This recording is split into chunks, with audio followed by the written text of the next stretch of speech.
Chapter 1. The 81st Group Army of the Southeast Military Region Political Department. At this moment, at 5:30 a.m., as the first light of dawn began to break, a formation of 300 soldiers had already commenced their routine drill on the training ground, their synchronized footsteps resonating against the earth like distant thunder. At the side of the formation, Commander Feng wore a stern expression, a hint of tension furrowing his brow, his keen gaze fixed upon the ranks, anxious to detect any deviation from the standards. Today was a day of great significance. The higher-ups from the Southeast Military Region were scheduled to inspect the troops, the specific reasons for which remained unclear. The command was clear.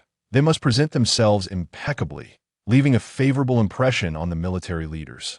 In preparation for this inspection, Commander Feng had emphasized repeatedly the day prior, urging every soldier to exhibit their utmost spirit and best condition to meet the scrutiny of the military leaders. Suddenly, Commander Feng's brow furrowed sharply as his piercing eyes locked onto one particular soldier. This soldier, trailing at the back of the formation, cradled a Type 95 rifle like a bedraggled chicken, seemingly lost in a daydream, utterly out of sync with the precise alignment of the others. Commander Feng's fury erupted, his voice booming across the training ground like a clap of thunder. "Stand at attention. Ling Feng, step forward." Ling Feng shuddered, jolted from his stupor, and raised his head to find himself surrounded by soldiers brandishing rifles, realizing with astonishment that he too was grasping a steel weapon. Before him stood an irate officer, his fiery gaze locked onto Ling Feng. Faced with this unexpected scene, Ling Feng instinctively swallowed hard. Wasn't I just watching One Piece in the dormitory? How did I suddenly end up here? Ling Feng glanced at the soldiers beside him, then turned back to the furious officer, contemplating whether pinching himself would reveal the truth, when the officer bellowed, "Ling Feng, why are you dazed?" Commander Feng's mouth twisted in exasperation as Ling Feng appeared oblivious to the reprimand, standing there in a daze, gazing back at him with confusion. "I am referring to you. Step out." Ling Feng, perplexed, took a hesitant step forward, still grappling with the notion that he might be dreaming. If this were a dream, it was alarmingly vivid. A flood of information surged into Ling Feng's mind, and he suddenly realized he had traversed into another world. Commander Feng, witnessing Ling Feng's slack demeanor and continued bewilderment, felt his frustration boiling over. He could hardly contain himself. What kind of behavior is this? Does he even resemble a soldier? Months of training for nothing. Ling Feng, what on earth is going on with you? Didn't I emphasize yesterday that the military leaders would be inspecting today? You must be alert and prepared. What is happening? Have you been sneaking off to the arch troop again? There's a shooting demonstration later. How can you present yourself like this? Commander Feng had always harbored a poor impression of Ling Feng. Though he was handsome and striking, he seemed more interested in the arch troop, where he could be found watching female soldiers perform, often becoming quite close with the female performer Tang Xiaoxiao. Was he here to serve in the military or to chase after girls? His lack of enthusiasm for training and his remarkable skills in singing and playing instruments were almost on par with the performers of the arch troop. Moreover, he was a voracious eater. Aside from frequenting the arch troop, he was the first to charge into the mess hall every day, consuming double the portions of his fellow soldiers. Training was ineffective, and he spent his time mingling with female soldiers, all while being a glutton. Who was the fool that recruited this soldier? Clearly, yesterday, he had reiterated the importance of the impending inspection, yet here they were. Commander Feng felt a deep sense of disappointment. The other soldiers regarded Ling Feng with expressions of disdain and loathing, their thoughts rife with curses directed at him. One bad apple spoils the whole barrel. Normally, such behavior might be tolerated, but on such a significant day, it was inexcusable. How could someone like him enlist? Was it merely his looks or his wealthy background? Meanwhile, as Commander Feng berated Ling Feng, a military vehicle approached the training ground. Within the vehicle, a commanding officer rolled down the window, his authoritative voice resonating. "Drive slowly. I want to assess the situation and catch them off guard." He raised binoculars to observe the soldiers on the training ground, catching sight of Ling Feng, who appeared utterly bewildered under the officer's reprimand. A disgraceful soldier? Ling Feng was indeed a bit dazed. How could watching One Piece lead to Such an absurd turn of events. He had no objection to being transported to another world after all. In his previous life, he was an orphan, devoid of wealth or status, a mere penniless wretch. To suddenly find himself in this world of special forces, with a powerful family background, was rather fortuitous. It could have been far worse, could have ended up as a dog or a tree. However, the original Ling Feng had been coerced by his grandfather into joining the military, resulting in a plethora of embarrassing incidents that earned him the label of a soft soldier. No wonder Commander Feng was so furious. Have I crossed over only to become a soft soldier? What nonsense! I too was once a passionate youth. Ling Feng was irked to find himself bearing the brunt of blame so soon after his arrival. But what could he do? The military valued skills above all otherwise. One could only acquiesce. In the midst of his confusion, a sudden notification echoed in Ling Feng's mind. Ding! Congratulations, host! You have acquired the one-piece system, destined to become the future king of Special Forces, Ling Feng. Ding! Congratulations, host! You have received a beginner's gift pack, including Enel's Heart Network lock skill. Do you wish to comprehend it? Ling Feng's eyes sparkled with excitement. The one-piece system? Armament hockey? Indeed, every traveler must have a golden finger. Ling Feng could hardly contain his enthusiasm. He was incredibly familiar with One Piece, knowing well the devil fruit users and the formidable admirals who had perfected the six powers. Which one of them wasn't a remarkable figure? Enel? He was capable of obliterating an entire nation. Enel was a Logia-type user of the Rumble fruit, able to transform any part of his body into lightning. Moving at the speed of lightning through conductors and air, he could unleash electric attacks with voltages soaring to 200 million volts. He could generate electricity to power machines or create high temperatures through electric heat and could even stimulate thunderstorms in designated areas. He could eavesdrop through electric waves, merging his abilities with his own heart network for extensive surveillance, making it one of the most formidable devil fruit abilities. If it weren't for his ability being countered by Luffy's, Luffy would be nothing more than a mere speck before him. Wait, Enel's heart network lock. Does this imply the ability to read others' hearts? In the world of special forces, this was revolutionary. I comprehend. A flash of blue light surged into Ling Feng's mind. Congratulations, host. You have acquired the Enel Heart Network lock skill. Huh? Ling Feng furrowed his brow, sensing nothing unusual.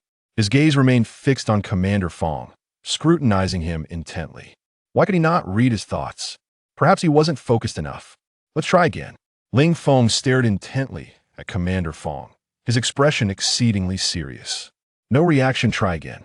After several attempts yielded no results, Ling Feng opened his palm, noting the absence of blue lightning and feeling no change within himself. Ling Feng waved his hand. Where was the promised lightning? Wasn't it said that he had acquired the Enel Heart Network lock skill? What was going on? Could be a knockoff system?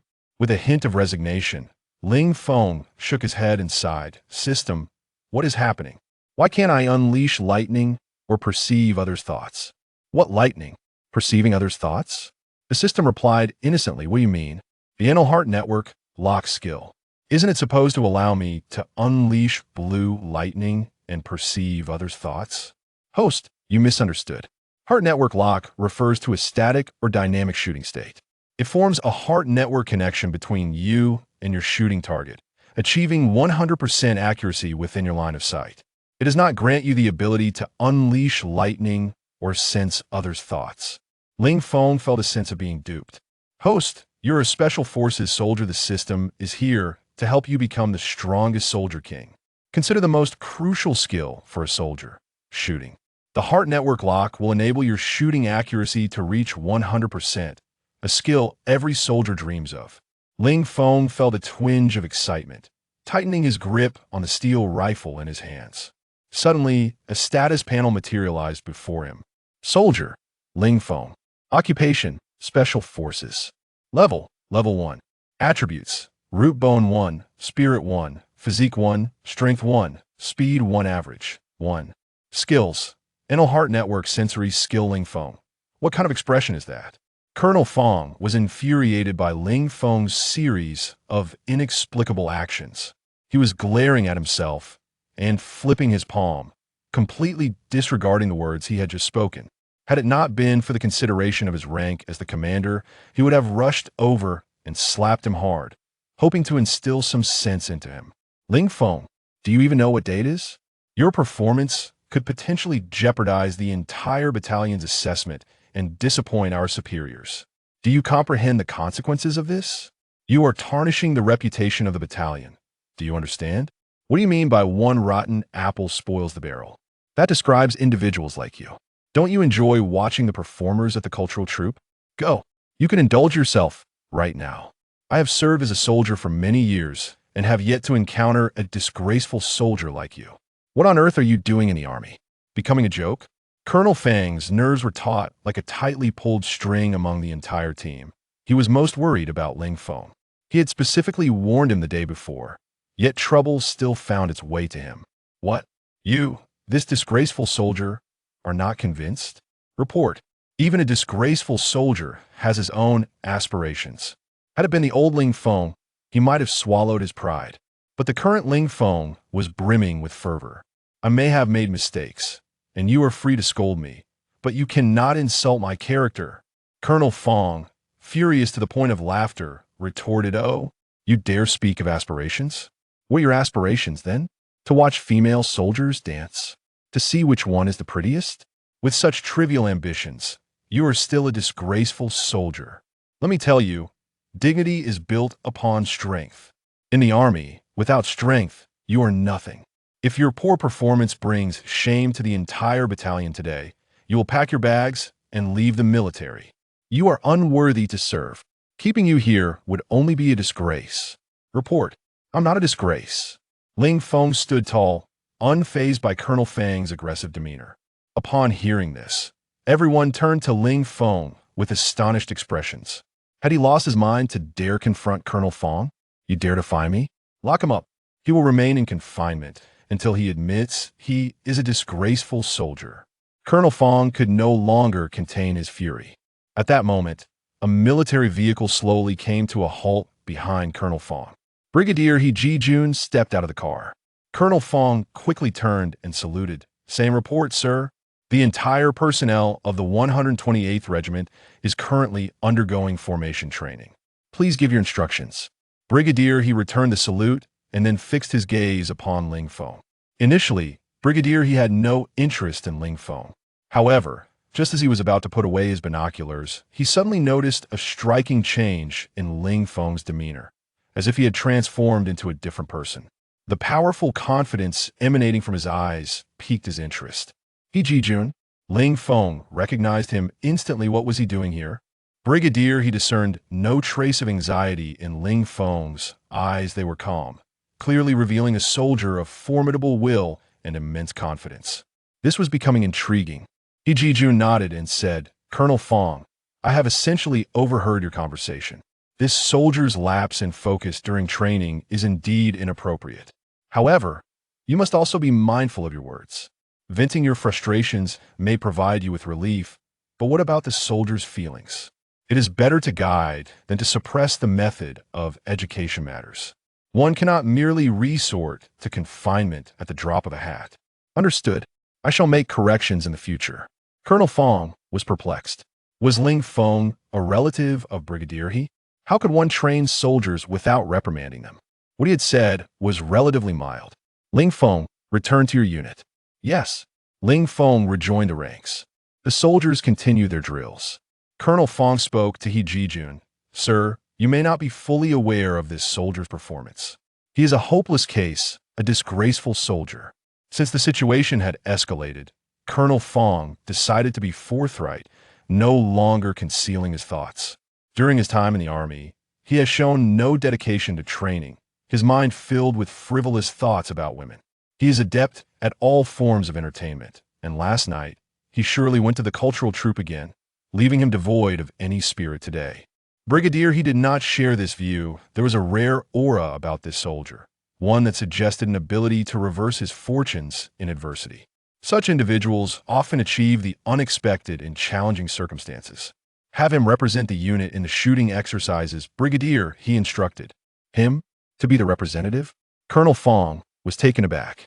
Ling Feng's record was notoriously poor. Describing it as abysmal would be an understatement. Selecting him as a representative would only tarnish the battalion's image, wouldn't it? Colonel Feng revealing Ling Feng's shortcomings also served as a means to absolve himself for reprimanding him. At this point, it would be difficult for the 128th Regiment to avoid embarrassment. Had it not been for Brigadier He's presence, Colonel Feng would have unleashed a torrent of curses. Now, all we can do is pray that Ling Feng's ancestral grave emits green smoke and that the outcome isn't too dismal. But is that even possible? Assemble, Commander Feng bellowed, his voice resonating with authority. Once the ranks were organized, Commander Feng introduced He Jijun, the brigade commander from the military region's Wolf Fang Special Operations Brigade. Upon hearing the name, the soldiers gazed at He Jijun with immense respect. The Wolf Fang Brigade is renowned within the Southeast military region, recognized as the pinnacle of combat forces, an elite unit that every soldier dreams of joining. Those selected for the Wolf Fang Brigade are undoubtedly the cream of the crop from their respective companies. He Jijun spoke a few words, and after he finished, Commander Feng took over, stating, Ling Feng, step forward. You will represent our 128th Regiment in a shooting demonstration. Yes, sir. Ling Feng strode out from the ranks, surprised that he was chosen to represent the entire regiment in the shooting exercise. Given Commander Feng's emphasis on this assessment, it was clear that this decision stemmed from He Jijun's intentions. What did He Jijun mean? Did he wish to witness my embarrassment? Admittedly, Ling Feng had been a novice, just as he was before acquiring the Inlamine Link skill. However, now, he possessed ample confidence. Approaching the shooting position, Ling Feng took a deep breath to steady himself. After communicating with the system, he grasped the method of mental locking. With his eyes gently closed, he concentrated his attention within his line of sight. When he opened his eyes again, a wondrous phenomenon occurred. The light before him twisted and writhed, then reformed as lines emerged from his pupils. A confident smile crept onto Ling Feng's lips, and his demeanor shifted, his gaze growing cold and indifferent. He sensed it. This was the mind link. Between charges, an electric field formed, and Ling Feng became the observer, able to influence the movement of the charges, creating a vortex-like perception, which was the mind link. Under Ling Feng's conscious control, a linear connection gradually formed between the firearm and the target. Perception and locking were completed. The inner mind link was akin to a linear world, with orderly grid lines appearing, allowing for precise targeting of specific points. In that instant, Ling Feng's aura began to shift imperceptibly, his gaze becoming detached and calm. He Jijun's brow furrowed, his expression shifting slightly. What was happening? Such a gaze was characteristic of only the most elite snipers. He Jijun, known as the Wolf's Head, felt a tremor in his heart. Ding! The system issued a random task. The host has gained a spot in the Special Operations Brigade, with a reward of 100 experience points and a single enhancement of the floating fruit essence. A crisp notification chimed in Ling Feng's ear. The floating fruit, one of the fusion fruits from the Baroque works, the user of the gravity fruit can freely alter their weight, becoming as light as 1 kilogram. However, when she floats above her enemies at that weight, she can instantly become 1,000 kilograms, crashing down. This enhancement of the floating fruit essence, did it imply a transformation of his own body? Could he directly alter his weight? Wasn't he that akin to having an unfair advantage? In military training, one cannot escape long-distance running. Being able to change one's weight would be a divine cheat. Running 50 kilometers would feel effortless. How could others possibly compete? An unrivaled cheat. Yet, how did he manage to secure a spot in the Wolf Fang Brigade? Wasn't he already at full capacity? Host, please do not doubt the tasks issued by the system prompted. Shooting position 1. Target at 100 meters chest ring, 10 rounds. Prepare to shoot. Including Commander Feng, the other soldiers suddenly felt tense. Many had little hope left. Based on Ling Feng's previous shooting record, hitting 50 rings with 10 rounds would be miraculous. If luck was against him, he might miss entirely. In the past 3 days of shooting training, Ling Feng had missed the target 8 times and scored 5 rings twice, achieving a historical low of 10 rings overall. And now, under such immense pressure, he was bound to be nervous. Perhaps he would miss entirely. This would tarnish the reputation of the 128th Regiment. Alas, one tiny mouse dropping spoils the entire pot of soup. All they could do was pray that the heavens would show mercy. Ling Feng disengaged the safety, aligning his eyes, sights, and target in an attempt to create a 3-point line of sight. The 100-meter distance allowed him to vaguely discern the target's center. His pupils began to constrict sharply, and in his linear world, Grid lines emanated from his position, extending into the distance. It was a remarkable linear extension. Visible only to Ling Feng. 10 meters, 20 meters, 30 meters. 100 meters. He locked onto the red dot at the center of the chest ring target. Locked. At that very moment, Ling Feng's right index finger squeezed the trigger. Bang! The recoil of the stock slammed into Ling Feng's shoulder, causing his aim to waver slightly. The target spotter emerged from the trench and shouted, 9 rings. Everyone stared incredulously. He actually hit 9 rings. A prayer had been answered. The ancestral grave was indeed emitting green smoke. Initially, no one held any hope, merely waiting for Ling Feng to falter and become the object of ridicule. Commander Feng was momentarily stunned. Interesting. He Jijun did not regard it as mere luck. Ling Feng's shooting stance and the intensity displayed at the moment of firing were not characteristic of a novice. Let him shoot again, He Jijun commanded. Commander Feng grew anxious. The first shot could be attributed to luck, but that luck could not persist. If the second shot missed, and the third even more so, it would be utterly humiliating. Shooting position 1. Target at 100 meters chest ring, 9 rounds. Prepare to shoot. Ling Feng absorbed the lessons from the first shot. Linear locking. Trigger pulled. Bang. 10 rings. Ling Feng could clearly assess his own performance. The exhilaration of hitting the target filled him with an inexplicable thrill. What man does not relish shooting? Especially the moment one hits their target, it brings about an unparalleled rush. Bang. Bang. Mastering his experience, Ling Feng continued to pull the trigger in rapid succession. With almost no intervals, he emptied the entire magazine in one breath. The surrounding soldiers, witnessing Ling Feng's rapid fire, could not help but sigh, thinking he was merely giving up and hastening the exercise. Otherwise, emptying the magazine in one go seemed utterly reckless. The target spotter rose from the trench, trembling slightly as he called out, "Continuous fire, 99 rings." This meant that apart from the first shot being 9 rings, the subsequent 9 shots were all 10 rings. When the spotter announced the results, a profound silence enveloped the scene. If the first shot was luck, what about the next 9? Surely it could not all be attributed to chance. Especially those familiar with Ling Feng, their eyes widened in disbelief. 10 shots resulting in 99 rings, unprecedented. No one in the entire regiment had achieved such a feat. The highest record was 85 rings. Could it be that Ling Feng's ancestral grave was indeed emitting green smoke, spending his days flirting, dancing, and playing the flute, yet achieving such extraordinary results, especially in front of the brigade commander of the Wolf Fang? What a display! Commander Fang was left speechless, feeling as if he were dreaming. His previously tense expression transformed into a beaming smile, regardless of whether Ling Feng's performance was due to luck or genuine skill. Achieving such results in front of He Jijun was an immense honor. Report. Shooting complete. Ling Feng stood tall. Gun inspection. He pulled the bolt, fired, engaged the safety, and handed the weapon to a nearby soldier before jogging back to his place in line. 1 9 ring and 9 10 rings, totaling 99 rings. Commander Feng, your soldier is quite impressive, He Jijun remarked with admiration. Thank you for the compliment, sir. Commander Feng felt a bit awkward. Yet it was certainly better than feeling embarrassed. He Jijun shrugged, his gaze sweeping over the assembled ranks, and declared, "My purpose for being here is simple. As the older generation of the Wolf Fang gradually ages, the military region has decided to establish 2 new special operations teams, the Red Cell Special Operations Group and the Fire Phoenix Women's Special Operations Division. I am here today to tour the 7 military regions, selecting the most exceptional soldiers, including female soldiers, proceed to report to the Wolf Fang Division, participate in the training session, and subsequently select the most outstanding and suitable talents to join the special forces. Should anyone achieve a remarkable score of 99 rings or higher, that individual shall secure a coveted spot. This assessment will solely involve live-fire shooting." As He Jijun's words echoed, the soldiers below erupted in excitement. Who could have anticipated that this was an assessment for joining the Wolf Fang Special Brigade? In the southern military region, whether new recruits or seasoned veterans, who wouldn't aspire to join the Wolf Fang Special Brigade? It is the sharpest blade of the southern military region. All soldiers take pride in the prospect of joining the Wolf Fang Special Brigade.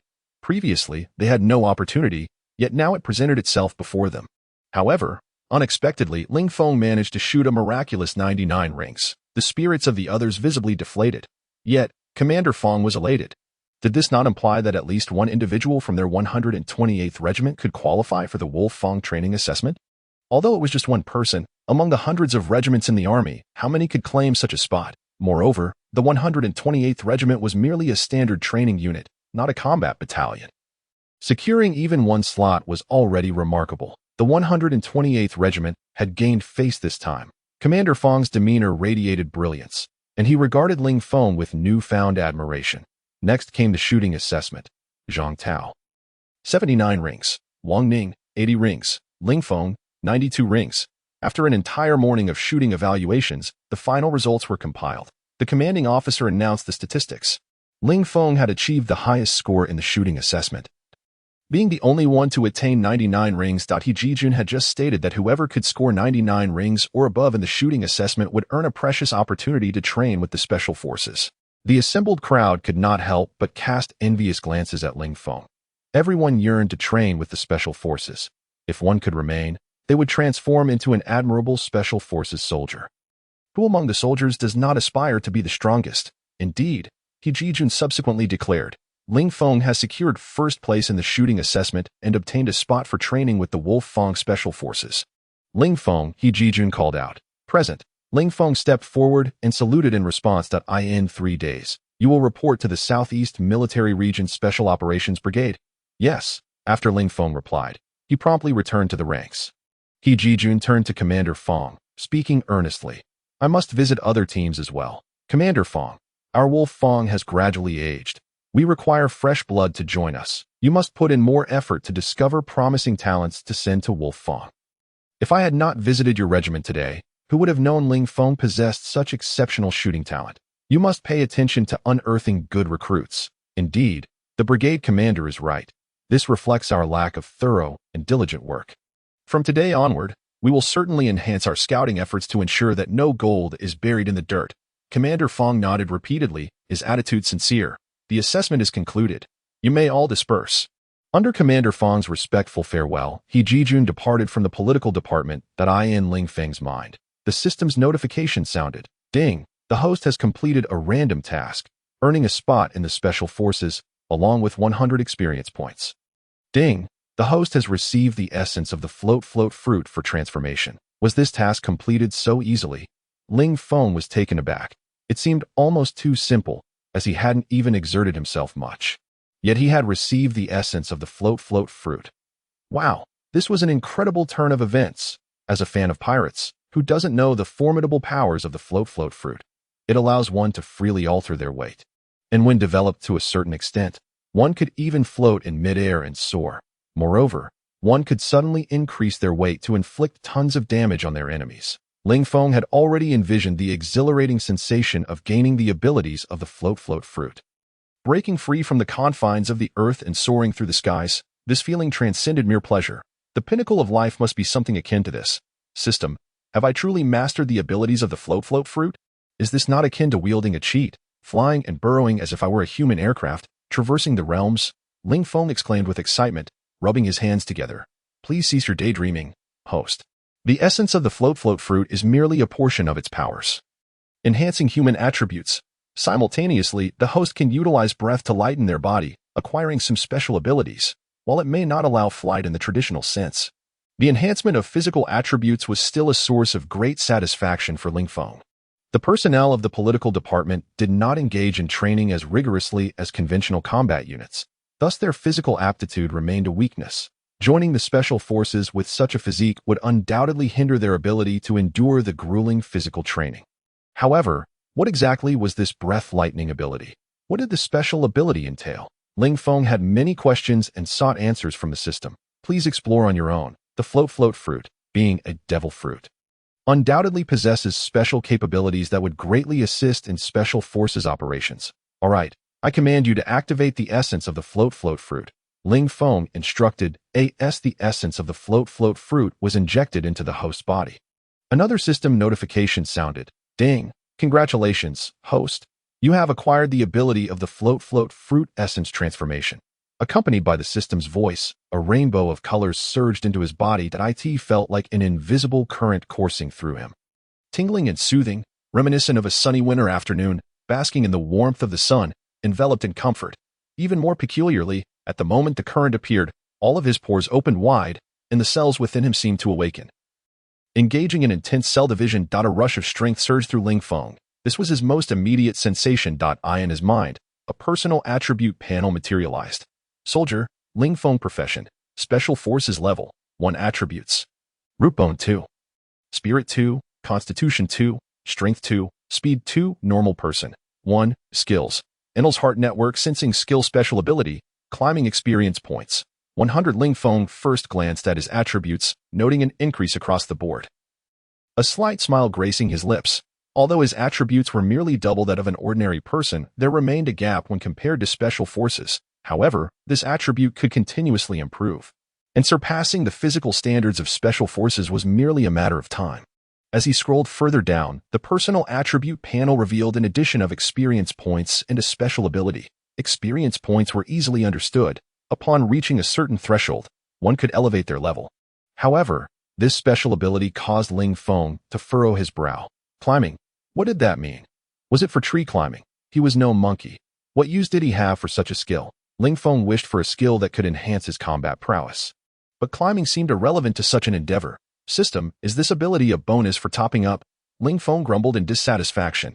This is a special capability for combat within Special Forces. Imagine possessing the ability to climb. You could navigate through the jungle with the agility of a monkey, moving as if on level ground. Seriously, that's still akin to being a monkey. How is that a special capability for Special Forces combat? Wouldn't I just become a target for someone to shoot at if I climbed a tree? Ling Feng suspected the system was exaggerating its capabilities, akin to a vendor boasting about their own wares. The essence transformation of the float fruit primarily aimed to enhance personal attributes, while the climbing ability was merely an added bonus. Ling Feng reassured himself. After all, possessing an additional ability wasn't a bad thing. It was better to have more skills than none at all. As a non-combat unit within the political department, discovering a talent was exceedingly rare. Commander Feng, your 128th Regiment is commendable, He Jijun praised before everyone. Commander Feng, elated, responded, "Thank you for your praise, sir, that we will strive even harder in the future." He Jijun nodded, then turned and boarded the military vehicle, departing for another military district. The envious gazes of others turned to Ling Feng. Although it was merely an opportunity to participate in a training assessment, it was still a chance to become a Special Forces soldier. Even the slightest opportunity was preferable to having none at all. Commander Feng shared a few brief words before announcing the dissolution of the assembly, leaving Ling Feng alone.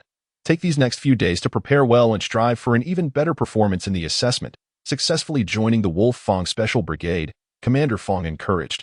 Thank you, Commander. I will certainly do my best, Ling Feng replied. Commander Feng nodded, smiling as he added, "The words I spoke earlier were intended to motivate you to be more proactive. You won't take them to heart, will you?" "I understand, Commander. I know you have my best interests at heart. Your ability to think this way brings me great relief. Now go and prepare," remarked Commander Feng with evident delight. "Understood," responded Ling Feng as he turned to leave. Watching Ling Feng's retreating figure, Commander Feng couldn't help but express his sentiments. "I truly misjudged him. Who would have thought that he could become so formidable when he takes things seriously? It seems I must rectify the habit of hurling random insults during training sessions." As Ling Feng made his way towards the dormitory, he instinctively veered towards the entrance of the cultural troupe. He pondered the implications of He Jijun's assertion regarding the formation of the Fire Phoenix female Special Forces unit. Wouldn't that mean Tang Xiaoxiao would also be joining the ranks of the Special Forces? Checking the time, he realized it was still early. There was no need to rush back, so he proceeded towards the cultural troupe. "Have you heard? Our new recruit, Ling Feng, achieved an impressive score of 99 rings out of 100 during today's shooting assessment and has been selected for training by the Wolf Fang Special Brigade, thus earning a chance to become a Special Forces soldier. Is he really that impressive?" "Indeed. I heard the commanding officer overseeing the assessment was utterly astonished and personally requested him." How could Ling Feng be that remarkable? He never showed any signs of it before. On the path to the cultural troupe, numerous female soldiers were engaged in animated discussions about the assessment held by the 128th Regiment earlier that day. With Ling Feng being the central figure of their admiration, the sentiments expressed were predominantly envious, as those familiar with Ling Feng were taken aback by his unexpected prowess. As Ling Feng approached the cultural troupe, he noticed a gathering of female soldiers beneath a towering banyan tree, pointing and gesturing towards something above. That Tang Xiaoxiao. Ling Feng caught a glimpse of a profile that could easily score a 99 for beauty. And with her graceful dance-trained physique, she could easily achieve a perfect score. When Tang Xiaoxiao turned to face him, Her exquisite features surpassed even her on-screen appearances, meriting full marks. Spotting Ling Feng, she trotted over, pulling him beneath the tree, and pointed at a sizable hornet's nest perched atop the branches. Did you see that? Several female soldiers have already been stung. The venom from these hornets is potent. Those affected have developed large welts and are now running fevers. We searched for quite some time before locating this nest. Could you help us remove it? A nearby female soldier, possessing an 80-point caliber, jokingly interjected, Xiaoxiao, are you serious? How could a fanboy possibly climb a tree? If it were dancing, he might be able to manage. The banyan tree is quite tall, and the hornet's nest is nearly at the top. The branches below may not support his weight. Another female soldier chimed in delicately. Tang Xiaoxiao sized up Ling Feng's physique and gazed upward at the nest. It does seem a bit challenging. Ling Feng looked up at the hornet's nest, acknowledging its height and the slenderness of the surrounding branches, making it difficult to climb. Suddenly, a notification chimed. Ding! The hacked Pirate King system has issued a random task. Successfully remove the hornet's nest to earn 100 experience points and enhance your body with the essence of the slippery fruit. Ling Feng's eyes lit up. The slippery fruit, belonging to the Paramecia type in the world of One Piece, grants the user a slick and smooth exterior, allowing them to glide effortlessly across surfaces as if wearing skates. However, based on his prior experience with the essence of the light and airy fruit, he anticipated receiving some unique ability. Regardless of what it was, he resolved to seize it, recalling the climbing capabilities of the light and airy fruit. He figured it would be an excellent opportunity to test it out. Tang Xiaoxiao smiled and said, Ling Feng, if you can manage to retrieve the hornet's nest, I have some good news to share with you. At that moment, several male soldiers passed by, one of whom remarked, I've noticed that hornet's nest too. I've been trying to figure out how to get it down, but it's too high. The higher you climb, the thinner the branches become, and the bark is incredibly smooth, making it hard to get a grip. That we've tried numerous times, but each time we only make it halfway up before we have to come back down. Last time, I even took our best tree climber from the unit. He only made it 2/3 of the way before declaring it too dangerous. The only way to remove that nest would be to find a long bamboo pole to knock it down or a saw to cut off that branch. The male soldiers gazed helplessly at the hornet's nest nestled among the tree's highest branches. Ling Feng spoke up. It's simple. Just get me a bag, but make sure it's well sealed. After a short while, Tang Xiaoxiao returned with a black plastic bag, handing it to Ling Feng. Will this do? Ling Feng inspected it thoroughly, noting that there were no holes and that the plastic was quite thick. This will suffice. He approached the tree, employing the technique he had previously mastered to enhance his agility. Taking a deep breath, his vision suddenly sharpened. I can feel it, he exclaimed, sensing an internal circulation of energy that significantly reduced his oxygen consumption. This internal cycle generated more energy within him, rendering his body increasingly light. In an instant, Ling Feng felt as if his feet were barely touching the ground. It really works. He slightly bent his knees, pushed off with force, and in a fleeting moment, his body seemed to float upward, grasping a branch over 3 meters high, and swiftly ascended like an agile monkey. Look at his effortless reach. It appears as though his body carries no weight. Bending the branch, not at all. His climbing speed remains unchanged. The smooth bark does not hinder his ascent in the slightest. The onlookers below were left in disbelief, gazing at Ling Feng in astonishment. Tang Xiaoxiao was equally stunned. She knew him well and had never seen him exhibit such climbing prowess. Previously, he had struggled to ascend even a few meters. Ling Feng paused only to catch his breath 3 times before reaching the vicinity of the hornet's nest. With quick reflexes, he retrieved the black bag from his pocket, swiftly encasing the nest within it, efficiently securing the opening with a knot. With the bag in his left hand, he took a deep breath, leaping from the upper branch to a lower one, using his right hand for balance. After a few agile leaps, he landed back on the ground. Ding! Congratulations, host, for completing the assessment and earning 100 experience points. Ding! Congratulations, host, for receiving an enhancement from the essence of the slippery fruit. Ding! Congratulations, host, for leveling up to level 2. The Hack Pirate King system is now activated. Choose one of 4 skills from characters within the pirate world. Before Ling Feng appeared a list of skills. Skill 1. Usopp's mobile shooting technique, allowing for precise shooting accuracy at 99 while in rapid motion. Skill 2. Lucci's leopard form high-speed movement skill, granting the speed and agility of the beast fruit's leopard form, with specific data values reflecting the host's attributes. Skill 3. Crocodile's drought resistance skill, derived from the sand fruit's powers, enabling survival in arid conditions and immunity to drought and sun exposure. Akin to a cactus in the desert, Skill 4, Absalom's invisibility stealth technique, derived from the transparent fruit's abilities, providing significant advantages in stealth operations for special forces. With a recommendation to select only if personal attributes exceed 10. Ling Feng was well-versed in each character from One Piece. Usopp, with his long nose, was indeed an intriguing figure. His slingshot skills were unparalleled, and he was a master of gunpowder with numerous inventions. Though lacking special abilities like Luffy, he relied on his cleverness and diverse weaponry to achieve remarkable results. Usopp's strength lay in his comprehensive skill set, allowing him to blend various techniques into a unique combat style capable of thriving in the fierce world of pirates. As for Lucci, he was a former member of CP9 and regarded as the strongest in history, feared by naval officers as a ruthless weapon of destruction. Not only was he a user of the cat fruit, but he also perfected the 6 forms of the Navy to an extraordinary level. His technique, the Six Kings gun, could unleash a devastating shockwave capable of penetrating the body and damaging internal organs in the blink of an eye. Absalom, on the other hand, was one of the Shichibukai and a subordinate of Gecko Moria, a member of the horrifying 3-masted ship crew, commanding zombie soldiers and generals. He possessed the ability to render himself invisible, allowing visible light to pass through his body, making him effectively invisible to observers. Crocodile, originally the leader of the Baroque Works criminal organization, also held the title of Mr. Zero and was once a member of the Shichibukai. As a user of the sand fruit, he could manipulate sand freely and transform his own body into sand. The ability to transform any part of the body into sand, shaping that sand into the form of a blade for the purpose of attack. The right hand possesses the power to drain the moisture from any living creature or object it touches, extracting water from rocks or soil to revert them back into grains of sand, or siphoning underground water in deserts to create quicksand. Additionally, by gathering sand in hand, one can conjure a sandstorm. His strength is such that he could control an entire nation. These individuals are amongst the elite of the powerful in the world of One Piece.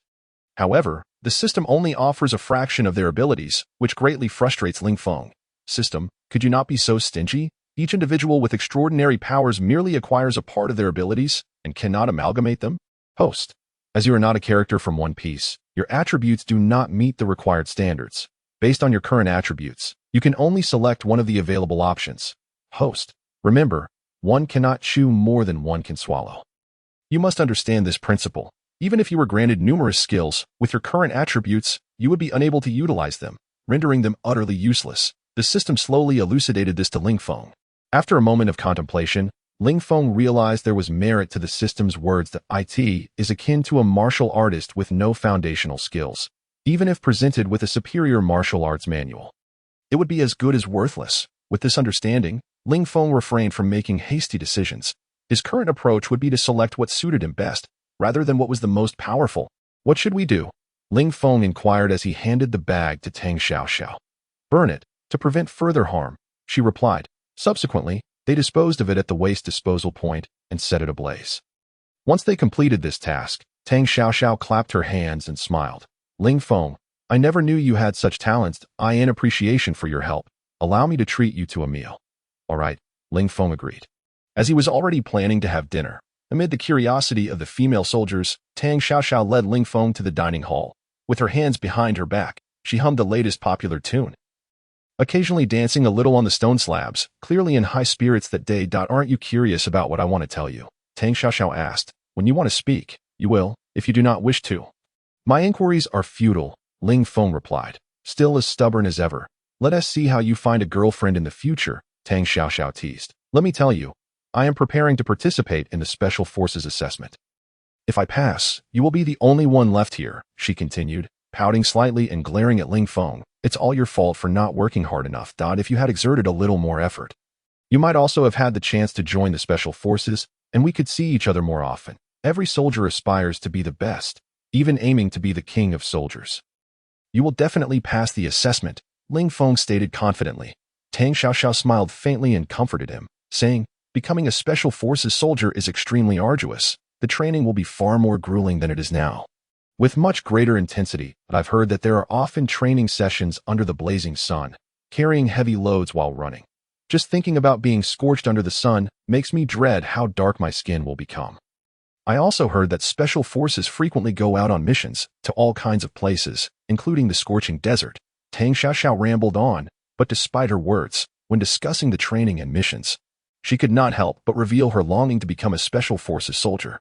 Ling Feng could see that Tang Xiaoxiao was genuinely excited about the opportunity to participate in the special forces assessment, and he chose not to disclose that he had also secured a spot. It was said that one of the crucial aspects of this special forces concentrated training assessment was to test the soldiers' heat resistance, enduring several hours under the blistering sun. Tang Xiaoxiao's worry resurfaced. Don't worry. You can do it. You must believe in yourself, and most importantly, believe in me. Ling Feng reassured her. Believe in you? Tang Xiaoxiao laughed, bending over. A person who doesn't train seriously dares to say they have good judgment? That's hilarious. Upon hearing her words, Ling Feng felt a spark of inspiration. According to the system's skills, the drought resistance ability could endow him with the same resilience as cacti in the desert. Just consider the desert, where daytime temperatures soar over 50 degrees, reaching up to 70 in some areas. Under such extreme conditions, cacti thrive, demonstrating their formidable drought resistance. If he were to possess such sun resilience, would he really need to worry about sunburn? He decided to select Crocodile's drought resistance skill.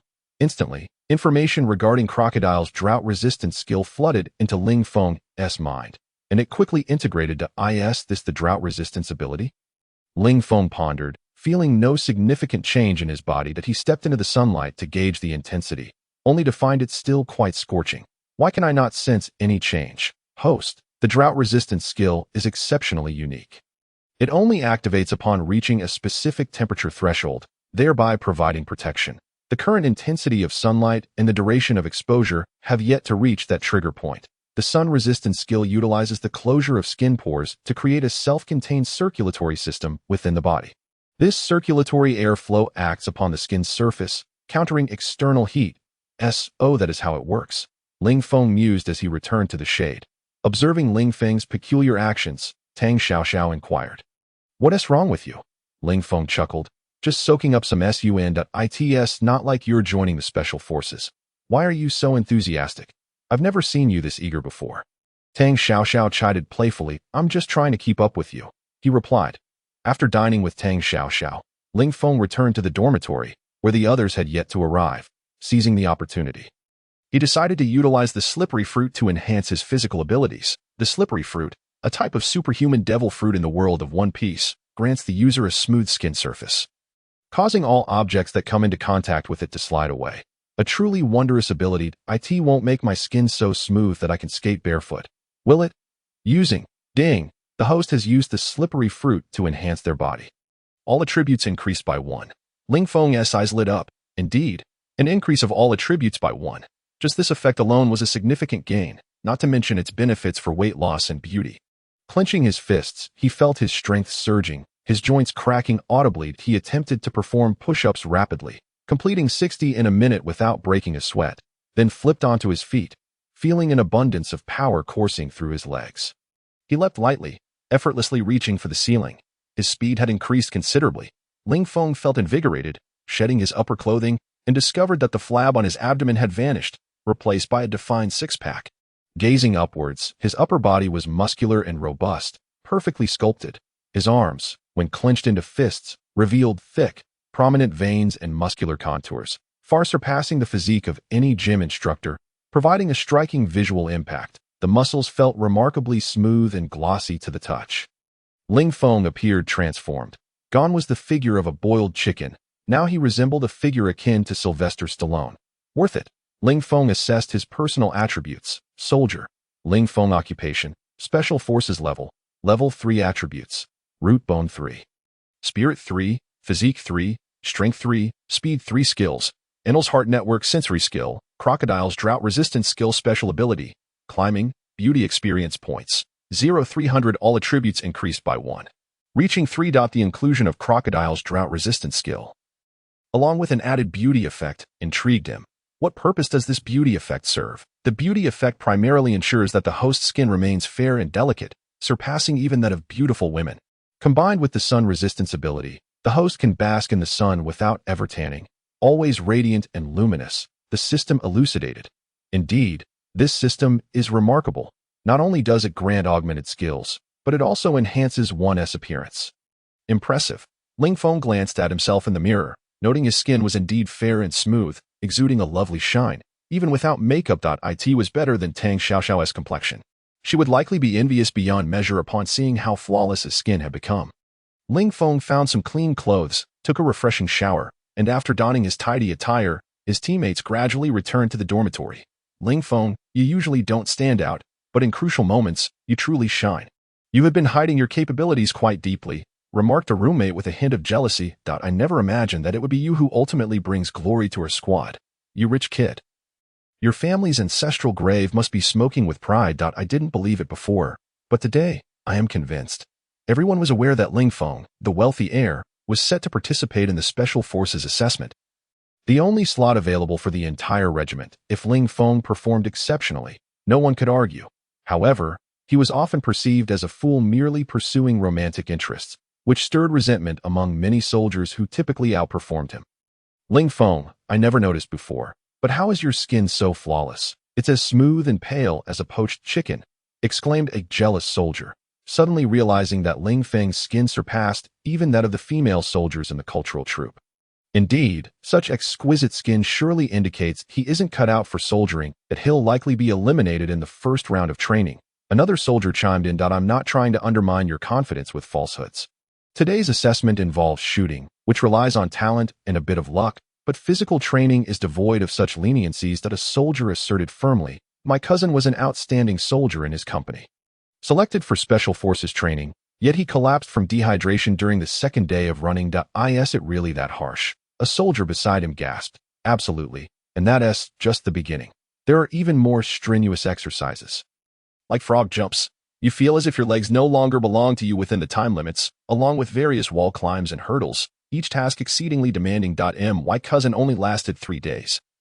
On the 4th, he fainted on the training ground and had to be carried back to the company. This was merely in terms of physical training. There were also trials of courage. Veteran soldiers spoke of live ammunition training, where instructors wielded rifles, shooting at anyone who lagged behind, leading to frequent injuries during drills. Indeed, there are casualty quotas in Special Forces training. What do you mean by casualty quotas? It means that fatalities can occur during training. Accidental deaths carry no responsibility for the instructors. If a trainee dies, it is as if they never existed. How terrifying. It's perfectly normal. Moreover, I've heard that Special Forces training often involves simulated combat exercises and various competitive events, which are thrilling but utilize live ammunition, where a moment's inattention could cost a life. According to my cousin, many soldiers sacrifice their lives each year during Special Forces training, the soldier asserted confidently.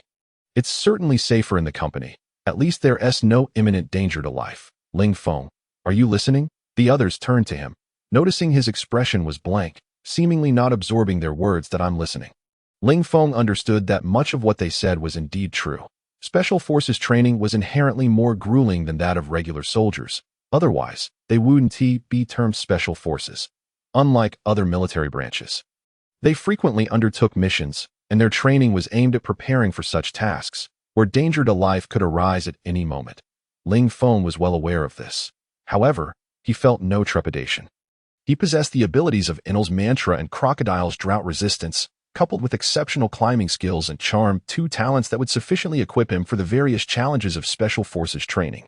We've discussed so much just to convey that not everyone who enters Special Forces training can pass. The competition is fierce. Consider 2 Special Forces teams, ultimately leaving only 16 members. There could be hundreds vying for a spot in the training camp. What do you think your chances are? 1 in 10 or 2 in 10? Let's be honest. How many days do you think you can endure?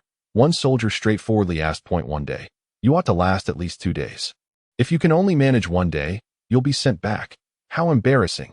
The others chimed in. They were all well aware of Ling Feng's usual training performance. He struggled during a 5-kilometer cross-country run. While Special Forces cross-country required at least 10 kilometers with over 20 kilograms of weight, it would be surprising if Ling Feng, with his delicate physique, could endure such demands. Why not find an excuse and back out? It would be embarrassing to go, suggested one. Ling Feng shrugged, stating, a sparrow cannot comprehend the aspirations of a swan. I will surely succeed. The group gave him a thumbs up. You're incredible. We await your performance with bated breath. The following 3 days of training proceeded as usual, formation and physical training. Why does it feel like Ling Feng has transformed into a different person? He completed the 5-kilometer light cross-country in 18 minutes and 35 seconds. Breaking our regiment's historical record, the company commander highlighted Ling Feng's achievement while reporting to Colonel Feng. Is that truly the case? Absolutely. I was watching closely. If you don't believe me, you can see for yourself tomorrow. Once Ling Feng became serious, he truly became a different individual. Perhaps he could indeed pass the assessment. Keep a close watch over him these next 2 days, but ensure he doesn't overexert himself. He needs to conserve energy, Colonel Feng advised. Understood. Ling Feng participated in training daily, and his gradually demonstrated prowess began to earn him recognition. 3 days swiftly passed, and at 4:30 a.m., Ling Feng stood at the military camp's entrance, with his dormitory comrades coming out to bid him farewell. Previously, they had harbored doubts about him, seldom interacting with him, but upon closer acquaintance, they discovered Ling Feng was genuinely ambitious. Their prior understanding of him had been woefully inadequate. Ling Feng, give it your all. You must join the Special Forces and bring honor to our 128th Regiment. I have faith in you. His comrades displayed sincere expressions, particularly the squad leader, who firmly clapped Ling Feng on the shoulder, saying, "Remember, this is your home." Ling Feng solemnly saluted everyone before turning to board the awaiting jeep. Once inside the vehicle, Ling Feng immediately recognized Tang Xiaoxiao sitting inside. "Ling Feng, what are you doing here?" Tang Xiaoxiao exclaimed in surprise. She never expected to see Ling Feng, the seemingly fragile fan, in such an environment. "Are you also going to the military district for the Special Forces assessment?" "Indeed," Ling Feng replied with a smile. Tang Xiaoxiao stared at Ling Feng, momentarily lost in thought, unable to comprehend how he had managed to pass the preliminary selection. "You? I wanted to surprise you, so I didn't mention it. We can work hard together again," Ling Feng said casually. Tang Xiaoxiao took a deep breath, shook her head, and attempted to smile, but found it difficult, saying, "You've caught me completely off guard." Suddenly, she recalled that Ling Feng had mentioned his aunt, Long Xiaoyan, was a Special Forces captain. "Did you pull strings?" Tang Xiaoxiao whispered, concerned about being overheard. Based on her understanding of Ling Feng, his abilities were quite ordinary. He couldn't even match her in shooting, as his marksmanship ranked among the lowest in the regiment. If he could dance or sing, that would be fine, but for other skills, he fell short. It seemed peculiar that he silently participated in the Special Forces assessment. Absolutely no favoritism. I'm a special recruit. The higher-ups must have thought I was handsome enough to stand out, Ling Feng proclaimed shamelessly. Tang Xiaoxiao was taken aback for a moment, then burst into laughter. "Ling Feng, when did you become so thick-skinned?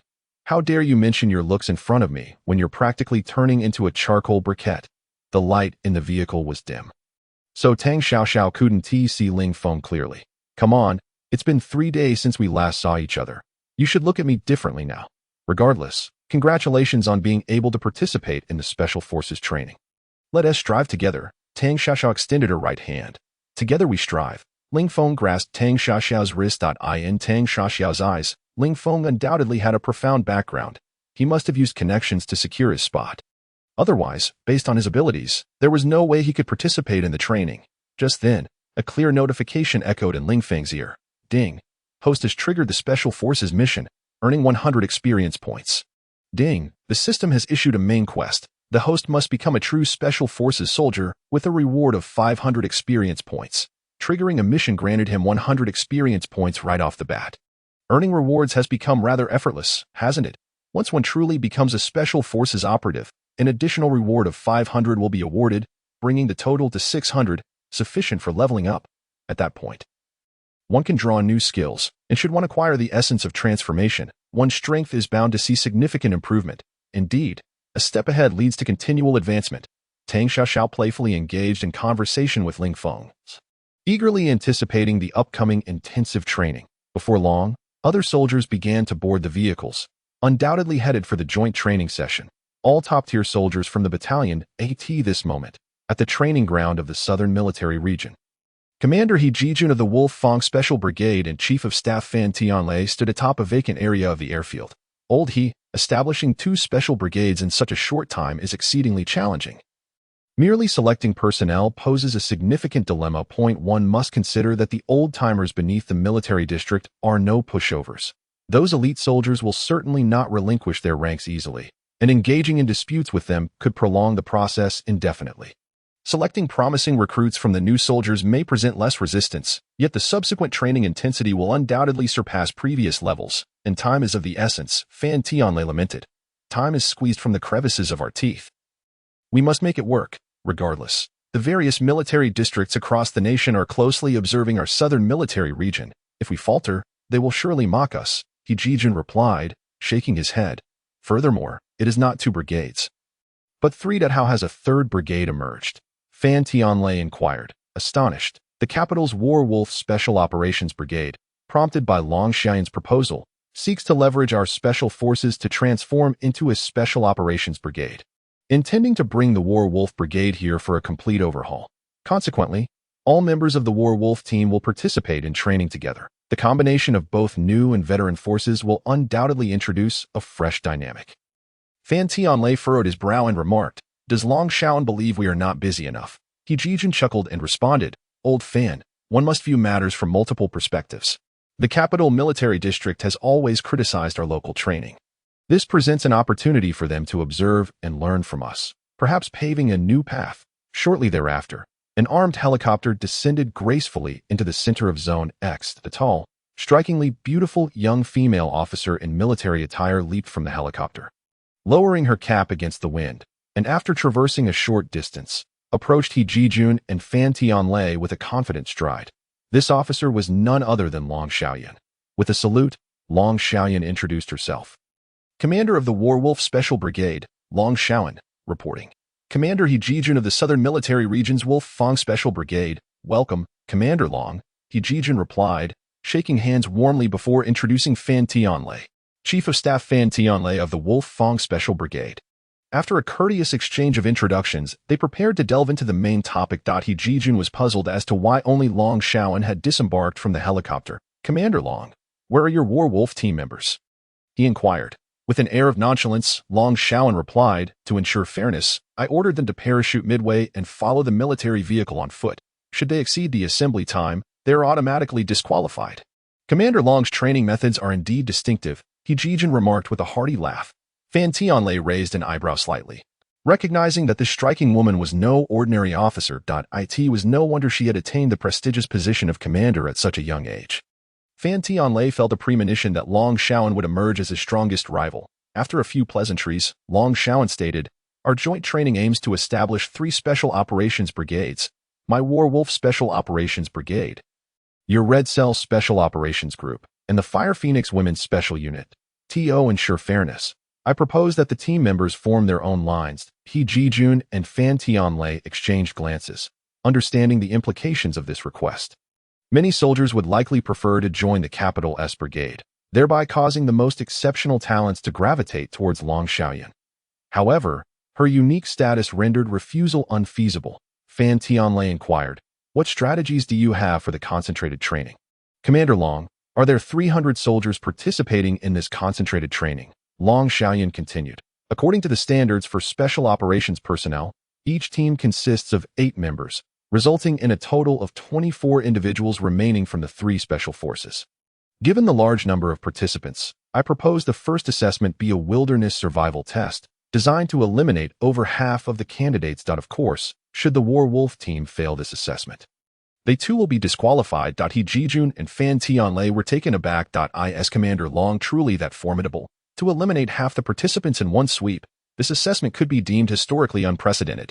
However, upon reflection, they recognized the merit in such an approach. The more stringent the conditions, the more rigorous the training, allowing the most outstanding individuals to rise to the occasion while conserving time, a crucial factor given the limited time frame provided by superiors. Moreover, Long Xiaoyan exhibited a fierce approach even towards her own team. The Wolf Fang Special Brigade was already a special operations unit, having passed through rigorous assessments. If they were to fail in training and be returned to their original units, it would be a substantial blow to any special operative's morale. Meanwhile, inside the military vehicle, Tang Xiaoxiao gazed out the window in astonishment. There's someone chasing after the military vehicle. Ling Feng leaned out to observe. The soldier pursuing them was sprinting at remarkable speed, deftly leaping over tree trunks and skillfully dodging obstacles, steadily closing the distance to the vehicle. What incredible speed! Which unit does he belong to? The soldiers in the vehicle were captivated by the sight of the soldier chasing after them. As the vehicle took a turn, the soldier leaped from the side, grasping the edge of the vehicle with agility and landing smoothly inside. Slightly breathless as he settled beside Ling Feng, "Brother, what is your name? Did you see my performance? I can keep pace with the military vehicle and catch up all the way here, once we reach the military district. I've got your back. I'm an old soldier, Ling Feng." Ling Feng, the troublemaker, it was known that he had caused numerous issues within the ranks and had openly defied military orders, resulting in the elimination of terrorists. Just as he was about to be discharged from the army, he was taken under the wing of the capital military district's War Wolf Brigade. "What brings you here from the War Wolf Brigade?" Ling Feng noted the self-important tone in Ling Feng's voice as he boasted about his own exploits. Ling Feng replied coolly, "I heard you got into trouble in the capital military district and nearly faced discharge." A bead of sweat formed on Ling Feng's forehead, perplexed by how Ling Feng knew about his past. Did he recognize him? Displaying an awkward expression, he retorted, "Brother, let's not delve into matters best left untouched. I do my best not to look down upon you." Tang Xiaoxiao chuckled, realizing that this Ling Feng aimed to impress Ling Feng but had been exposed. She was now even more convinced that Ling Feng's background was extraordinary. He seemed to have knowledge of even the most random soldiers from the capital military district and their pasts. Others couldn't help but laugh as well, realizing he was merely a problematic soldier. Though Ling Feng felt a vein pulse on his forehead, he quickly brushed it off. Glancing at Ling Feng, he smirked, "Those are merely minor issues. They're all in the past. You seem quite well informed." Knowing about my trivial matters, he scrutinized Ling Feng, who appeared to be a fresh recruit, young and unseasoned, clearly lacking rigorous training. Was such a soldier truly selected for special operations training? The standards for selection seemed to have been considerably lowered. Looking at the other soldiers, all fresh recruits, he wondered, "Are you all here for special operations assessments?" "Indeed," a soldier replied. Relieved, Ling Feng exhaled, "Thank goodness. I thought I had boarded the wrong vehicle." Upon hearing this, the expressions of everyone turned somber. Was he implying they were beneath him? Noticing the lack of engagement from the others, Ling Feng turned to Tang Xiaoxiao, grinning, "You're all fresh recruits, right? I can tell just by looking. I'm not like you all. I've successfully executed 6 missions abroad, returning victorious each time, having eliminated no fewer than 10 terrorists. Impressive. Then what brings you here?" Tang Xiaoxiao retorted, unable to tolerate Ling Feng's boastful demeanor, as if he alone were extraordinary while everyone else were mere amateurs. "You've hit the nail on the head. I'm here to polish my skills during this training session. Once it concludes, I'll be tasked with even more significant missions. Frankly, this concentrated training is trivial for us. However, for you newcomers, it might be quite challenging. I'm not exaggerating. The forthcoming training will undoubtedly adhere to the rigorous standards of special operations, perhaps even exceeding them. You want to be able to compare your previous training experiences. And I estimate that by the end of the first round of training, half of you will be eliminated. But for someone like me, it's all just routine." Ling Feng continued to drone on. Tang Xiaoxiao could no longer bear it. She had witnessed thick-skinned individuals before, but never one so audaciously self-aggrandizing, boasting with an inbuilt sound system while simultaneously belittling others to elevate himself. She cleared her throat twice and remarked, "I must say, Comrade Ling Feng, if you were to cease your pretentiousness, we might still regard you as a friend." The soldiers seated on either side of the compartment could not help but burst into laughter. Such a statement was too apt. This braggart had prattled on for the better part of the day, and many had long harbored dissatisfaction. Ling Feng, with a resigned smile, raised his thumb and replied, "You and that fair-skinned lad are quite the match for awkward small talk." Tang Xiaoxiao's cheeks flushed slightly, as if her innermost thoughts had been laid bare, and she retorted, "What nonsense." Ling Feng obediently fell silent. The vehicle sped along, entering a forest after more than 2 hours of travel. Towering bushes, massive pine trees, and a variety of undergrowth seemed to usher them into a primeval woodland. After traversing the rugged terrain for over an hour, the vehicle finally came to a halt. "Everyone, disembark swiftly," a young lieutenant bellowed. The soldiers promptly leapt from the vehicle. Ling Feng then surveyed his surroundings. It was evident they had arrived at a makeshift base. With rudimentary military tents surrounded by barbed wire. At the entrance stood 2 fully armed soldiers, alongside a simple table. "Everyone, line up in order for registration." Following the soldiers' instruction, individuals registered one by one, starting with their unit number. Once all had completed the registration, they waited at the entrance for the arrival of other units. It seemed the narrative had shifted. Ling Feng recalled the world of special forces he had watched and found no similar scenario. However, regardless of the changes, it would not greatly affect him. He had to pass the assessment. At that moment, a military vehicle approached, bringing another batch of soldiers for the evaluation. He Chengwang, Ling Feng spotted He Chengwang, sporting a cool expression as he jumped from the vehicle, his sharp gaze scanning the surroundings. Following him was the robust Li Erniu, who leapt down and exclaimed, "My goodness, what on earth is this place?" Next came Wang Yanbing, who excitedly surveyed the area, his eyes lighting up when they fell upon Tang Xiaoxiao. What a beautiful female soldier. They were soon ushered to register and obediently stood aside to wait. Subsequently, military vehicles continued to arrive, delivering wave after wave of soldiers. Yi Zunshin. Ling Feng immediately recognized Yi Zunshin among the female soldiers, her pure and elegant features complemented by bright, expressive eyes. Her figure was curvaceous and no less impressive than Tang Xiaoxiao's. Yet, she emanated an air of pride that seemed somewhat at odds with her innocent appearance. Tian Guogua, the adorably voluptuous female soldier from the Fire Phoenix unit, made her entrance, exuding a sense of weightiness as she descended from the military vehicle. Soon after, Shenlani, Ouyang Qian, Chubai Ajua, He Lu, and Tan Xiaolin also appeared. After gathering approximately 300 individuals, 3 military trucks arrived to transport them. The entire process was random, leading to a crowded mix of men and women in the vehicles. As they bounced along the rugged path deeper into the forest, an old adage rang true. Where there are female soldiers, there is joy. Tang Xiaoxiao, with her artistic flair, quickly mingled with the numerous female soldiers and began to sing.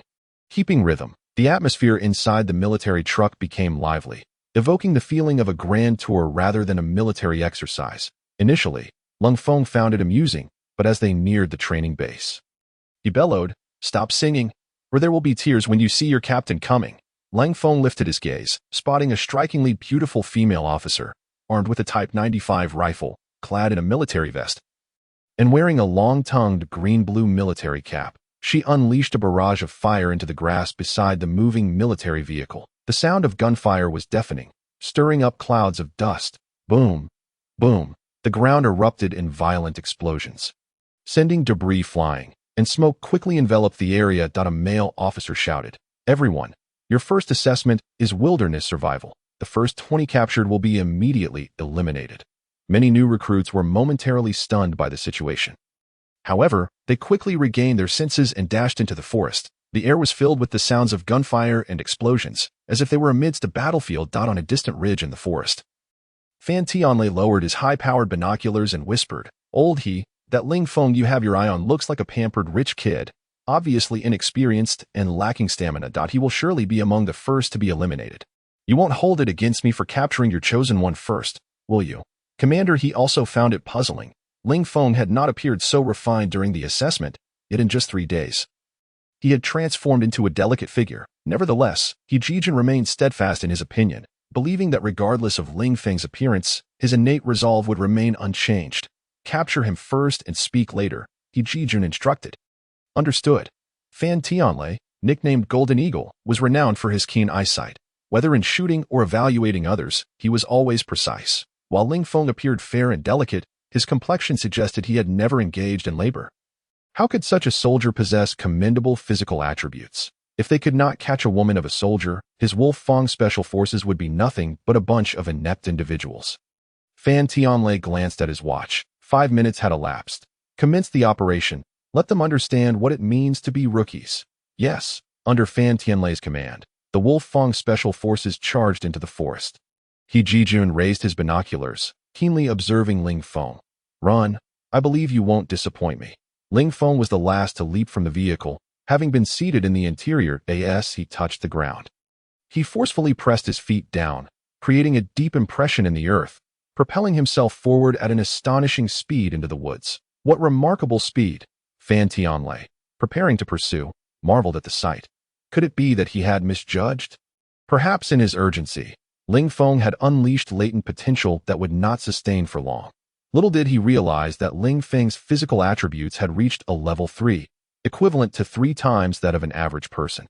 Thus, at full throttle, how could his speed not be exceptional? Upon entering the forest, the advantages of Ling Feng's threefold physical attributes manifested immediately. His speed and agility allowed him to deftly navigate around obstructing branches, Minimizing resistance. From a distance, Ling Feng appeared as nimble as a monkey. In a short span, he surpassed the last soldier. What the heck? Just a moment ago, there were still more than 20 meters between us. How did he suddenly get ahead? The soldier was left dumbfounded. Soon, he overtook the second, then the third. More soldiers found themselves overtaken by Ling Feng, each wearing a look of astonishment. Did this kid take performance-enhancing drugs? How bizarre. He looks delicate but runs faster than a rabbit. He Chengwang felt the wind against him, his shirt clinging to his torso. Having practiced martial arts since childhood, his endurance, flexibility, and reflexes surpassed many of his peers. Navigating the forest was his forte, and he surged ahead of most. Presently, he found only the veteran Ling Feng in front of him. Competitive by nature, He Chengwang held his breath and pushed himself forward. Determined to outpace Ling Feng, this was his essence. He aspired to be first in everything. Just as He Chengwang exerted himself, he suddenly noticed a figure sprint past him. Glancing sideways, he saw a soldier with a delicate appearance. This left He Chengwang feeling frustrated. Where had this person appeared from? Just moments ago, he had clearly left many behind. When had this individual caught up, He Chengwang unleashed all his strength, but the distance between them only increased. This was vexing. He was resolute in his desire to claim the title of first. Having failed to catch up with Ling Feng, He Chengwang was inevitably demoralized as others surpassed him. Ling Feng, having overtaken He Chengwang, set his sights on the next target, Ling Feng. Full of confidence, Ling Feng thought to himself, how could these novices possibly outrun me? He had undergone countless training sessions as a special forces soldier, the most intense of which involved live ammunition chasing from behind, a truly life-threatening experience. As Ling Feng turned to mock the new recruits, a figure darted past him with remarkable speed. That pretty boy? Damn, Ling Feng, not exerting himself to the fullest, saw Ling Feng surpass him and suddenly surged forward, determined to chase him down. Alas, as he ran and shouted, his speed exploded, but he soon realized Ling Feng had already vanished from sight. This kid, when it came to cross-country speed, few in the entire Beijing military district could outrun him, so how could he be surpassed by a mere pretty boy? Unbelievable. Ling Feng left everyone far behind and arrived at the smooth trunk of a tree. He reached out and felt the bark, which was exceptionally smooth, reminiscent of stripped pine. It would be exceedingly difficult for an ordinary person to climb it, as the tree boasted dense branches and a drop exceeding 20 meters. Providing excellent concealment, resting up there, no one would suspect a thing. Ling Feng possessed a unique climbing ability. Taking a deep breath, he felt his body become light as air. Wrapping his arms around the trunk and placing his feet against it, he bent his body and swiftly ascended, the slick bark presenting no challenge to him. At that moment, if anyone had seen him, they would surely have been astounded. In the blink of an eye, Ling Feng had reached the top branch, leaning against the trunk, completely concealed by the surrounding foliage. From below, it would be nearly impossible to detect anyone up there, given the height of the ground. They would never think someone had the capability to climb up. Now, he could enjoy a good nap. Ling Feng leaned against the tree and dozed off. Meanwhile, not far away, the sounds of soldiers being captured and their protests echoed, mingled with the frustrated cries of those apprehended. Don't move. Wang Yanbing, feeling despondent, stood up only to realize he had been completely surrounded, unaware of his predicament, thinking he had hidden successfully, pondering whether he was the last one caught. Which number am I? Wang Yanbing inquired. Not sure.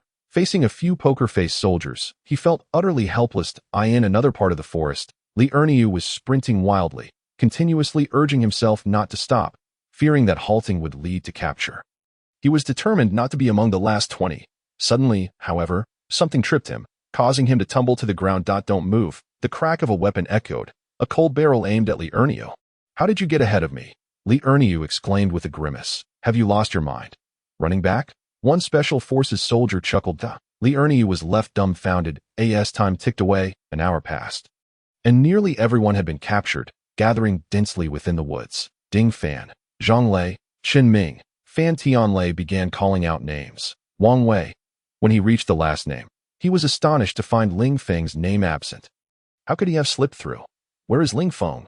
Fan Tianlei murmured, raising his voice. No one in the ranks responded. A moment later, Miao Lang approached Fan Tianlei, whispering, we're short one. There are only 299 people here. What? You mean Ling Feng hasn't been caught yet? Fan Tianlei gasped in disbelief. Yes, Fan Tianlei truly couldn't comprehend it. That delicate, fair face clearly indicated he was not someone who could run far. Moreover, who were the Wolf Fang Special Forces. Their tracking and search capabilities were top-notch. Allowing a rookie to slip away under their noses would be utterly embarrassing, especially with Ling Feng from the Beijing district watching. Fan Tianlei glanced awkwardly at He Jijun. He Jijun's lips curled into a slight smile. This is intriguing. If Ling Feng wasn't fast or far away yet remained uncaptured, it could only indicate one thing. His ability to conceal himself was exceptional. So much so that even Fan Tianlei and the others couldn't find him. Such a rookie was indeed fascinating. Ling Feng furrowed her brow slightly upon hearing Ling Feng's name, muttering to herself, could it be a namesake? At this stage of the assessment, it was impossible to send people to search for Ling Feng. Reluctantly, Fan Tianlei had to call for several loudspeakers, instructing people to shout throughout the forest. The first round of the assessment concluded, and everyone was to assemble at their original positions. After a considerable time, they finally saw Ling Feng leisurely emerging from the woods. Reporting, Private Ling Feng. Ling Feng stood before Fan Tianlei, brimming with energy. Fan Tianlei observed Ling Feng, who appeared as if he had just awakened, and felt a wave of frustration. This kid must have been hiding away, sleeping in some corner. Fan Tianlei circled Ling Feng 3 times, scrutinizing him from head to toe, and finally declared, "You, young man, are quite impressive." Ling Feng replied, "How impressive?" Fan Tianlei was momentarily taken aback. How impressive? How on earth was he to know? Did this kid not realize he was being sarcastic? And still, he asked, "How impressive?" A normal response would have been to express gratitude for the compliment, perhaps adding that his efforts were still insufficient. But to ask, "How impressive?" left Fan Tianlei at a loss for words. This kid certainly didn't play by the rules. Fan Tianlei felt a wave of embarrassment wash over him. The other soldiers, upon hearing this, looked at Ling Feng with admiration. What a remarkable retort. He must have left Fan Tianlei speechless. Many of the new recruits felt discontented when they were caught, believing it was unjust. These seasoned soldiers had come prepared, having set traps and familiarized themselves with the terrain of the forest. The newcomers, running around blindly, surely had no chance of escaping. So, witnessing Fan Tianlei's predicament brought a sense of satisfaction, and many discreetly gave Ling Feng a thumbs up, seeing Fan Tianlei at a loss for words. Ling Feng added, "Thank you for the compliment, Commander." The surrounding soldiers finally could no longer contain their laughter, especially the female soldiers, who burst into giggles almost simultaneously. Even the usually serious Ling Xiaoyan couldn't help but twitch her lips. Fan Tianlei's expression darkened as he declared loudly, "Because of you, all male soldiers will carry a 50-kilogram load and run 10 kilometers. Report." He Qingwang stood tall, calling out, "Speak." "Why only the male soldiers?" He Qingwang asked. "Male soldiers will carry 50 kilograms and run 15 kilometers. Fan Tianlei retorted directly. "Why, 20 kilometers?" The male soldiers in the ranks erupted in protest. Why was this happening? Could they not voice their opinions? They had never encountered such a tyrannical instructor before. Everyone fell silent. No one dared to question why any further, lest it lead to even harsher penalties. Ling Feng bellowed, "As soldiers, it is our duty to obey orders without question. Do not doubt the commander's commands." This was the resolve of Ling Feng, having been a veteran soldier and learned many lessons from rigorous training. Finally, everyone quieted down, and He Qingwang obediently closed his mouth. No longer pursuing the matter, those whose names were called stepped forward. "Remove your helmets," Fan Tianlei commanded. One soldier, unable to withstand the psychological pressure, broke down in tears, exclaiming, "Why, I prepared for 3 years just for this opportunity. If I hadn't been so unlucky, I wouldn't have been caught at the start." Fan Tianlei's powerful voice echoed, "It's not that they are stronger than you. It's that some must inevitably be eliminated." The eliminated soldiers, with eyes filled with pain and resignation, removed their helmets and stepped out of the ranks, feeling a sense of bitterness, for the rules were indeed harsh. Female soldiers stepped forward. The female soldiers moved to the opposite side of the ranks. "Male soldiers, pack your backpacks. 50 kilograms. You have 5 minutes to prepare," Fan Tianlei commanded. In 5 minutes, all male soldiers must have their backpacks weighing over 50 kilograms securely strapped to their backs. If anyone weighs less than 50 jin upon weighing, they shall be penalized with 2 bricks. "Begin." With a decisive order from Fan Tianlei, everyone commenced their run under the scorching sun. The group of rookies began to tire. Fan Tianlei turned to He Jijun. Expressing his grievances, "Old He, there are hardly any remaining members in the Wolf Fang unit, and the 3 strongest veterans have all retired. You wouldn't have me lead the team personally, would you?" He Jijun glanced at Fan Tianlei and replied, Are you admitting you're getting old? Fan Tianlei squinted and chuckled. What can I say? I have no choice in the matter. Look at your lack of ambition. I won't bother you with this. You should monitor the situation from the control room and keep a keen eye out. If you fail to find any promising recruits, it will be on you. Guaranteed to complete the task. Fan Tianlei stated solemnly, then added with a smile, Thank you, Chief. Spare me the formalities. He Jijun laughed. What are your plans for training the female soldiers? The lightning strike team should be arriving soon. Along with another batch of female soldiers, they will be responsible for their training. Are you suggesting that Lei Zhan train the female soldiers? Would they be willing to accept such an arrangement? Fan Tianlei questioned, perplexed. The lightning strike team is currently the most formidable special forces unit in the South China military region, each member exuding an air of arrogance, especially Lei Zhan, the new generation's top soldier. No one in the South China military region can match his individual combat prowess. This is an order, He Jijun replied. Sometimes, higher ranks can be quite oppressive. Fan Tianlei chuckled. Fan Tianlei and Long Xiaoyan entered the monitoring center. Prior to the training session, cameras had been installed throughout the training area to ensure constant observation of the soldiers' movements. At that moment, dozens of monitors were mounted on temporary boards, capturing footage from various angles to guarantee that not a single detail was overlooked. The physical fitness of this group of rookies was commendable.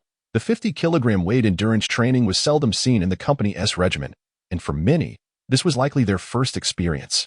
They managed to endure far better than the previous batch, which had seen a third of its members drop out at the outset.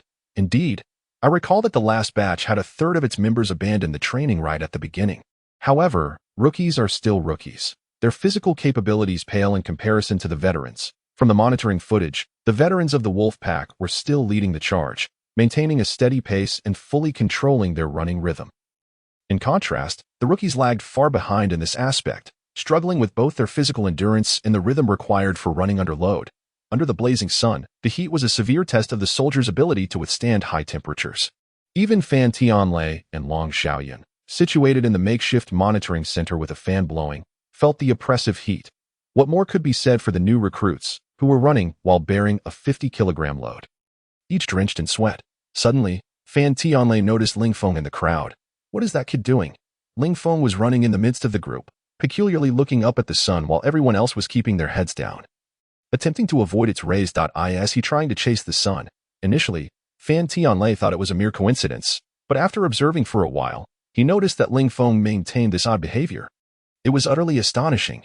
The outdoor temperature hovered around 39 degrees Celsius, considered scorching, and at noon, when the sun was at its zenith, it was difficult to even look at the sun. Yet here was Ling Feng, staring directly at it. Isn't he afraid of fainting? Other officers nearby also took notice. This could not feel the heat at all. With the sun so fierce, a mere glance lasting a second or two would overwhelm the eyes of an ordinary person, potentially leading to severe burns. Does he not exhibit any signs of discomfort? Non-human, one officer exclaimed. Hey, did you notice? His clothes are completely dry. Indeed, the soldiers surrounding Ling Feng were already soaked in sweat, their upper bodies practically drenched, while Ling Feng appeared completely dry, as if only a few beads of sweat were forming on his forehead. Strange. What kind of physique is this? In high temperatures, our bodies typically cool down by sweating. Yet he seems to have no sweat at all. How does he dissipate heat? Fan Tianlei squinted, unable to comprehend.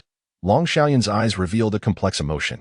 Ling Feng continued to run under the blazing sun, waves of heat washing over him, making him feel as if he were in a furnace. Even with his attribute level at 3, it was somewhat uncomfortable. Trigger point. How much does it take to reach the trigger point? If this continues, this skill become useless. Ling Feng felt a bit frustrated. 1 minute passed, then 5, and then 10. Ling Feng was on the verge of cursing. Why was it taking so long for anything to trigger? Is this what drought resistance feels like? At the 15th minute, Ling Feng suddenly felt a coolness enveloping his body, spreading throughout until it felt like he was running in an air-conditioned environment. How miraculous! Ling Feng focused on the sensation, realizing that once his body hit the critical threshold, the pores of his skin sealed under the sunlight, trapping moisture within. Simultaneously, as he inhaled, the veins in his body created a flow of air, producing a subtle coolness from within, rendering the oppressive heat virtually imperceptible. Moreover, when he gazed at the sun, it seemed as though a mist enveloped his vision, soothing his eyes and protecting his retinas from UV damage. Superior to the most popular sunglasses on the market, This was merely a fraction of the capabilities of the Xiaoxiao fruit. How formidable would the full extent of its powers be? Ling Feng reveled in the refreshing sensation beneath the scorching sun. Feeling utterly invigorated, coupled with his threefold strength attributes, carrying a 50-kilogram load was hardly a challenge for him. In this light, Ling Feng appeared as if he were on a leisurely journey, carrying a portable air conditioner while enjoying the scenery around him. In stark contrast, the soldiers surrounding him were not so fortunate. They bore the brunt of the sun's harsh rays, struggled under the weight of their loads, and were forced to keep running, exhausted beyond measure. The other soldiers observed Ling Feng's effortless stride and his lack of perspiration, their faces a mixture of astonishment. Is he even human? While Ling Feng was immersed in experiencing the powers of the Xiaoxiao fruit. Fan Tianlei was keenly observing him. There was something peculiar about this kid. However, his speed was lacking, falling somewhere in the mid-range. The earlier failure to catch him might have been due to sheer luck. As he had hidden in a secluded spot, Fan Tianlei shifted his focus to Ling Feng's speed. Ling Feng maintained a position in the middle of the pack, neither too fast nor too slow, presenting no distinct advantages. This was merely the beginning. The mountain trails ahead would only grow more arduous. Based on his current stamina, he would soon find himself trailing behind the group, carrying a 50-kilogram load over 20 kilometers of rugged terrain. This extreme endurance challenge truly tests a person's physical and mental resilience. In the end, it all comes down to willpower, Fan Tianlei remarked, eager to see how many would endure until the end.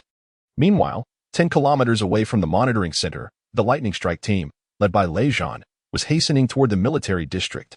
Head, what are those high-ranking officials thinking? They actually want to establish a female special forces unit? Can women truly fight on the battlefield? Yuan Bao scoffed, clutching his 95 rifle. Exactly. War is a man's domain. What can a bunch of women possibly accomplish? Xiaomi Feng chimed in. I thought we were being summoned for some significant mission. Yet here we are, training a bunch of women. Is it not a waste of our esteemed lightning strike team's prowess to engage in such trivial matters? Yan Wang lamented. With the time and energy spent on this, we might as well focus on our own training. Training women seems utterly pointless. Other team members echoed similar sentiments, transforming into a chorus of complaints. Lei Zhan furrowed his brow and stated sternly, do not underestimate women. Countless men have fallen victim to women in the past. The higher-ups have their reasons for this decision, and it is our duty to execute it diligently. Understood. Lei Zhan was notorious for his stubborn temperament. Everyone knew that once a directive came from above, it was met with unwavering obedience. Do not express your discontent. Long Xiaoyan from the capital military district has also arrived, reportedly to finalize her Wolf Pack Combat Brigade. Long Xiaoyan from the Wolf Pack Combat Brigade. That name sounds familiar, Xiaomi Feng mused, scratching his head, struggling to recall. The Wolf Pack Combat Brigade is no ordinary unit. It ranks among the top combat forces in the capital military district, consistently performing exceptionally well in various national special forces competitions. They even clinched first place in the National Special Forces competition 2 years ago. Vice Captain Chen Engtian remarked, yes, indeed, it is them. Why does this sound so familiar to me? Chen, your memory is quite impressive. Littleby chuckled. Even she is joining in. It seems the higher-ups are placing significant emphasis on this assessment. What is Long Xiaoyan's current status? Someone inquired, uncertain. Regardless, we must not be negligent in this training. Do you understand? Lei Zhan declared loudly. Yes. The vehicle sped along, and before long, they arrived at the temporary command center. Tijijun, having received prior notification, stood in the open area at the entrance. Report, sir. The lightning assault team of the Wolf Fang Special Brigade from the Southern Military District has been ordered to select members for the Fire Phoenix Women's Special Forces. Please provide instructions. Lei Zhan saluted Tijijun, his voice resonant and firm. Excellent. The candidates are right there and ready for evaluation at any moment. Tijijun replied. Yes. Nearly 100 female soldiers stood in formation, gazing at Lei Zhan, with several of them whispering amongst themselves. So handsome. Though he has a poker face, Lei Zhan is the king of soldiers in our military district. The lightning assault team he leads is one of the top combat units. Of course, he is different from others. The current trend is to be cool. At that moment, Long Xiaoyan and Fan Tianlei, having heard the commotion outside, also stepped out. Lei Zhan, allow me to introduce Long Xiaoyan from the capital military district. Tijijun said to Lei Zhan. Lei Zhan glanced at Long Xiaoyan's shoulder insignia, noting the 2 red stripes and 2-star emblems indicating her rank as a lieutenant colonel. Why not salute? Tijijun whispered, reporting. Lejean, captain of the Lightning Assault Team, Southern Military District. Although Lejean felt a twinge of dissatisfaction, rank was rank. Long Xiaoan from the Capital Military District, she replied politely. Noticing that Long Xiaoan was alone, Lejean couldn't help but wonder if she intended to complete the entirety of the Wolf Brigade's training by herself. What a joke. To be frank, Long Xiaoyan's reputation was formidable, but that was in the Capital Military District. Lejean remained unconvinced. One could only earn his acknowledgement through demonstration of strength. Had it not been for the constraints of rank, he would have challenged her outright. Let us commence training. Long Xiaoyan refrained from further comment. Perceiving Lejean's discontent towards her, Lejean turned to the still-formed female soldiers, his cold gaze sweeping across them. Hey, oh, you know where you are? This is hell. I fail to comprehend why you would choose to come to such a place. 50 kilograms of weight over a 10-kilometer cross-country run. Gear check, and we begin in 5 minutes. Report. 50 kilograms is too heavy. Yi Zuanshin shouted. 50 kilograms over 20 kilometers. Lejean replied indifferently. The assembled female soldiers erupted in dismay. Isn't this asking for our lives? Report. Lejean turned his gaze towards another female soldier, his eyes suddenly lighting up. Isn't that Enran? Lejean had once pursued Enran but received no response, as his training and missions kept him too preoccupied that he never expected Enran would also participate in the Special Forces training. Speak. 50 kilograms and 20 kilometers of cross-country is excessively harsh for us female soldiers. The training is equivalent to that of male soldiers. I implore the instructor to consider the realities. And Rand stated unwaveringly that in my eyes, there is no distinction between female and male soldiers. You all share a singular goal, to become qualified Special Forces members. 50 kilograms of weight over 20 kilometers. Execute the orders. Lejean commanded. All the female soldiers grumbled, lamenting their fate under such a devilish instructor, yet they had no choice but to grit their teeth and press on with the weighted run. Move faster, Lejean shouted from the rear. If anyone wishes to withdraw, speak up now, and I will dispatch a military vehicle to escort you back in the most dignified manner, with gritted teeth. The female soldiers pressed forward. Yi Zuanshin and Enran led the pack. Is that Lejean pursuing you? Yi Zuanshin observed keenly, having noticed the tenderness in Lejean's gaze towards Enran. Furthermore, when Enran voiced her concern, he had not imposed any penalties, which served as the best evidence. Yama, you were in charge of recording. Little B, assist Yama. The female soldiers' weighted cross-country training commenced in earnest, as Lejean instructed the Lightning Assault Team members to collaborate. Once the arrangements were complete, he entered the monitoring room with Fan Tianlei and Long Xiaoyan to observe the entire cross-country process. Fan Tianlei, watching the monitor, subconsciously glanced at Ling Feng. This kid's speed hasn't diminished at all? Fan Tianlei expressed surprise upon seeing Ling Feng's position in the lineup. The cross-country run followed a designated route along the mountainside, covering a distance of 4 kilometers per lap. Having completed the first lap, Ling Feng not only maintained his position but advanced, surpassing Fan Tianlei's expectations. According to Fan Tianlei's assessment, Ling Feng's stamina should only have supported 1 lap. During the second half of the lap, his speed should have gradually decreased, and by the end, he would likely find himself at the very back of the pack. The current situation, however, was entirely contrary. Strange. After a while, Ling Feng overtook Wang Yambing and caught up with Li Erniu. This further astonished Fan Tianlei, who was taken aback when Ling Feng eventually surpassed He Qingguang. He Qingguang was someone Fan Tianlei had high hopes for. Possessing exceptional physical attributes, albeit slightly lacking in experience compared to seasoned soldiers, if all went as expected, he should secure the top spot among the newcomers. Odd. This marked the second time Fan Tianlei had voiced his bewilderment. After surpassing He Qingguang, Ling Feng ascended to the forefront of the newcomers, now only 100 meters behind the seasoned soldiers, when He Qingguang was overtaken by Ling Feng for the second time. He felt utterly dejected. He had just reassured himself that seasoned soldiers would not catch up, and thus he aimed to be the first among the newcomers. Yet, Ling Feng had outpaced him once more. Fuming with indignation, He Qingguang hastily quickened his pace in pursuit of Ling Feng. Fan Tianlei continued to monitor Ling Feng, drawing Long Xiaoyan's attention to him, albeit from a different perspective. Long Xiaoyan curiously noted that while others were wiping away sweat during their run, Ling Feng showed no signs of perspiration whatsoever. Zoom in on his shot. Long Xiaoyan commanded the nearby operator. Soon, a close-up of Ling Feng appeared on screen. How is it that he has no sweat at all?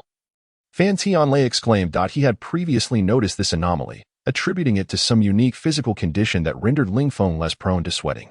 However, it was inconceivable for anyone to remain completely dry during prolonged physical exertion. The footage confirmed that Ling Feng indeed exhibited no sweat, nor any signs of overheating. This left many perplexed. How could he manage this? In such high temperatures, he showed no signs of perspiration. Did he carry a portable air conditioner? Fan Tianlei speculated. Long Xiaoyan shook her head, equally baffled. After a moment of contemplation, Lei Zhan suggested, it could be a natural physical trait. I have heard of individuals who possess such traits, capable of regulating their body temperature without excessive sweating. However, such individuals are rare. Lei Zhan's conjecture closely mirrored Fan Tianlei's thoughts. If this were the case, Ling Feng held a significant advantage under these conditions. This kid possesses remarkable abilities. The members of the Wolf Fang Special Forces, who had taken on the role of frontrunners, occasionally glanced back at the group of inexperienced recruits, not missing the chance to taunt them. Recruits, did you not have enough for breakfast? Look at you. Each one moving like a snail. Even a snail would outpace you. Ling Feng called out with a laugh. Seeing Ling Feng sprinting towards them caused a change in expression, as he had previously been overtaken by Ling Feng. Thus, when they began running, he had kept an eye on Ling Feng. However, upon noticing Ling Feng's unimpressive performance under the weight, he assumed Ling Feng's physical capabilities were lacking and did not think much of it. Now, however, Ling Feng's pace was skyrocketing. Brothers, there's a salted fish chasing us from behind. If you don't want to lose, run faster. Ling Feng shouted hurriedly. Xiao Bing and Yu Fei turned to look back. A newcomer? Xiao Bing exclaimed in astonishment. Yes, an absolute newcomer. Running this fast? Yu Fei noted that the distance, which had previously been over 50 meters, had now shrunk to under 20 meters. Who is this kid? Not sure. The captain must be observing. They don't want to lose face, so they are all putting in extra effort. Losing to a newcomer. What would they put their old faces? Under the impetus of Ling Feng. The veteran ahead finally felt the pressure. Initially wishing to conserve energy, they now unleashed their full potential, desperately sprinting forward. In the control room, Fan Tianlei observed the sudden acceleration of the veteran, squinting with a smile as he remarked, Captain Long, your soldiers have finally given it their all. They do not wish to lose face. Long Xiaoyan chuckled softly. Ling Feng has actually challenged the veterans. I underestimated him back then. Fan Tianlei proclaimed with a hearty laugh. Ling Feng's unexpected emergence thoroughly disrupted the veterans' rhythm. Wow. Yu Fei and Xiao Bing were panting heavily, drenched in sweat, pushing themselves to their utmost speed, only to watch Ling Feng race past them. Is this a rookie? Yu and Xiao were left utterly dumbfounded. Then they witnessed Ling Feng steadily advancing, surpassing the veteran Ling Feng, leaving them completely astonished. This is inhuman, Ling Feng exclaimed in frustration as he was overtaken by Ling Feng. The control room erupted with gasps of astonishment. Fan Tianlei could only manage a wry smile, saying, I misjudged him. Lei Zhan gazed at Ling Feng in disbelief, noting, this rookie possesses remarkable physical prowess, and from what I can see, he still has a substantial reserve of energy that if he maintains this pace, he could very well break our military district's 50-kilogram weighted cross-country record. Ling Feng entered the second lap. He ran several hundred meters and was surprised to see someone ahead of him. Astonished, he thought, how can there be someone still running in front? This is the second lap.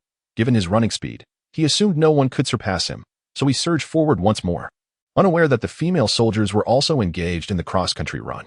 Ling Feng quickly caught up to a tall male soldier with a curvaceous figure, playfully patting his shoulder as he ran, saying, Hey, buddy, nice speed. You've got quite a solid backside. The male soldier, slightly annoyed, turned back and retorted, Excuse me, I'm a female soldier. Upon hearing a woman's voice, Ling Feng looked closely and ran.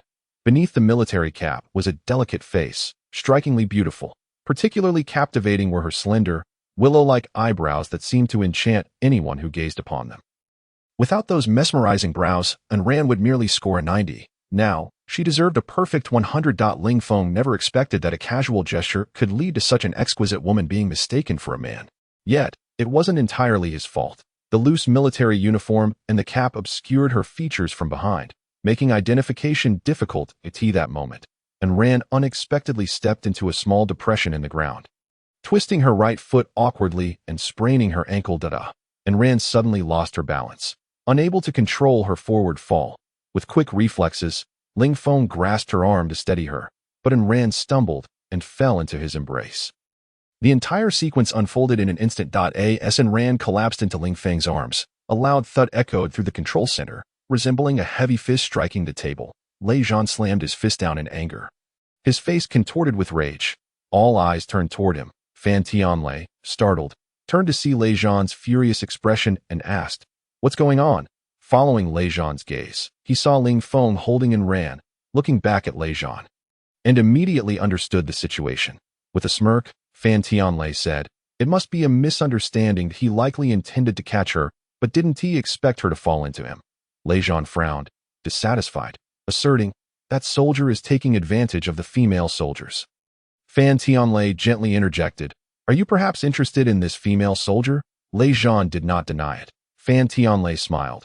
"Good idea. She's a gem in the military, and many have their sights set on her. I've heard so much about her that my ears are almost calloused." Noticing Lei Zhan's silence, Fan Tianlei continued, "We soldiers have little time for romantic pursuits, but finding a partner within the ranks isn't a bad idea. After all, what's grown in our own fields ought to be tended to.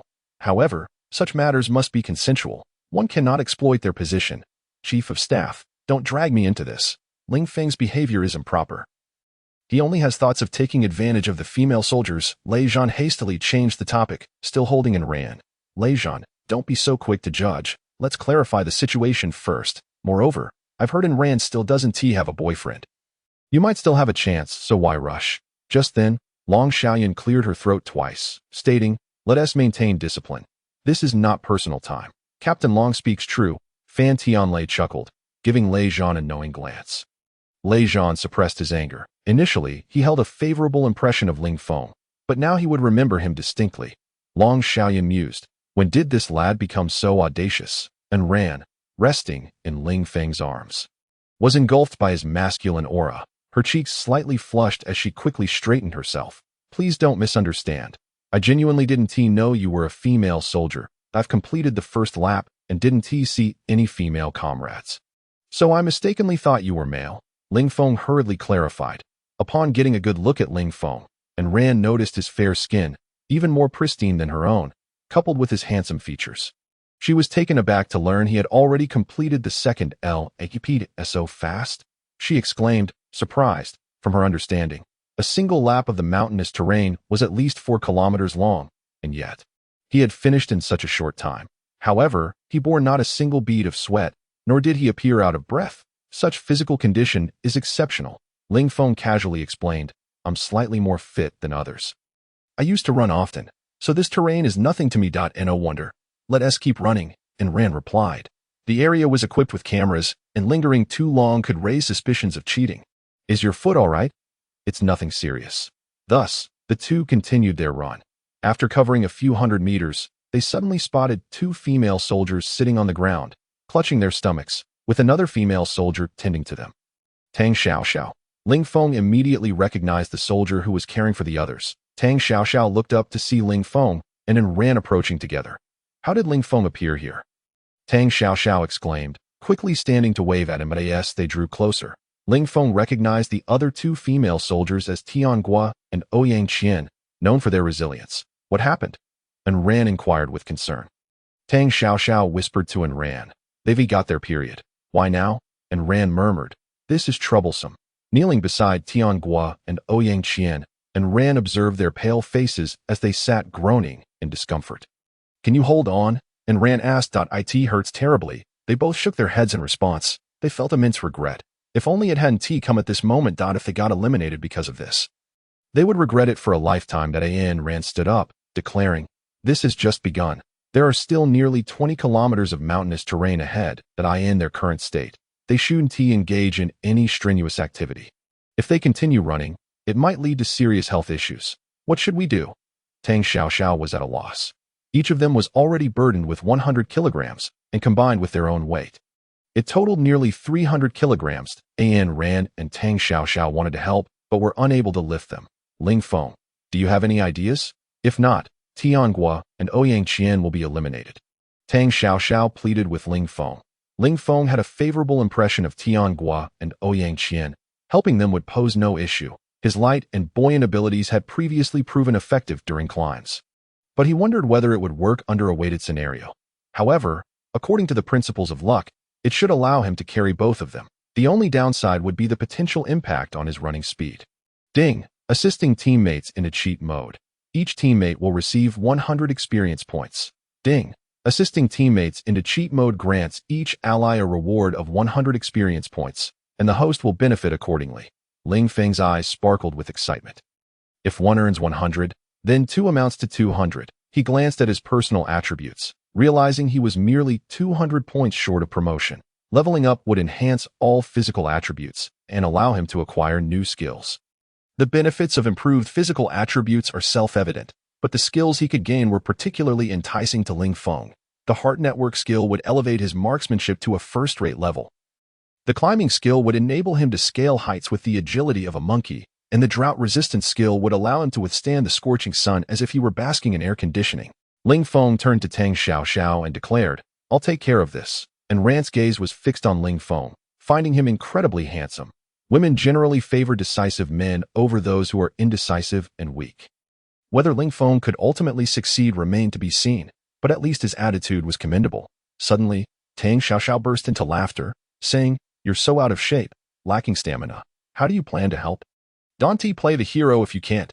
She had merely spoken offhandedly, curious if he would come up with any clever ideas, never expecting him to agree so readily. Was he trying to impress Rand, who was so beautiful? But one must also consider one's own capabilities. Otherwise, the attempt at heroism could easily lead to disaster. With his physique, which had become akin to a white-cut chicken due to a lack of exercise, merely lifting 100 pounds was commendable. That Rand, who was observing from the sidelines, remarked, "He shouldn't be out of shape, right?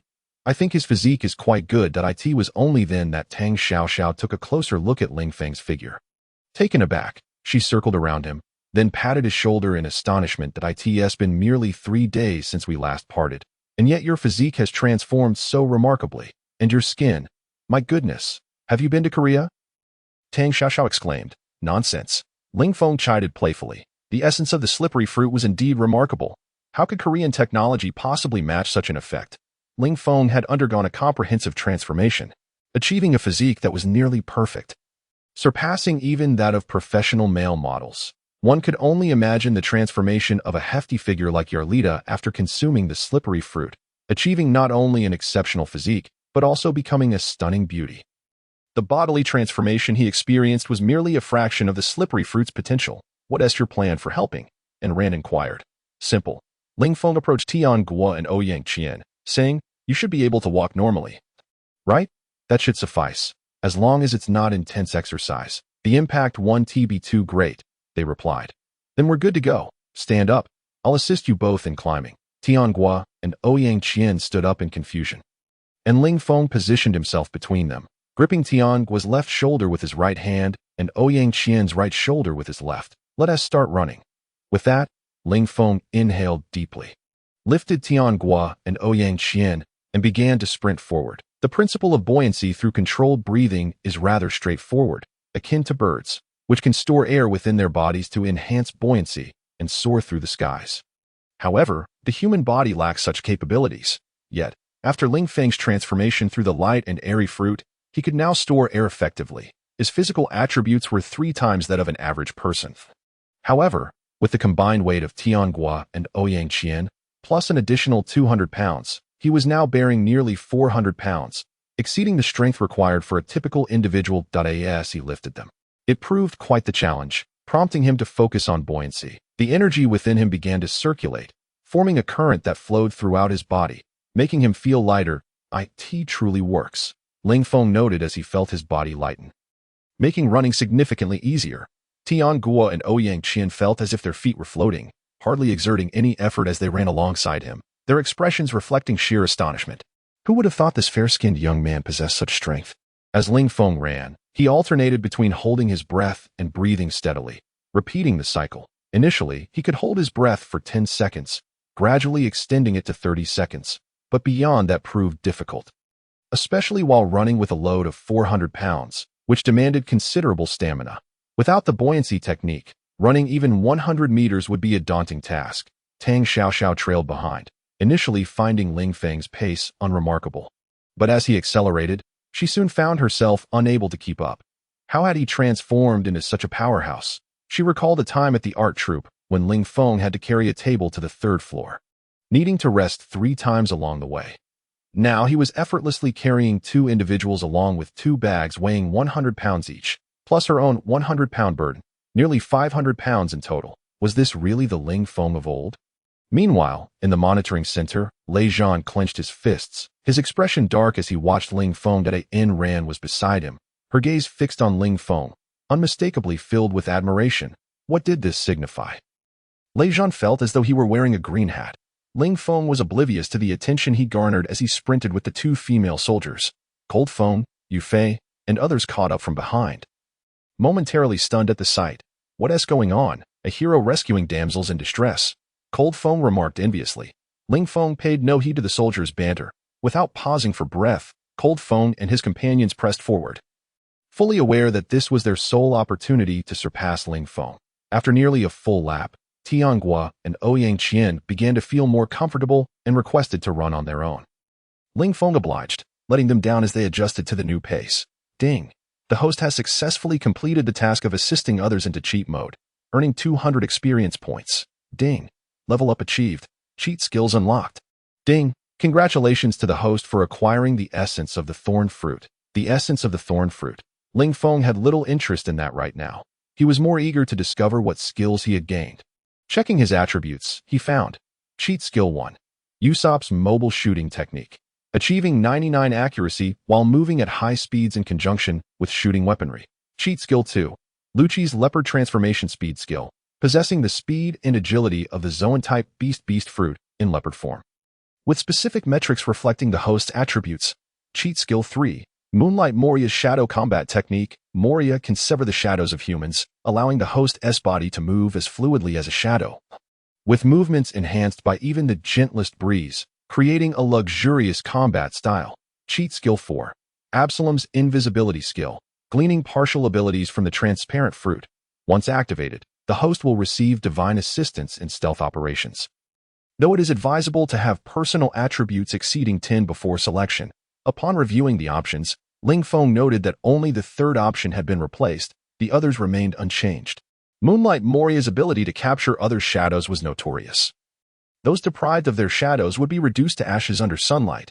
If the shadow were placed into a corpse, it could form a zombie imbued with the original owner's combat abilities and personality.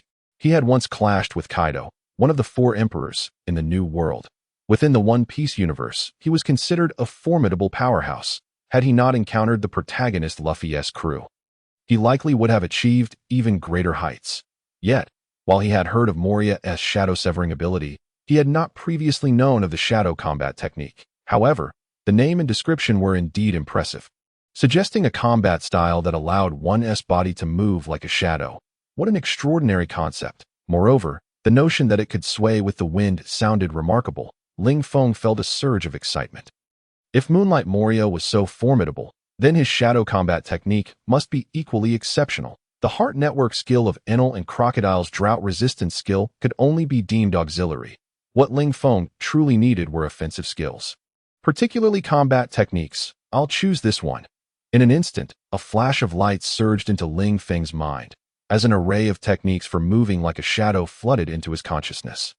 Upon grasping the essence of these techniques, Ling Feng could only describe it in 2 words. Tai Chi, form manifesting as formlessness, formlessness containing myriad variations, soft intertwined with hard, hard intermingled with soft, rootless and untraceable. In harmony with nature, the greatest intricacy of this combat style lies in the ability to mold one's form at will. Once contact is made with an opponent, it is as unshakable as a parasite.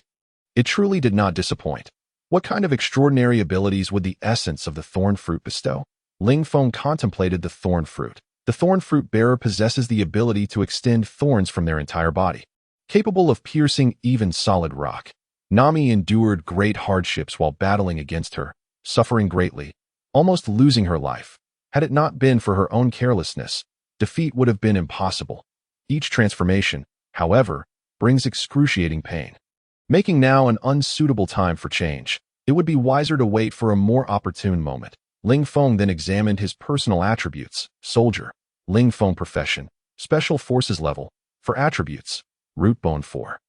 Mental strength 4, constitution 4, strength 4, speed 4, normal person 1, skills, Enel's heart network sensory skill, crocodile's drought resistance skill, Moonlight Moria's shadow fighting technique special abilities, climbing, beauty experience points, 0-400 all attributes increased by 1. Skill acquired, Moonlight Moria's shadow fighting technique. The benefits of leveling up filled Ling Feng with excitement, yearning to ascend 3 levels at once. However, upon seeing that the next upgrade required 400 experience points, he realized the challenge had significantly increased. Completing the mission to become a Special Forces soldier would grant him 500 experience points, allowing him to level up once more. This thought invigorated Ling Feng. His goal was clear: to pass the evaluation. Ling Feng's eyes sparkled with excitement. With an increase of all attributes by 1, his speed now reached 4 times that of an average person. He exerted his legs with great force, further enhancing his running speed, surpassing his previous capabilities. Was this truly his fastest pace?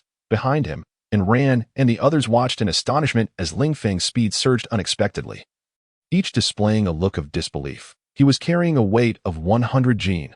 Among them, Tang Xiaoxiao appeared the most surprised. Having been so familiar with Ling Feng in the past, she now felt as though she hardly recognized him. In just 3 short days, how had he transformed so dramatically? After all, his physique had changed, his strength had increased, and his running speed had accelerated. Tang Xiaoxiao gazed at Ling Feng's retreating figure, somewhat entranced. Ling Feng dashed forward, unleashing the full force of his quadrupled attributes. Damn, that guy is catching up again. Cold Feng's forehead broke into a cold sweat. There was a full 2-kilometer gap. How could he possibly close it? The veteran soldiers, witnessing Ling Feng's approaching figure, could only shake their heads in resignation. Ultimately, without any suspense, Ling Feng crossed the finish line of the 5th lap first. The registrar, Yin Wang, stared at Ling Feng in astonishment, glancing at the time repeatedly, ensuring he was not mistaken, before exclaiming, "It's actually 57 minutes and 20 seconds. Yin Wang gave Ling Feng a thumbs up. "You're impressive. For a rookie to achieve such a time was remarkable." Such performances were rare among Special Forces in their lightning assault team. Perhaps only against Lei Zhan could such a feat be accomplished. Yet, observing the lack of fatigue on Ling Feng's face, it seemed he still had energy to spare. At that moment, Fan Tianlei and Lei Zhan emerged from the monitoring room. Lei Zhan marching straight towards Ling Feng, his heart brimming with resentment, as if he had been cuckolded, wearing a face as grim as a bitter melon. Ling Feng had deliberately flirted with and ran along the way, infuriating Lei Zhan. Had it not been for Fan Tianlei's presence, Lei Zhan might have sought an excuse to spar with Ling Feng, warning him to stay away from and ran. Standing before Ling Feng, Lei Zhan declared, "Come take a photo, rookie. Let us shake hands, and you can tell your family that you once shook hands with a colonel." Lei Zhan intended to teach Ling Feng a lesson during the handshake, hoping to embarrass him in front of the camera, leaving him in a position where he could neither defend his dignity nor speak out. Akin to a mute consuming bitter melon, this would also preserve Fan Tianlei's reputation. Fan Tianlei's expression darkened as he cautioned Lei Zhan, "Don't act recklessly." However, Lei Zhan dismissed him, continuing to speak to Ling Feng. "Rookie, lift your head a little higher, stand up straight, eye in front of the colonel instructor. You must hold your chest out, maintain a good spirit, and let us shake hands for the photo. Then, write home and tell your family. They will surely be proud of you, for you shook hands with a colonel. By the way, what does your father do?" Ling Feng gathered his breath and boldly declared, "Report, instructor, my father is a general." Instantly, Lei Zhan fell silent, a black line appearing on his forehead. What did this mean? He had deliberately emphasized his status as a colonel to pressure Ling Feng, only to be met with the revelation that Ling Feng's father was a general.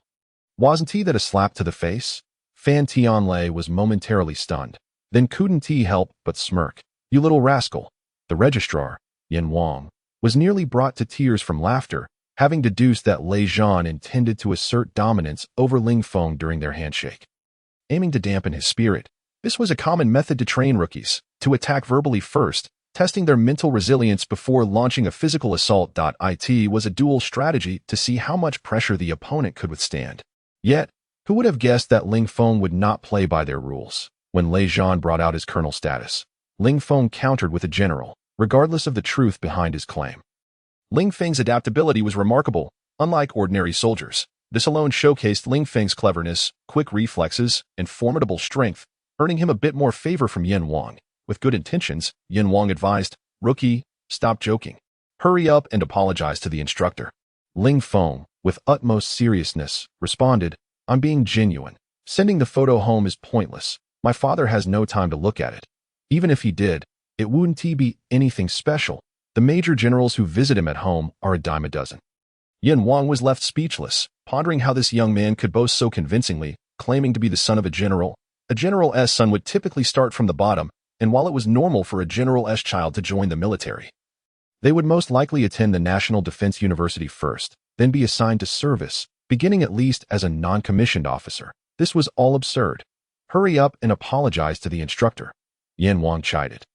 Noticing the discontent on Lei Zhan's face, realizing what was happening, Lei Zhan's forehead creased with anger. This kid was mocking him. He already held a grudge against Ling Feng, but now, in front of his subordinates and superiors, this lowly joke had only intensified his fury. How dare he speak so lightly of a general? Suddenly, Lei Zhan swung his hand towards Ling Feng.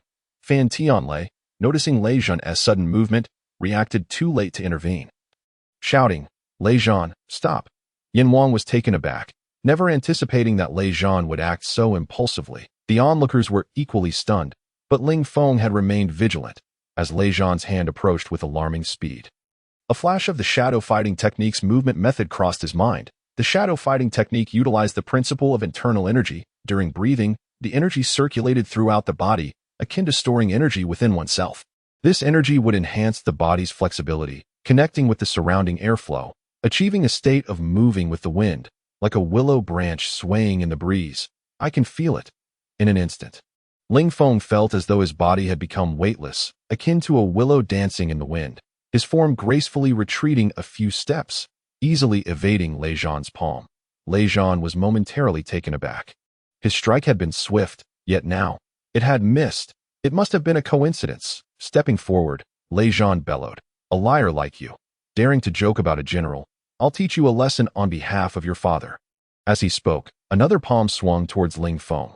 This time, it was even fiercer, more ruthless, more precise, and faster. The force of Lei Zhan's palm created a gust of wind as it approached.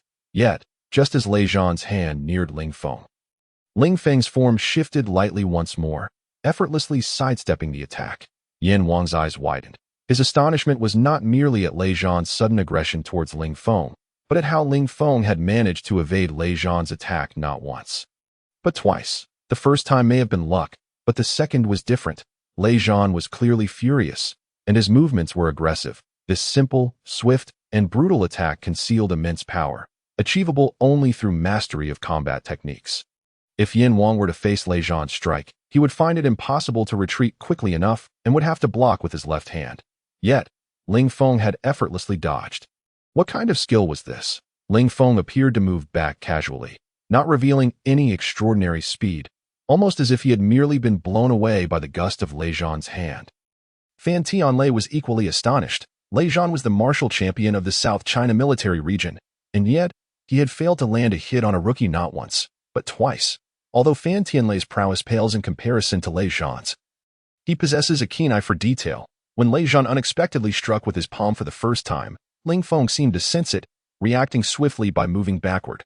Although his movements were rapid, they appeared somewhat awkward, reminiscent of a novice in martial arts. However, by the second attempt, his evasion had transformed into a seamless grace, evoking the image of a shadow gliding effortlessly.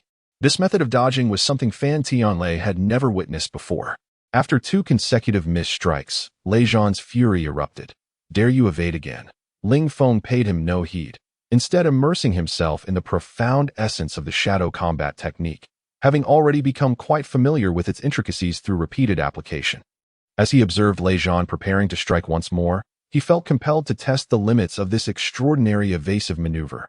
Indeed, Lei Zhan presented an ideal opponent for honing his skills. Lei Zhan, the elite soldier of the southern military region, embodied a combat style characterized by brute force, renowned for its straightforward and aggressive nature. At this moment, he was in peak physical condition and in hand-to-hand combat within the southern military region.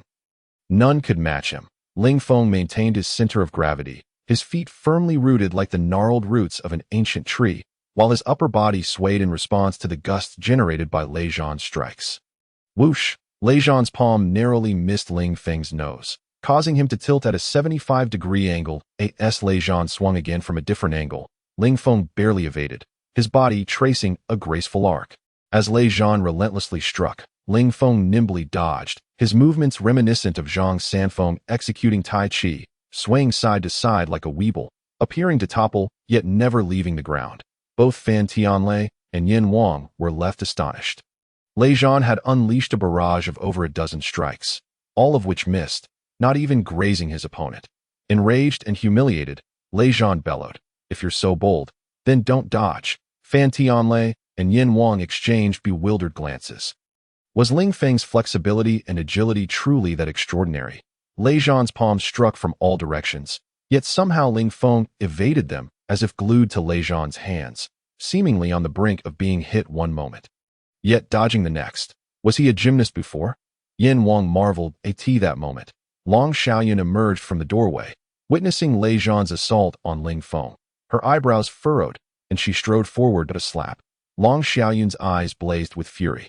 Lei Zhan was clearly settling personal scores. Earlier, while watching the footage, she had noticed Lei Zhan's interest in and ran. Ling Feng's formidable display had won her favor, while Lei Zhan, consumed by jealousy, had made accusations of Ling Feng taking liberties with the female soldiers.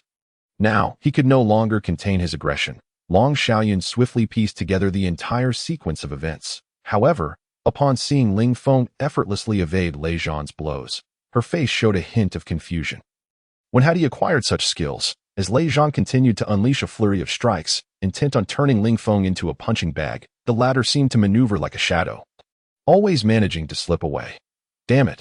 Lei Zhan, infuriated and embarrassed, furrowed his brows and shouted, retracting his right hand and transforming it into a fist. With a slight bend of his elbow, he stepped forward. His knees slightly bent, twisting his upper body before launching a punch. A full-force military strike. The punch was fierce, akin to a dragon soaring through the skies, striking toward Ling Feng's shoulder with blinding speed. Lei Zhan, Captain, stand down. Both Fan Tianlei and Yin Wang shouted in unison. The power of Lei Zhan's punch was akin to a mountain collapsing upon itself, the most domineering move in his arsenal. Capable of obliterating a sandbag. Not even a seasoned veteran, no matter how rigorously trained, could withstand such a blow, let alone Ling Feng, the pale rookie. If Yin Wang were to endure this punch, he would likely spend over a month in the hospital recovering. Should Ling Feng be struck, he would either meet his demise or suffer grievous injuries. Lei Zhan had crossed the line. By the time they attempted to intervene, it was already too late, seeing Lei Zhan's ferocious punch coming at him. Ling Feng, disregarding his own safety, felt a surge of anger rise within him as he twisted his upper body nearly 40 degrees. He narrowly avoided Lei Zhan's formidable punch. He could distinctly feel the wind generated by the fist brushing past his cheek, even dislodging his military cap, a testament to the force behind Lei Zhan's strike. Ling Feng was thoroughly incensed. Had it not been for the peculiar, flowing movements of his shadow combat technique, being struck by that punch would have surely left him with only half a life. What a farcical instructor. As Ling Feng dodged the punch, he gathered his right fist, his body surging forth like a dragon breaking through the waves, unleashing a power quadrupled by his physical attributes. Both speed and strength surged fourfold. Boom! Ling Feng's fist landed squarely on Lei Zhan's shoulder. In an instant, Lei Zhan felt an overwhelming force crashing against him, as if he had lost control of his body. His heart racing with dread. How could the opponent possess such strength? The powerful impact was too much for him to bear, forcing him to stagger backward, gritting his teeth as he struggled to maintain his stance. Planting his feet firmly into a horse stance, he managed to steady himself, but not without being forced back nearly 10 steps. Fan Tianlei and Yin Wang stood agape. What was happening? A single punch had sent Lei Zhan retreating several paces. A rookie? Within Lei Zhan, the energy was in disarray, his breathing quickened, and a sharp pain shot through his shoulder, almost dislocating it. He fixed a fierce glare on Ling Feng, a mix of astonishment and rage flooding his expression. Astonished at the opponent's strength that had forced him back 10 steps, and furious that the opponent dared to retaliate, with a frigid gaze, Lei Zhan drew his pistol, aiming it at Ling Feng, and bellowed, "You struck first. Put down your belongings and leave the military camp immediately. Otherwise, I will report you, and you won't be allowed to remain in your original unit." Disobeying a superior's orders and assaulting an officer is enough to get you expelled from the military. Just as Fan Tianlei and Yin Wang were coming to terms with Ling Feng's astonishing punch, they were stunned by Lei Zhan's words. What was Lei Zhan trying to achieve? He had been the first to strike, and the one to use excessive force as well. Had Ling Feng not dodged quickly, he might very well have been lying on the ground by now. However, Ling Feng's final punch had indeed connected with Lei Zhan. If Lei Zhan insisted on pursuing the matter, Ling Feng's military career could very well come to a premature end. Just as Fan Tianlei regained his composure and was about to mediate, a chilling voice interrupted from behind. Only the officials are allowed to set fires while the common folk are forbidden from lighting lamps. Such grand authority, Lei Zhan was about to explain. But Long Xiaoyan offered him no chance to. In a sudden motion, she launched a kick at Lei Zhan, who hurriedly sidestepped, narrowly avoiding the strike, exclaiming, "Captain Long, listen to me." Long Xiaoyan, undeterred, followed up with another kick aimed at Lei Zhan's face. Her strikes relentless and unyielding, leaving him no opportunity to catch his breath. As Lei Zhan attempted to block with both hands, he found himself retreating step by step, with each kick Long Xiaoyan unleashed. Lei Zhan was forced back another pace, his arms growing numb from the barrage. It wasn't that he didn't want to retaliate, but under Long Xiaoyan's continuous assault, he could only defend, with no chance for counterattack. Coupled with the pain from Ling Feng's earlier punch, his body was still reeling, and with Long Xiaoyan's relentless kicks, he was left gasping for air. He could only wait for the moment when her energy waned to seize the opportunity for a counterstrike. Yet he was horrified to discover that Long Xiaoyan's leg strikes were fiercer than any he had encountered, her onslaught unyielding, delivering a relentless series of kicks that showed no sign of abating. This left Lei Zhan in a state of utter despair. Suddenly, Long Xiaoyan leaped into the air like a dragon soaring high, her momentum formidable, and in the blink of an eye, she aimed a kick at Lei Zhan's chest. Caught off guard, Lei Zhan quickly crossed his fists in a desperate attempt to shield himself. Crack! Long Xiaoyan's foot connected with his wrist, sending his massive frame hurtling through the air, crashing heavily to the ground, and rolling several meters before finally regaining his footing. As Long Xiaoyan landed gracefully, she cast a cold glance at the disheveled Lei Zhan sprawled on the ground, and a profound silence enveloped the surroundings. Yin Wang gulped, astounded by the prowess of this striking woman. Was today simply Lei Zhan's day of misfortune? First, he had been pushed back 10 steps by a rookie, and now he had been thoroughly trounced by a woman. If word of this spread, where would Lei Zhan's dignity be? Who was Lei Zhan? He was the elite soldier of the Southern Military Region, the captain of the Thunderstrike team, one of the most formidable units in the region. If Lei Zhan were not sufficiently strong, he would not deserve to lead the Thunderstrike team through countless missions assigned by superiors.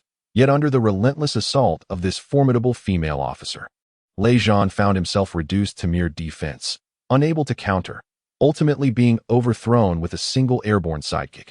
How humiliating! If this were to become public knowledge, his title of Thunder God would surely be tarnished. Yin Wang hurriedly rushed over to assist Lei Zhan. Struggling to rise, Lei Zhan spat out a mouthful of dirt, his face smeared with grime and utterly disheveled, while a dull ache throbbed in his chest. Should her hands be restrained, it is likely that 1 or 2 ribs would be broken. Curse it! A surprise attack. The force was rather excessive, Lei Zhan muttered under his breath. Yin Wang remained silent, thinking to himself, after enduring such a beating, one still refuses to concede. Moreover, it cannot truly be deemed a surprise attack. Who is she? Long Xiaoyan, the foremost female powerhouse of the Jing district? Yin Wang's expression was one of astonishment. They were aware of Long Xiaoyan's reputation, but were unprepared for her youthful and stunning appearance. Head, did you perhaps show her some leniency? Lei Zhan shot a glare at Yin Wang. Fan Tianlei hurried over to mediate, saying, "This is all a misunderstanding. Let us not disturb the harmony among us." Long Xiaoyan disregarded Fan Tianlei and called out to Ling Feng, "Come here. What's this? You fail to recognize your aunt." Ling Feng had intended to avoid provoking Long Xiaoyan. Thus he had been evading her presence since he laid eyes on her. Reluctantly, he steeled himself and approached Long Xiaoyan, softly uttering, "Aunt," in his former memories. Ling Feng had harbored an intense fear of Long Xiaoyan. This was simply due to her sternness towards him. She frequently resorted to various forms of corporal punishment and imposed strict regulations, treating him as though he were a soldier in training.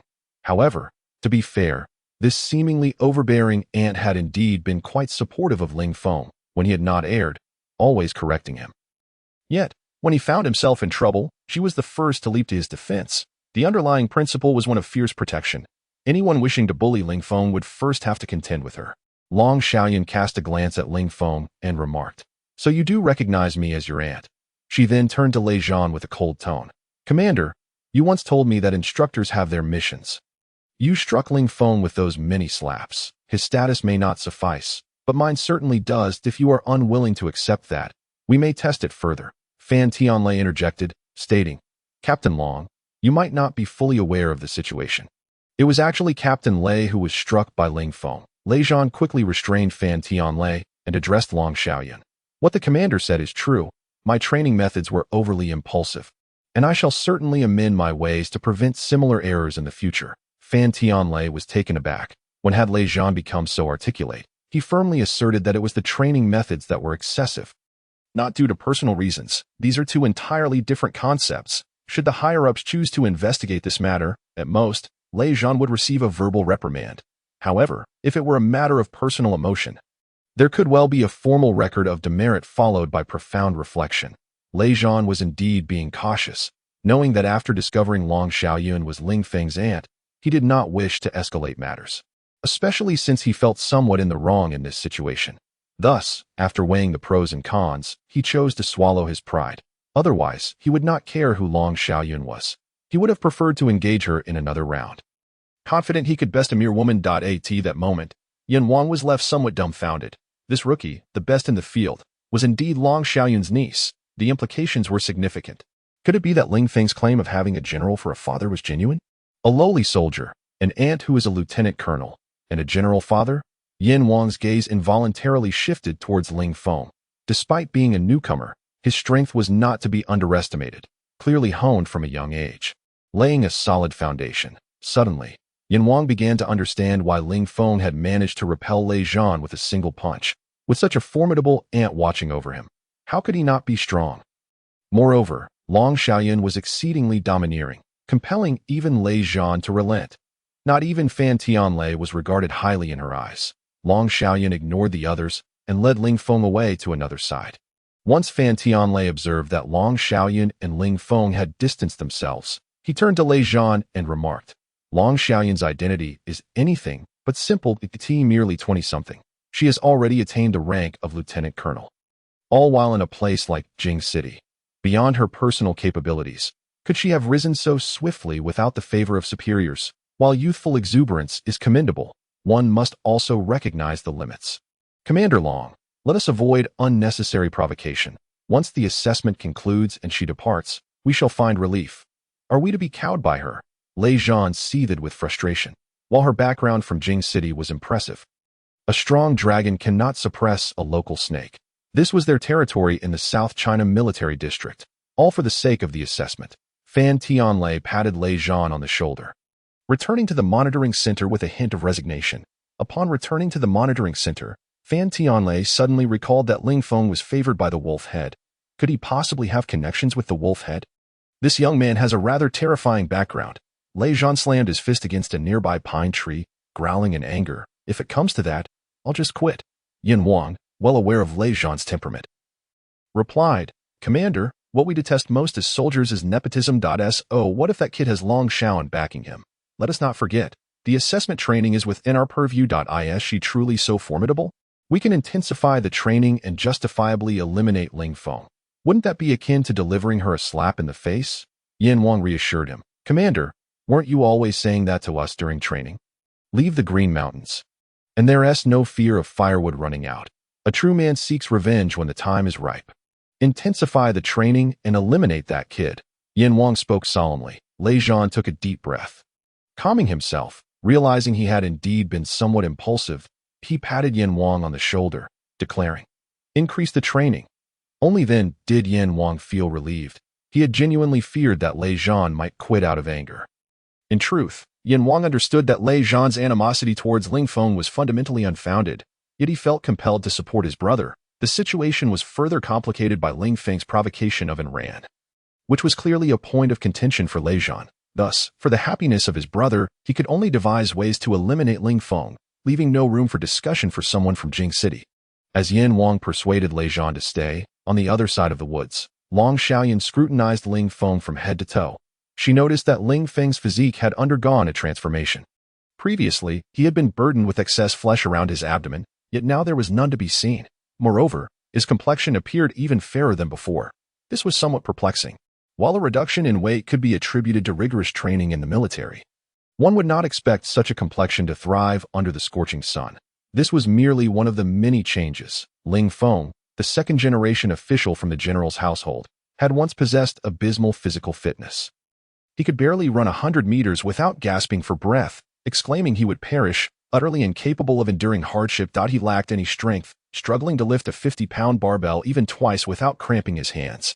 Yet now, he could bear a weight of 100 pounds, run 20 kilometers while also carrying 2 female soldiers, and ultimately finish in first place. How could she, his aunt who had watched him grow up, not be astonished? Moreover, his agility during the earlier encounter with Lei Zhan was remarkable, employing evasive maneuvers that were quite unique. Particularly when he landed that final punch on Lei Zhan, he managed to send him retreating 10 steps. Long Xiaoyan, having previously faced Lei Zhan, was well aware of his capabilities. Had she not seized the moment to launch a series of attacks while he was caught off guard, her victory would not have been nearly so effortless. Fixating her gaze on Ling Feng, Long Xiaoyan inquired, "Do you have nothing to say to me?" "What is there to say?"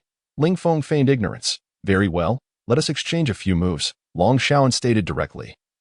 Stepping back 5 or 6 paces, "And how could I possibly engage you in combat?" Ling Feng hastily objected. "No more nonsense. Prepare yourself." Without further ado, Long Xiaoyan dashed forward, executing a sidekick aimed at Ling Feng's shoulder. Indeed, she was a woman of swift action, striking without hesitation. Ling Feng sensed the rush of wind and the force of her approach. He flowed with the wind, his shoulders seemingly softening, allowing him to evade the right foot that Long Xiaoyan had aimed at him. Long Xiaoyan exhibited a hint of perplexity. This sidekick, while not particularly forceful, was executed at a remarkable speed, relying on agility to triumph. Few could elude it. Just moments ago, Lei Zhan had failed to escape its grasp. Again, Long Xiaoyan, having missed her first strike, followed up with a leg lift sidekick. This maneuver was among the easiest for generating power, characterized by its clever execution and explosive strength, capable of producing instantaneous acceleration. Delivering a more cunning angle and greater force than the previous kick. To her surprise, Ling Feng's light frame deftly evaded it once more. For her third attack, she attempted an aerial sidekick. Aside from preserving the targeted area of attack, she unleashed her full speed and strength. Yet, all her efforts fell short. This sequence was intended to be a chain of kicks, one landing, followed by another in quick succession, until the opponent could no longer endure. Much like Lei Zhan being kicked away. However, Long Xiaoyan's first kick missed, and the second also fell short, rendering her unable to leverage her strength, effectively nullifying all her assaults. Long Xiaoyan's 3 consecutive moves were evaded by Ling Feng, leaving her astounded. Those 3 maneuvers were sufficient to demonstrate Ling Feng's prowess. His ability to remain undefeated for so long under Lei Zhan's command was undoubtedly not mere luck, and no longer inclined to test the waters. Long Xiaoyan fixed her gaze upon Ling Feng and inquired, "Tell me, how did you accomplish this?" Ling Feng understood that it would be futile to remain silent, as that would only arouse more of Long Xiaoyan's suspicions. Thus, adopting a deliberately mysterious demeanor, he scanned the area to ensure no one else was around before speaking. "Auntie, to be honest, I am not entirely sure what is happening. During my time in the unit, I was often provoked by Commander Feng, who compelled me to intensify my training. As a result, my physique began to improve. The excess fat disappeared, my strength significantly increased, and my running speed accelerated. Even more remarkably, my vision improved, allowing me to see great distances. Annie, is there something wrong with my body? I hesitate to discuss this with anyone else." Ling Feng feigned confusion as he regarded Long Xiaoyan. After a moment of contemplation, Long Xiaoyan replied earnestly, "Your body has undergone a genetic mutation." Ling Feng was taken aback. "What do you mean?" Long Xiaoyan explained. "The so-called Special Forces training is essentially about pushing the body to unleash its latent potential, surpassing the capabilities of an ordinary person. Every Special Forces operative, from snipers to observers and demolitions experts, experiences slight genetic mutations. For instance, after undergoing rigorous training, a sniper's pupils and retinas undergo subtle alterations, thereby enhancing their vision. As for me, After intensive training, the veins in my legs became exceptionally powerful, which is why my leg strikes are so formidable. Theoretically, this too qualifies as a genetic mutation. So that is how it is. Such genetic mutations vary from person to person, hence not everyone experiences significant changes. This is why, after training, some soldiers stand out while others fail to meet the standards, Long Xiaoyan continued to elucidate. Furthermore, genetic alterations typically manifest prominently in specific areas. For example, a sniper's shooting prowess is reflected in changes to their ocular genes. Your situation is quite rare, suggesting a significant genetic mutation that has transformed your entire physique. Long Xiaoyan concluded. Could there be side effects? Might I become a monster? Long Xiaoyan pondered for a moment before stating, if the genetic changes are too severe, theoretically, one could end up resembling a superhuman from a movie. However, the probability of that is virtually zero, so you need not worry about such matters. Ling Feng recalled the excruciating pain he endured during his previous transformations using the essence of the devil fruit, which must also have been a result of genetic alteration that brought about drastic changes in his body, awakening special abilities. This notion mirrored Long Xiaoyan's assertion that through enhanced training, one could trigger latent potential and alter genes. However, the essence of the devil fruit seemed to induce a more thorough and potent transformation. By the way, I still possess the essence of the thorn devil fruit, allowing for another bodily enhancement. Ling Feng suddenly remembered. After analyzing the situation, Long Xiaoyan had a clearer understanding of Ling Feng's condition, which was indeed a positive development for him. Otherwise, bearing the stigma of being a useless individual would have been quite burdensome. She suddenly scrutinized Ling Feng closely. Feeling somewhat embarrassed, Ling Feng remarked, "Auntie, is it really necessary for you to look at me like that? Do I have rice on my face? Why does your skin appear so flawless? Have you been slacking off during your time in the unit?" Long Xiaoyan teased, envious of his remarkably good complexion. Of course, Long Xiaoyan's skin was also commendable, particularly smooth and radiating a rosy hue. This was not only due to her innate beauty and good skin, but also her diligent skincare routine. Nevertheless, despite her efforts, she still fell short when compared to Ling Feng. I have no idea why. Perhaps it's also a genetic mutation, Ling Feng pretended, attributing his exceptional condition to genetic alterations rather than the effects of the smoothie fruit. Long Xiaoyan chuckled, saying, "What incredible luck you have. How is it that it all falls upon you? I am quite frustrated myself, often perceived as merely a handsome man living off others." Sigh. Ling Feng sighed in response. It's unfair to take advantage and then feign innocence. Seeing Ling Feng in this light brought Long Xiaoyan some comfort.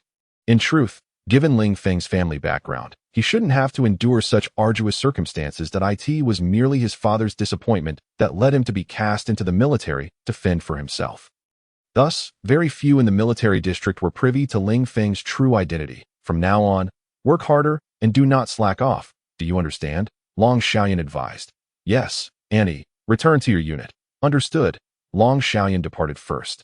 Ling Feng returned to his previous position, noticing only a few seasoned veterans like Bing Pai Lung Feng had completed the assessment, while the others were nowhere to be seen, with time still on his side. He sought a spot near the restroom, intending to utilize the essence of the thorn devil fruit for his transformation. After thoroughly examining his surroundings for surveillance cameras and ensuring no one was present, he prepared to use the fruit. Time was of the essence. He could not afford to delay in enhancing his strength. Ling Feng surmised that Lei Zhan was undoubtedly targeting him out of jealousy. Having noticed his close proximity to Enran, Ling Feng had never harbored any fondness for Lei Zhan. According to the storyline, Enran ultimately met her demise at his hands. That a man who could not protect his own woman was nothing short of a coward. Therefore, Ling Feng was determined to prevent such a fate. Though Lei Zhan presented himself as magnanimous, he was, in fact, quite petty at heart. Given the recent conflict, he would certainly not let Ling Feng off easily, devising all manner of schemes to undermine him. While he might not dare to act covertly, he would undoubtedly resort to overt measures, such as intensifying training assessments and introducing increasingly grueling challenges. Ultimately, as the training officer, he could implement whatever methods he deemed necessary, even if they were excessively harsh, all under the guise of maintaining high standards. At that point, even if Long Xiaoyan wished to assist, she would be powerless to do so, leaving Ling Feng to rely solely on his own capabilities. The stronger he became, the easier it would be to handle Lei Zhan. Lei Zhan, the king of soldiers? Just wait. One day, I shall leave you searching for your teeth. As for and ran, do not even think about it. Ling Feng shot forth a confident gaze. Having resolved these thoughts, Ling Feng turned his attention to the thorn devil fruit. He was well aware of the nature of this fruit. The user of the thorn devil fruit, Miss Shuangxiaoji, was a stunning woman with a devilish figure and extraordinarily voluminous hair. With the power of the thorn devil fruit, she could sprout sharp spikes from both her hands and feet, capable of piercing even the toughest stone or steel with ease. She could execute a variety of attacks including thorn stomps, thorn fingers, sowing thorns, thorn strikes, and thorn flails, rendering her entire body a weapon. Even her hair, her strength was terrifying, and what lingered in Ling Feng's mind was her striking presence as she walked, exuding an undeniable aura. She was clearly a woman of great character. When she first appeared in the world of One Piece, she ruthlessly toyed with Nami, leaving her in a pitiful state. Were it not for Nami's protagonist aura, she would have been finished long ago. One could only imagine how a user of the thorn devil fruit would fare on a real battlefield. There would be no time for Nami to familiarize herself with her weather staff. It would be a swift kill. Ling Feng eagerly anticipated whether he would be able to sprout sharp, protruding spikes all over his body when he activated the power if that were the case. A single slap to Lei Zhan's face would leave more than just a red handprint. Of course, it would be best if this effect were limited to the activation period. He certainly did not wish to be covered in spikes at all times. Yet, upon reflection, there had been no such drastic changes during the previous transformations. Activate. Ling Feng gritted his teeth and made his choice. In an instant, a sharp, piercing pain coursed through Ling Feng's body once more. The veins on his forehead throbbed, and the muscles throughout his body twisted and ached as waves of agony surged toward his mind, overwhelming him with an uncontrollable pain that forced a primal roar from his throat. Ding! The host has activated the essence of the thorn fruit for transformation. Fortunately, the torment did not last long, merely a few dozen seconds. Nevertheless, Ling Feng felt as though he had died and been reborn like a phoenix. The experience was truly unbearable. What kind of ability would he acquire?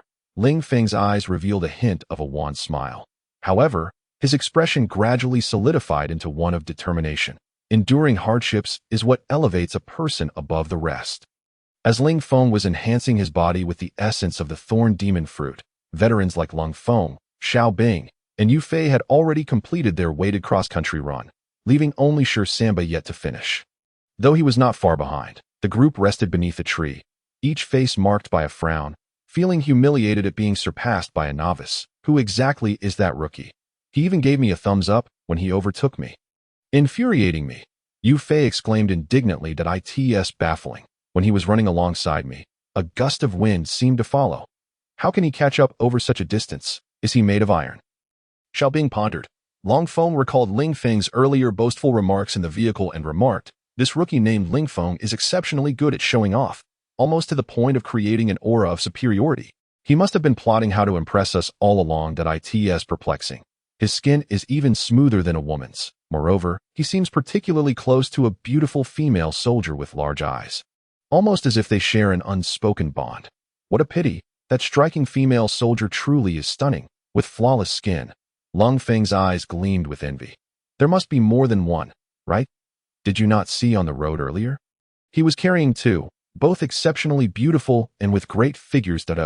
And there was another one running alongside him, pure and ethereal, Xiao Bing said, a hint of excitement in his voice. When it comes to women, you all get overly enthusiastic. What does it have to do with you? That rookie has swept them all away. Yu Fei grumbled that moment.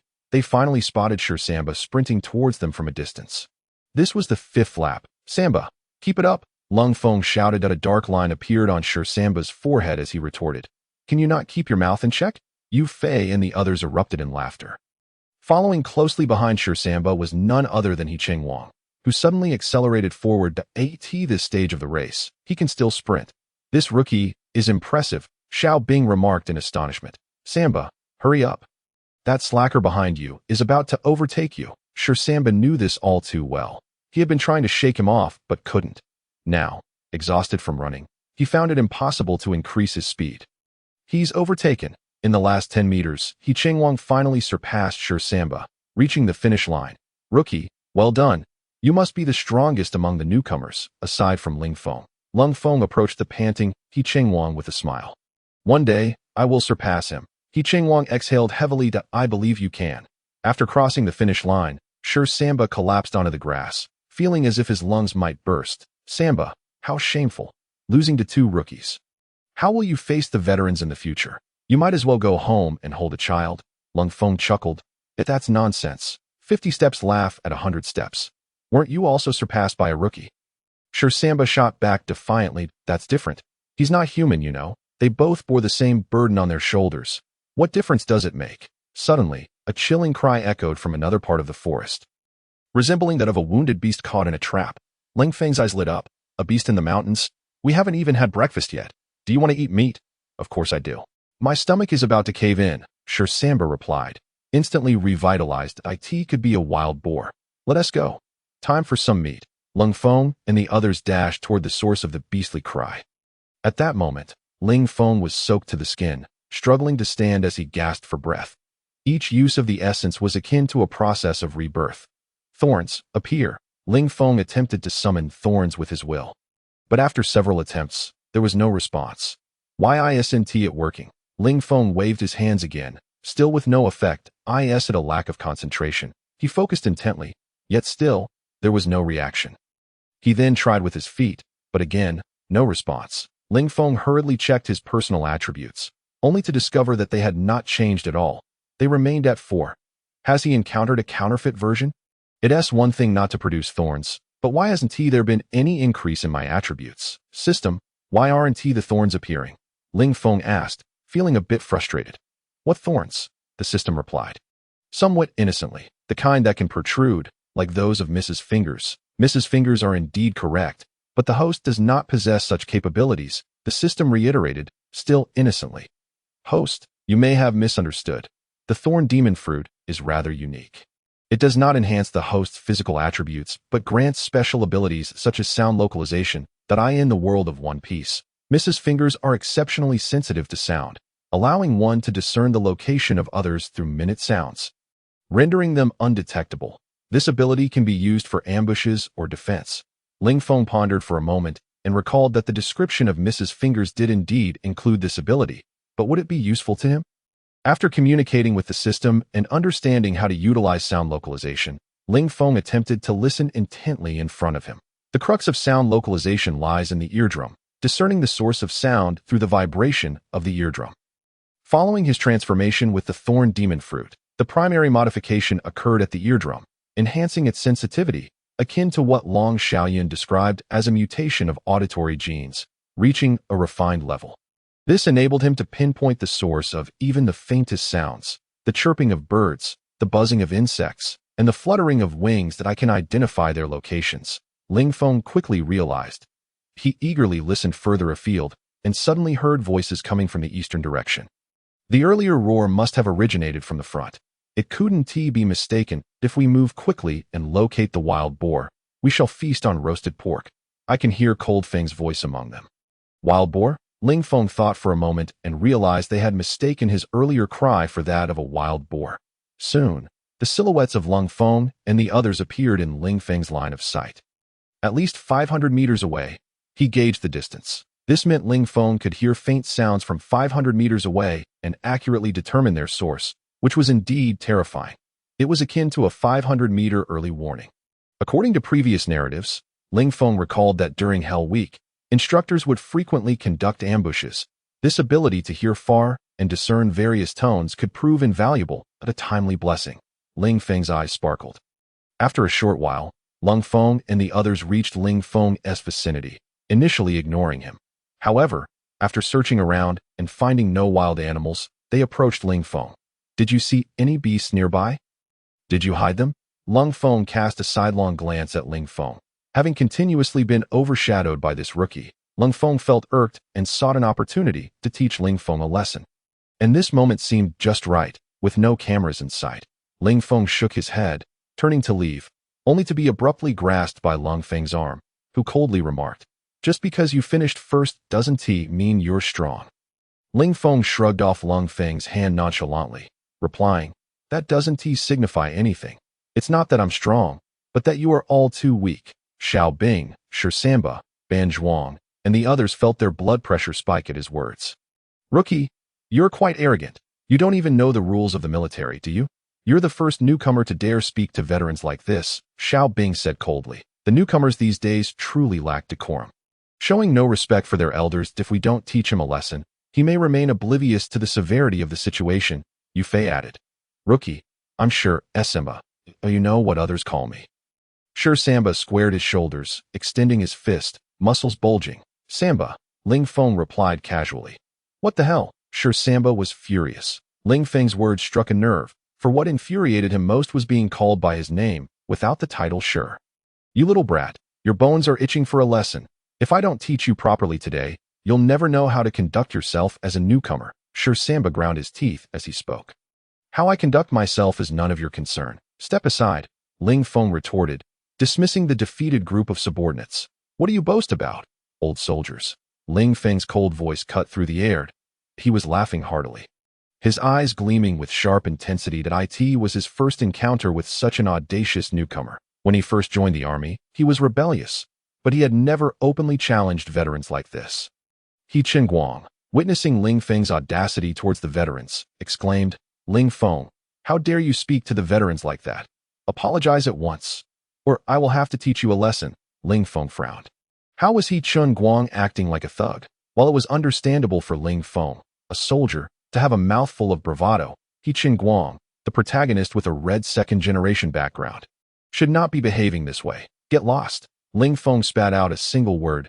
He Qingguang was taken aback. How dare this rookie tell him to leave? The arrogant He Qingguang was preparing to teach this undisciplined newcomer a lesson to make him remember his place. However, unexpectedly, Ling Feng made his move, reaching for Ling Feng's collar. Ling Feng did not evade. He countered with a punch aimed directly at Cold Feng. Cold Feng was unprepared for Ling Feng's sudden aggression.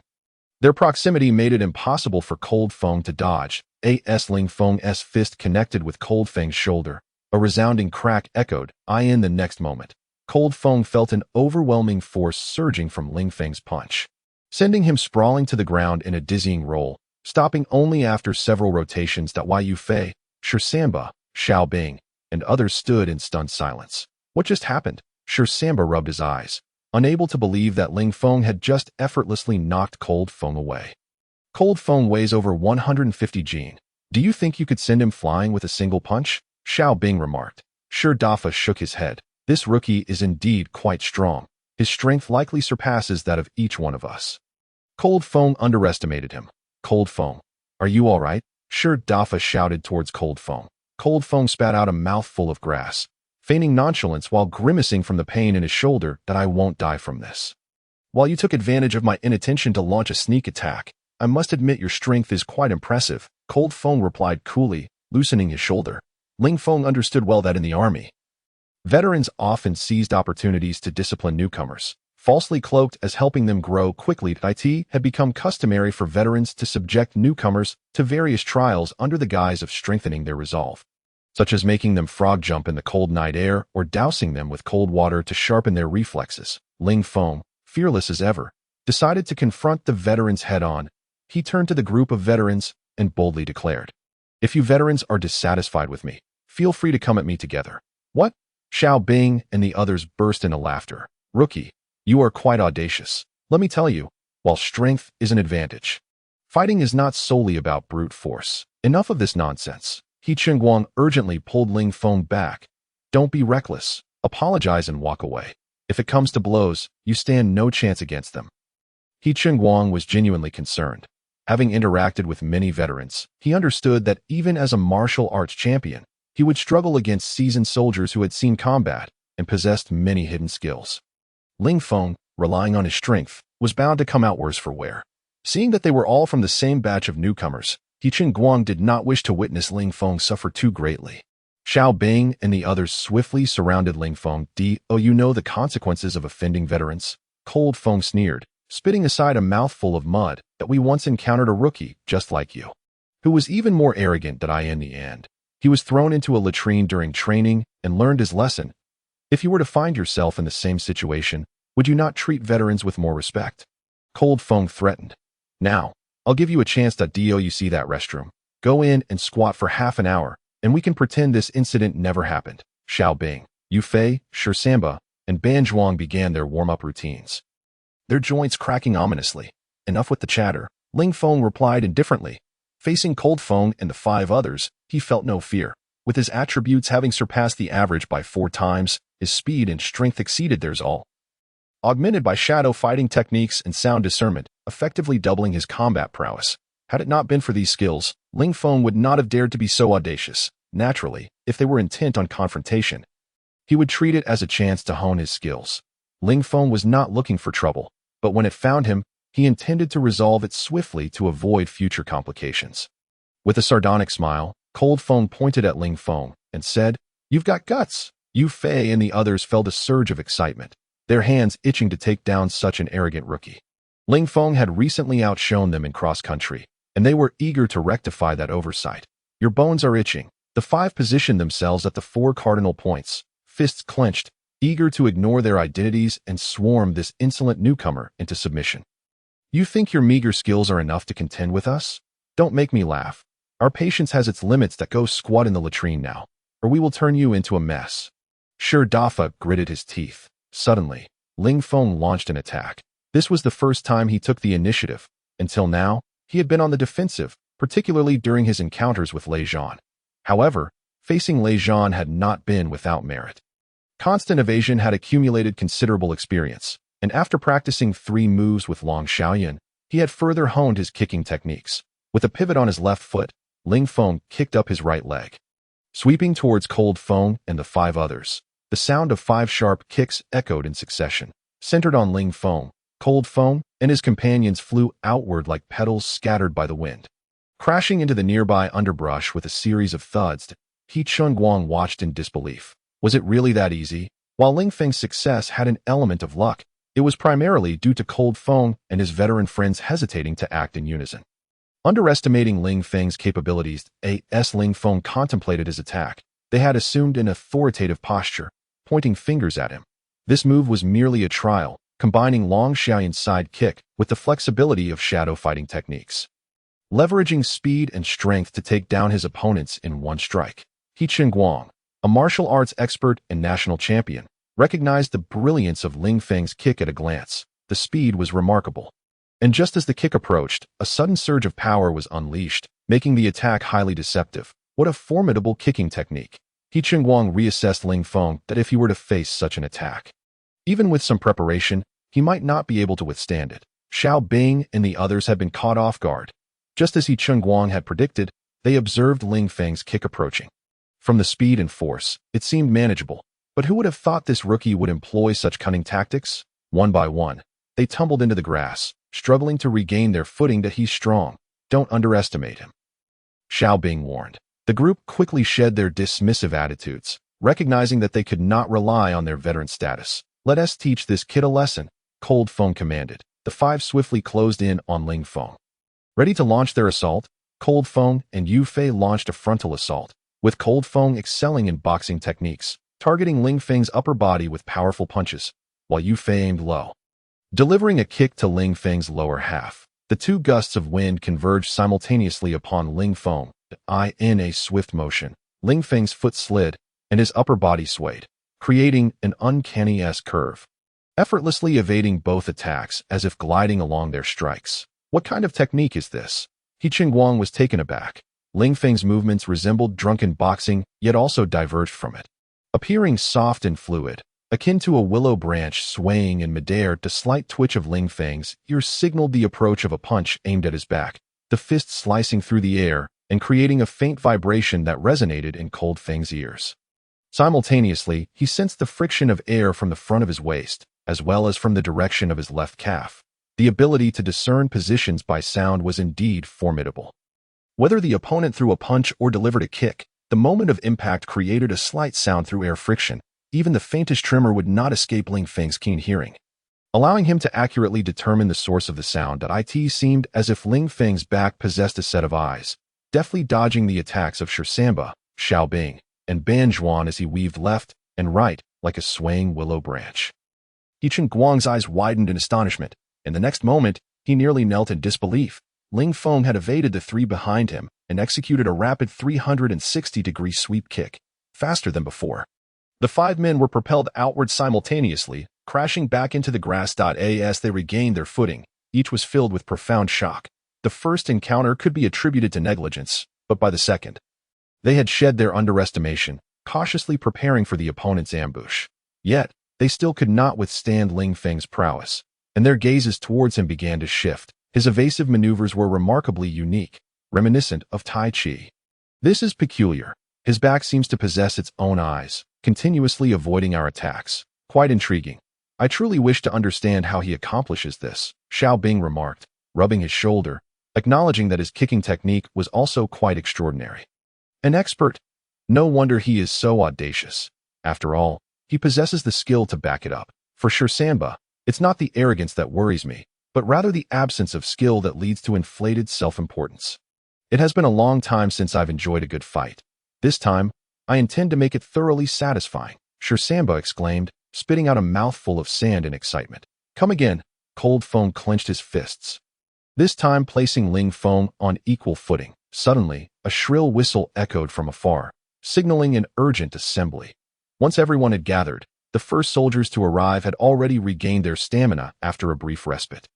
While those who followed had little time to rest before lining up, many stood trembling uncontrollably, with several female soldiers succumbing to exhaustion and fainting, thus eliminated from the ranks. If any of you cannot endure, feel free to withdraw. Otherwise, fainting will be another method of elimination, Lei Zhan bellowed. Having stood under the blazing sun for an hour without anyone fainting, Lei Zhan finally ordered a head count. Ultimately, only 255 individuals remained, meaning that over 30 had been eliminated, a staggering 1/10 of the original group. With a poker face, Lei Zhan coldly surveyed the remaining soldiers, announcing in a mechanical tone, "Congratulations on passing the first round of assessments. However, do not celebrate prematurely. This is merely an appetizer. The true training has only just begun." What followed would be a hellish week. Among the 265 individuals present, only 24 would remain. Lei Zhan's voice was icy. The faces of all present changed. From an initial cohort of 300, only 24 would be selected, leading to an elimination rate exceeding 90%. Such a high attrition rate seemed outrageous. Thus, only the strongest, those who could endure until the end, would be left standing. Lei Zhan paced, his cold gaze scanning each individual. During the forthcoming week of training, you will not enjoy more than 4 hours of sleep daily. The remainder of your time will be spent training or preparing for training. Some among you may even perish, as anything can happen during training. In my view, I require nothing more than obedient robots to follow orders. All I need to hear from you is yes. I have finished my speech. Should you have any questions, feel free to voice them, Lei Zhan concluded. Lei Zhan's piercing gaze swept over everyone, just as Ling Feng had anticipated. Lei Zhan would undoubtedly escalate the difficulty of various training regimens. But what of it? With a physical attribute of 4, possessing Enel's heart network sensing abilities, Crocodile's drought resistance, and the shadow fighting techniques of Moonlight Moria, and having undergone 3 transformations with the essence of devil fruits, Ling Feng had effectively transformed his body into a robotic entity. Thus, he harbored no fear of any challenge. The same could not be said for the others. Upon hearing that their sleep would be limited to only 4 hours a day for a continuous 7 days, He Chengwang and the others began to exhibit signs of unease. Moreover, the rest of their time would be spent in a training state. Such a regimen would be arduous even for the most resilient individuals. Report. A female soldier called out. Speak.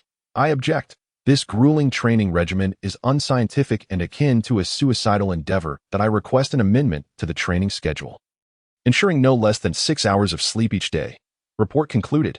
The female soldier declared. Is there anyone else who wishes to speak? Lei Zhan inquired. Report. Another male soldier chimed in. Speak.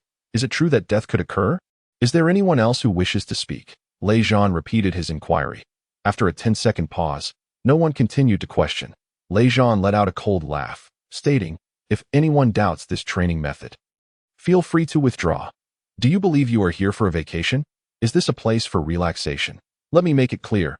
This is hell, not paradise. Silence enveloped the group. Furthermore, I shall explicitly inform you that casualties are a common occurrence in Special Forces training assessments. Moreover, the casualty rate exceeds the success rate, Lei Zhan declared with conviction. Additionally, during training, We will continuously ambush you using toxic tear gas, instantly. The expressions of Cold Feng and the seasoned soldiers shifted dramatically. Although the toxic tear gas was not lethal, it could inflict significant harm on the body instantaneously, requiring considerable time for recovery. Tio employs such extreme measures. Was Lei Zhan truly insane? The veterans began to feel a sense of anxiety. As for the new recruits, many of the female soldiers turned pale with fear, contemplating retreat. Lei Zhan noticed the fearful expressions on many faces, a slight smirk curling at the corners of his mouth. He aimed to instill terror in everyone. Finally, his gaze fell upon Ling Feng, who remained composed, eliciting a hint of surprise. This young man is putting on quite the act. Humph, he likely believes he will receive special treatment due to Long Xiaoyun and thus feels invincible. I will ensure he learns what it means to be targeted. He will undoubtedly falter and withdraw from the ranks. Lei Zhan decided to stoke the flames further, adopting a tone of feigned comfort.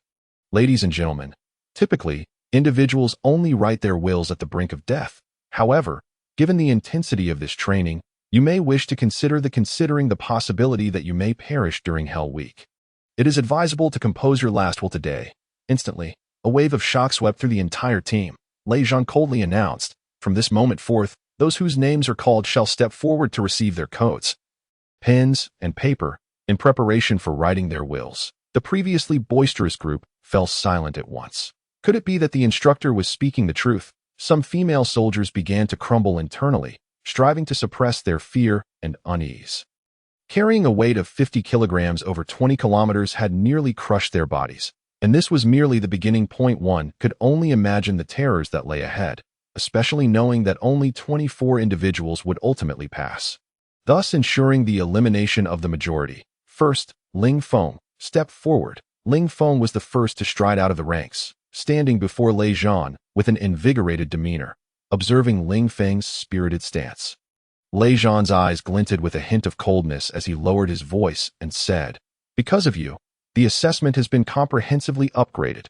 Even if your aunt is Long Xiaoyun, she cannot protect you. Make sure to write your will well. This may very well be your last correspondence." Rookie number 1. Ling Feng met Lei Zhan's gaze and replied defiantly, "We'll see about that." "About face," Lei Zhan commanded. Ling Feng turned around, and Lei Zhan personally affixed a white cloth bearing the words Rookie number 1 to Ling Feng's back. "Good luck, Rookie number 1. Ling Feng returned to the ranks with pen and paper in hand. Second, Ling Feng, Rookie number 2. As Ling Feng received his designation, he passed by Ling Feng with a face full of schadenfreude, whispering, "Rookie number 1. It seems you've offended the instructor. You're doomed." His keen observation had picked up on the intense dissatisfaction in Lei Zhan's earlier gaze. Although he could not hear their exchange, he could certainly infer that it was not a message of encouragement. This was undoubtedly advantageous for Ling Feng. What would be the consequences of offending the instructor during training? Ling Feng was well aware. During his own torment at the hands of Long Xiaoyun, he had felt a desire for death.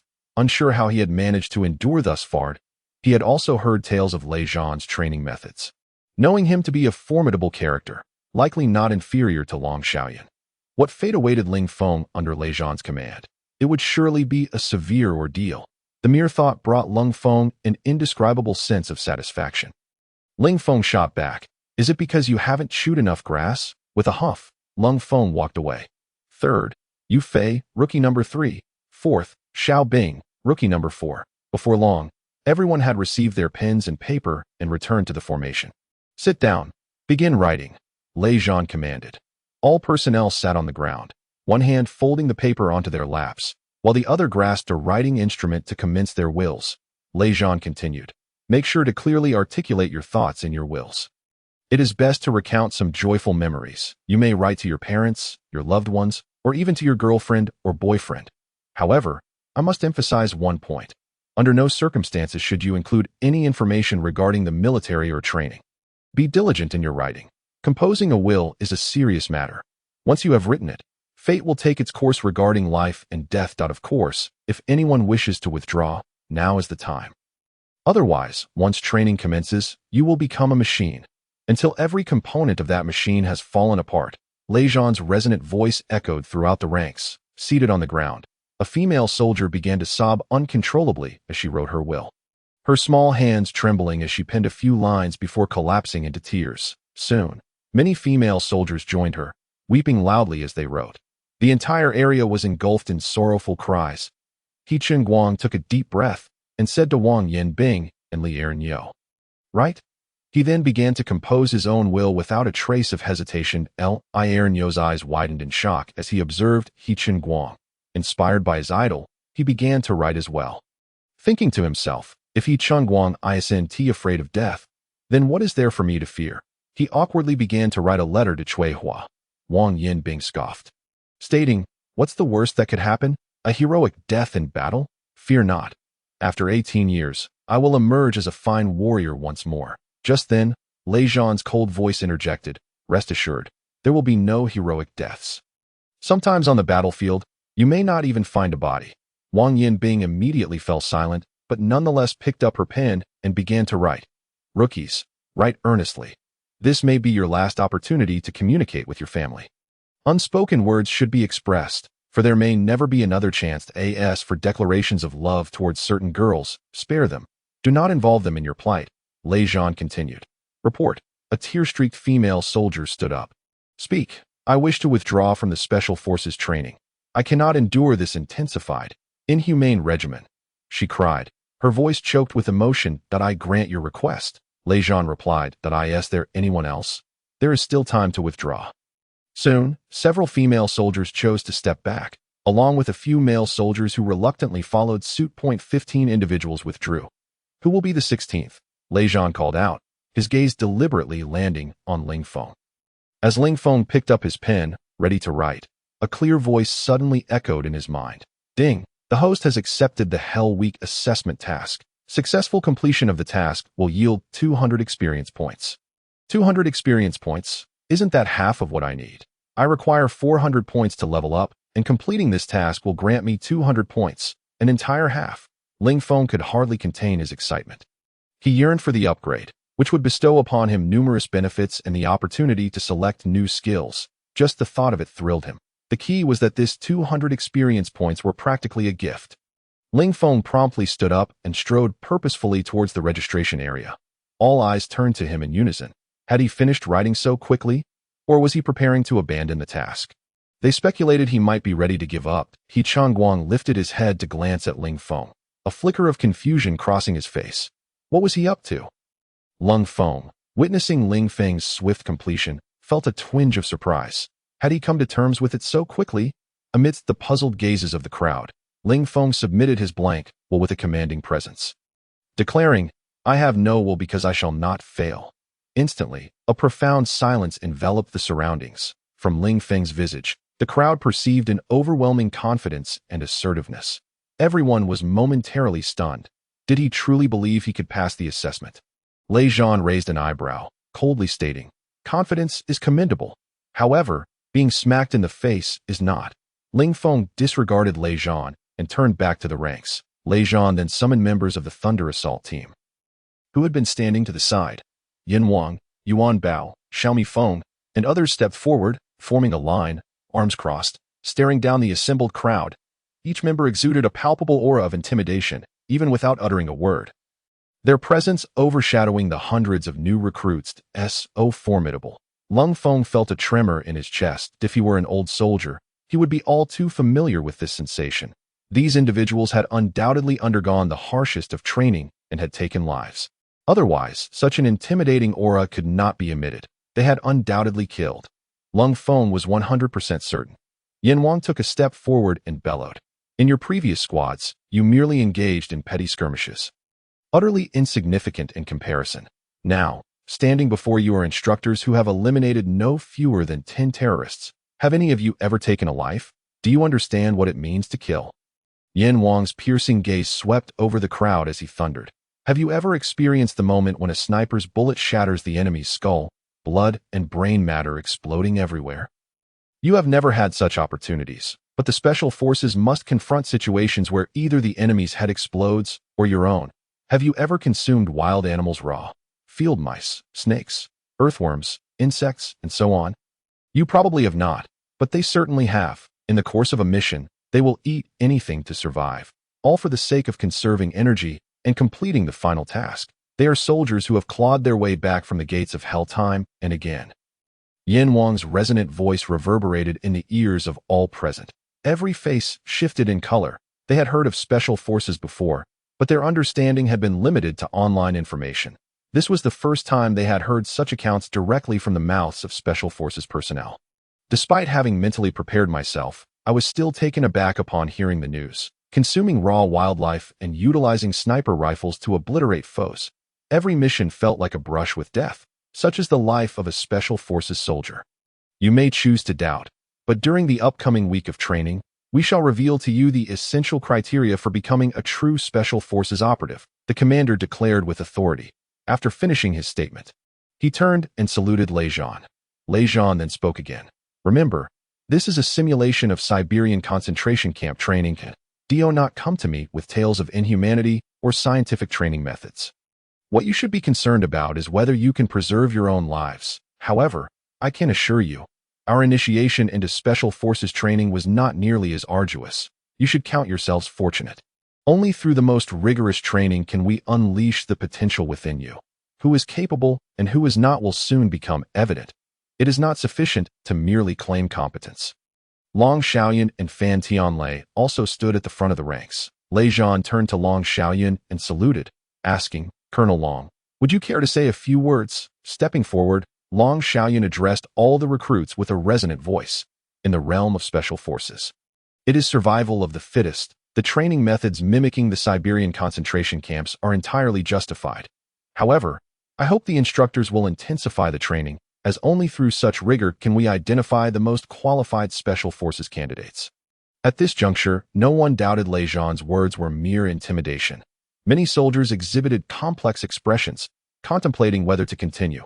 Long Xiaoyan's gaze fell upon Ling Feng, who displayed no sign of hesitation and appeared even more confident than before. This lad is remarkably self-assured. He probably has no idea what the Siberian concentration camp entails. Long Xiaoyan understood well that Lei Zhan had observed numerous foreign special forces training regimens and likely possessed a plethora of training methods. Given that Ling Feng had provoked him and was aware of my familial connection as his aunt, it was likely he would employ the most grueling foreign training techniques. Should Ling Feng falter, it would be a slap in the face. The soldier king, a man with a petty heart, Long Xiaoyan quickly comprehended why Lei Zhan would heighten the difficulty of the assessments. Ling Feng, it is time for you to uphold your aunt's honor. The responsibility rests upon your shoulders, she thought silently. 10 minutes later, apart from Ling Feng, who submitted a blank will, the others had written theirs. Excellent. I commend your audacity.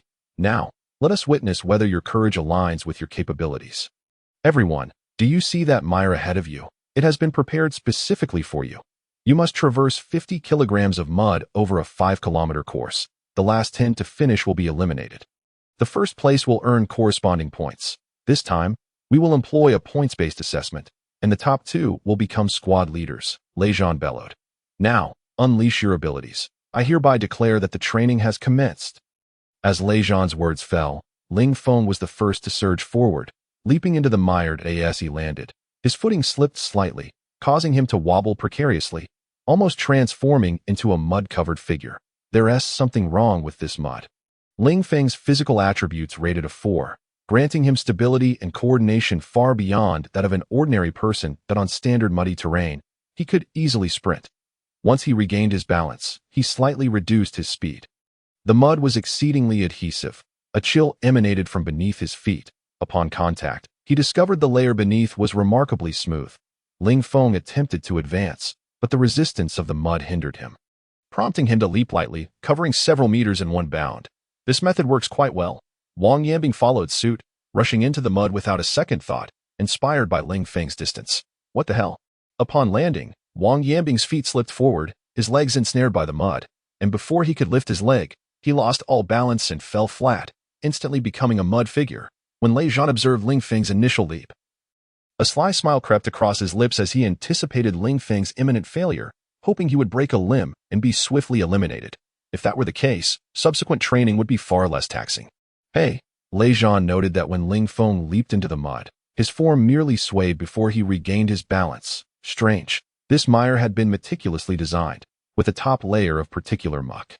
Yet upon reaching the bottom, it was exceedingly slippery. Those unprepared would easily slip upon stepping in. When the old fox had jumped in without foreknowledge, he had been reduced to a muddy mess. Lei Zhan himself had nearly succumbed during his first experience. Yet here was Ling Feng, who, without any preparation, leaped in and managed to maintain his balance in such a brief time. He truly possessed some talent. What was even more intriguing was Ling Feng's experimentation with various sliding techniques, seeking an optimal method of movement. Such insight and ability to summarize were indeed impressive. He had managed to devise a jumping technique in mere moments. Lei Zhan found himself admiring Ling Feng a little more. Upon witnessing Wang Yanbing leap into the mire and end up a muddy wreck, Lei Zhan nearly burst into laughter. Wang Yanbing had barely risen when he stumbled again. Soon, others began to jump in, only to fall one after another, emitting cries of despair. If everyone were as adept as Ling Feng, my meticulously crafted mire would be rendered inconsequential. Lei Zhan finally found a glimmer of satisfaction. He Chun Guang grew anxious. He observed Ling Feng beginning to jog, evidently acclimating to the muddy conditions and identifying a suitable method of movement. Initially, He Guang had planned to observe longer. But seeing Ling Feng's progress, he could no longer afford to hesitate. Cautiously, he stepped into the mire. Yet, as he took his second step, his foot slipped, nearly sending him tumbling. Fortunately, his prior ice skating experience enabled him to maintain balance. Allowing him to stand upright, he quickly felt a wave of chill beneath his feet. Was there an ice layer beneath? Such a perverse setup? Mud above, smooth ice below. Was this designed to ensure everyone fell? Frustration washed over He Guang, but seeing Ling Feng sprinting farther away, he steeled himself and pressed on, relying on his balance to awkwardly traverse several meters without falling, though he appeared utterly disheveled. A far cry from Ling Feng's graceful demeanor. Behind He Guang, a series of piercing screams erupted from female soldiers, as several of them fell multiple times, resulting in one fracturing a hand and another a leg. A total of 7 or 8 female soldiers were eliminated due to injuries. Clearly, the mud concealed a very slick surface beneath the muck, making falls inevitable. Those inexperienced recruits rushing in only served as a reference for us. Ling Feng smirked. In this environment, running demands speed, balance, and leg strength. Let us proceed. We must not allow rookie number 1 to grow too arrogant. How far can he run? He will surely fall hard soon enough. Providing us with a path to follow, Yu Fei chuckled. Let us go. They leaped into the mud, precisely as they had predicted. Following their earlier analysis, they adopted a sliding technique to advance, just as I thought. After a brief exploration, Ling Feng and his companions swiftly mastered the art of sliding through the mud. They all believed they could catch up to Ling Feng, but when they looked up, they found no trace of him. What the hell? Is this kid even human? I suspect he has ice skates hidden under those feet. How else could he move so swiftly? Sure, Samba lamented. Rookie number 1 indeed possesses an uncanny quality. Perhaps he has discovered a better method of movement, Xiao Bing remarked. That is quite possible. His strength is substantial, his flexibility remarkable, and his footwork impressive. He may have genuinely found a suitable approach, Yu Fei concurred. Regardless, we must keep pace, Ling Feng said with a hint of frustration. They had discerned that the layer beneath their feet was ice, not fully covered, but occasionally extending for several meters. However, at times, there were abrupt discontinuities every 2 to 3 meters, devoid of any discernible pattern. This significantly heightened the difficulty of gliding. The board nearly toppled over, and had it not been for Sure Samba's timely assistance, he surely would have ended up in a muddy heap like a novice recruit. They had endured great hardships to traverse half the distance, only to gaze back and find no trace of Ling Feng, each of them feeling utterly dejected, their noses almost crumpling in frustration. At the starting point, Fan Tianlei beckoned Long Xiaoyan to board the helicopter, which would take them directly to the training base. In midair, Long Xiaoyan could clearly see the trainees struggling through the quagmire, most of them advancing in the most clumsy manner possible. Their pace was slow, yet it ensured their safe passage through the mire. Long Xiaoyan searched for Ling Feng's figure, eager to discern how this young man would perform. She began her pursuit towards the rear, continuing until she reached Ling Feng and his group at the front, yet Ling Feng remained elusive. Could it be that he had been injured and eliminated? It wasn't until the helicopter had flown an additional 1 to 2 kilometers that Ling Feng's silhouette was finally spotted, racing forward at a terrifying speed. Long Xiaoyan couldn't help but marvel. Had his genetic mutation become too formidable? Soon, the helicopter arrived at the base, where the old fox and others awaited, timing the arrivals. They were eager to discover who would be the first to arrive. Fan Tianlei squinted in silent anticipation. Seconds ticked by, and suddenly, to his astonishment, he noticed someone sprinting towards them. Could it be that within less than 2 hours, a newcomer had achieved such an impressive feat? Fan Tianlei exclaimed in disbelief. As the figure drew closer, he was astonished to realize it was none other than Ling Feng. Yama. Time. Fan Tianlei shouted urgently. 1 hour, 50 minutes, and 45 seconds. What? He surpassed Lei Zhan's 2-hour mark by 10 minutes. This is an unprecedented extreme cross-country achievement. Fan Tianlei couldn't contain his astonishment. Instantly, Long Xiaoyan beamed with a captivating smile. This little fellow is truly remarkable. The old fox, responsible for the registration, stood dumbfounded upon seeing Ling Feng approach. The timer reading 1 hour, 50 minutes, and 45 seconds. How is this possible? He is merely a recruit.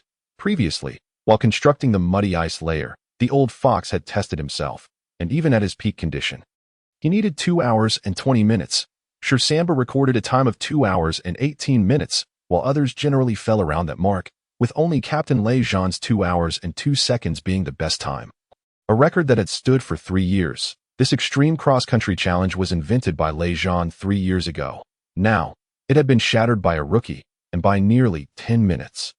The old fox scrutinized Ling Feng, wondering if this fellow was some kind of monster, is he even human? Look at us, battered and bruised, while he emerges unscathed. A monster. Could it be that he was made of iron? Ling Feng and the others remained silent, initially hoping to reclaim some dignity as veterans, but they were once again dealt a crushing blow. He was nearly 20 minutes faster than them. It wasn't that they lacked effort. Rather, it was Ling Feng's abnormal capabilities that left them feeling defeated. Damn it, are we destined to serve as cautionary tales? They felt a burning resentment towards Ling Feng. Shortly thereafter, a helicopter descended with a whoosh. Lei Zhan, donning black sunglasses, leaped from the helicopter with others, striding towards the crowd. Attention, at ease. Yama organized the formation, then took the final 10-man list from the old fox, declaring, Chen Xiaoxiao, Zhao Ying, Ding Jia, Su Shui, step forward and remove your helmets. You have been eliminated. All 4 were female soldiers, their faces reflecting a mix of reluctance and despair as silent tears streamed down their faces before they quietly departed.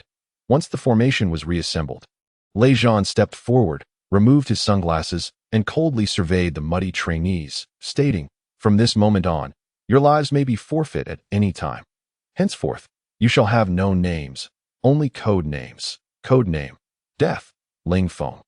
Rookie Death Number 1, Ling Feng. Rookie Death Number 2, He Cheng Wang. Rookie Death Number 3, Shi Samba. Rookie Death Number 4, Zhang Hao. Rookie Death Number 201. As Lei Zhan called out the last name, the crowd was horrified to realize that over 50 individuals had been eliminated in an instant. The number had dwindled from 300 to 201, and this was only after 2 assessments. The speed of elimination was astonishing. Despite being recruits, each of them was among the best in their unit. Yet they felt as if they were being harvested like chives. They began to accept their identities as rookies. Following the 2 assessments, the number of female soldiers had sharply decreased, with less than half remaining. Yi Tsunxin observed this closely, noting the dwindling number of female soldiers, and, knowing that they would struggle under the same training regimen, couldn't help but shout, Report. Lei Zhan turned to Yi Tsunxin, his voice icy. Speak. I protest. Female soldiers should not be subjected to the same conditions as male soldiers. It is unfair. Male soldiers inherently possess greater physical capabilities, violating the principles of fairness, Yi Tsunxin declared. Lei Zhan fixed her with a steely gaze. Recalling that this was her second objection. Fairness? Do you believe there is fairness on the battlefield? Female soldiers are indeed different from male soldiers, but the enemies you face are equally formidable. Do you think the enemy will show you any mercy? Do not present me with such foolish arguments, Lei Zhan admonished. You no longer possess the right to choose. You must obey, and obey again. Do not let me hear any dissent. Otherwise, everyone shall face punishment. Lei Zhan's roar resonated like a beast. Silence enveloped the crowd. Yi Tsunxin pressed her lips together, clenching her fists. The results of the first round of assessments were announced. Ling Feng placed first, with 201 points. Ling Feng came in second, with 200 points, while Yi Tsunxin ranked 99th, with 99 points. After the announcement concluded, Lei Zhan donned his sunglasses and said, As the reward for first place, Ling Feng may raise the rookie death no. 1 flag. Rookie death number 1. Step forward. Yama called out. Ling Feng swiftly exited the ranks, accepting the red flag from Yama's hands, and approached the flagpole, slowly raising the number 1 banner as the flag ascended. Everyone looked on with envy. For this banner signified Ling Feng's dominion over this territory. Ling Feng felt a pang of regret. This flag was rightfully theirs as veterans. Ding! The host completed the first assessment, upholding the honor of the system's owner, and received 100 points. Ling Feng's eyes brightened. Such fortune was unexpected. At that moment, Lei Zhan's mocking voice echoed. Rookie death number 2, rookie death number 4, rookie death number 5, number 6. Don't you feel ashamed? Veterans of the Battle Wolf Special Forces. Unable to surpass a rookie. Do you not feel embarrassed? And you are Special Forces. If you can't even outdo a newcomer, what kind of Special Forces are you? In fact, I should give you a new name. Bear Soldiers. Incapable of surpassing a single rookie, Lei Zhan's words struck the veterans like a dagger. Know this. Dignity is earned through your own efforts, not bestowed by others if you refuse to be called bears. Then eliminate rookie death number 1 and replace the flag with your veteran's banner. Indeed, under the fervent encouragement of Lei Zhan, the competitive spirit of Ling Feng and his comrades was thoroughly ignited, each determined to uphold the dignity of the veterans and to surpass Ling Feng. Observing the fury of Ling Feng and the others, which he had successfully incited, a cold smile appeared at the corner of his eye, and he finally proclaimed, "Let us commence the first training session. Male soldiers must complete 400 repetitions of 80 kilogram squats within 2 hours. Female soldiers may reduce this by half, completing 200 repetitions of 40 kilogram squats within the same time frame." Upon hearing this, the recruits collectively gasped in disbelief, and even Li Erniu, the stalwart, could not suppress a gulp. Was this not a matter of life and death? After all, they had just endured a grueling 5-kilometer trek with a 50-kilogram load through muddy terrain. Wang Yanbing's eyes widened in astonishment. Was this a game of life and death? He Chunguang furrowed his brow, pondering that such a high-intensity squat exercise might be achievable under optimal conditions. But in their current state, he felt utterly uncertain. Not only He Chunguang, but even the veterans like Ling Feng were taken aback by the announcement. In their usual training, they rarely completed even half of such a volume. Did Lei Zhan intend to eliminate everyone? Yin Wang stared incredulously at Lei Zhan, conducting such an assessment at this juncture. Given the recruits' physical capabilities, it seemed improbable that any would succeed. Could it be that Lei Zhan, in a fit of anger towards Ling Feng, was orchestrating this? Yin Wang could not fathom Lei Zhan's true intentions. Nonetheless, Ling Feng's exhibited prowess was undeniably extraordinary. Having shattered Lei Zhan's record in extreme endurance, was this not akin to pouring salt on Lei Zhan's wounds, further provoking him? Yin Wang could only hope that Lei Zhan would exercise rationality in his approach. At that moment, Lei Zhan suddenly turned to Ling Feng and stated, "If you wish to avoid complete elimination, it is possible. I merely spoke to gauge your reactions. The facts have shown me that you are all incapable of completing this assessment. Therefore, I have amended the rules. The individual with the least number of completed repetitions within 2 hours shall be eliminated." Upon hearing this, a collective sigh of relief swept through the crowd. Lei Zhan then adopted a stern expression and declared, "All personnel, don your weighted military uniforms." Understood. The seasoned soldiers responded as they prepared to put on the weighted gear at this juncture. Lei Zhan pulled Yin Wang aside and whispered, "Provide rookie number 1 with a 100-kilogram weighted uniform." Yin Wang was taken aback, replying, "Isn't that unwise? What could possibly be wrong with that? Exceptional individuals warrant exceptional treatment. Execute the order," Lei Zhan insisted with a stern visage. Yin Wang could only shake his head in resignation, muttering, "Very well." Lei Zhan had indeed become somewhat obsessed. The difference between 80 kilograms and 100 kilograms was a staggering 20 kilograms, equivalent to 40 pounds. While completing a repetition or two might not present an overwhelming challenge, the cumulative toll over 2 hours would be extraordinarily taxing. Lei Zhan's targeting of Ling Feng seemed excessive. Once everyone was clad in their weighted uniforms, the old fox began to chant commands. The counting served merely as a rhythm. The weighted uniforms were equipped with advanced statistics that could automatically track the number of repetitions based on the physical movements performed. The old fox could control the pace of each individual through his counting, though he could choose to disregard it as well. 1, 2, the old fox maintained a rhythm of reporting one number per breath, and everyone began to squat in sync with his cadence. Surrounding them, Yin Wang and others kept a watchful eye on all participants. Ensure that your movements are precise. Any deviation from the standard will result in immediate elimination and return to your original unit. Yin Wang commanded. Time ticked away. Rookie number 108, improper form, eliminated. Half an hour later, Yin Wang announced. Rookie number 108, legs trembling, reluctantly removes his helmet, his eyes filled with a sense of defeat as he sighs and quietly exits the formation. He had prepared for 3 years to become a special forces soldier, only to find himself in this predicament. Rookie number 116, improper form, eliminated. Rookie number 198, improper form, eliminated. As time progressed, Yin Wang continued to call out codes. And after an hour, 10 soldiers had already been eliminated due to insufficient form. Approaching Ling Feng, Yin Wang gazed at him with a mixture of pity and incredulity. With so many female soldiers around, why did he choose to pursue and ran? Yin Wang held a favorable impression of Ling Feng. He was physically exceptional in every aspect, though he sometimes sought too much attention. Had he been more discreet, he might not have drawn Lei Zhan's eye or to his surprise. Ling Feng's form remained impeccable. Yin Wang observed him for an extended period. His movements exhibited no deviation, and he maintained a rhythm that was even faster than that of the old fox's counting. An hour had elapsed.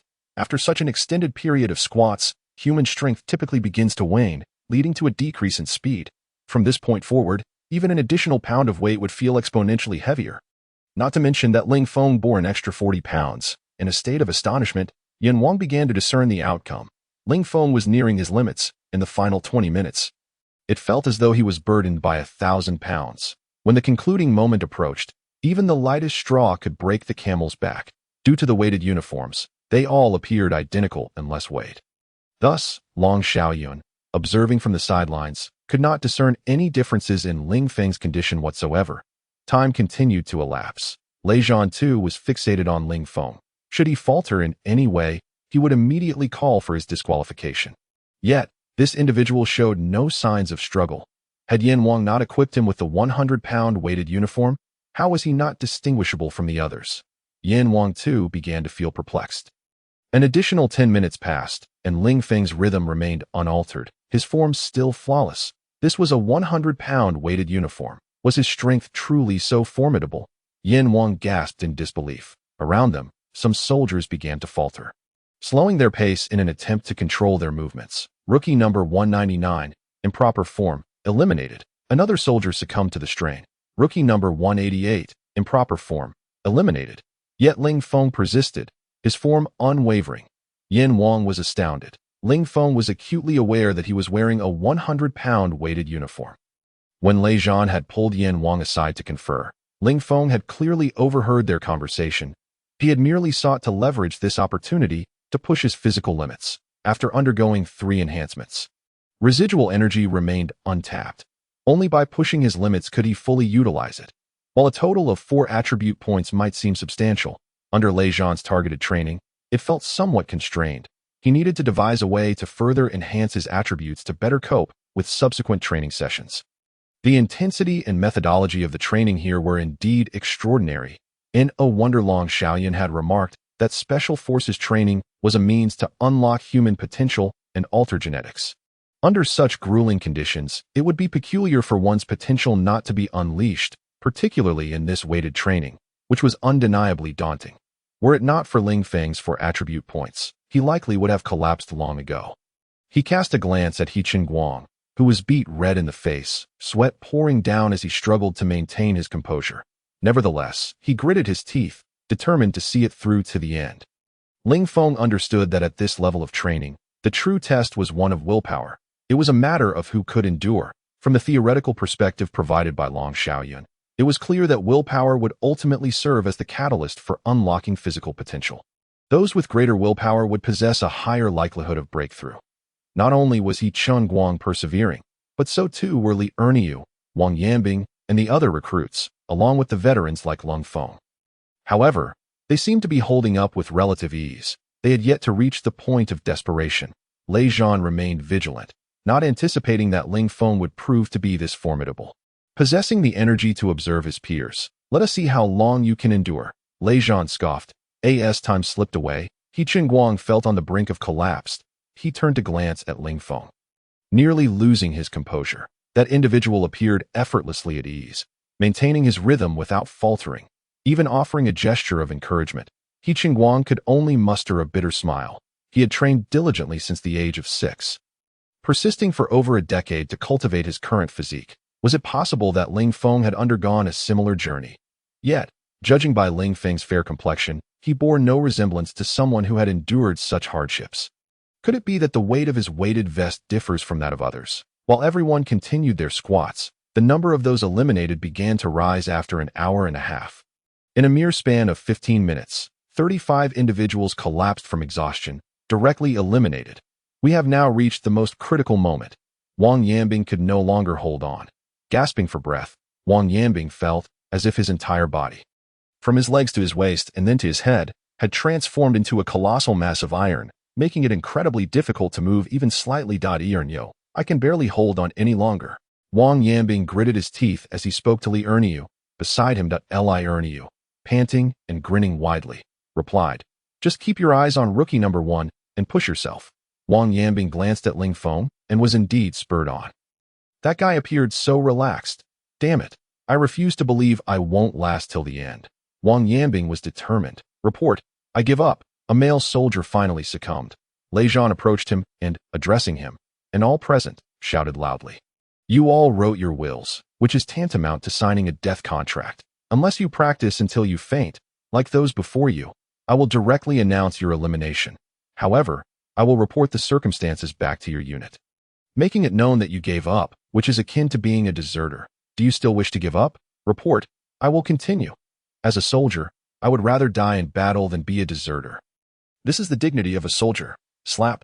2 minutes later, the soldier collapsed, swiftly carried away for medical attention. Soon after, the second and third individuals fell. Long Xiaowen began to glance at Ling Feng with concern, only for him to make a face at her. This guy. Long Xiaoyan was left both amused and exasperated, her worries dissipating, replaced by curiosity about how long Ling Feng could endure. His genetic mutation far surpassed that of ordinary individuals. Just how much potential had been unleashed? Lei Zhan's expression darkened. Only 10 minutes remained, yet Ling Feng appeared remarkably untroubled. Hadn't he been weighted down to 100 kilograms? How could he be stronger than the rest? Had the King of Hell intervened? Given their capabilities, only the 5 veterans of the Wolf Warriors and He Qingguang should have been able to endure this long. Slap. At that moment, Wang Yanbing finally succumbed, collapsing to the ground. This was his limit. Presently, only Ling Feng, the Wolf Warriors veterans, He Qingguang, and Li Erniu remained among the hundreds of participants. Merely a few individuals left performing. 0.5 minutes remained. Slap, Shi Samba, and Yu Fei both fell simultaneously, taken away by medical personnel. Soon, Xiao Bing, Ban Zhuan, and Li Erniu followed suit. He Qingguang's eyes began to blur, and just before he closed them, he saw Ling Feng still going strong. I won't give in. He Qingguang ultimately could not hold on any longer and collapsed, being carried away. Only Ling Feng and Lung Feng remained. Lung Feng took a deep breath, exhaling. This deep breath allowed him to adjust his body slightly, a technique honed through years of experience. However, after enduring such a prolonged, high-intensity load of squats, this adjustment was nearly negligible. He could only rely on sheer willpower to persist. Ling Feng, I will not let you. This rookie, defeat me. Lung Feng relied on this formidable willpower to sustain himself. As long as Ling Feng did not fall, he absolutely could not be the first to succumb. At that moment, Ling Feng's breathing grew heavier, each squat becoming increasingly laborious, the pressure on his legs multiplying. Had he reached his breaking point? Suddenly, a crisp sound rang in his ears. Ding! The extraction process of the devil fruit essence began, and the host's body underwent transformation, with all attributes increasing by 1. It actually increased by 1. Ling Feng's eyes sparkled. He had initially thought that this residual essence would enhance his attributes by 0.5 points, so a full point was a remarkable boon. How could he not be thrilled, especially at such a pivotal moment? With the attribute boost, Ling Feng immediately felt his body strengthen, his energy renewed, and the accumulated fatigue alleviated significantly. He felt as if he had become considerably lighter. His mental state revitalized, almost as if he were a different person. Although he still felt some strain while performing squats, He could maintain his original pace and persist until the end. Ling Feng checked his personal attribute panel. Soldier, Ling Feng profession, Special Forces level, for attributes, Root Bone 5, Spirit 5, Physique 5, Strength 5, Speed 5, Ordinary. 1. Skills. Enel's Heart Network Sensing Skill, Crocodile's Drought Resistance Skill, Moonlight Moria's Shadow Fighting Technique Special Abilities, Climbing. Beauty, Sound Discrimination Experience Points, 100400. Indeed, he had reached 5, not disappointing the efforts he had invested for so long. Ling Feng was taking a gamble. If the critical point of this extreme challenge were delayed or triggered only after he fainted, allowing Ling Feng to win, he would undoubtedly feel immense regret. In the end, Ling Feng's gamble paid off. He continued to exert force through his legs, adjusting his breathing, attempting to increase his speed, and further pushing his limits to unleash his body's potential. Lei Zhan, wearing sunglasses, suddenly removed them, fixating his gaze on Ling Feng. Moments ago, he had observed Ling Feng nearing his breaking point, likely on the verge of collapse, while Ling Feng was still maintaining his form, executing the squats perfectly, seemingly capable of enduring further, leading him to believe Ling Feng had secured victory. But what had caused Ling Feng to suddenly appear revitalized? He had essentially returned to his previous optimal state. What was happening? Lei Zhan was taken aback. Could it be that this kid had taken performance enhancers, and they were now kicking in? Even if he had taken something, it shouldn't be possible. The Siberian training camp had a standard. A boxer must complete 600 squats with 100 kilograms within 2 hours to be considered the strongest warrior. Considering Ling Feng had surpassed 400 squats with 100 kilograms, he was hardly inferior to those freaks. Even more bizarre, he had begun to regain vigor, appearing completely devoid of fatigue. This kid, the King of Hell, was astonished. He had initially thought Ling Feng would falter, yet miraculously, he had revived. That wasn't it the last straw that broke the camel's back? How was he becoming more spirited? The seasoned veteran, the King of Hell, could not fathom it. Lei Zhan and the others were equally confounded at this moment. The most frustrated was Ling Feng. He was nearing his limit, but thankfully, Ling Feng seemed to be on the brink of collapse as well. If he could just hold on a little longer, victory would be his. Yet, he suddenly saw Ling Feng stabilize, resuming his steady squats, as if his body had received a new surge of energy. Damn it! Ling Feng felt an overwhelming urge to weep. How did Ling Feng still possess strength? He had thought he had caught a glimmer of hope, only to realize it was a delusion. As Ling Feng began to tap into his reserve energy while he himself had run out of steam, the exhausted female soldiers opened their eyes, believing the assessment had concluded.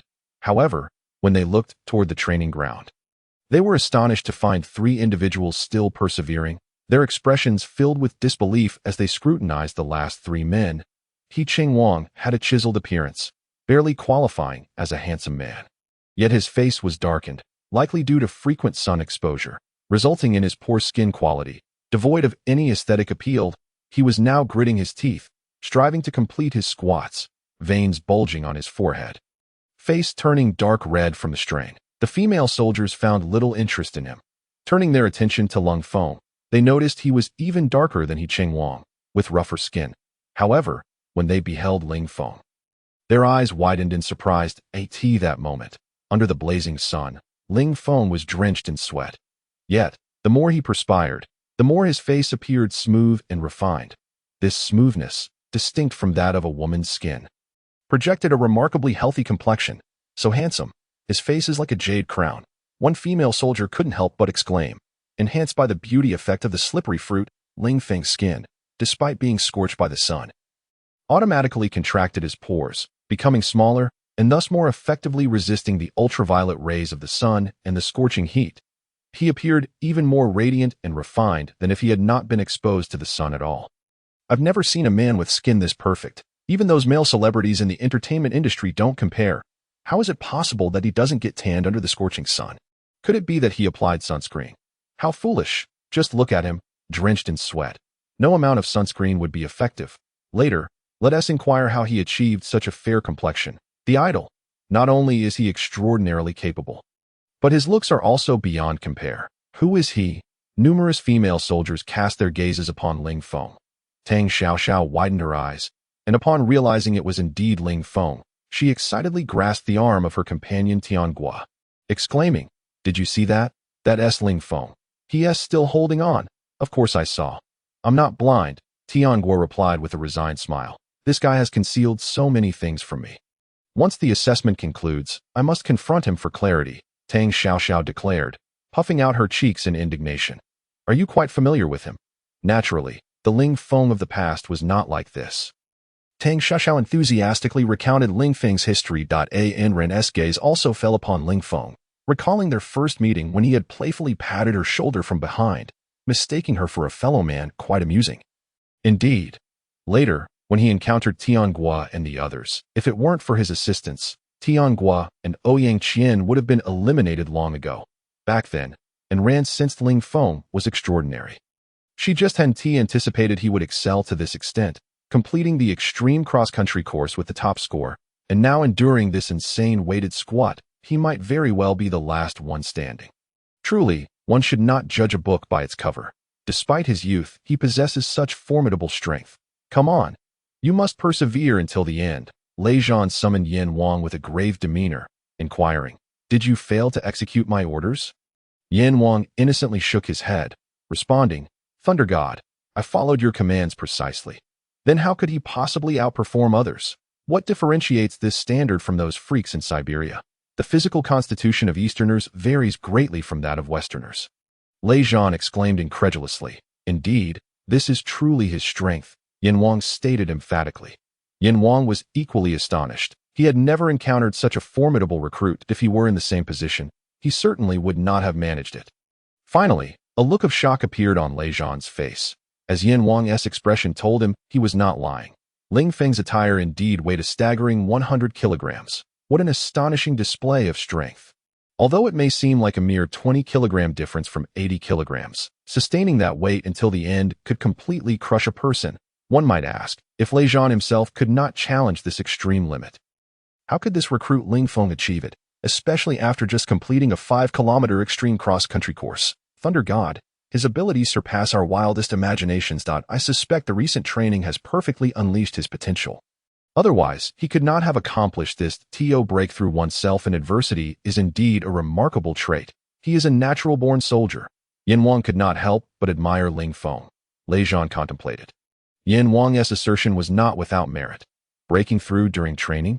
This lad's luck seemed almost otherworldly. When Lei Zhan discreetly called Yin Wang aside, Long Xiaoyan sensed something amiss and listened intently. 100 kilograms. When Long Xiaoyan learned that Ling Feng's load was not 80 kilograms, but rather 100 kilograms, she was utterly taken aback. The difference between 100 kilograms and 80 kilograms is monumental. As an accomplished instructor, how could she not comprehend the implications? This was the physique of a soldier king. Ling Feng's physical prowess had astonishingly reached the standard of a soldier king. Long Xiaoyan realized Ling Feng's genes had undergone a mutation, deviating significantly from the norm. Yet how could he have transformed so drastically, leaping directly to the level of a soldier king? Even Long Xiaoyan, with her unwavering composure, could not help but gasp upon hearing such news concerning Ling Feng. Moreover, Lei Zhan resorted to such despicable tactics to undermine Ling Feng that a surge of anger ignited within Long Xiaoyan. Once she regained her usual demeanor, she turned to Lei Zhan and said, Major Lei. Come here. Lei Zhan, who had intended to discuss a few matters with Yin Wang, suddenly heard Long Xiaoyan calling for him. He turned to see her not far away, his face instantly betraying a hint of regret as he approached her. Maintaining his composure on the outside, Lei Zhan felt an unease brewing within.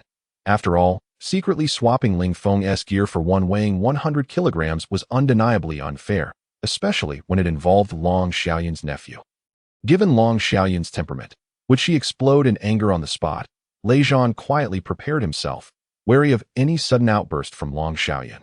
Long Xiaoyan's piercing gaze fixed upon Lei Zhan as she calmly inquired, Have you tampered with Ling Feng? Lei Zhan neither affirmed nor denied, responding vaguely. Soldiers must exhibit absolute obedience to their superiors. When a superior strikes, a soldier must willingly present their face to receive it. This is the awareness expected of a qualified soldier. Long Xiaoyan replied softly. Oh, does Colonel Long have any questions? Lei Zhan treaded carefully. Long Xiaoyan never played by the rules and was fiercely protective of her own. She could strike unexpectedly, leaving no room for rebuttal. Long Xiaoyan's voice turned cold as she said, If what Major Lei implies is true, my rank is higher than yours, so if I wish to strike you, Would you obediently present yourself for me to do so? That's not the same, Lei Zhan stammered, caught off guard by Long Xiaoyan's directness. That is their distinction. I am training them, Lei Zhan replied, mustering his resolve that if Long Xiaoyan were to suddenly act, he would face a difficult choice. Should he retaliate or not? In a normal hierarchical sparring match, Lei Zhan could unleash his full strength, but if rank were to be used as leverage, it became a far more complicated situation. Training, you say? I previously underestimated you. Are you dissatisfied after being toppled by me? Long Xiaoyan retorted coldly. Not at all, Lei Zhan replied. Humph. Just as Lei Zhan felt anxious, he heard Long Xiaoyan let out a cold snort and fall silent. This left him utterly perplexed. What was her intent? Long Xiaoyan ignored him and turned to Ling Feng, who was diligently performing squats with impeccable form, maintaining this for an entire 2 hours. Meanwhile, on the other side, Ling Feng collapsed just 5 minutes before the end, his vision darkening. Before falling, he noticed Long Xiaoyan approaching and thought to himself, this is it. Am I even able to walk anymore? Long Xiaoyan waited until Ling Feng completed his 2 hours. That's enough, she said. Ling Feng removed the weighted gear and handed it to Yin Wang. Follow me. Long Xiaoyan led Ling Feng aside, calmly stating, your load is 100 kilograms, which is 20 kilograms more than others. This is a deliberate action by Lei Zhan against you. You may choose to withdraw if you wish. In this regard, I will not hold Lei Zhan accountable, for I accept all weights during soldier training. This is a means of survival. Only by undergoing the most rigorous training can one have a greater chance of surviving on the battlefield. You are the only son of General Ling. Although the general is strict with you, it is ultimately for your own good, hoping you will achieve greater success and not become a mere idle son of privilege. Long Xiaoyan emphasized that, of course, with Lei Zhan targeting you, his future training will only become more stringent, potentially posing life-threatening risks.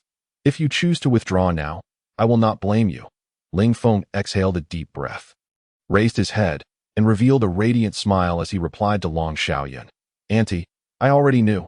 You did? Long Xiaoyan stared at Ling Feng in shock. You knew, yet still chose to accept it. Ling Feng patted his chest confidently, declaring, because I believe I can endure. Long Xiaoyan was taken aback, having never seen Ling Feng so self-assured before. You are this confident? Of course that I look forward to it. Go ahead. Long Xiaoyan said no more.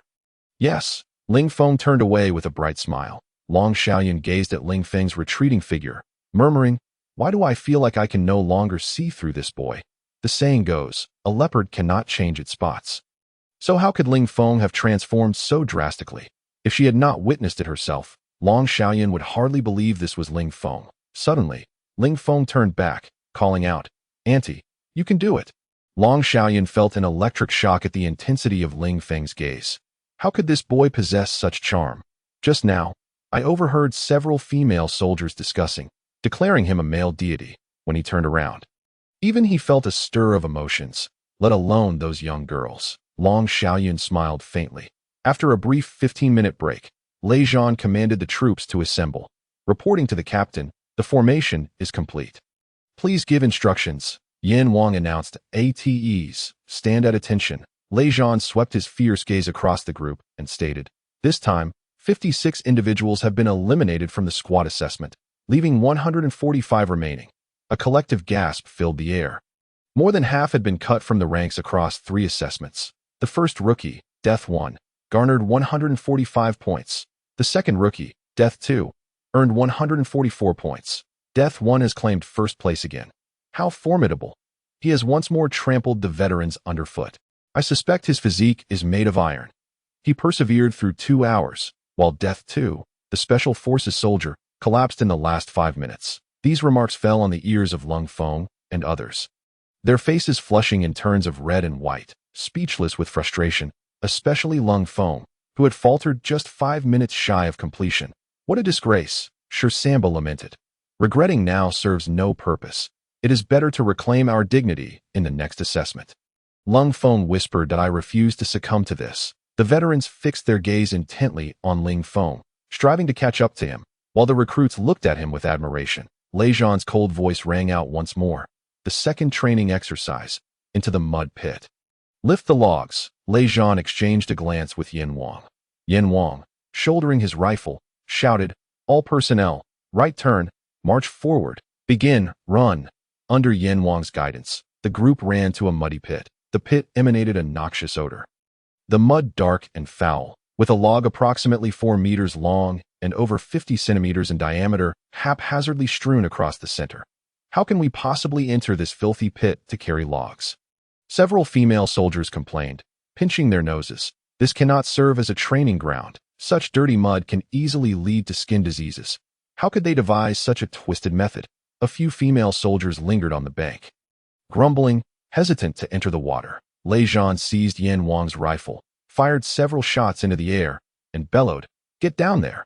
Now, he pointed the weapon directly at the hesitant female soldiers. Terrified, they leaped into the muddy pit, followed by the others. Once everyone had jumped into the pit, Yan Wang shouted, "Form groups of 3. Any combination to lift the log. You have 10 seconds to assemble. Start." Most of the recruits were unfamiliar with one another. Hastily pairing up, He Cheng Wang, Wang Yanbing, and Li Erniu, who already knew each other, formed one group. The veterans also grouped together, yet no male soldiers chose to pair with the female soldiers, considering the disparity in physical strength. In this high-intensity training, no one wished to be hindered, as it directly impacted their assessment results. Instantly, the muddy pit descended into chaos, as the assembled teams hurried to select logs, searching for smaller, more manageable ones. Ling Feng opted not to join anyone, casually approaching a log, bending down, and just as he lifted it, and Ran and Tang Xiaoxiao walked up to him. "But we don't mind forming a team with you, right?" Tang Xiaoxiao inquired. "Not a problem," he replied.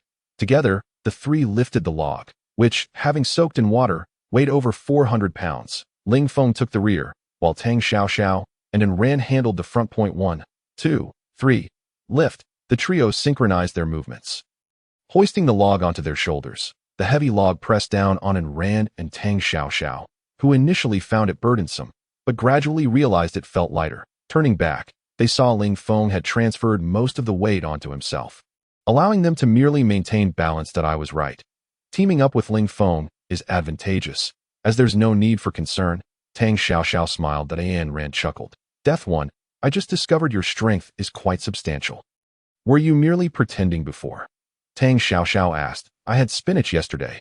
Ling Feng replied. Ran couldn't help but giggle, her laughter charmingly concealed. "Dough, you've become quite humorous," Tang Xiaoxiao remarked. The trio began to converse and laugh. Feeling no pressure at all, the weight of 400 pounds posed no challenge to Ling Feng, whose strength attribute had reached 5. He could easily lift the log alone. On the bank, Lei Zhan's expression darkened as he observed Ran gravitating toward Ling Feng. Engaging in light-hearted banter. "Release the snakes," Yan Wang ordered, immediately tossing dozens of prepared water snakes into the muddy pit. Snakes! Snakes! The female soldiers shrieked in alarm, their grip on the logs faltering, causing their formations to wobble and collapse into disarray. Several groups of female soldiers, unable to maintain their balance, tumbled into the mud, scrambling back toward the bank. Bang! Bang! Yan Wang raised his gun to the sky, sternly commanding, "Get back in line. You let a single snake frighten you like this.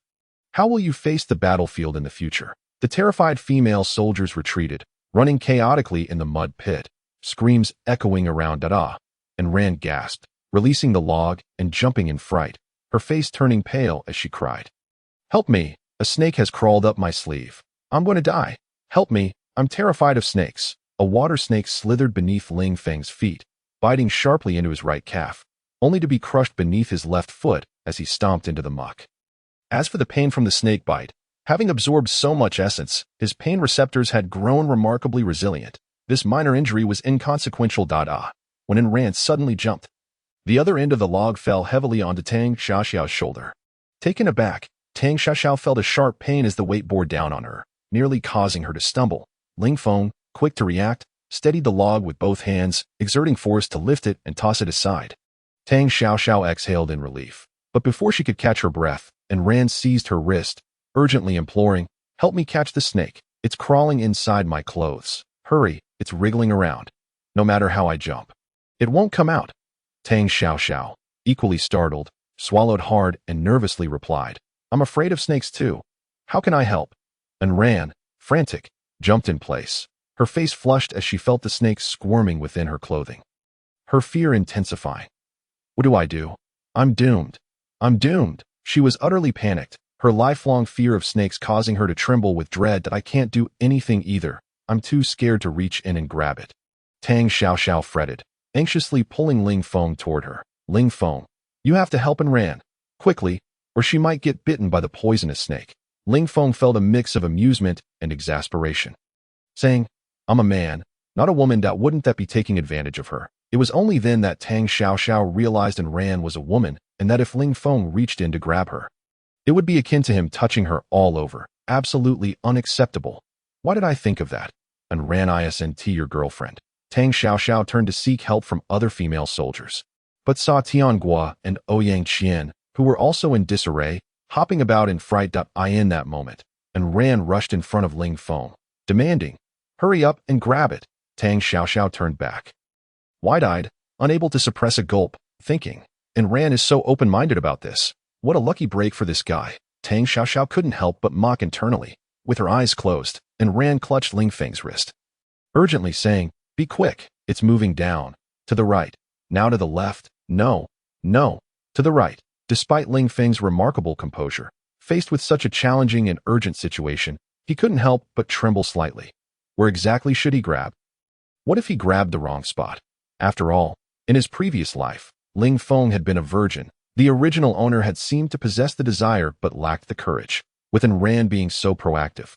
Ling Feng's heart raced, feeling a thrill surpassing even that of performing 400 squats. Sensing Ling Feng's hesitation, Ran gritted her teeth and declared, I don't care. Why are you worried? Just grab it. As Anren spoke so candidly.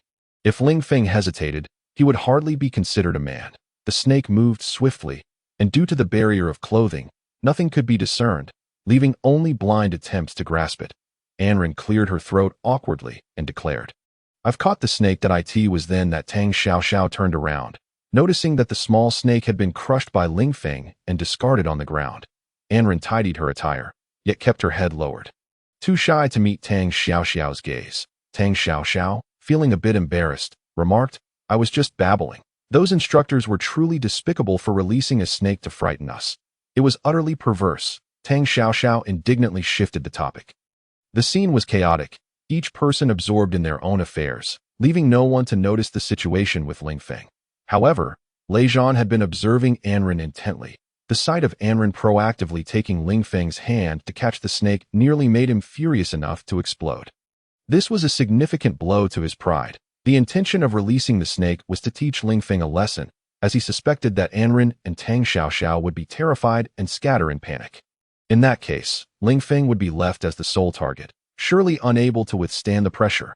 Little did he expect that the snake would slither into Anren's grasp, and then Lei Zhan felt a sense of frustration akin to being robbed of a hen while trying to steal its eggs.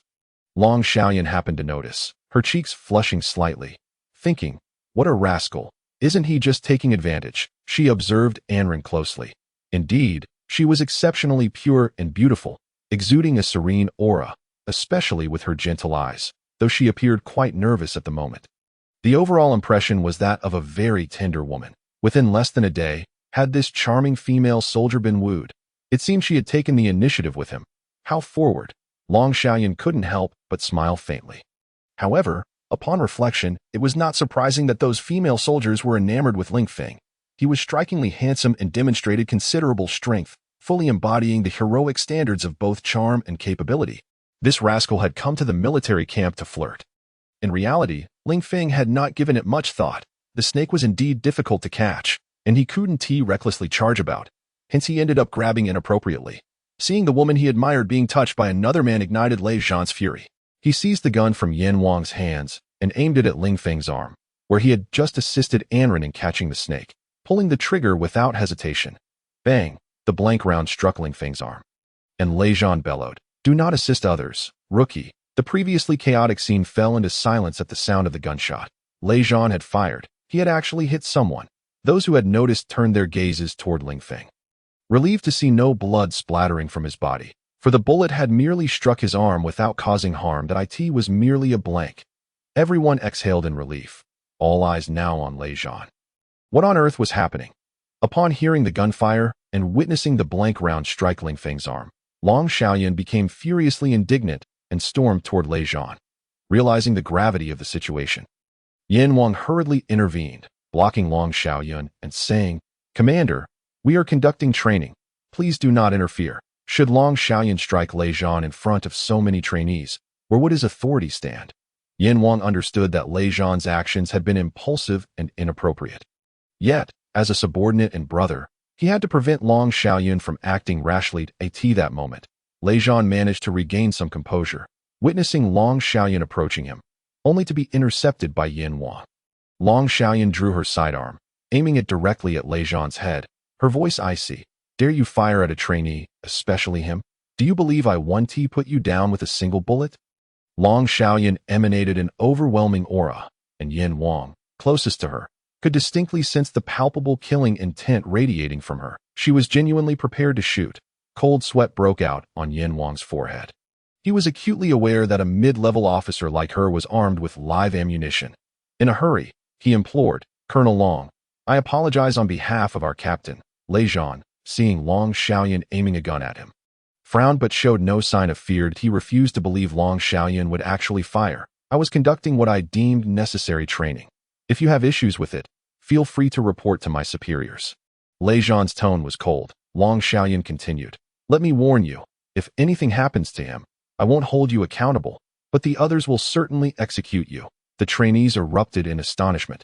What was going on? The dashing female officer had actually drawn her weapon at Lei Zhan for Ling Feng. That posture was utterly cool. Lei Zhan had played the role of the ruthless villain throughout, cold and unfeeling, deriving pleasure from tormenting others. In the eyes of the female soldiers, he was a demon. Now, this demon was being threatened by someone with a gun, and of course, they found it immensely satisfying, especially given the circumstances. Where Lei Zhan could have shot Ling Feng or anyone else, they feared they might be next, hence they supported Long Xiaoyun. Fan Tianlei had not anticipated such a commotion and rushed over to mediate, first pressing Long Xiaoyun's gun down, stating, "Captain Long, we are all comrades here, striving to enhance our training. If there are differing opinions, we can sit down and discuss them. There is no need for weapons to be drawn." Fan Tianlei then turned to reprimand Lei Zhan. "Lei Zhan, your training methods have indeed gone too far. You absolutely should not fire at trainees. Whatever training methods you employ, I do not care, but you must not act on impulse." Long Xiaoyun holstered her weapon, stating simply, "Remember what I said." Fan Tianlei stepped before Lei Zhan, his voice low. "This is nonsense. If you continue to act like this, I will have you removed from your position as captain." Lei Zhan remained silent, while Yin Wang, ever the clever one, smiled and said, "Rest assured, Chief of Staff, there won't be a next time. I will keep a close watch on our captain to ensure everything runs smoothly. Please calm down. He was merely caught up in the moment, and I will certainly remind him incessantly."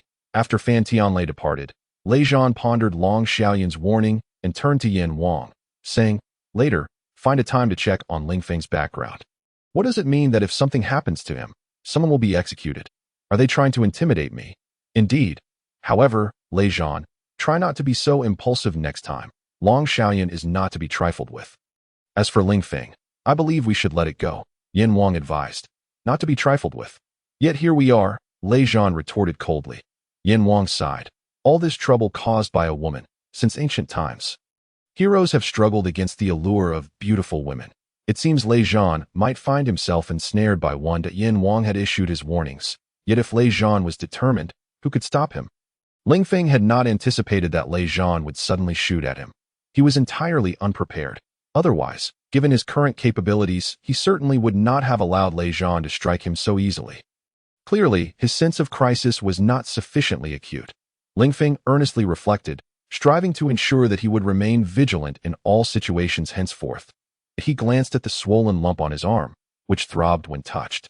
Although Ling Feng's body had been enhanced thrice by the essence of the devil fruit, making his resilience 5 times that of an ordinary person, the impact from a blank round fired at such close range was considerable. Had it been someone else, they would have likely sustained bone damage. Ling Feng shot a sidelong glance at Lei Zhan. It was undoubtedly a personal vendetta. Was it merely because he had an interest in Anren? Naturally, if that were the case, he would pursue Anren.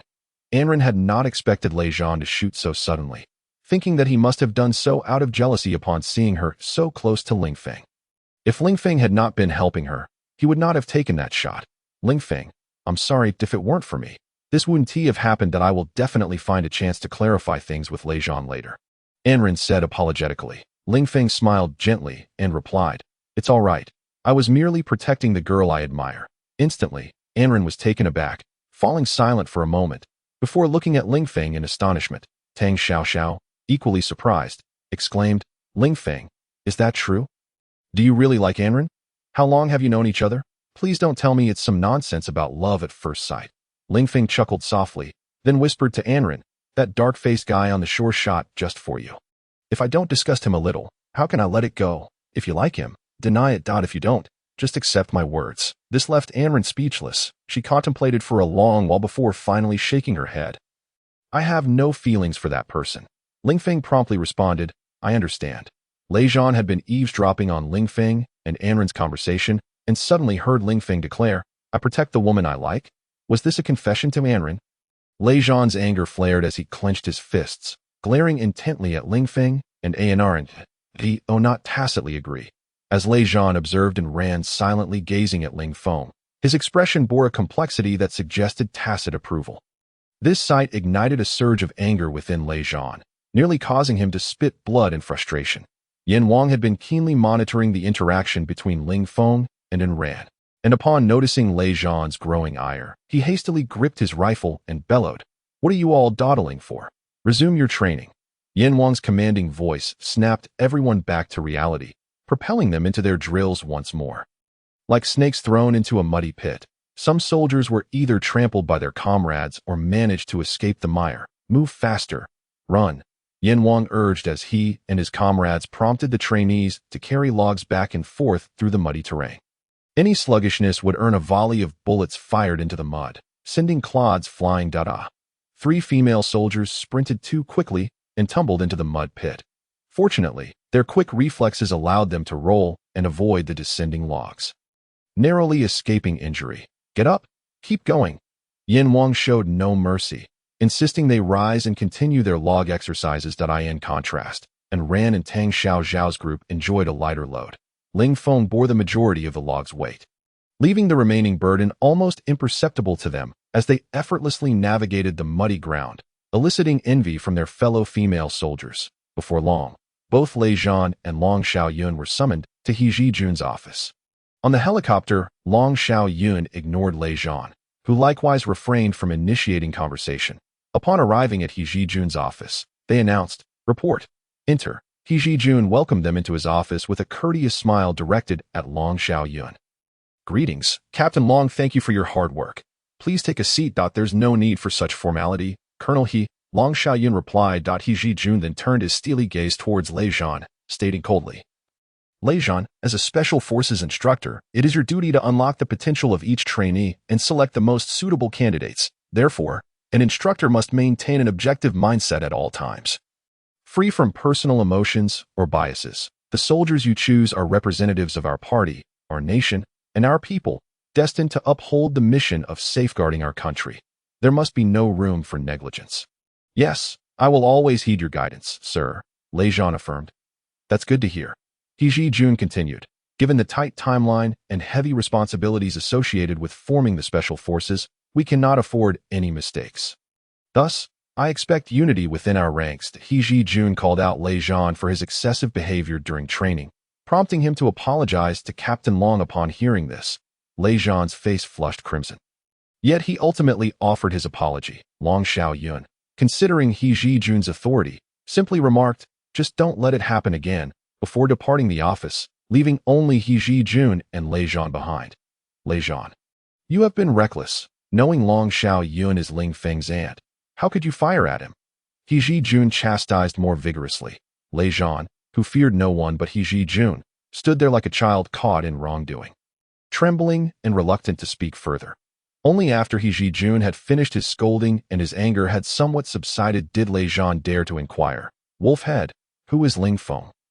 He Zhijun cast a sidelong glance at Lei Zhan and remained silent for a moment before responding, "His family information is classified as S-level. I lack the authority to access it." "What do you think?" Lei Zhan was instantly rendered speechless. After completing the day's training and having dinner, Ling Feng stepped out of the mess hall only to find Anren approaching him. "Does your arm still hurt? I have some ointment for you." It's quite effective for promoting circulation and alleviating bruising, and Ran expressed with concern. Ling Feng glanced at Lei Zhan, who was covertly watching from a distance, and smiled. It still hurts a bit. Could you help me apply it? He then settled beneath a nearby tree, rolling up his sleeve to reveal his slightly swollen arm.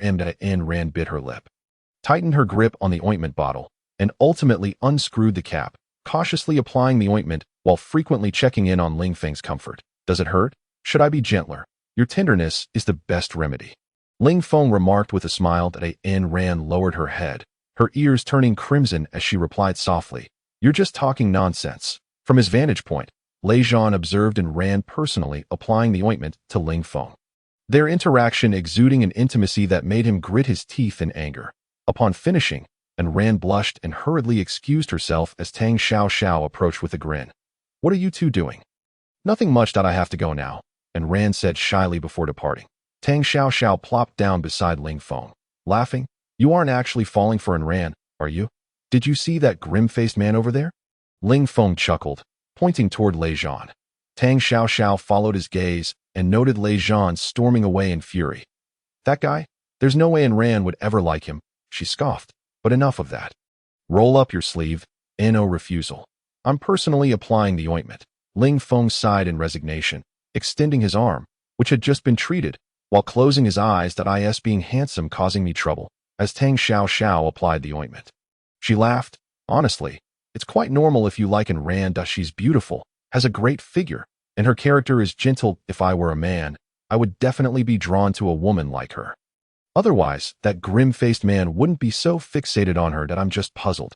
I also happen to be quite good-looking, and as a dancer, my legs are long and flexible. Surely I must exude some charm. Though my personality may be a bit straightforward, I've never bullied you. While I might tease you occasionally, it's always for your own good. I'm rather gentle with you, yet you never show any affection toward me." Tang Xiaoxiao suddenly fixed her gaze on Ling Feng and said, "Are you blind to beauty?" Ling Feng could only roll his eyes and respond, "We are brothers. I've never viewed you as a woman. So how could I develop feelings?" Tang Xiaoxiao dramatically rolled her eyes, gritting her teeth. "To me, a stunning beauty, and you never see me as a woman. Are you itching for trouble? Mind your manners around a beauty." Ling Feng quickly replied, "Let's keep that image in mind." At that moment, He Guang, Wang Yanbing, and Li Erniu finished their meal and passed by, witnessing Tang Xiaoxiao and Ling Feng playfully bantering, clearly engaging in flirtatious exchanges, akin to sowing seeds of romance in the military camp. Wang Yanbing watched enviously, commenting, "It's only the first day, and already two beautiful women are approaching him, vying for his attention." The military camp is indeed no different from the outside. Handsome men always attract women. I should start applying facial masks too. I refuse to believe no woman would be interested. Erniu chuckled. "Give it up. With your complexion, even if you applied 10 masks a day, it wouldn't help. You're as dark as charcoal. Stop mocking me. This is what I call healthy tan. Got it? You, a country bumpkin. Wouldn't understand a thing?" Wang Yanbing retorted defiantly. "Enough nonsense."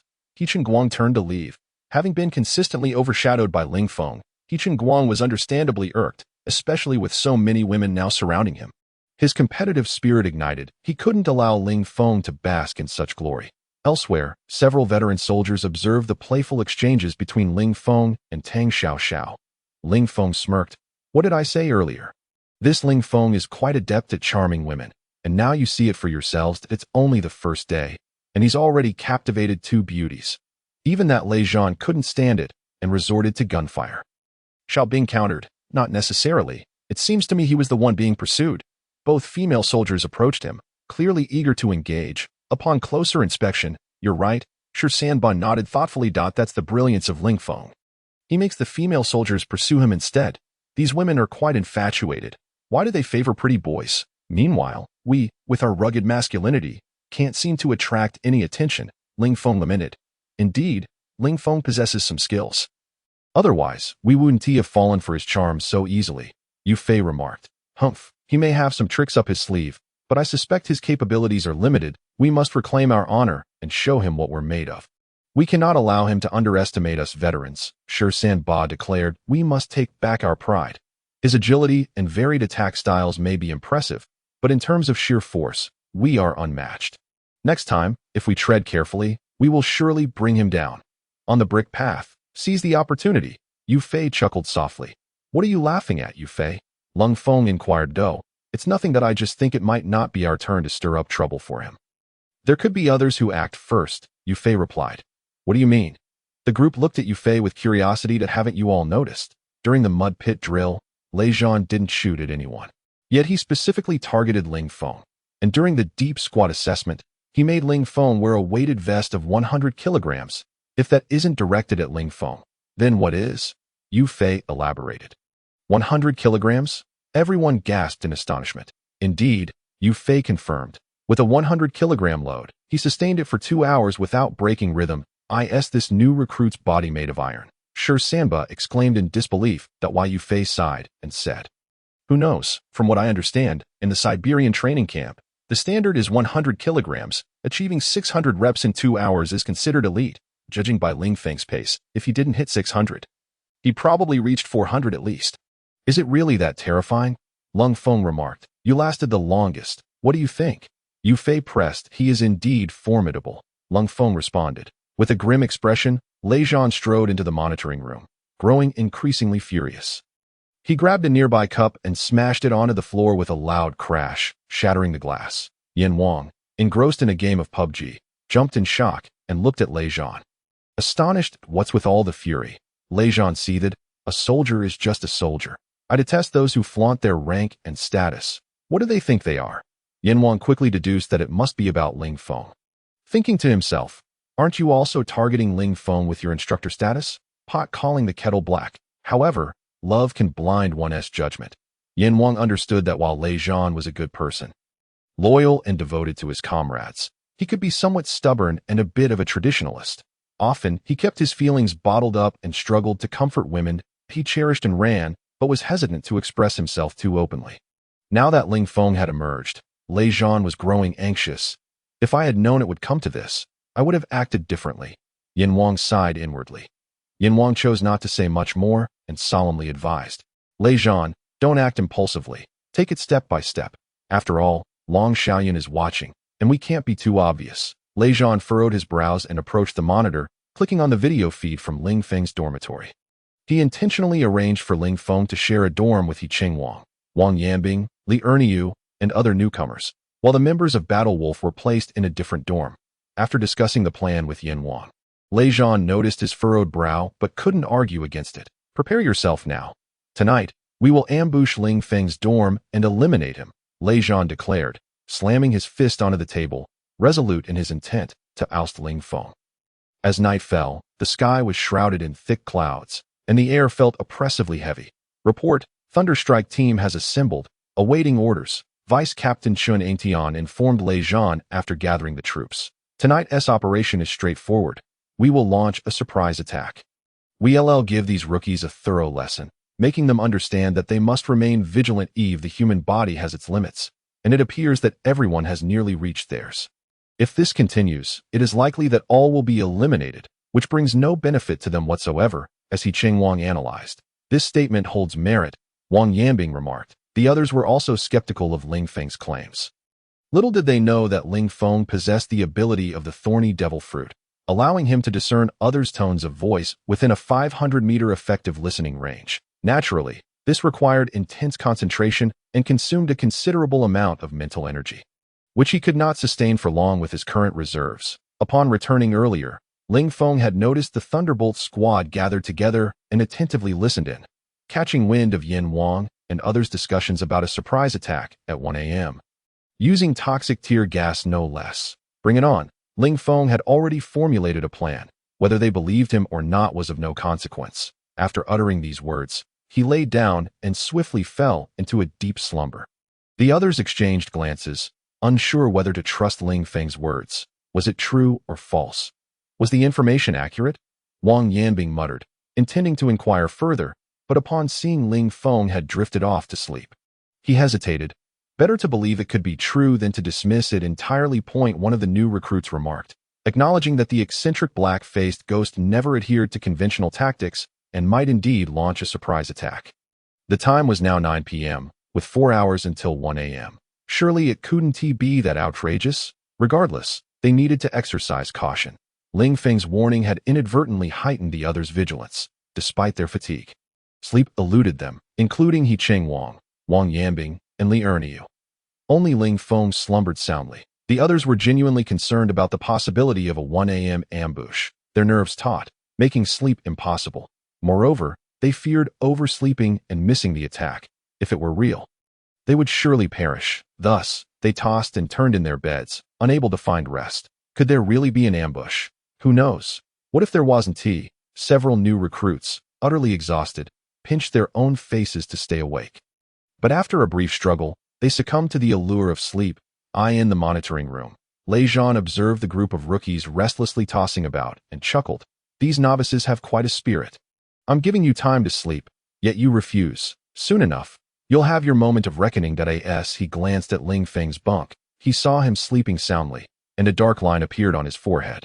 How could this guy possess no sense of danger whatsoever? He aspires to be a special forces soldier. Humph, this fellow sleeps so deeply. Just wait until he faces the consequences. Lei Zhan gritted his teeth. In truth, Lei Zhan was also weary, having trained alongside them all day. His body was indeed fatigued. Watching Ling Feng sleep so soundly only intensified his frustration. As the minutes ticked by, it reached midnight. Wang Yanbing and the others watched Ling Feng snoring peacefully, each adorned with a dark line of frustration on their foreheads. This guy is sleeping so blissfully that not even thunder would wake him. He claims there will be a surprise attack at 1 a.m. Who would believe that? It's a clever ruse to keep us awake, insidiously ensuring we are fatigued for tomorrow's training. One new recruit realized. It must be so. He is exceedingly cunning. Wang Yanbing was taken aback that Ling Feng had outsmarted him and vowed, I'll deal with you tomorrow. He Chengwang felt equally vexed. He had never believed Ling Feng. Yet the anxiety of his roommates had heightened his own, and now he felt duped. One by one, they settled into their beds. Soon the dormitory filled with the sounds of snoring. Only Li Erniu remained awake, staring wide-eyed at the ceiling, occasionally slapping himself to stay alert. I cannot sleep. I must not sleep. Li Erniu whispered to himself. At 12:58 a.m., Ling Feng abruptly opened his eyes. This was the marvel of his mental network. After setting a fixed sleep schedule, a closed electromagnetic field formed around his eye area, with alternating positive and negative electrons. Each cycle of these electrons operated on a fixed time interval. Upon reaching the exchange point, it would automatically stimulate his eyes, akin to an alarm clock signaling the designated time. As soon as Ling Feng opened his eyes, he sprang from his bed and noticed across from him a figure with a swollen face, none other than Li Erniu, who had spent the night preventing him from sleeping. Li Erniu, upon seeing Ling Feng suddenly awake, was taken aback, his previously drowsy expression transforming into one of alertness. How did you wake up? He exclaimed, astonished. Just moments ago, he had observed Ling Feng sleeping soundly. At 12:55 a.m., Lei Zhan, surveying the dormitory filled with novices sleeping like logs, smirked. The game of surprise has begun. Everyone, pay attention and prepare to act. Those who have fainted, carry them to the training ground for a good beating until they awaken. Lei Zhan commanded through the intercom. Sky Wolf received. Yin Wang received. Old Fox received. Yuan Bao received. Hallie received. Big Bull received. Little B received. Upon receiving Lei Zhan's orders, everyone sprang into action. Lei Zhan left the monitoring room, heading straight for dormitory number 1. According to his plan, this surprise attack would likely eliminate everyone, with the only exceptions being the seasoned veterans of the Wolf Brigade. After all, this gas was toxic and the human body could hardly withstand it. In the end, the others would merely receive a warning, while Ling Feng would be dismissed outright. What could Long Xiaoyan do about it? Under such extreme training methods, he would be unable to cope and would be eliminated. No one could protest. Lei Zhan despised the nepotism among soldiers, which is why he paid no heed to Ling Feng's background. Just as Lei Zhan exited the monitoring room, Ling Feng awoke. Ling Feng glanced helplessly at the swollen-faced Li Erniu and urged, "Wake everyone up, there's only 1 minute left." Got it. Li Erniu rushed to the beds of the sleeping teammates, simply stating, Ling Feng is awake. Wang Yanbing had just fallen asleep, immersed in a pleasant dream, when Li Erniu's call jolted him awake, nearly earning him a kick. What is it to me that he's awake? He grumbled, but upon glancing towards the doorway, he saw Ling Feng rushing out. What is happening? Everyone was now fully alert. I believe Ling Feng, Li Erniu shouted, sprinting out. Could there truly be a surprise attack? The group recalled Ling Feng's consistent record. First in weighted cross-country, first in extreme cross-country, first in 2-hour squats, first in log resistance training. He had never lost, and the entire team ranked first was marked by his prowess. Now that he was suddenly running out, something must be amiss. Wang Yanbing, a known troublemaker, had an acute sense of danger. Something is definitely afoot. Wang Yanbing immediately leapt from his bed, racing out of the dormitory, prompting the others to follow suit. As they exited, they chased after Liurniu. The corridor illuminated by a solitary yellow bulb, while the outside remained shrouded in darkness. Following Ling Feng, they concealed themselves in the flower bed outside, waiting in silence. Aside from Ling Feng, who was certain an ambush was imminent, the others maintained a significant level of skepticism. If there truly was an attack, they had narrowly escaped disaster. However, if there was no ambush, Ling Feng would undoubtedly face their wrath. Soon, faint footsteps echoed in the corridor, and they all turned their gazes toward the source of the sound. Black-faced ghost, Wang Yanbing whispered. They could see Lei Zhan approaching with a canister in hand, heading towards their dormitory. What was he up to? Could it genuinely be a surprise attack? Everyone subconsciously swallowed hard, fixated on the enigmatic object Lei Zhan held. It was unclear what it was, but the fact that he was carrying it at this hour aligned perfectly with his earlier behavior, whatever it was. It certainly wasn't anything good. Is it tear gas with poison? He Qingwang murmured. What? Everyone's faces blanched. They recalled that during the training session, Lei Zhan had mentioned using toxic tear gas for a surprise attack. This was no jest. Then, they watched as Lei Zhan reached their dormitory door, snorted disdainfully, kicked it open, tossed the canister inside, and swiftly shut the door behind him, with a lockpick extracted from his pocket. A voice murmured to himself, "Novices, relish the baptism of toxic gas. I assure you, the taste will be etched in your memories for a lifetime." Though Lei Zhan's voice was but a whisper, it reached the ears of He Qingwang and others, who were concealed in the shadows. Indeed, it was toxic gas. This sinister figure was truly perverse, resorting to poison against us. What fate awaits us should he succeed? Good heavens, such malevolence. We're doomed. The tear gas was already unbearable. How horrific would it be if it were laced with poison? It could be fatal, Wang Yanbing muttered softly. Thanks to Ling Feng this time.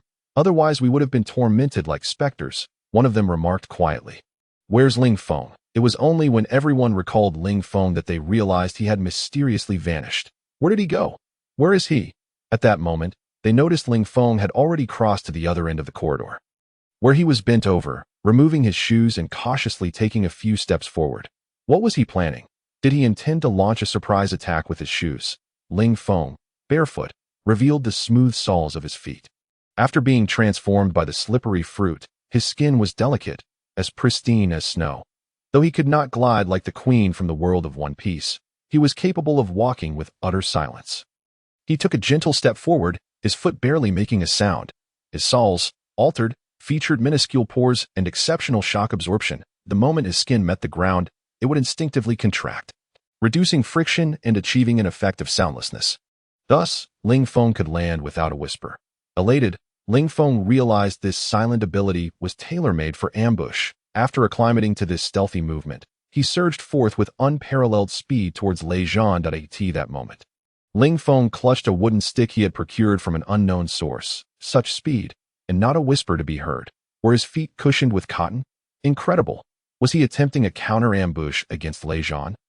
As Ling Feng stealthily approached Lei Zhan from behind, a collective gasp escaped the lips of those present. Was Ling Feng truly so audacious? Who was Lei Zhan, the captain of the Thunderbolt Assault Team? A warrior of the southern military region, and here was Ling Feng attempting an ambush. Such thoughts were unfathomable. Yet, given Lei Zhan's despicable act of employing poison against them, he deserved a thorough beating. They fervently hoped Ling Feng would succeed in his stealthy attack, delivering a resounding thrashing. But would he truly succeed? What if he failed? Ling Feng would be in dire straits, in the worst case. We'll all join in. Wang Yanbing clenched his fists at that moment. Lei Zhan produced the lockpick, preparing to secure the door, muttering, "Humph, Ling Feng, you have been eliminated." As a creaking sound emanated from within the dormitory, smoke began to spread. Just as Lei Zhan reveled in his triumph, he suddenly felt a sharp pain at the back of his head, and darkness enveloped him as he collapsed. Never in his wildest dreams did he imagine that a soldier of his caliber would fall victim to a sneak attack. Ling Feng's success was attributed to Lei Zhan's carelessness. After all, this was his territory, and those novices were within the dormitory. There was no one outside. Moreover, Ling Feng's entire movement had been utterly silent, allowing him to catch even this seasoned warrior off guard. He unconscious. The onlookers gaped in astonishment as they beheld Lei Zhan struck down by Ling Feng. That wasn't he a warrior? How could he be so easily subdued? This was utterly pathetic. Instantly, they raised their thumbs in admiration for Ling Feng. Even He Qingwang harboring a measure of respect. Ling Feng exhaled, discarding the stick to the side. This fellow had resorted to treachery with toxic gas. Had he not been attuned to the sounds around him, he would surely be lying in the dormitory, inhaling the poisonous fumes. A minute of exposure would leave one dazed, while 5 minutes could prove fatal. The more Ling Feng pondered, the more incensed he became, especially recalling how he had been shot by Lei Zhan earlier in the day. Without a moment's hesitation, he shoved Lei Zhan into the dormitory and locked the door behind him. 5 minutes could mean death. You'll be confined for 4, Ling Feng declared that moment. He Qingwang and the others rushed over, their faces pale with shock as they witnessed Ling Feng confining Lei Zhan within the toxic-filled dormitory. Ling Feng, you are ruthless. Wang Yanbing commended him. Lei Zhan was their instructor. Ling Feng not only knocked him out, but also imprisoned him in a room filled with poisonous gas. Who among them would dare to do such a thing? No one. He deserves it. Li Ernie remarked. He Qingwang and his companions were the type who could stir trouble but were not afraid of it. They had long desired to torment Lei Zhan. However, they lacked the means and opportunity, for openly assaulting an officer would land one in a military tribunal. But the circumstances were different now. Well done. Meanwhile, on the training ground, Yin Wang and the others patrolled with their weapons drawn. Floodlights illuminated the entire area, revealing trainees sprawled haphazardly on the ground, some prostrate. Recently revived individuals were retching uncontrollably, their faces pale, weak and lethargic, symptoms of poisoning. Those who vomited had expelled bile. What have you done to us? Weakly cried a recovering trainee, propping himself up with trembling hands. A bunch of novices. The old fox and his companions paid no heed to the trainees' distress, allowing them to writhe on the ground without calling for medical assistance. These novices were woefully inadequate. After this training session, all of them would be eliminated. Pathetic. They exhibited no sense of vigilance whatsoever. Sure, Samba scoffed. If they were not lacking, how could they be called novices? The little bee chuckled. Novices indeed. A bunch of pathetic soldiers. They might as well be called pests. The old fox derided. Pest was a fitting name. Yin Wang smirked. What sort of torment had Ling Feng endured at the hands of Lei Zhan? This fellow had far too much audacity. We had encountered many rebellious soldiers before. When we first enlisted, we often clashed with our instructors. But to see that lad directly vie for a girlfriend with an instructor was a first. Yuan Bao remarked. That guy deserved to be beaten. How could he be so blind? If I were in charge, I would certainly give him a thorough thrashing. Big Bull seethed. After a considerable wait, Yin Wang and the others grew anxious at Lei Zhan's prolonged absence. Why was the captain taking so long? Had he been beaten into submission? You all stay here. I'll go check, Yin Wang declared. He hastened toward dormitory number 1, only to discover Lei Zhan lying in the corridor. Thunder God! Yin Wang rushed over, urgently checking Lei Zhan's vitals. He was alive, though he bore no visible injuries. His face clearly displayed signs of poisoning. How could he have been poisoned? Yin Wang hastily shook Lei Zhan, calling out, Thunder God, wake up, wake up! After a brief interval, Lei Zhan regained consciousness, promptly retching like the newly awakened trainees on the training ground. After a bout of vomiting, he began to return to normalcy. Fortunately, Lei Zhan possessed excellent physical conditioning. After resting for a short while, he regained most of his strength and was able to stand. Most people would have taken 3 to 5 hours to achieve such recovery. Thunder God, what happened? Yin Wang asked, puzzled. With a dark expression, Lei Zhan replied, I was ambushed. Who had the audacity? Yin Wang inquired in disbelief. I didn't see. Lei Zhan admitted. What? Yin Wang exclaimed in astonishment. Who was Lei Zhan? A warrior. Who in the southern military region could stealthily knock him out without anyone noticing? No one would believe it if he told them that it must have been that rascal Ling Feng. Gather everyone. If I don't expel him from the unit, I want to be able to swallow this anger. Lei Zhan seethed. Yes, Yin Wang observed the furious Lei Zhan, sighing inwardly. Ling Feng had once again provoked Lei Zhan's wrath. This was a resolve for no mercy. Yet, it was strange how Ling Feng had managed to accomplish this. His speed was indeed impressive, and he possessed considerable strength. However, in terms of combatability, he should not have been Lei Zhan's match. Even if He Changwang and the others joined forces, they might not prevail against Lei Zhan. How could he have stealthily knocked out Lei Zhan? Could it be that this young man was truly Lei Zhan's nemesis? Lei Zhan and Yin Wang arrived at the training square. When Chuning Tian and the others saw Lei Zhan and Yin Wang without any of the others, they wore expressions of astonishment and were about to inquire further, but were halted by a gesture from Yin Wang behind Lei Zhan, prompting them to close their mouths in confusion. Could it be that they had missed something? A fleeting thought crossed Chuning Tian's mind. Observing Lei Zhan's dark expression, they began to grasp the situation. Everyone, assemble. Yin Wang whistled to call for formation. Instantly, those soldiers who were rendered weak by the toxic gas struggled to stand upright, forming a line. Each resembling a bedraggled chicken. From the shadows emerged a group led by Ling Feng, all of whom appeared vigorous and unscathed. The alertness of Ling Feng and his companions far surpassed that of the new recruits. They had never relaxed their vigilance, even taking turns to stand guard while sleeping. Thus, when ambushed, they swiftly exited their dorms to find cover. Lei Zhan glanced over Ling Feng and his group, but said nothing. Allowing them to take their places, he had anticipated their ability to evade the ambush. Their overall strength was not inferior to that of the Thunderstrike squad. Did Long Xiaoyan allow them to join the training merely to vex him? Ling Feng scanned the ranks, but did not spot Ling Feng and the others. How curious!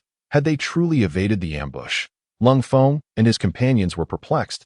They had relied on their past experiences and quick reflexes to escape. Yet Ling Feng, a mere rookie, possessed no such experience. When Lei Zhan concluded training at 9 p.m. and dismissed everyone to rest, Ling Feng and the others had already sensed something amiss. As Ling Feng and his companions sought Ling Feng's figure, he appeared with He Changwang and others from a corner of the square, reporting, "Fall in." Yin Wang instructed Ling Feng and the others to line up, count the numbers, and then reported to Lei Zhan. 145 trainees assembled and ready for your orders.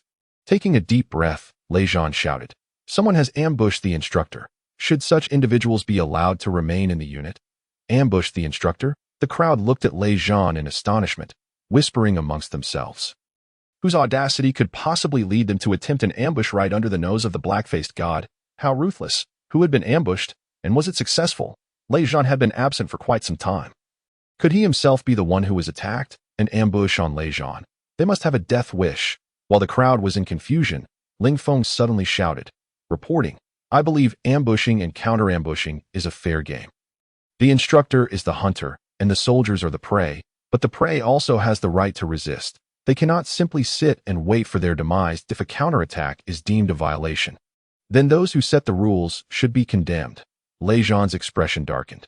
"Soldiers who disobey orders will be eliminated. We require soldiers who obey commands, not those who question their superiors." Ling Feng understood that Lei Zhan was resolutely targeting him and boldly stepped out of the ranks, declaring, "If you have the guts, challenge me one-on-one and eliminate me with your true skills." Ling Feng dared to challenge Lei Zhan.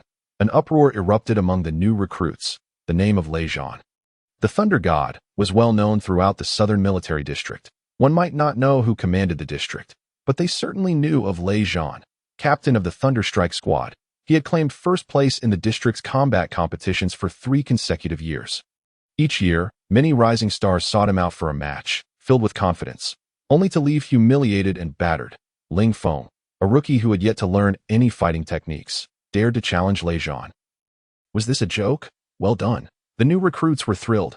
Regardless of whether Ling Feng could win, his willingness to stand up and challenge Lei Zhan was a means of venting their frustrations. Ling Feng and his comrades gaped in astonishment at Ling Feng's audacity. Did this rookie truly understand the gravity of the situation? Lei Zhan's combat skills were not only ranked in the Southern Military District, but also among the top in the Capital Military District. This reputation was earned through countless matches, proving his worth, which is why he bore the title of Thunder God. Ling Feng challenging Lei Zhan was akin to courting death. How had he become so bold? Did he truly believe himself invincible? Another rookie who had failed to grasp the situation. The old foxes of the Thunderstrike, Yuan Bao and Xiaomi Feng, exchanged knowing smiles at Ling Feng's challenge. He was clearly asking for trouble, just what he needed. An opportunity for Lei Zhan to vent his pent-up frustrations. This kid clearly did not understand the severity of the situation and was about to hit a brick wall. Lei Zhan's fighting style combined military boxing with traditional martial arts, making him virtually unbeatable in the Southern Military District. Just 2 weeks prior, he had dispatched 10 experts from the capital in under a minute. This would be a spectacle to behold. Would Lei Zhan lower himself to engage in a match with this rebellious rookie? I can't say for sure, Yin Wang thought, feeling a tremor of unease. Ling Feng openly defying Lei Zhan was one thing, but now he had the audacity to challenge him in front of so many others. Wasn't that a blatant act of insubordination, given Lei Zhan's notoriously fiery temper? Would he not eliminate Ling Feng? As this thought crossed his mind, Yin Wang prepared to rush toward Lei Zhan, only to witness Lei Zhan, in a fit of rage, draw his pistol and aim it at Ling Feng. Thunder God, no! Yin Wang exclaimed in shock, ready to intervene. As Lei Zhan pointed his gun at Ling Feng. In that instant, he felt a sharp pain in his wrist. With a swift motion, Ling Feng kicked the gun away, sending it flying 3 meters to the ground. Such speed!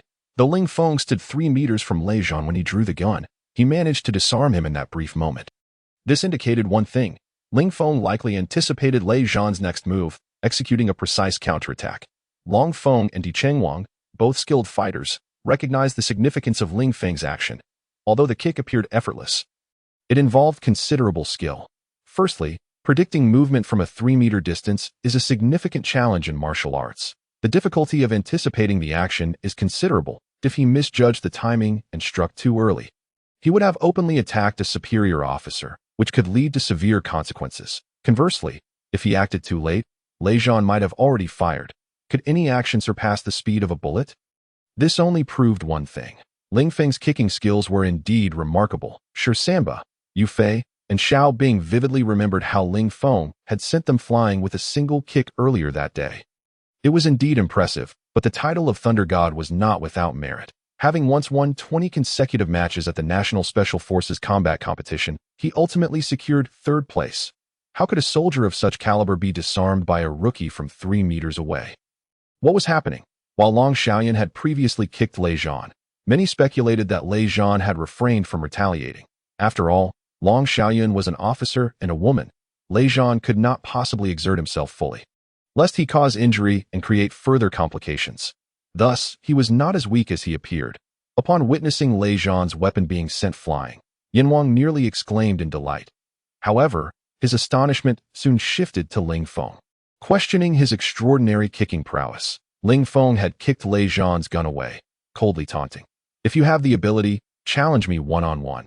Leave the gun aside. Lei Zhan, furious yet amused, had never encountered a trainee as audacious as Ling Feng. He was more rebellious than a typical troublemaker in the entire Southern Military District. Indeed, in all major military districts across the nation, one could scarcely find another like him. To openly challenge me? A cold smile crept onto Lei Zhan's face. Did Ling Feng think that Long Xiaoyan had easily dispatched him, and therefore deemed him weak? In his confrontation with Long Xiaoyan, Lei Zhan had intentionally exaggerated his fall. Fearing complications, this kid had no sense of the dangers he faced. Yin Wang approached Lei Zhan, speaking in a hushed tone. Chief, do not overreact. You were just reprimanded by the Chief of Staff this morning. And now this incident unfolds in the evening. Had Ling Feng not kicked the gun away, would you have truly shot him? When the dust settles, can you bear the repercussions? The combat skills of Lei Zhan are even more terrifying.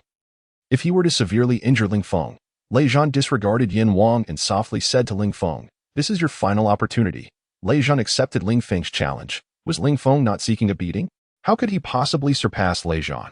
He is the devil instructor, the champion of combat in the entire district for 3 consecutive years. Ling Feng's reckless defiance against the black-faced ghost raises questions. Does he not worry about being sabotaged during subsequent training sessions, or is he planning to withdraw after this fight? What is Ling Feng thinking? Regardless of whether he wins or loses, the black-faced ghost is undoubtedly set on him. Are you only just now realizing this? The black-faced ghost has long held a grudge against Ling Feng. This is merely a catalyst. He is intent on eliminating Ling Feng, though many recruits admire Ling Feng's audacity. They do not hold high hopes for him. Tang Xiaoxiao anxiously glanced at Ling Feng and remarked, "Why is this guy so impulsive? Challenging the black-faced ghost is just asking for trouble. It's over. It's over. This time he will surely be eliminated." What are we to do? That despicable black-faced ghost. Why does he always target Ling Feng? And Ran bit her lip, feeling increasingly guilty upon witnessing Ling Feng's determination. She knew that Lei Zhan harbored feelings for her, and his relentless pursuit of Ling Feng was likely due to her. Ling Feng is so exceptional. Under normal circumstances, he would undoubtedly pass the assessment. If he were to be eliminated because of her, she would carry that burden for the rest of her life. Who would have thought that Lei Zhan could be so selfish, unable to distinguish between personal feelings and duty? And Ran shot a fierce glare at Lei Zhan. If Ling Feng were to be eliminated in this manner, she would forfeit her assessment as well. Suddenly, Lei Zhan turned and snatched Yin Wang's Type 95 rifle, firing several rounds into the sky, bellowing, "Except for rookie number 1, the night training mode officially begins for everyone else. Move out immediately." He then tossed the rifle back to Yin Wang. Yin Wang finally breathed a sigh of relief. Fearing that Lei Zhan might turn his weapon on Ling Feng in a fit of anger, and hastily commanded the troops, "Run. Move quickly." The others wished to linger and watch the spectacle, but under Yin Wang's stern orders, they had no choice but to jog forward, their weary bodies pushing ahead. A few veterans, including Ling Feng, itched to stay behind, but were forced to follow the main group after Yin Wang fired a few shots at their feet.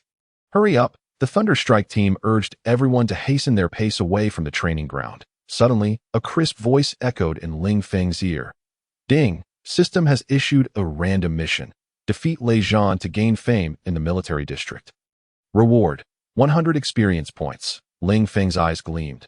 The system was remarkably considerate. He had intended to unleash a flurry of blows on Lei Zhan, and now he could do so while earning points. 2 birds with 1 stone. His challenge to Lei Zhan was not a fleeting whim. He had mastered the Moonlight Moria combat technique to the point of seamless execution. Furthermore, his physical attributes had reached 5 times that of an average person, significantly surpassing normal levels in strength, speed, and reflexes. With such formidable advantages, he certainly did not fear Lei Zhan. However, Lei Zhan possessed extensive combat experience and numerous lethal techniques, qualities Ling Feng currently lacked. This opportunity was perfect for him to enhance his combat experience. "I wonder how many moves it will take before the boss knocks Ling Feng down," Xiaomi Feng remarked with enthusiasm. "That depends on whether Lei Zhan will exert himself fully. You know his temperament." "Let us hope this kid doesn't provoke him," Old Fox cautioned. "If the boss loses control of his temper and incapacitates that kid, it would be troublesome with Long Xiaoyan. That kid thinks he can act recklessly just because he has an aunt backing him. I hope he gets a good thrashing, so he learns a lesson." Yuan Bao chuckled. "Remember that soldier who foolishly got his waist broken during the last military exercise? I wonder if he's recovered yet." "I reckon Ling Feng, the troublemaker, will fare even worse." Yin Wang interjected. "Everyone, stay alert. If you sense that Lei Zhan is losing control, you must intervene. Understood?" "Why?" Daniu asked, puzzled. "It's simple. If the boss disregards everything and cripples Ling Feng, do you think Long Xiaoyan would let him off the hook?" Old Fox replied. "During the day, Long Xiaoyan drew her gun on Lei Zhan, and it was loaded with live ammunition. I was closest to her, and I sensed she was willing to pull the trigger. If it weren't for the chief of staff stepping in, who knows how it would have ended." Yin Wang stated calmly, "Oh, what if it's the capital military district? Can they act without consequence?" Daniu retorted angrily. "Teaching Ling Feng a lesson won't pose much of a problem, but going too far would certainly lead to significant trouble for Lei Zhan, and one wants to lose their captain." Yin Wang concluded. Silence enveloped the group. Lei Zhan and Ling Feng carved out a space between them. Lei Zhan unbuckled his belt and tossed it aside, loosening the collar of his uniform before addressing Ling Feng. "Kid, do you think you are invincible just because you managed a sneak attack and have your aunt shielding you like a protective umbrella?" Ling Feng ignored Lei Zhan, his mind racing with various attack strategies from his shadow skills, contemplating how to seamlessly integrate his other techniques. The shadow fighting technique allows him to blend and evade swiftly using air currents. The sound localization technique enables him to avoid any blind spots. "Do you know who I am? Have you heard of my reputation? My name is Lei Zhan, codename Thunder God. Oh, you know how I earned the title of Thunder God? It is a name I forged through battles from the South China Military District to the Capital Military District," Lei Zhan proclaimed, recounting his past with an air of authority. "For 3 consecutive years, numerous soldiers who fancied themselves formidable have challenged me, only to be defeated one by one. That is why I stand here as your instructor. Here, my word is law." Lei Zhan declared coldly. "That I'll be frank with you. I have little regard for you. Leave now." And for the sake of Long Xiaoyan, I shall pretend this never happened, Lei Zhan concluded icily. At that moment, Ling Feng shook his head and retorted, "You talk too much. Let us get started."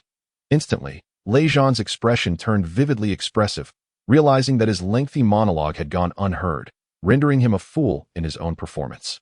Lei Zhan licked his lips and growled, "You have guts." He steadied himself. Despite his anger, he was not a reckless brute who would lose his reason in a fit of rage. Otherwise, he would not be qualified to lead the Thunderstrike team. Lei Zhan was acutely aware of Ling Feng's immense strength, enduring stamina, and comparable physical prowess, especially after Ling Feng had successfully ambushed him previously, indicating his remarkable speed that in battle, Lei Zhan never underestimated his opponents. Even if they were weaker than him, he would give it his all. That is one of the secrets to his success. Clenching his fists, Lei Zhan produced a series of cracking sounds from his knuckles.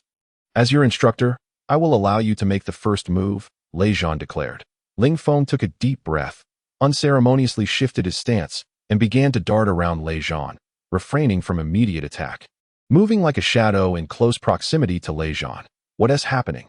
Yin Wang and the others observed as Ling Feng tilted his upper body, arms floating backward, advancing forward, creating an illusion of a serpent in motion. "What kind of movement is this?" Chun Yingtian expressed surprise. This swift maneuvering was fluid yet exhibited a strong resilience that resembles the Yulong Bagwazang style, but it's not quite the same. His footwork nearly grazes the ground. And his technique is different. Could he be a martial arts master? Dainyu queried. Puzzled. "It's a bit eerie," Old Fox commented. As Ling Feng moved, he felt a significant transformation in his body due to the modifications from the slippery fruit. The flexibility of his muscles and bones had undergone a remarkable change, especially at the waist. When he leaned, he felt no strain whatsoever, able to tense or relax in an instant, like a lobster's flexing shell. As Ling Feng's resilience improved, his overall coordination enhanced, allowing him to move at an ever-increasing speed. Indeed, Lei Zhan was astute. Witnessing Ling Feng moving rapidly around him without launching an immediate attack, he chose to remain composed. Fists clenched, eyes and ears alert to any potential ambush from Ling Feng. "You think this clever tactic can defeat me? Ridiculous." Lei Zhan's eyes narrowed as he observed Ling Feng's swift movement, although his body was in constant motion. His feet made not a single sound. Lei Zhan was almost certain that the one who had ambushed him earlier was Ling Feng. Ling Feng was attempting to combine the Moonlight Moria combat technique with the special effects of his slippery fruit modifications. This was precisely the feeling he sought. As Ling Feng's foot moved, it resembled a dragon gliding gracefully, stirring the fine sand beneath him and forming a small circle at his feet, poised to launch an attack on Lei Zhan.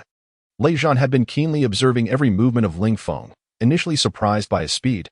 However, upon witnessing Ling Feng's manipulation of the sand, a cold smirk emerged within him. Humph, such trivial tricks, instantly. Lei Zhan discerned Ling Feng's intention to kick the sand into his face as a distraction, then seized the opportunity for a surprise attack. This method of assault was beneath him. Yet, while Lei Zhan anticipated the approach, he completely misjudged the outcome. With a sudden kick, the sand at Ling Feng's feet shot forth like a concealed weapon towards Lei Zhan. Having prepared for such an eventuality, Lei Zhan raised his left hand to shield his face, but in that fleeting moment, he felt an intense sting across his arm, as if besieged by a swarm of angry bees. Retracting his arm, he was horrified to find his sleeve riddled with tiny punctures, oozing blood. Sand as a projectile. The pain radiating from Lei Zhan's arm was unexpected. He could never have imagined that the kicked-up sand could inflict such devastating harm. Little did he know that Ling Feng's Moonlight Moria shadow combat technique allowed him to transform any object on the ground into a weapon, as Ling Feng moved at high speed. Friction at his feet generated a powerful electrostatic attraction, firmly adhering the sand to the soles of his feet. When he kicked it away, the sand, having detached from the ground, flew towards Lei Zhan with an initial velocity akin to that of a projectile. Thanks to Ling Feng's might, the sand became a formidable attack. Seizing the moment, Ling Feng followed up with a flurry of kicks, unleashing a barrage of sand towards Lei Zhan. The penetrating force of the sand was astounding, piercing through Lei Zhan's military uniform and embedding itself into his robust body, leaving streaks of crimson in its wake. Yin Wang and the others were taken aback, astonished that Ling Feng's kicked sand wielded such lethal force. They had initially believed Ling Feng's intention was merely to distract Lei Zhan before striking. never expecting him to employ sand as a direct weapon. His feet possess an adhesive quality, given the lightweight and dispersive nature of sand. Even throwing it by hand would be unlikely to cause serious injury. What kind of force must he possess to propel the sand at such speed? Lei Zhan staggered backward for several steps, finally escaping Ling Feng's assault range. With arms outstretched, he let out a roar, his imposing physique resembling that of an enraged gorilla, his furious gaze locked onto Ling Feng. How could he have been forced back? Such a scenario had never occurred before. Previously, he had faced an onslaught of attacks, relying solely on his iron fist to respond. Yet now, Ling Feng had compelled him to retreat with nothing more than sand. Infuriating. How could his kicking strength be so formidable, capable of penetrating clothing and drawing blood? A shiver ran down Lei Zhan's spine. Suddenly, Lei Zhan's expression shifted as a small stone hurtled directly toward his face. If the sand could draw blood, how much more dangerous would a stone be? Whoosh! The stone sliced through the air with a menacing whistle, and in a split second, Lei Zhan executed a backward somersault to evade the incoming projectile. The stone barely grazed his face, and he could distinctly feel the chilling wind it carried. Such terrifying velocity. Lei Zhan was drenched in cold sweat as he witnessed another kick launch yet another stone in his direction. With a nimble leap, he dodged the barrage of flying stones. Observing Lei Zhan's deft evasions, Ling Feng couldn't help but feel a twinge of admiration. Truly, the renowned warrior Lei Zhan was exceptional, having honed his body to such agility. However, could he continue to evade? The training grounds were littered with stones, intentionally placed as weights for training purposes. Ling Feng's Moonlight Moria combat technique excelled in footwork. His method of kicking varied with different objects. The sand relied on the strong adhesive force of his soles, while kicking stones required mastery of their balance points. This balance point, simply put, is an angle at which the stone can be propelled with minimal effort while maximizing impact. 1 unit of force yielding 5 units of power. However, few can accurately gauge this balance point. Yet, the Moonlight Moria combat technique enabled Ling Feng to discern it effortlessly. Again, in the blink of an eye, Ling Feng kicked 5 stones simultaneously, sending them hurtling toward Lei Zhan. 8 to 10 meters away. Whoosh, whoosh, whoosh. Each stone flew faster than the last. Accompanied by a whistling wind, as Lei Zhan dodged, the stones struck the ground, sending plumes of dust into the air, akin to bullets impacting the earth. Yin Wang and the others' expressions changed dramatically. The stone's assault was far more ferocious than that of the sand. What astonished them further was that it seemed anything beneath Ling Feng's feet could be transformed into a weapon. First the sand, now the stones. They were all formidable special forces soldiers, adept at utilizing their environment in combat, yet they had never witnessed someone convert ground objects into weapons with such precision. Especially not with a simple kick. The sand, being so dispersed, typically served only as a distraction. Compared to the stones, which were irregular and difficult to control, Ling Feng's ability to strike with such accuracy was nothing short of magical. As they observed the lethal stones flying toward Lei Zhan, many broke into a cold sweat as the projectiles narrowly missed his head. Who would have thought he was also a master of concealed weapons? The old fox remarked, "It may not be so simple. The concealed weapon experts I know typically employ their hands. Have you ever seen someone use their feet?" Chuning Tian added, "Could the thunder god possibly lose?" The previously jovial expressions of the little bees turned serious. They had initially worried that Lei Zhan might strike too hard and injure Ling Feng. Now, it seemed they should be more concerned about whether Ling Feng would injure Lei Zhan. Yin Wang shook his head, revealing a hint of helpless amusement. Indeed, Lei Zhan was formidable. Despite his bull-like physique, his movements were remarkably agile. Each action, tumbling, leaping, rolling, was executed with textbook perfection, evading the stone's onslaught.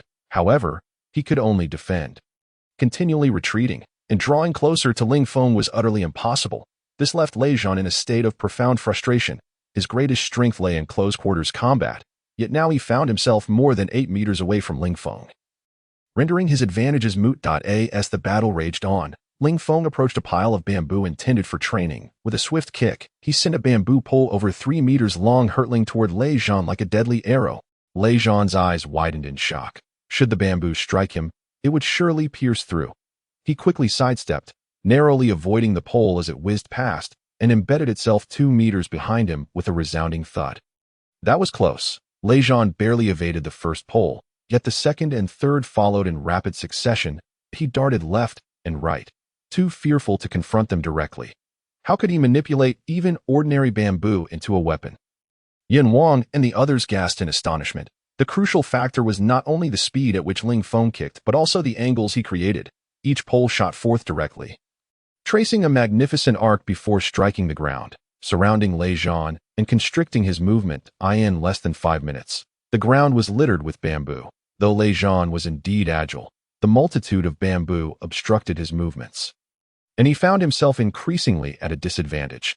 Even more terrifying were the occasional stones that flew his way, leaving him drenched in cold sweat.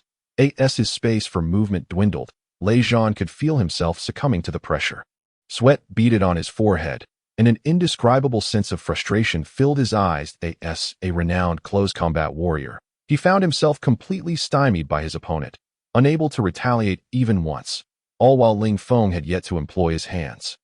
In the midst of Lei Zhan's mounting crisis, He Jijun and Long Xiaoyan stood side by side a short distance away. He Jijun wore an expression of astonishment, exclaiming, "What a remarkable display!" Ling Feng's leg attacks seemed to defy logic, transforming anything he strikes into a potent offensive maneuver. "Captain Long, your nephew is quite the hidden talent." Long Xiaoyan chuckled, momentarily at a loss for words. Like everyone else, she was utterly taken aback. The power generated by his legs was terrifyingly superior to her own leg techniques by a factor of 10. One can also kick stones to launch an attack, yet the power and precision pale in comparison to Ling Feng's prowess. She is utterly incapable of sending bamboo stakes into the ground with such skill. It is truly astonishing that the esteemed soldier, Lei Zhan, is being dominated in this manner. His defeat is merely a matter of time. Does this young man harbor some hidden secret? Long Xiaoyan gazed at Ling Feng with a puzzled expression. After a while, Lei Zhan finally revealed a flaw, getting struck on the shoulder by a flying stone, staggering backward a few steps. Before he could regain his balance, 3 or 4 bamboo stakes came hurtling toward him, ensnaring him in their grip, rendering him immobile. He Jijun felt a mix of anger and amusement. It was infuriating that Lei Zhan, a seasoned soldier, was unable to best a mere recruit, especially when the latter had yet to make a move beyond using his feet. At the same time, he felt gratified to have discovered a promising talent, a genuine joy illuminating his face that in truth, he did not oppose Lei Zhan's training regimen, which was derived from foreign practices and indeed possessed considerable merit. However, he had not anticipated the emergence of Ling Feng, who was wholly unimpressed by Lei Zhan's authority. "Captain Long, I would like to hear your thoughts," He Jijun inquired. Long Xiaoyan understood that He Jijun was presenting her with a choice regarding whether to allow Lei Zhan to continue his training. After a moment of contemplation, she replied, "I shall act as if I have seen nothing. In truth, she too was curious about what cards her nephew held up his sleeve." Upon hearing the answer he sought, He Jijun's face broke into a smile, thinking to himself, "Indeed, Long Xiaoyan does not disappoint." He continued softly, "I once encountered a recruit who, from the very moment he entered the barracks, was a troublemaker. He opposed his squad leader, then clashed with his platoon leader, subsequently challenging the company commander, and even went against his instructor. Yet, throughout this journey, he experienced growth, inspiring his instructor to find renewed vigor and grow alongside him. This is what we call a win-win situation." Long Xiaoyan was acutely aware of He Jijun's implication. Ling Feng's demonstrated strength and indomitable spirit unmistakably marked him as a natural-born soldier. Once fully unleashed, his future potential was boundless. Conversely, Lei Zhan had reached a plateau. To advance further, he needed a catalyst, someone to provoke him into action. Ling Feng required motivation to grow, while Lei Zhan needed stimulation to break through.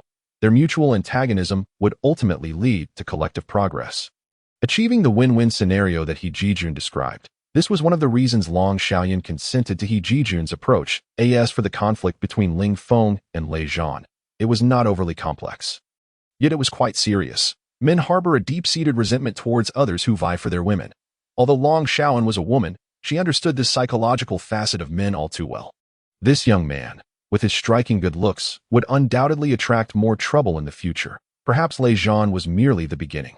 Long Xiaoyan glanced at Lei Zhan, ensnared by bamboo, unable to move, and smirked. At 3 in the morning, He Qingguang and the others, their weary bodies barely able to function, finally completed their training task. Upon arriving at the training ground, they found it utterly deserted. "Where is everyone?" Wang Yanbing inquired. Suspecting that Ling Feng had suffered a severe beating, that fierce-looking individual would surely not spare him. Could he have been rushed to the hospital overnight? Li Erniu expressed his concern, stating that the fierce-looking man was ruthless, and if Ling Feng fell into his hands, he would undoubtedly be left barely clinging to life. What should we do, if it weren't for Ling Feng? We might also be heading to the hospital right now. Li Erniu was so distressed he was nearly in tears. Wang Yanbing sighed, saying, Ling Feng truly is a good brother. It's a pity that that fierce-looking man is so ungrateful. Seeking personal revenge, He Qingguang also felt regret.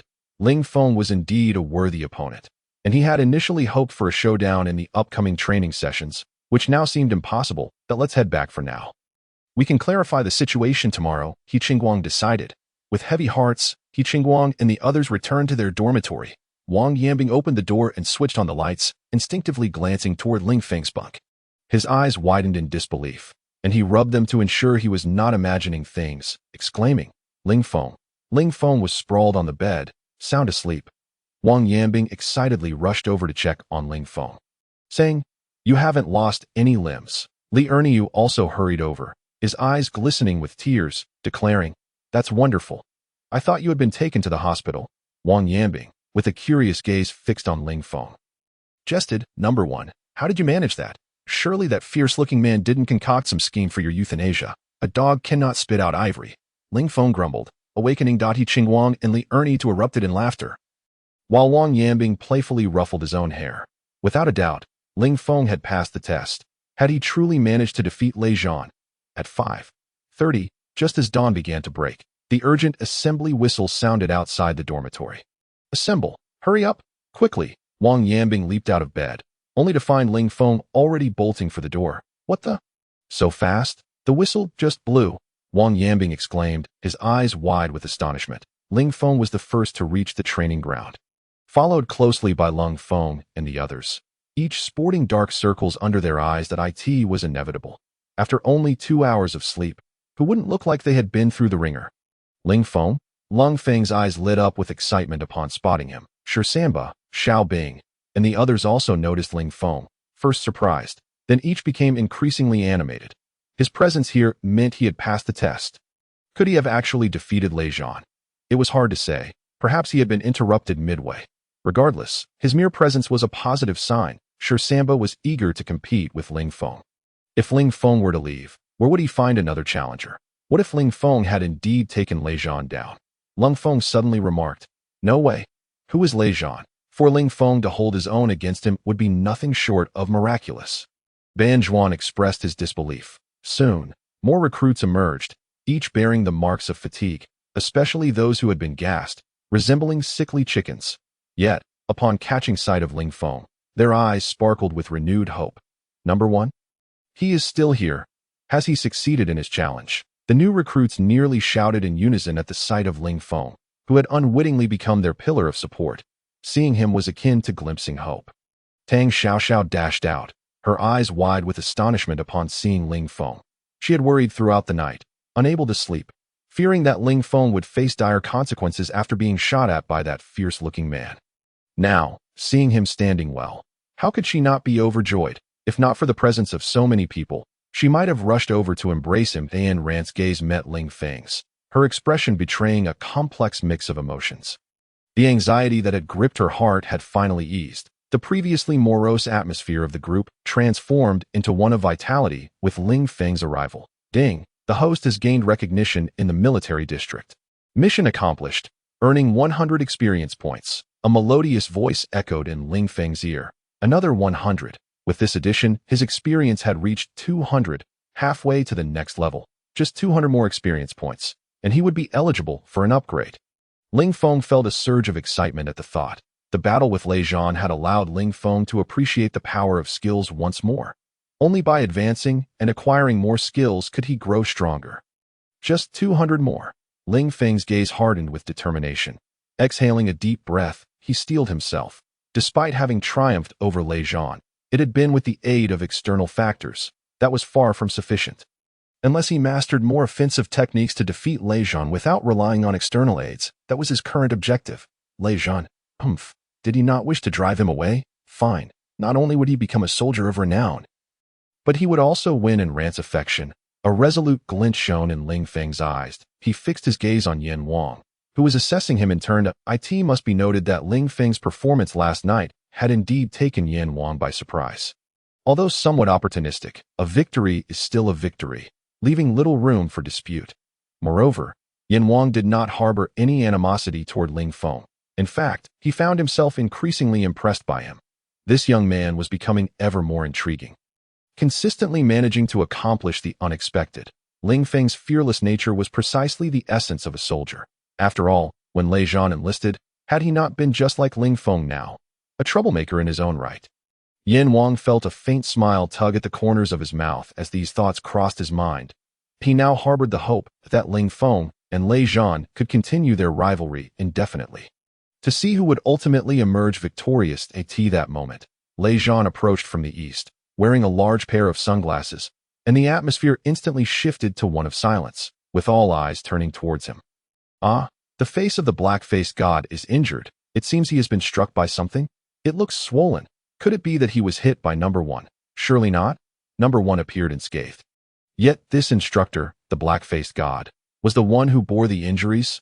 What a perplexing situation. Curiosity sparked among the onlookers as they scrutinized Lei Zhan. The expressions of veteran soldiers like Ling Feng turned peculiar, while He Chengwang and others wore looks of astonishment. That it was widely believed that Ling Feng could not possibly defeat Lei Zhan. At best, they might reach a stalemate. However, with Lei Zhan injured, particularly on his face, the circumstances seemed to have become quite complicated. Everyone glanced between Lei Zhan and Ling Feng, creating an atmosphere that felt rather strange. As the crowd pondered the situation, they heard Lei Zhan's cold voice ring out. The journey to hell has just begun. Everyone, bear a 30-kilogram load and complete a 10-kilometer cross-country run. Begin. This time, no one dared to question the command. They simply ran. When had the black-faced god ever shown mercy to allow them to run just 10 kilometers? Had he been provoked last night? As they ran, the new recruits exchanged jokes. Perhaps, could it be that number one actually won? Suggested another recruit. That's hard to say. Regardless, as long as the black-faced god doesn't torment us too much, we'll be fine. For them, a 30-kilogram load over 10 kilometers was hardly a challenge. Many believed that Lei Zhan had suddenly changed his demeanor. Upon their return from the run, they found it was precisely 8 o'clock. Expecting a moment to rest and have breakfast, however, before they could even catch their breath, they heard Lei Zhan's orders. That was merely an appetizer. Next, bear a 30-kilogram load and jump stairs for 1 hour. The expressions of the crowd darkened. They had thought Lei Zhan had become kinder, only to discover he was preparing for something even more grueling.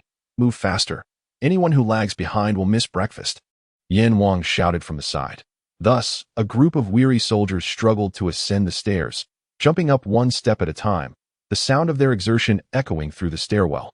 This staircase was specifically designed for the military. Stretching 5 stories high, they jumped from the left side to the 5th floor, then descended using ropes, repeating the cycle. After half an hour, a female soldier could no longer continue and fainted on the stairs. Eliminated from the training point 10 minutes later, several others succumbed to the challenge, collapsing on the spot. The fainting continued. This was hardly surprising. Many had suffered food poisoning the previous night, endured 2 hours of torment, and had only managed a little over 2 hours of sleep. Their bodies were far from recovered, and after running 10 kilometers on an empty stomach, they faced the additional challenge of jumping stairs. Many could not withstand the strain and fell out of the competition. After an hour, only 105 soldiers remained, with 40 eliminated. Lei Zhan showed a bit of mercy, granting everyone 5 minutes for breakfast before continuing the training, which still involved jumping stairs, persisting until noon. The remaining 100 or so soldiers demonstrated commendable stamina, with no one else eliminated. Throughout the training, Lei Zhan did not spare a glance at Ling Feng, which surprised Ling Feng slightly. Was Lei Zhan softening? This was not typical of his character. When noon arrived, Lei Zhan allowed everyone a 10-minute lunch break. 10 minutes later, they gathered back at the training ground. Just after noon, the sun blazed down, the most intense heat of the day beginning to take hold. Today was clear and sunny, with the ground appearing scorched and emitting white smoke. Many soldiers found their sweat quickly evaporating in the heat. With his hands clasped behind his back and his large sunglasses in place, Lei Zhan announced, "Now we begin physical training. Lift the 95 rifle for 2 hours. Maintain formation. Spread out.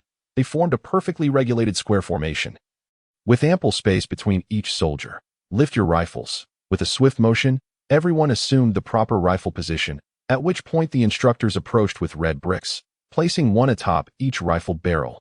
Damn, the black-faced god was indeed merciless. Everyone internally grumbled. At that moment, Lei Zhan turned his attention to Ling Feng, commanding Yin Wang, add another brick to the rookie, death number 1. Ling Feng smirked internally. Finally, he couldn't hold back. Yin Wang quickly added another brick to Ling Feng's rifle, bringing the total to 3. Yet, Ling Feng's rifle remained steadfast. Add another, Lei Zhan ordered. Yin Wang added yet another brick, totaling 4. Each brick weighed approximately 2 pounds, bringing the total to about 6 pounds. Yet Ling Feng's rifle remained unyielding. This spectacle left not only the new recruits agape, but even veterans like Ling Feng were taken aback. They could manage only 2 bricks for 2 hours, and 3 bricks at most for half an hour, an extreme limit. Now, with Lei Zhan loading Ling Feng with 3 bricks, maintaining that for 2 hours seemed an obvious attempt to force him out. Add 1 more brick. Suddenly, Lei Zhan commanded 0.4 bricks. Everyone watched as Yin Wang placed an additional brick atop Ling Feng's rifle, bringing the total to 4 bricks. This weight was quadruple what they could handle. Could Ling Feng withstand it? Expressions of shock and disbelief spread across their faces. The black-faced god was truly intent on breaking number 1. 4 bricks for 2 hours. Why not have the black-faced god try it himself? He might not even succeed. Sigh, offending the instructor. What a pity for number 1. If it were just 1 brick, he could likely manage. Although only a day had passed, Ling Feng had already garnered a considerable following among the new recruits, and seeing Lei Zhan target him so openly stirred feelings of injustice in their hearts. Ling Feng and the others furrowed their brows slightly. If Lei Zhan intended to target Ling Feng, surely he would not do so blatantly. Hadn't I mentioned before, if we want to deal with him, we might not get the chance. Now that he has caught the black-faced god's attention, it seems this round will be his downfall. Yu Fei murmured. Damn it, a petty person achieves success, Sure Samba muttered in frustration. Now, it was entirely up to Ling Feng. 4 bricks for 2 hours, unless he was made of iron. Xiao Bing lamented that I loathe such individuals who mix personal and professional matters. Sure Samba cursed. They were unaware that Ling Feng's physical attributes had reached 5. And he could even challenge 5 bricks. Thus, 4 bricks were hardly a burden. However, to mislead Lei Zhan, Ling Feng put on a show of struggle, gritting his teeth and striving to maintain his balance, his body occasionally swaying as if he might topple over. Lei Zhan kept his gaze fixed on Ling Feng, silently counting 1, 2, 3. He awaited the moment Ling Feng would falter, yet he counted to 100. Observing Ling Feng's continued struggle without yielding, this left Lei Zhan utterly astonished. It was well known that even Lei Zhan could only endure 3 bricks himself, yet here was Ling Feng managing 1 more. One should not underestimate the significance of that extra brick. As the saying goes, a single straw can break a camel's back. Soldiers who could withstand 3 bricks were already exceptional within the military. Yet Ling Feng was enduring 4. How could Lei Zhan not be amazed? Did this fellow possess not only extraordinary combat skills, but also remarkable balance? Lei Zhan scrutinized Ling Feng closely. 1 minute passed. Then 5, then 10. Ling Feng continued to hold firm. Though he appeared to be struggling, he did not collapse. Bang! A male soldier behind Ling Feng finally could no longer endure, and the brick fell to the ground. Eliminated, Yin Wang's cold voice echoed. The soldier felt immense regret as he watched Ling Feng endure 4 bricks while he could barely manage 1, his expression turning to one of shame. Instructor, could you grant me another chance? I know I can endure, the soldier implored, remorseful. You need not feel ashamed. Your performance was commendable, Yin Wang reassured him. The soldier trudged away, dejected. Lei Zhan shouted from the side. If you cannot endure, know that no one will mock you. This assessment exceeds the limits of a typical soldier's endurance. If you can last over 10 minutes, you have already surpassed the majority. But this is still insufficient. The elite special forces we seek are those who stand at the pinnacle of the military. For we are in a time of peace, where large-scale wars are rare. However, small-scale conflicts have never ceased. This necessitates the deployment of special forces, dispatching the most exceptional soldiers to undertake the most arduous missions. For the average soldier, war may seem a distant reality. However, for a special forces operative, each day is a preparation for the battlefield. In other words, special forces members are either en route to a mission or actively engaged in one. Even if you are eliminated now, there is no shame in it. During the assessment process, it is inevitable that some will be cut, leaving only a select few. This is the rule of selection. In my eyes, there is no limit to how stringent the training can be. There is only a possibility of it being more rigorous. Many may be cursing me behind my back, calling me a monster or even a devil, and perhaps even cursing my ancestors for their lineage. It is natural for you to feel you have lost the chance to become a Special Forces member. However, I can assure you, it is far better to be eliminated now than to face bullets on the battlefield in the future. You may consider my words alarmist or an intentional attempt to frighten you. Yet, I can also tell you that should any of you be fortunate enough to become a Special Forces operative, congratulations, you will officially embark on the path of death. Either you will kill the enemy, or the enemy will kill you. Lei Zhan's resounding voice echoed across the training ground. It must be said that Lei Zhan's motivational words indeed stirred many soldiers. And the reason is simple. They all aspire to be the strongest. An hour and a half later, a total of 12 individuals were eliminated, leaving only 88 remaining. When Lei Zhan's gaze fell upon Ling Feng, he noted his continued discomfort, which had not significantly changed since the very beginning. Yet he refused to collapse. How peculiar. Could it be that this was not his limit? Had I been deceived by his appearance? A dark line appeared on Lei Zhan's forehead. Not only Lei Zhan, but also Yin Wang and others were in awe of Ling Feng. In this balanced training, they managed to endure for 2 hours with a maximum of 3 bricks. While Ling Feng had been balancing 4 bricks for nearly 2 hours, could this young man truly possess such extraordinary balance? Yin Wang eagerly anticipated Ling Feng's ability to hold out for 2 hours. Cold Feng and others were astonished at Ling Feng's endurance. How could such an uncommonly gifted rookie exist amidst the ranks? And Ran was drenched in sweat, her face reflecting her struggle. She gritted her teeth. Her shoulders already numb, her form beginning to sway, feeling as if she could no longer hold on. She couldn't help but glance at Ling Feng, who turned and offered her a faint smile. A tremor ran through Ran's heart. His arm injury had yet to heal, and with the instructor's targeted scrutiny, he still managed to persevere. Why couldn't she? And Ran, stay strong. She clenched her jaw, vowing to herself that she would not give up. The 2 hours flew by, and Yin Wang raised his hand to check the time, addressing Lei Zhan. Report, time's up. Should we cease training? Wait another half hour. Lei Zhan replied coldly. He had been fixated on Ling Feng, convinced that this young man was playing the part of a struggling contender while secretly exchanging glances with Ran. Lei Zhan was fuming with indignation. Yet, he was also astonished by Ling Feng's physical balance and endurance. From a physical standpoint, he certainly possessed the potential to become an outstanding Special Forces soldier. Another half hour? Yin Wang exclaimed in disbelief. 2 hours of rifle holding was their usual training time. Exceeding this was a true test of limits, posing significant challenges even for seasoned Special Forces members. Moreover, they were primarily rookies. How could they possibly endure? Execute the order. Yes, Yin Wang replied helplessly, seeing through Lei Zhan's apparent targeting of Ling Feng. All units, hold for an additional 30 minutes. Yin Wang shouted to the ranks. Another 30 minutes? I can't hold on. Bang! A female soldier fainted and was eliminated on the spot. Bang, bang, bang. Subsequently, 4 more individuals collapsed, losing consciousness and being disqualified. The number of participants dwindled from 88 to 83. The outdoor temperature soared to a scorching 41 degrees. Under the blazing sun, maintaining composure while balancing bricks for 2 hours was already a monumental challenge for ordinary soldiers. Now, with the duration extended to 2.5 hours, how many could possibly endure? Cold Feng and his fellow veterans began to feel the strain, as an additional 30 minutes was no small feat. They all glanced at Ling Feng, astonished to see him still holding on, appearing on the verge of collapse yet refusing to fall. Ling Feng's ability to last 2 hours was already a significant blow to them. If he managed to endure for another 30 minutes, how would they feel? The most pressing concern was that if they faltered while Ling Feng persevered, they would only face greater humiliation. Under this pressure, they each took a deep breath, determined to endure until the end.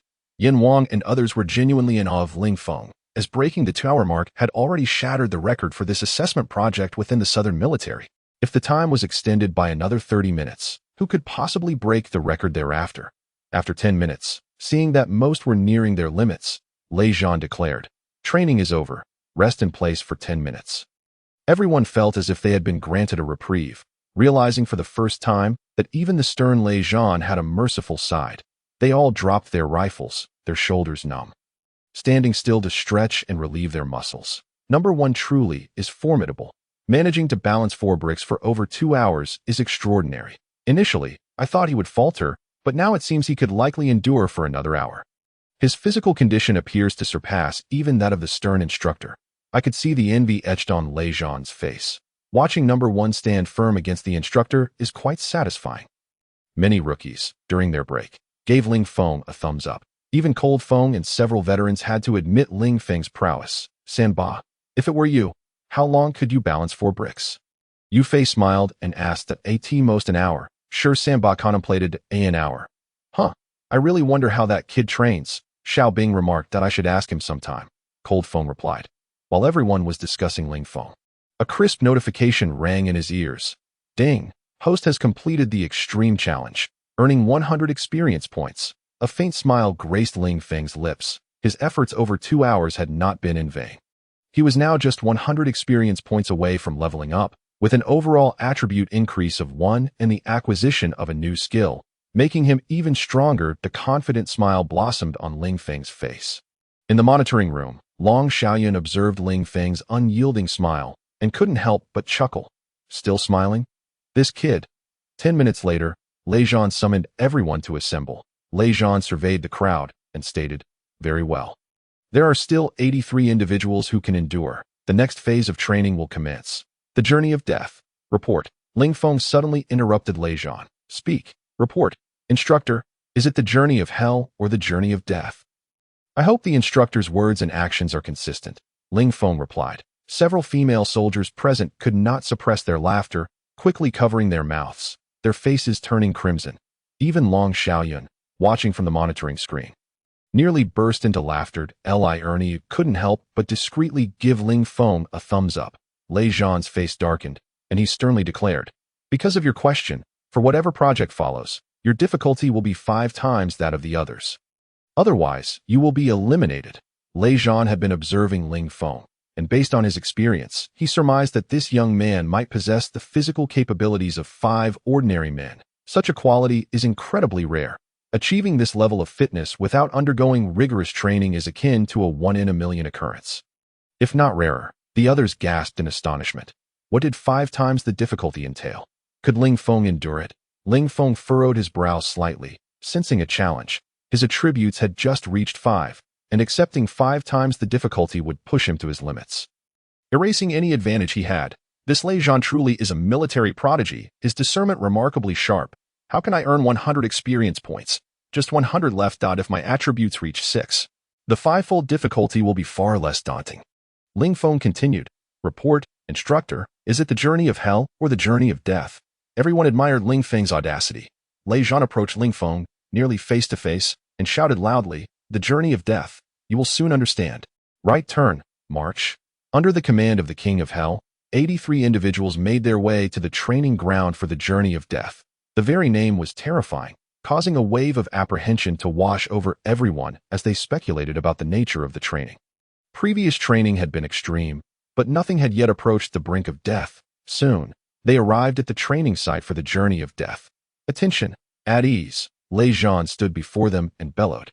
"Do you see the wooden stakes behind me?" All eyes turned to the wooden stakes standing behind Lei Zhan.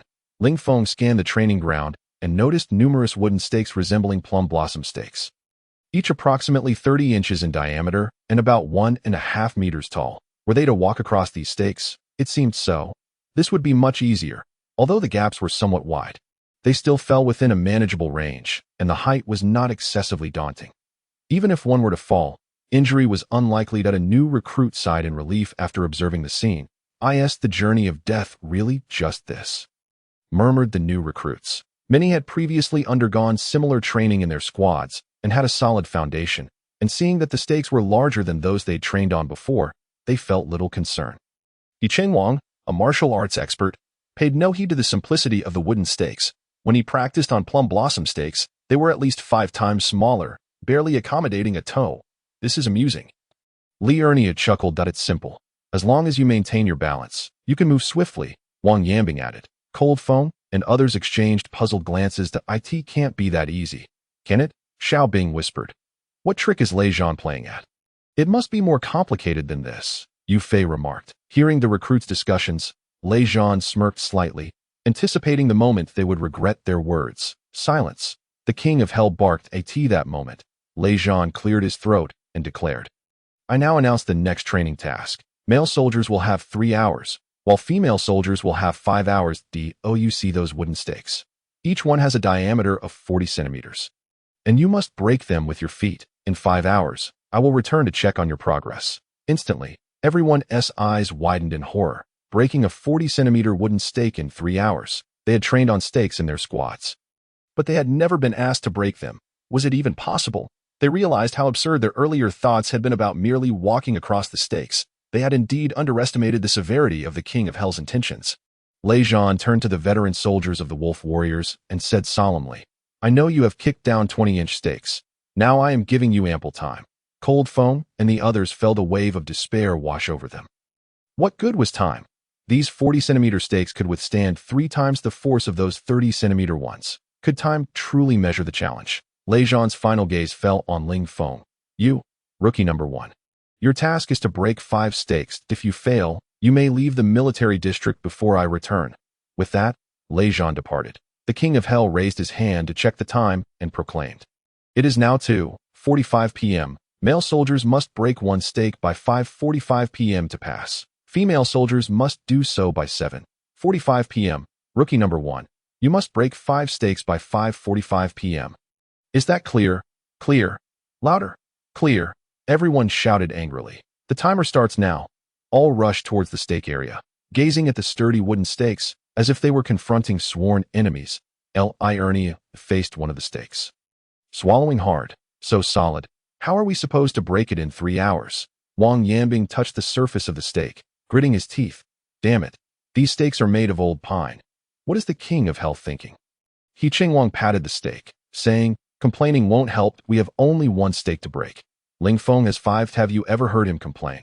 Li Erniu then looked at Ling Feng, who seemed to be assessing something in front of the stake.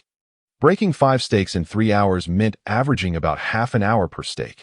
Was that even feasible? The King of Hell has practically sentenced him to death. Wang Yanbing lamented. This is indeed challenging. Li Erniu declared, The King of Hell is too cruel. It's not fair.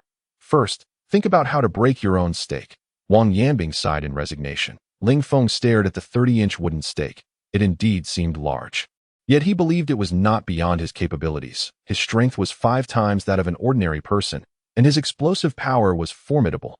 Of course, breaking a stake required technique, not merely brute force. The soaked wooden stakes possessed considerable resilience, and applying 5 times the force would result in a significant rebound, likely injuring his foot. Ling Feng decided to experiment with various skills to see if he could achieve optimal results. Opening his personal attributes, Soldier, Ling Feng Profession, Special Forces Level, for attributes, Root Bone 5, Spirit 5, Constitution 5, Strength 5, Speed 5, Average Person. 1. Skills, Enel's Heart Network Sensory Skill, Crocodile's Drought Resistance Skill. Moonlight Moria's Shadow Fighting Technique Special Abilities, Climbing, Beauty Enhancement, Sound Location Experience. 300-400 Ling Feng currently possessed 3 main skills and 3 special skills. The main skills were derived from characters in the One Piece world who had consumed devil fruits, while the special abilities were modifications from the essence of these fruits, resulting in unique capabilities within his genetic makeup. He decided to first try the heart network. Ling Feng focused on the wooden stake, and in his linear world, countless dense lines shot towards the stake, enveloping it as if conducting a layered scan. The grid gradually penetrated into the interior of the stake. No response. Ling Feng expressed surprise. As the linear network attempted to permeate the stake, it encountered some form of obstruction. The positive and negative charges were repelled upon contact with the wood. After several attempts, he was unable to breach the surface. After a moment of contemplation, he realized the wood was dry and non-conductive. The heart network required a carrier similar to charged particles to function effectively, but the dry wood lacked such charge. What about the Moonlight Moria shadow fighting technique? Ling Feng recalled that the shadow fighting technique was primarily suited for soft targets, making it ineffective against a wooden stake. His climbing ability, derived from the float fruit, was meant for running, jumping, and evasive maneuvers, rendering it useless here. The drought resistance skill was even less applicable. Finally, he was left with the ability from the thorn fruit, sound location. This ability seemed the least useful. Lacking any offensive capability, it was even less effective than the shadow fighting technique against a stake. Ling Feng shook his head slightly, preparing to refocus his attention. Suddenly, after utilizing the sound location skill, he envisioned the internal structure of the stake in his mind, clearly identifying the weakest points most conducive to attack. What is happening? Ling Feng expressed astonishment, following the mental image of the stake. He gently kicked the base and then other areas, noticing subtle differences in the sounds produced. Indeed, he had found the weakest point. Could sound location possess such formidable capabilities? Ling Feng marveled. The ability of the thorn fruit was exceptionally powerful, offering numerous extensions. Due to the host's low physical attributes, he had only acquired the rudimentary sound location ability. As the host's physical attributes improved, latent abilities would gradually be revealed. Thus, it was entirely reasonable for him to discern the stake's internal flaws. After a brief moment of thought, Ling Feng understood. Thorns, being wood-based plants, were akin to the stakes, making it natural for him to sense their vulnerabilities. This was akin to having an advantage. Identifying the most fragile part of the stake for attack would not only reduce the rebound force, but also conserve energy. Meanwhile, the other recruits had begun fervently kicking the stakes to Ha. A robust new recruit shouted as he suddenly delivered a powerful kick to the center of the stake. Crack! The new recruit hastily withdrew his foot.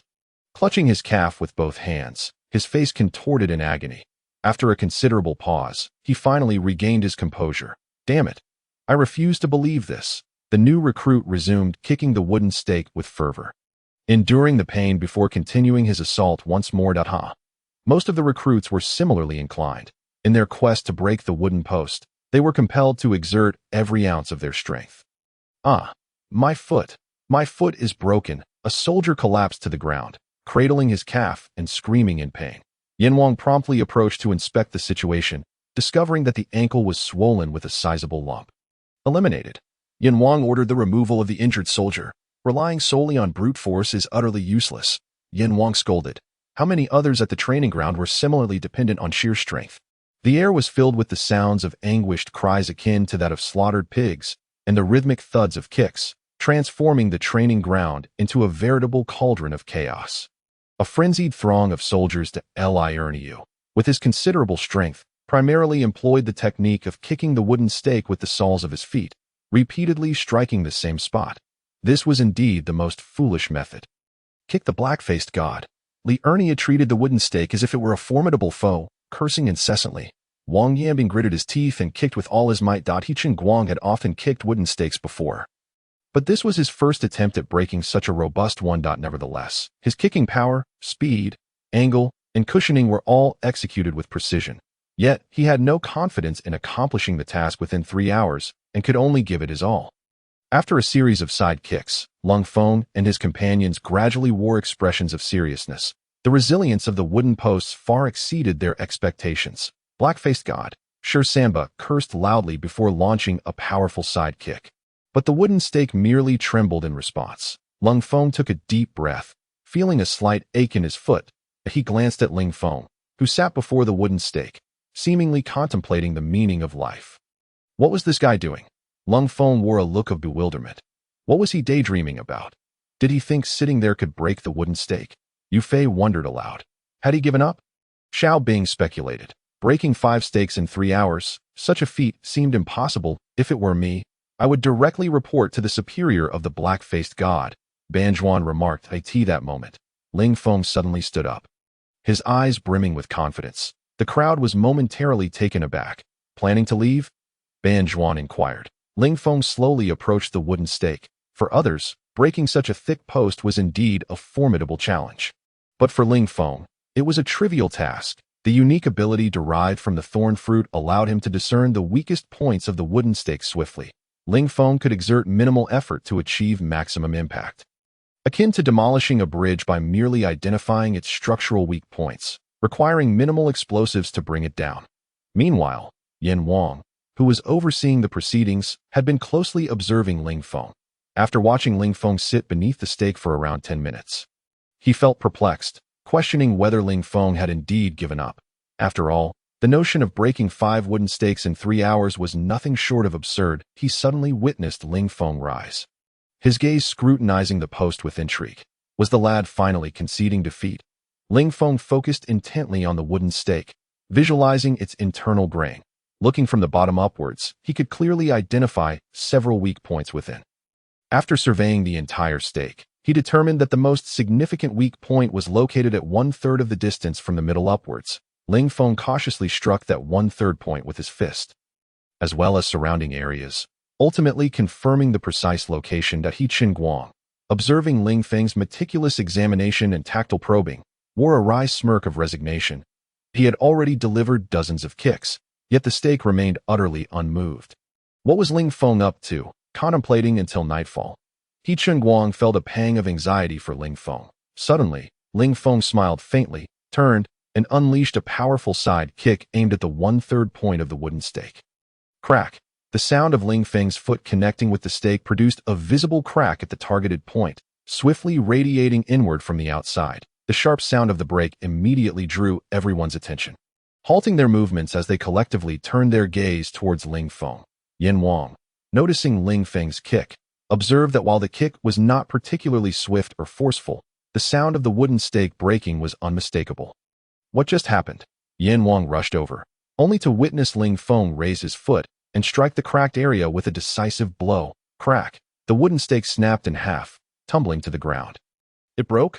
Yin Wang's expression turned to one of astonishment. He had personally selected these wooden stakes, meticulously choosing only the finest timber. Even he would find it challenging to break one within 3 hours. How was it that Ling Feng managed to do so in just 2 kicks? This was inconceivable. Yin Wang strode over to examine the break closely, confirming that it had indeed resulted from a violent impact. He gazed at Ling Feng in astonishment. The others finally snapped out of their stupor. How could it have been so easy to break? I kicked the stake dozens of times, and it barely budged. Could it be that the stakes were somehow rigged? Speculation ran rampant among the crowd. He Guang and the others wore expressions of disbelief, particularly Li Erniu, whose mouth hung agape, enough to fit a fist inside. Stammering at Wang Yanbing, "Did you see? Ling Feng broke the stake." "Of course. Do you think I have no eyes?" Wang Yanbing retorted that it had barely been 20 minutes since he had been observing from a crouched position. How could Ling Feng break the stake so effortlessly? He Guang was utterly baffled. Ling Feng and the others were equally astonished. My goodness, to break a wooden stake with just 2 kicks. Even our captain couldn't achieve that. Sure, Samba exclaimed in shock. This kid must be hiding a secret. Ling Feng was certain, unless he had attained the legendary prowess of the Siberian concentration camp warriors. It would be impossible to break a 40-centimeter wooden stake so easily. Remember that kick he delivered to us? Yu Fei reminded them. If he had unleashed his full strength then, we would all likely be in the hospital now. At that moment, Lei Zhan, leisurely sipping tea in the shade, was abruptly alerted by Long Xiaoyan's exclamation. It broke? What broke? Lei Zhan queried, walking into the monitoring center, just in time to witness Ling Feng effortlessly break the wooden stake with a single kick before advancing to the second stake. He had been holding tea in his mouth, which he promptly spat out, hastily removing his sunglasses to reveal 2 deep dark circles under his eyes. How is this possible? Lei Zhan's expression was one of disbelief. At that moment, Ling Feng had already grasped how to employ the thorn fruit's observational ability to identify the defects in the wooden stakes. He approached the second stake, observing for less than a minute before leaping and delivering a kick to its base. With a resounding smack, the wooden stake split cleanly in 2, crashing to the ground in a cloud of dust. The surrounding soldiers stood in stunned silence. If breaking the first stake could be attributed to luck, what about the second? Shortly thereafter, Ling Feng broke the 3rd, 4th, and 5th stakes. He continued his relentless assault, each stake succumbing to a single kick, effortlessly swept aside. Everyone was left dumbfounded, the scene enveloped in silence. Lei Zhan's gaze remained fixed on the screen, his expression a complex blend of emotions. How could this be? Had he undergone the intense training characteristic of Siberia? That was implausible. During their previous spar, he had noted Ling Feng's instability yet remarkable agility. Although his kicking power was formidable, he was certainly not the type to be so overwhelmingly strong. Lei Zhan meticulously recalled their engagement, comparing Ling Feng's method of breaking the wooden stakes, which appeared rather simplistic. Perhaps he possessed the ability to break stakes, but in genuine combat, he had not dared confront Lei Zhan head-on. Therefore, his offensive capability could not be so extraordinary. Ling Feng must have employed some form of technique. Taking a deep breath, Lei Zhan endeavored to contemplate and identify the most likely method, and Ran had been fervently striking the wooden stake. Yet each strike felt akin to kicking against iron plates, causing her to nearly lose her last shred of confidence. Just as she was about to give up, she glanced up to see Ling Feng break the final wooden stake, unable to contain her astonishment. Impressive, in her excitement, and Ran inadvertently twisted her left foot, quickly crouching down to massage her ankle, her eyes reddening from the pain. Although the injury was not severe, according to the rules, she was deemed eliminated. As Ling Feng passed by and ran, he softly inquired, "Did you hurt your foot?" With a slight discomfort, Anren stood up again, gritting her teeth, though her ankle still ached a bit. Ling Feng spoke softly. "The wooden post is relatively weak at a height of 40 centimeters from the ground. You might want to give it a try." Anren, puzzled, replied, "Isn't the overall structure of the wooden post the same?" "You'll understand once you try," Ling Feng said, choosing not to elaborate further as he walked away. Anren gazed at the wooden post, observing its entirety that it was difficult to discern any weak points. She scrutinized the quarter mark, yet found no clues. He had just kicked down 5 posts in succession. Surely, he wouldn't deceive me, she pondered. After a moment, she decided to attempt a kick with her left leg toward the quarter mark of the post. Initially, she held little hope, but upon impact, a sharp crack echoed as a clear fissure appeared beneath her foot, extending inward from the surface. What? Anren could hardly believe her eyes. Honestly, the force she exerted was not substantial. Perhaps only 2/3 of her forward strength, yet the post had indeed cracked. Taking a deep breath, she delivered another kick at the same spot. Crack. The fissure widened further. Anren continued to strike the same location repeatedly. With a final forceful kick, the wooden post could no longer withstand the impact and toppled to the ground, stirring up a cloud of dust. Anren erupted in excitement, exclaiming, "I did it! I actually did it!" All eyes turned toward her, revealing expressions of astonishment. How could she have broken the wooden post? Was it truly that easy to shatter? The onlookers exchanged bewildered glances, feeling as though fate had played a cruel joke on them. Having been struck down by Ling Feng, they were now confronted by Anren's unexpected triumph. Doubts began to creep into their minds regarding their own capabilities. In her elation, Anren's gaze towards Ling Feng transformed, imbued with warmth and deep gratitude. All of this unfolded under the watchful eyes of Lei Zhan, who discerned that Ling Feng must have imparted some crucial insight to Anren, enabling her to break the post in such a short span of time. Had he perhaps pointed out a specific spot on the post, there was undoubtedly something peculiar at play. Could the wood itself be flawed? Lei Zhan fell back into contemplation. At that moment, Ling Feng approached He Chengwang. Having witnessed Ling Feng's brief exchange with Anren followed by her astonishing feat, He Chengwang remarked, "Number 1, I know you guided that female soldier. Do enlighten us on how you accomplished that." Li Erniu and Wang Yambing perked up, eager to listen. "You wouldn't comprehend even if I told you," Ling Feng replied dismissively before walking away. He Chengwang's expression darkened while Li Erniu and Wang Yambing displayed disappointment. Surely he knew the method. Otherwise, how could our strength be overshadowed by a mere woman? This guy prioritizes beauty over camaraderie. Wang Yambing grumbled, "If you won't share with us, what can we do? We can only kick it honestly." Li Erniu said, turning back to the wooden post. With a furrowed brow, He Chengwang pondered in confusion, ultimately resigning himself to kicking the post as well, determined to break it before 3 hours elapsed. As Ling Feng passed by Tang Xiaoxiao, he paused momentarily, then tapped the post at the 1/3 mark with his left toe, instructing, "Kick this spot." Without hesitation, Tang Xiaoxiao delivered a kick to the indicated area. Fully aware of Ling Feng's cleverness, moments ago, Anren had effortlessly broken the post with his guidance. Crack. The post shattered instantly. Tang Xiaoxiao cried out in surprise, "I did it. I finally broke it." She felt an overwhelming urge to share her triumph. Meanwhile, in the monitoring room, Lei Zhan finally grasped Ling Feng's gestural instruction, but like He Chengwang, he wore a look of bewilderment. What was happening here? No matter how he contemplated it, Ling Feng had merely pointed at the post.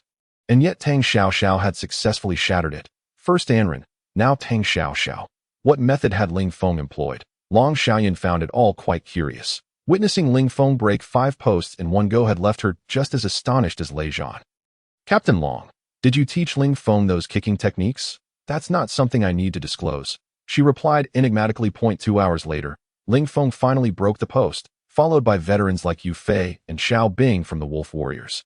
who had undergone targeted training but had never managed to break such a large post. Soon after, He Wang followed suit, as did Li Erniu and Wang Yambing. Ouch! Sure Samba rubbed his ankle, wincing as he felt a sharp pain. His injury was already swelling. Is yours swollen too? Banjuak asked with a wry smile. Mine's worse than yours. Look, blood blisters are forming at the injury site. It's just flesh and blood. Kicking against the wood without any protection is bound to lead to this. Yufei remarked with resignation. Ling Feng, how are you holding up? Not too bad. Ling Feng replied with a rueful smile. You little rascal, are you starting to flirt with women again? Yufei teased. Enviously watching as Ling Feng chatted effortlessly under the shade of a tree.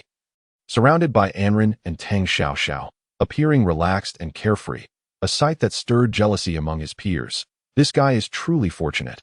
Enjoying the company of two beautiful women, Xiao Bing remarked enviously. Let me show you my skills in wooing women. Ling Feng declared, rising to dust off his pants and adjust his attire before striding over to them. Hello, I am Ling Feng from the military district's Wolf Warriors. Might I have the pleasure of knowing your names? He greeted with a smile. What a dark horse, Tang Xiaoxiao scoffed, standing up and walking away. Anren also chose to ignore Ling Feng and left, leaving him with an awkward expression. Nearby, Yu Fei and Xiao Bing, who had been waiting to enjoy the spectacle, burst into laughter at Ling Feng's embarrassment. This is the master of flirting. Look at how he was dismissed. What did that girl say again? Such a dark horse. Ling Feng shrugged nonchalantly. Beautiful women often enjoy being coy.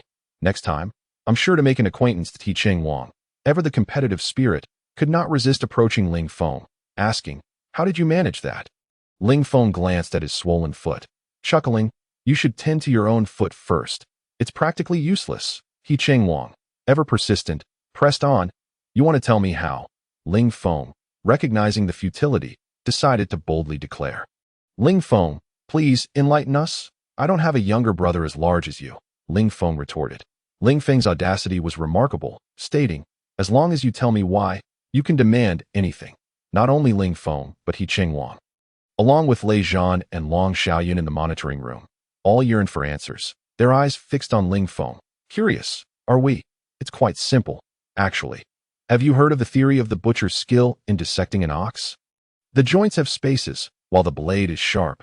Entering the space with a dull blade allows for ample maneuvering. Everyone waited in anticipation, only to be met with Ling Feng's vague philosophical musings. They were all intelligent individuals. Surely they understood the principle. It was merely about honing a skill to perfection. But how was that applicable? Where were the spaces in the wooden post? Were feet akin to a blade? Are you trying to fool us? Lei Zhan's forehead twitched in frustration. Ling Feng was clearly just rambling. Long Xiaoyun couldn't help but chuckle, surprised by Ling Feng's cheeky demeanor.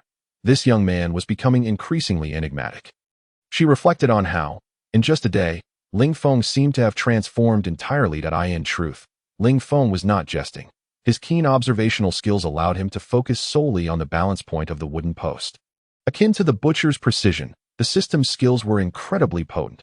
Not far away, Anren curiously observed Ling Feng's retreating figure, softly asking Tang Xiaoxiao, are you quite familiar with Ling Feng? Tang Xiaoxiao turned her head, contemplating before responding. Well, how should I put it? We're in the same unit, and he often visits our cultural troupe. I would say we know each other fairly well, yet not intimately. How so? Anren inquired, intrigued. Tang Xiaoxiao replied. Ling Feng wasn't always this formidable. His physique wasn't as impressive as it is now, nor was his complexion as fair as it has become. In summary, the current Ling Feng is fundamentally different from the Ling Feng of the past. Could you elaborate? And Ran inquired with keen interest. How should I put it?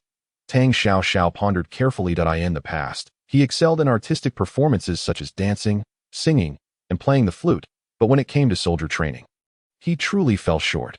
However, perhaps my previous understanding of his training was limited, and I never witnessed how he trained firsthand. I merely accepted what I heard from others, Tang Xiaoxiao remarked. He still sings and dances. Of course, especially his dancing, which is quite impressive. I used to call him the dance man. Tang Xiaoxiao chuckled. Is that so? Suddenly, Tang Xiaoxiao paused, scrutinizing the delighted Anran, and asked, Anran, have you truly developed feelings for him? Anran's ears flushed slightly as she replied with a smile. I'm just curious. I wouldn't say it's love. Aren't you the least bit intrigued by his dramatic transformation? Tang Xiaoxiao reflected on Ling Feng's behavior over the past couple of days. He indeed seemed like a different person. Of course I'm curious. This guy has suddenly become stronger, more handsome, and braver. He even dared to confront the instructor that I in the past, when his squad leader reprimanded him. He wouldn't dare utter a word, often being punished to stand for an entire morning. Moreover, he has taken to pursuing girls now, Tang Xiaoxiao joked. The thought of Ling Feng daring to say such cheesy lines to Ran, like I only protect the woman I love, was astonishing. He used to stutter and struggle to express even half a sentence in front of girls, and now, this fellow had undergone a complete transformation. Both in appearance and essence, he must be joking, and Ran intentionally shifted the topic to training matters. 5 hours swiftly passed, and a total of 65 individuals completed the task, while nearly 20 were eliminated. More than half of these were due to excessive effort leading to broken feet, while the others simply lacked the ability to break the wooden stakes. Ling Feng's gaze swept over the remaining participants, many of whom had swollen feet, with some even showing signs of bleeding. Without treatment, they could easily suffer serious long-term effects. Lei Zhan strode over from a distance, still wearing his large sunglasses. He took the list from Yin Wang, which meticulously recorded when each individual had broken their wooden stake, among other details.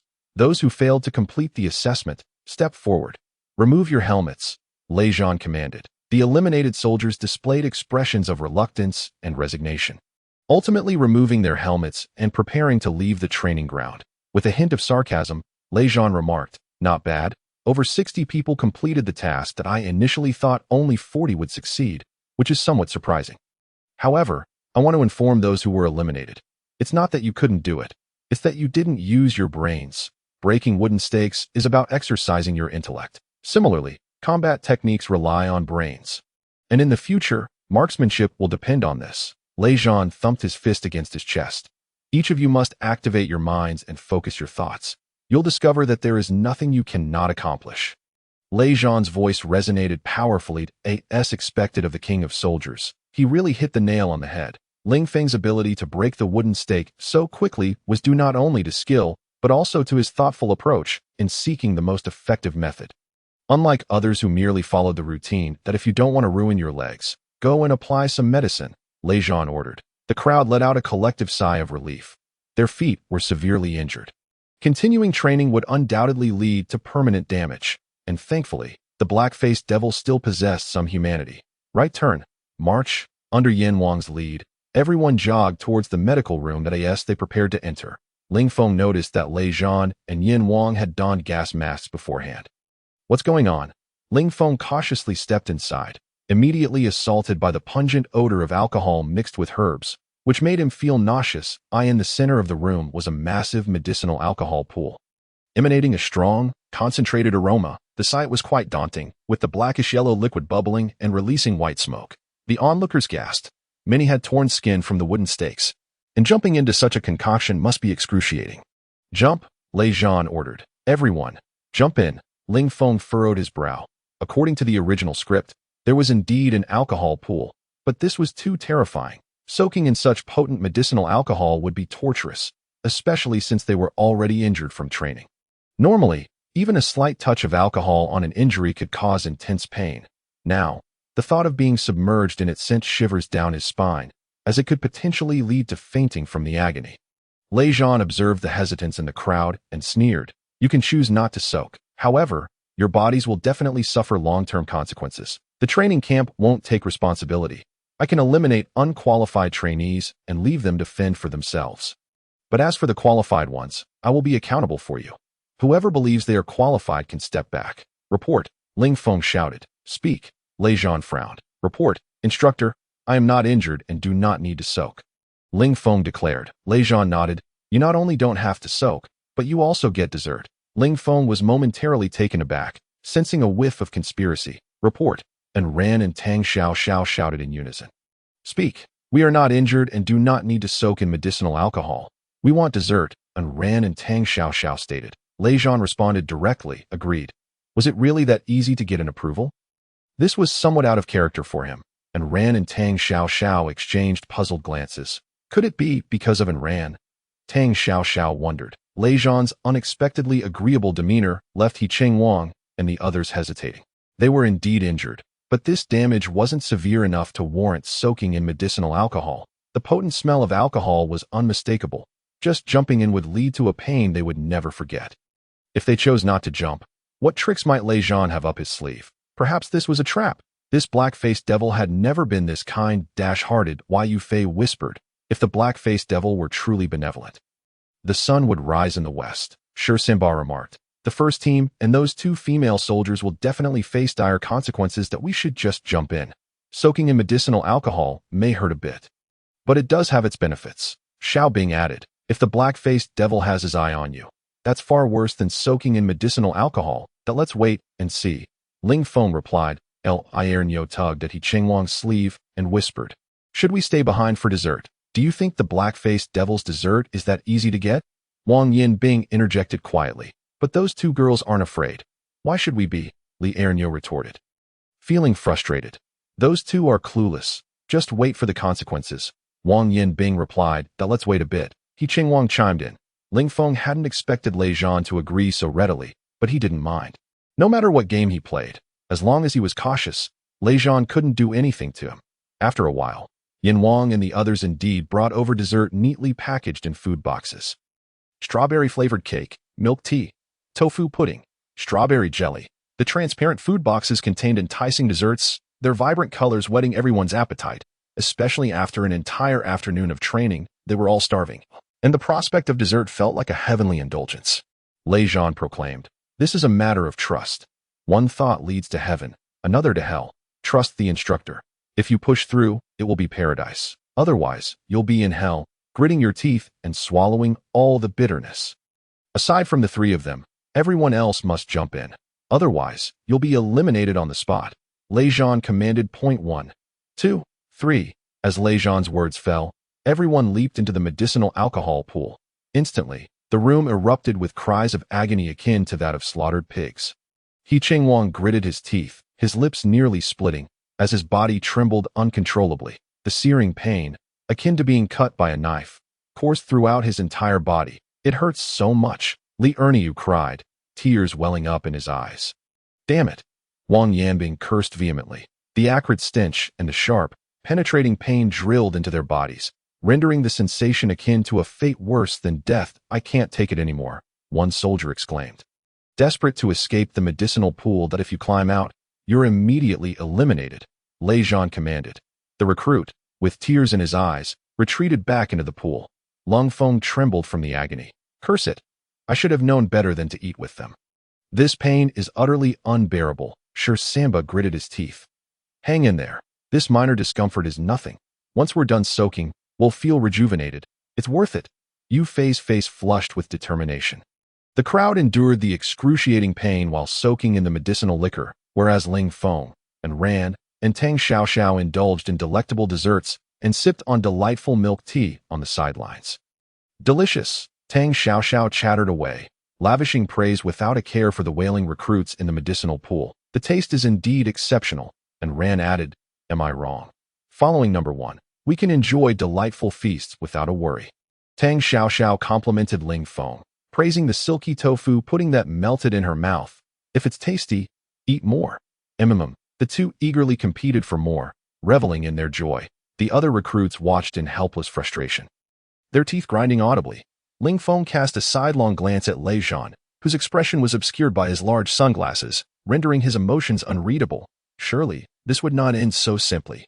The food consisted merely of tofu pudding and some sweet, pale desserts. What was his true intention? The recruits soaked in the medicinal pool for over half an hour before Lei Zhan finally allowed them to emerge. At this point, everyone was numb from the pain. You have half an hour to rest. Change your clothes in the dorms and gather in the square in half an hour. I'll treat everyone to a movie, Lei Zhan announced loudly. A movie? Wonderful. Finally, a chance to relax, someone mused, speculating that it might be a patriotic film designed to bolster their spirit, while others joked it might be a form of indoctrination. Regardless of what it is, watching a movie is surely more comfortable than training, right? When the group reconvened at 8 p.m., they were commanded to sit on the ground, where each received a pair of 3D glasses. The playback equipment was already set up, just waiting to commence. That it must be a captivating domestic blockbuster in 3D. Finally, a chance to unwind.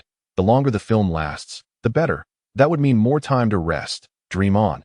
If you're lucky, you might get to watch for an hour, someone remarked cynically. Uncertain if a patriotic film would be shown. As everyone's anticipation built, the movie finally began. However, the scene that unfolded was a chilling one. Prepare for execution. Verify identity. The screen vividly depicted a courtroom, showcasing a prisoner clad in a jumpsuit being escorted to the execution ground, where a gun was ominously aimed at the back of his head. Bang! A super clear close-up revealed the bullet piercing through the skull, blood and brain matter erupting from the wound in a gruesome display. With the 3D effects, the splattered blood felt as though it was hitting Ling Feng, recalled vividly that the combined total of the Special Forces in Special Forces 1, Special Forces 2, and Special Forces 3 amounted to a maximum of 24 individuals. This implies that in the final assessment, 22 individuals would be eliminated, nearly half of them would be dismissed. He wondered what kind of elimination method Lei Zhan would adopt. Ling Feng felt a twinge of anticipation. As a soldier of exceptional caliber, Lei Zhan indeed possessed many remarkable traits, a fact Ling Feng did not dispute. However, his foul temper and petty demeanor made Ling Feng greatly dislike him. Days had passed, and Ling Feng had yet to earn a single experience point. Lei Zhan, could you perhaps introduce some challenging assessment tasks? He thought, feeling somewhat frustrated. Suddenly, Lei Zhan relaxed his tone and said, considering how hard everyone has worked over the past several days, I think it's only fair to allow everyone to rest and unwind during the remaining time. A wave of unease washed over the crowd. What was happening?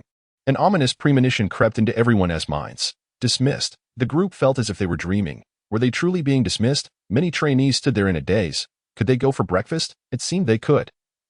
As the madman Lei had left, wonderful, we can finally have breakfast early for the first time in days, exclaimed a female trainee excitedly. Cold Feng, as a seasoned veteran, spoke seriously to the others. Let me be clear. There will definitely be significant movements tonight. No one should sleep. Don't let yourselves be caught off guard on the final day. The group exchanged glances, perplexed. He Chungguang wanted to ask Ling Feng something, but as he turned to Ling Feng, he was pulled away by several female soldiers heading for breakfast. This guy, even on the last day, can't forget about this. Pervert, He Chungguang muttered under his breath. Ling Feng. Wait, He Chungguang wished to pursue, but was helpless as a throng of female soldiers surrounded Ling Feng. So he could only shake his head in resignation. Goodness, with so many female soldiers around him, can he handle it? Wang Yinbing expressed envy and jealousy. If I were a girl, I would definitely be attracted to a man like him. Li Ernyo said, grinning widely, his eyes narrowing in admiration. It's one thing to be handsome, but to possess such formidable abilities as well. Wang Yinbing sighed. Little did they know that Ling Feng felt quite helpless himself. He was not familiar with the other female soldiers, only having a good relationship with Tang Xiaoxiao and Rand. Number 1, what do you think Madman Lei's next move will be? De Xiong Tian nudged Ling Feng's shoulder with a smile. Share a hint, so we can prepare ourselves. Ouyang Qian joined in the fun that we've persevered to this point. We're just a little away from our goal. Another female soldier playfully winked at Ling Feng. Ling Feng's performance throughout had been nothing short of exemplary. He was consistently the best, always finishing first in every task. His prowess could only be described as monstrous. Moreover, it was rumored that Long Xiao Yun had drawn a gun on Lei Zhan for Ling Feng, and whispers suggested that Long Xiao Yun was Ling Feng's aunt. This led many to suspect that she had secretly informed Ling Feng about the assessments in advance. Thus, they all sought to extract some information from Ling Feng to better their chances of survival. Ling Feng, with a wry smile of helplessness, replied, "Who can fathom the thoughts of a madman? Have breakfast early. Find some time to rest in the dormitory, and heed the instructor's advice." He hurriedly shrugged off the female soldiers. Lei Zhan would undoubtedly have something significant planned, but what exactly it would entail remained unclear to Ling Feng. As for Long Xiao Yun, Ling Feng had no intention of seeking her out. She had previously stated that she would not interfere in the assessment process, leaving Ling Feng to handle it himself. After breakfast, Ling Feng returned to the dormitory. What method will the madman employ to assess us? A midnight ambush. Wang Yinbing began to theorize that a midnight ambush is their usual tactic. He should know we will be on guard. If it's not a midnight attack, then when will it happen? They're not foolish enough to expose themselves during the day. Wang Yinbing continued, so they essentially have no opportunity for an ambush. Right? Madman even told us to rest well. Could it genuinely be for us to relax? Cold Feng, an experienced soldier, asserted, the madman will certainly launch an attack tonight. Don't sleep, Li Ernyo questioned. Could it be that the instructor is just trying to scare us? Playing a psychological game to keep us on edge about whether he will ambush, Cold Feng pointed out that they were special forces, and there would undoubtedly be similarities in action between special operations soldiers. I believe he is right. Lei Zhan will most likely choose to ambush us tonight, He Qingguang stated. That does make some sense, but when will it happen? Wang Yinbing asked. Only Lei Zhan and his team would know. He Qingguang replied at that moment. He Qingguang and the others saw Ling Feng entered. He Qingguang was the first to inquire. Ling Feng, do you have any suggestions? Sleep, Ling Feng said as he flopped down to rest. He Qingguang and the others exchanged bewildered glances, observing Ling Feng fall into a deep slumber. Ling Feng, aren't you worried that the madman might attack? Wang Yinbing queried to his surprise. Ling Feng ignored him and continued to sleep. Unbeknownst to them, Ling Feng possessed the ability to discern sounds and locate their source. Over time, he had trained himself to regulate his bodily functions like an alarm clock, enabling him to awaken at the slightest unusual sound. He Qingguang had intended to hear Ling Feng's opinion, but found that this fellow had no sense of danger and was sound asleep. Leaving him to rely on himself. Let us rest well and talk about it tonight, He Qingguang finally said. Wang Yinbing and the others, seeing Ling Feng sleeping soundly without a hint of worry, decided to gamble on a good night's sleep, especially since it was still daytime. They all slept from noon until dinner, relishing the comfort of it. After dinner, as darkness gradually enveloped the sky, the others began to feel restless. Yet, Ling Feng returned from dinner and continued to sleep, leaving He Qingguang and the others perplexed. Had Ling Feng truly taken Lei Zhan's words to heart? He Qingguang and the others lacked the courage to challenge that notion. Fortunately, they had rested well during the day, so staying up a little longer wouldn't hurt. Everyone, including He Qingguang, was fully geared up, lying in bed to prepare for a sudden assault from Lei Zhan, ready to respond at a moment's notice. They managed to hold out until shortly after 3 in the morning. Why is there still no sign of activity? Wang Yinbing yawned, his eyes growing heavy. Outside, there was not a sound to be heard. Could it be that they truly let us relax? Li Erniu widened his eyes and began slapping himself awake, frequently glancing at Ling Feng, who was still soundly asleep. Could Cold Feng have misjudged the situation? He Qingguang pondered. He too was exhausted, but continued to push through, remaining acutely attentive to any sounds outside. That Cold Feng is boasting, claiming there will definitely be an Yama Wang reminded them that those individuals were indeed rather formidable, taking turns to stand guard, each maintaining a commendable spirit and ample physical strength, truly worthy of the team led by Long Xiaoyan. However, tonight's operation involved an ambush with firearms, and they could only be treated as novices, Yuan Bao added. Yet the focal point remains that novice number 1. This time, we absolutely cannot allow him to escape. I am eager to witness him face defeat. Xiaomi Feng chimed in with a smile. This time it will surely work. Prepare for action. Lei Zhan personally led the charge, with their primary target being the most formidable Wolf Warriors team. Sniper Yama Wang seized the opportunity to eliminate the concealed lookout. The Thunderstrike team equipped all their firearms with silencers, rendering the bullets nearly inaudible. Yama Wang signaled, and Lei Zhan and the others swiftly stormed into Ling Feng's dormitory. Without uttering a word, they opened fire immediately. Ling Feng and his comrades were on high alert, but they could hardly anticipate that the Thunderstrike team would resort to firearms. Lacking any means to defend themselves, they were struck by tranquilizer bullets and instantly succumbed into unconsciousness. That I refuse to accept this, Ling Feng shouted amidst spasms. In less than a minute, Lei Zhan and his team had concluded the skirmish, the entire process hardly stirring a commotion.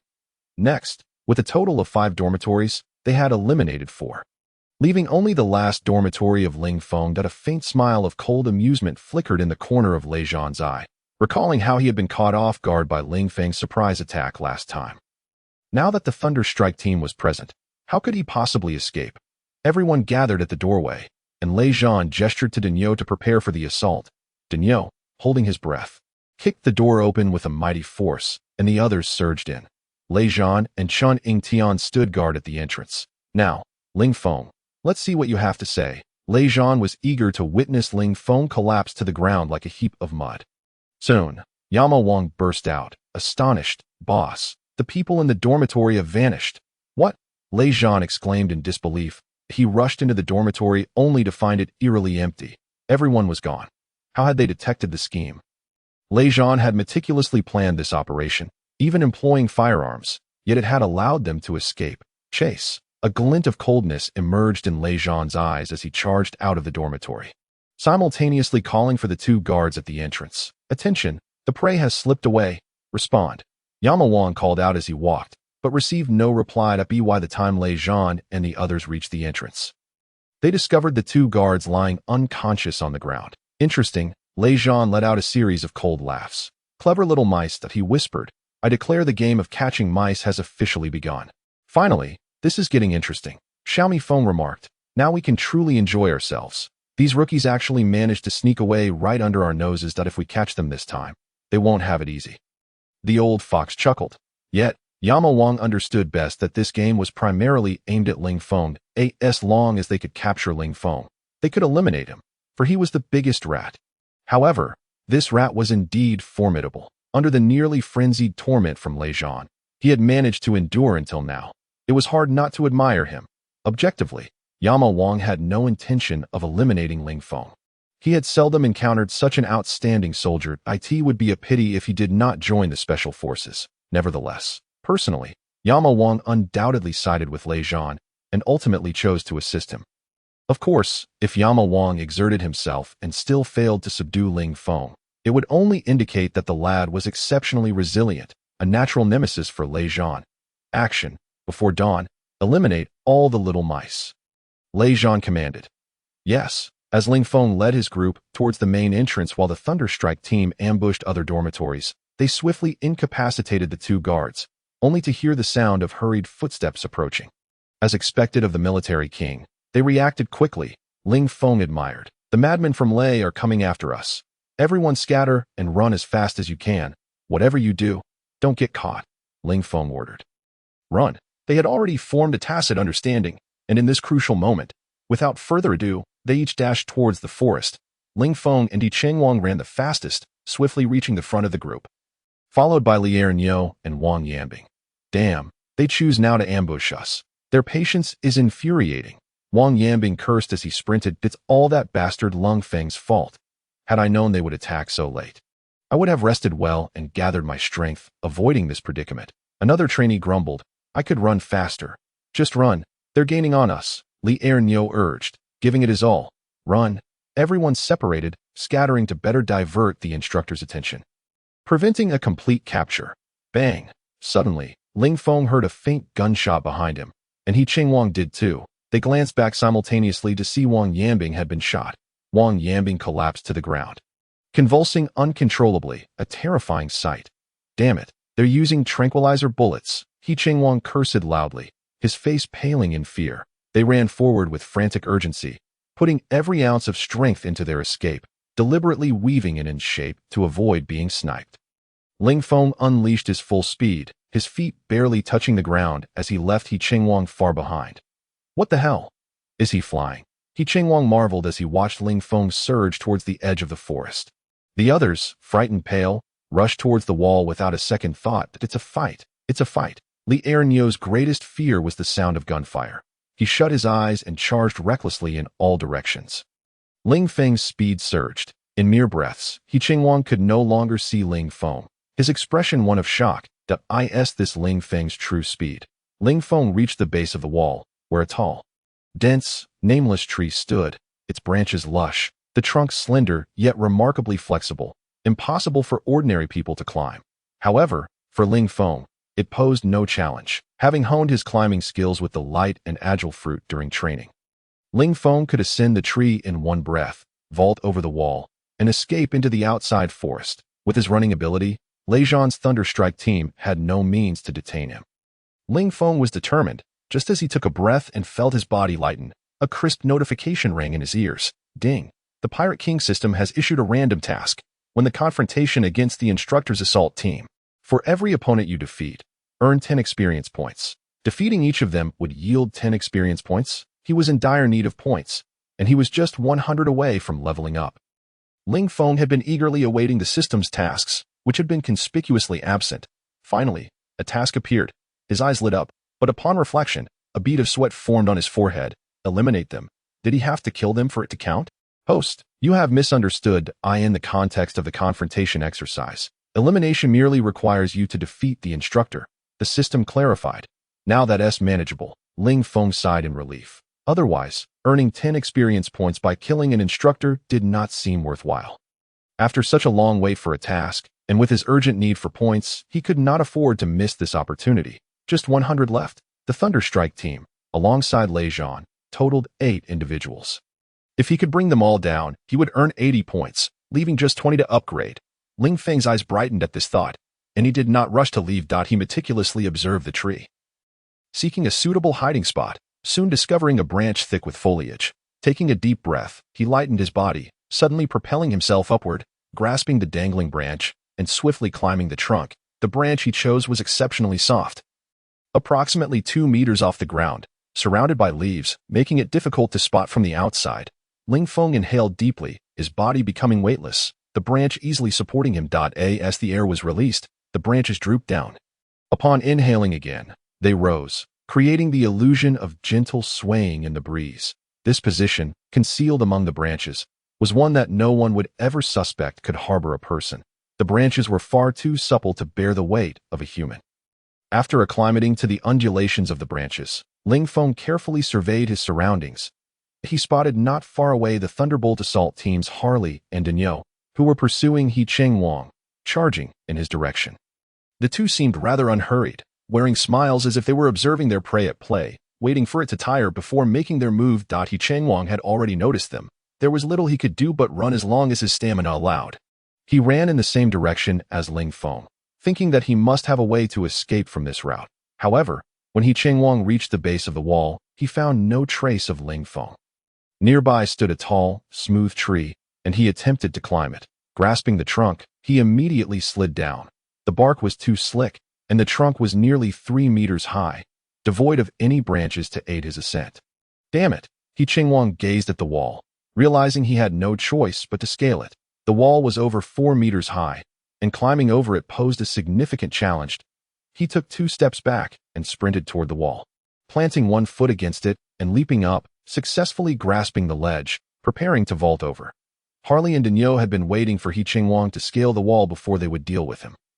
Novice, your gecko skills are commendable, Harley mocked. Tell me, do you climb faster or does my bullet? Enough with the chatter. You rookie, come down or I'll shoot, and you'll only make your fall more painful. Daniel warned. You rookies are truly stubborn. Why not just let us toy with you and make it enjoyable for everyone? Don't drag this out, or our boss will be displeased. And you won't find joy either, Harley chuckled. The taste of tranquilizer bullets is quite unpleasant, but once you've experienced it, you might just grow to like it. Harley raised his weapon. He Chengwang gritted his teeth, ignoring him, and continued his ascent. TSK, such a stubborn temper. You insist on challenging my patience. Bang. Harley gently squeezed the trigger. He Chengwang let out a blood-curdling scream as he fell to the ground. Struggling desperately, Harley and Daniel the soldier inhaled sharply, feeling a chill run down his spine. The military vehicle continued its bumpy journey along the muddy road, and even with Ling Feng's formidable physique, his arms began to tingle. Nevertheless, Ling Feng regarded it as an exercise to awaken his latent potential by employing the technique of lightening his body through controlled breathing. He found the experience considerably easier. After approximately an hour of travel, he noticed the vehicle beginning to slow down. His ears perked up, straining to discern sounds and identify the presence of a checkpoint ahead. Ling Feng took a deep breath, lightening his body, and at the moment the vehicle was about to come to a halt, he released his grip and gracefully descended to the ground. As he made contact, he exerted force through his waist, rolling sideways into the nearby underbrush, executing the entire maneuver seamlessly. Had something fallen from the vehicle moments ago? One of the soldiers at the checkpoint, eyes closed, swayed slightly. Are your eyes deceiving you? Another soldier nearby chuckled. No, I must investigate, the first soldier insisted, his vision exceptionally keen, capable of noticing even the slightest movements in the surrounding jungle. Thus, he earned the nickname Eagle Eye among his peers. Go on. We know your eyesight is impressive. The soldier laughed, clearly skeptical of his claim. The sentry, armed and alert, approached the spot where he had seen the shadow fall. As he drew nearer, he tightened his grip on his rifle, remaining vigilant at that moment. Another soldier on guard felt the urge to relieve himself and stepped away. Go ahead, the sentry called back. The sentry turned, moving towards the edge of the underbrush, scrutinizing the area closely. There are signs of something having pressed down here, he declared, noting that the naturally upright grass was now bent, not yet having returned to its original position. Someone must have passed through here. The sentry confirmed with absolute certainty. He tightened his grip on his rifle and took a few cautious steps forward, keeping his eyes peeled for any movement. Who's there? The sentry called out, testing the silence. N01. This patch of underbrush extended into the woods, and the individual who had passed through earlier had undoubtedly moved on. I must report this to the squad leader. Just as the sentry resolved to turn back, a figure emerged silently from the nearby foliage, appearing right behind him.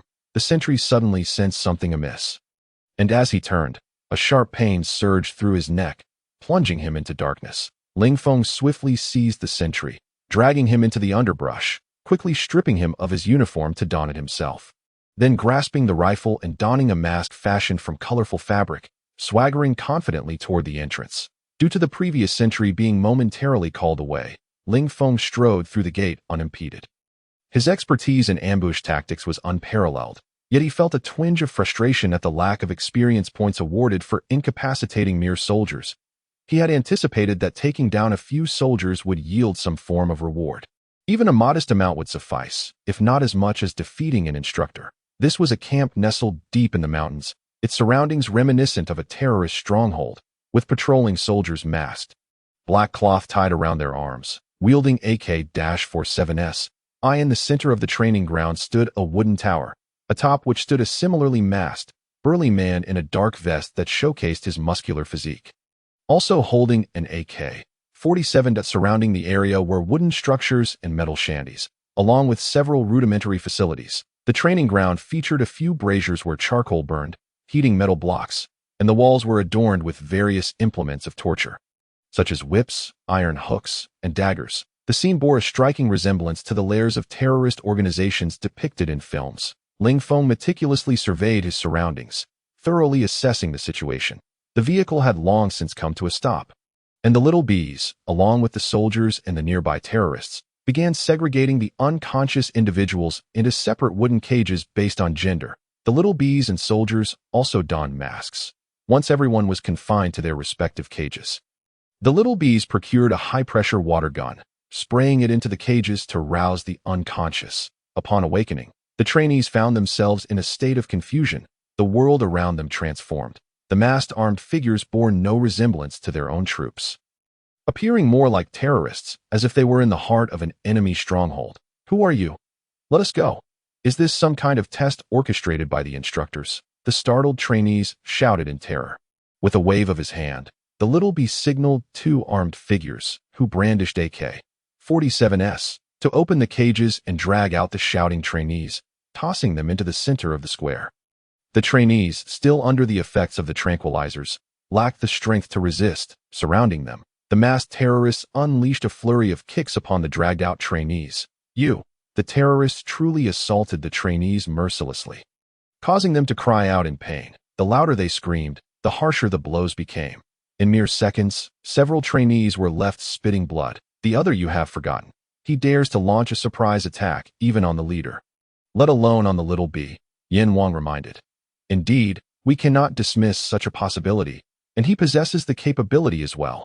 What puzzles me is how he discovered our second base, Tian Lang questioned in perplexity.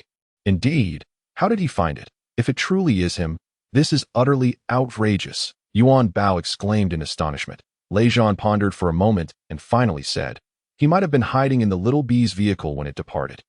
The group considered this possibility. Otherwise, it would be inconceivable for Ling Feng, no matter how abnormal, to know of a training base several dozen kilometers away in the forest. His audacity is astonishing. He must be eliminated this time. After Ling Feng dispatched the little bee, he seized the opportunity amidst the chaos to quietly descend from the tree and sneak out of the base, making his way to the perimeter at the entrance. He found a vantage point on the mountain to the right of the base's entrance, set up his Type 95 rifle, and awaited the arrival of Lei Zhan and the others. Ling Feng was unwilling to delay any longer, which is why he took the chance to shoot the little bee while he was communicating with Lei Zhan, luring the entire Thunderstrike team over to eliminate them all at once. This was not impossible. Ling Feng's position on the high ground was advantageous, making it easy to defend but difficult to attack. Surrounded by dense woods for cover, they would find it challenging to detect him. Ling Feng awaited them, fully prepared, while Lei Zhan and his team rushed in, weary from their journey. The circumstances were all in Ling Feng's favor, especially since he had the Ainulum mind network sensing ability, ensuring 100% accuracy. Furthermore, with his climbing skills, he could freely shift his shooting position and execute high-speed shots. These abilities were a strong assurance of Ling Feng's confidence, allowing him to challenge the Thunderstrike team single-handedly amidst the thick jungle.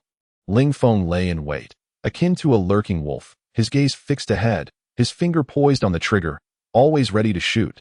They're coming. The off-road vehicle carrying Lei Zhan and the others appeared on the mountain road ahead. Speeding towards the base, screech, at the entrance, the vehicle came to a sudden halt. Action. Tianlang leaped from the back seat, but as his feet touched the ground, bang, Tianlang felt a sharp pain in his shoulder. His body uncontrollably collapsing into unconsciousness. A sniper. Almost at that moment, the others swiftly scattered in all directions. Tianlang. Everyone was aghast. Tianlang lay on the ground, unconscious. Lei Zhan's expression turned grave. Everyone, be cautious. The enemy may indeed be a genuine threat. Judging by their shooting skill, they are likely positioned 800 meters away. We have encountered a formidable opponent. Yin Wang took cover behind a large tree, searching for the enemy's location. Another ambush. Is this kid addicted to sneak attacks? The old fox said coldly. We cannot ascertain the enemy's identity at this moment. Everyone must remain vigilant. The enemy's shooting position was approximately at the 9 o'clock direction. Old Fox and Yuan Bao, you two maneuver from the south. Yin Wang and Daniel, you approach from the north. I and Ha Lei will draw their attention from the front. Lei Zhan quickly devised a battle plan. Understood. Commence action. Ling Feng, having taken down Tianlang, immediately received a notification. Ding! A host has eliminated a commander, gaining 10 experience points. He was about to fire a second shot when the Thunderstrike team members quickly dispersed. Their speed astonishing. Truly, they were the Thunderstrike team, formidable enough to dominate the Southern Military District's rankings for many years. Ling Feng's first shot had struck true. He slung the Type 95 rifle across his body, and like a monkey, descended silently along the branches, making not a sound. The extraordinary climbing skill. Upon reaching the ground, Ling Feng dashed forward and swiftly climbed another tree, raising his weapon once more to seek the next target. Perched atop the tall tree, Ling Feng crouched, raising his weapon, his index finger resting on the trigger, silently observing from above. The Ainulum mind network sensing skill demanded significant mental energy. Thus he was reliant on his own eyesight to identify targets. Yuan Bao? Upon spotting Yuan Bao, Ling Feng's mind network locked onto him. Having awaited this moment, Ling Feng gently squeezed the trigger. Bang! At the instant he pulled the trigger, one hand grasped the rifle while the other clung to the tree trunk. And with remarkable speed, he leaped down from the height of over 10 meters in a mere 3 seconds. Just as Ling Feng landed, bang, bang, bang, a flurry of gunfire erupted, the leaves and branches of the tree where he had been hiding flying everywhere. Such rapid reflexes. Ling Feng once again admired the pursuit capabilities of the Thunderstrike team. Ding! A host has eliminated a commander, gaining 10 experience points. Ling Feng exhaled a breath of frustration, declaring, the second one. Yuan Bao, Lei Zhan, Yin Wang, the old fox, and the others simultaneously witnessed Yuan Bao getting hit. They saw Yuan Bao stagger a few times, a faint smile on his face, saying, it's a tranquilizer bullet. Slap! Yuan Bao collapsed, gradually losing consciousness. A tranquilizer bullet. Damn. It's rookie number 1. The old fox's forehead broke into a series of lines of frustration. Smoke grenade. Lei Zhan was nearly infuriated, tossing a smoke grenade that emitted a hissing sound, quickly enveloping the area in a cloud of white smoke. Advance. This time we must capture him alive. A furious Lei Zhan commanded. He's as good as dead. Rookie number 1. Once I capture you, I swear I will beat you until you can't find your teeth. I refuse to believe this. The old fox, Yin Wang, and Daniel all ignited with fury. How could they have been outsmarted twice by a rookie? Ling Feng rapidly climbed to another large tree and observed a cloud of smoke rising from Lei Zhan's camp. A smoke grenade. Is it effective? Ling Feng's Ainulum mind network sensing utilized the principle of positive and negative electrons, allowing him to disregard the interference of smoke in a linear world and accurately lock onto the opponent. The smoke grenade provided cover, and Yin Wang, the old fox, and Daniel silently sighed in relief, appreciating their captain's quick reaction. Charge! Daniel was the first to leap up from the ground, followed by the old fox, and finally Yin Wang. The three formed a triangular formation, advancing swiftly, believing that no matter how formidable Ling Feng was, he could not see through the smoke. Bang! Bang! Bang! 3 gunshots rang out in rapid succession. Yin Wang, the old fox, and Daniel suddenly felt a sharp pain in their shoulders, their faces displaying expressions of horror. How could he see through the smoke? Before Yin Wang could complete his sentence, he fell unconscious. The old fox and Daniel soon lost consciousness as well. Ding! 3 commanders have been eliminated, gaining 30 experience points. Given the abilities of Yin Wang, the old fox, and Daniel, they should not have been easily dispatched by Ling Feng. They had placed too much faith in the effectiveness of the smoke grenade, assuming that Ling Feng could not pierce through it, which led them to recklessly traverse within the smoke. This granted Ling Feng the opportunity to take a shot. Overall, it was their overconfidence. Yet who among them would expect Ling Feng to ignore the smoke? Meanwhile, those confined in the house, including Ling Feng, began devising a means of self-rescue. Moments ago, the little bee had suddenly been killed, creating chaos on the scene. Everyone had been locked in the room. Ling Feng exchanged a glance with Yu Fei and the others, then shouted outside, "I surrender." The 2 terrorists assigned to guard approached. Just as they opened the door to transfer Ling Feng to another room, they were suddenly knocked unconscious by the rising Yu Fei and Shi Samba. Ling Feng pulled off the soldier's mask, saying, "I recognize this soldier. This is the training devised by the maniac Lei." Everyone then realized. Ling Feng picked up the Type 95 rifle from the ground and checked the ammunition. Indeed, they were all tranquilizer bullets. And he declared sternly, "It's time for us to counterattack." Ling Feng led the group outside, when suddenly they heard 3 consecutive gunshots not far ahead, witnessing Yin Wang, the old fox, and Daniel lying amidst the smoke. What has happened? At that moment, a loud shout from Lei Zhan rang out. "Rookie number 1, in this assessment, I severely underestimated your capabilities. The assessment ends here." At this, everyone understood. Ling Feng had reduced the Thunderstrike team to a solitary Lei Zhan. Instantly, all the trainees erupted in cheers, filled with gratitude towards Ling Feng. If it weren't for his singular strength, turning the tide and forcing Lei Zhan to declare the end of the assessment, who knows what further torment they would have had to endure. Before long, Lei Zhan entered the base with a gloomy expression, casting a glance at the battered trainees before solemnly stating, "You are fortunate." This was originally a test of loyalty, but it has been singularly undermined by Ling Feng. The injured trainees glared at Lei Zhan, their teeth gritted in frustration, filled with a desire to rush at him and unleash their pent-up anger. Soon after, Ling Feng appeared, unscathed, before the crowd, who were astonished at his prowess and cast him grateful glances. Lei Zhan turned to face Ling Feng and calmly proposed, "Dare you to engage me in unarmed combat?" A collective gasp was heard. Everyone could sense the fury boiling within Lei Zhan. He was genuinely enraged this time.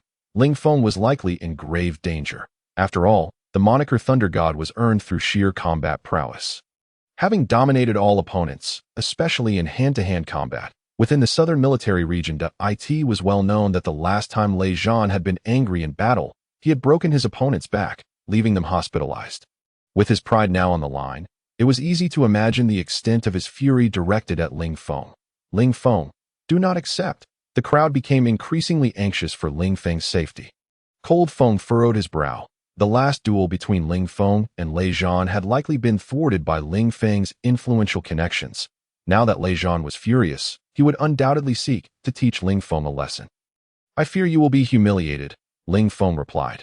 Arrogant fury surged within Lei Zhan, his clenched fists cracking audibly. His right arm contracted violently, and with a twist of his body, he unleashed a powerful punch toward Ling Feng's face. The speed of his strike akin to a bolt of lightning, the wind from his fist howling through the air.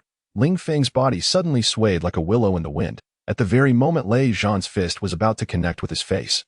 He deftly evaded it, rather than actively dodging. It was as though he were swept away by the force of the punch, his figure floating backwards. With Lei Zhan's punch missing its target, he swiftly pivoted to deliver a sidekick, striking towards Ling Feng with the force of a dragon emerging from the sea, unstoppable. Yet, Ling Feng, like a shadow, eerily sidestepped this attack. Having missed twice, Lei Zhan found himself near a tree trunk and suddenly kicked off it. Launching his right foot toward Ling Feng sidestepped effortlessly. This was the brilliance of the Moonlight Moria shadow fighting technique.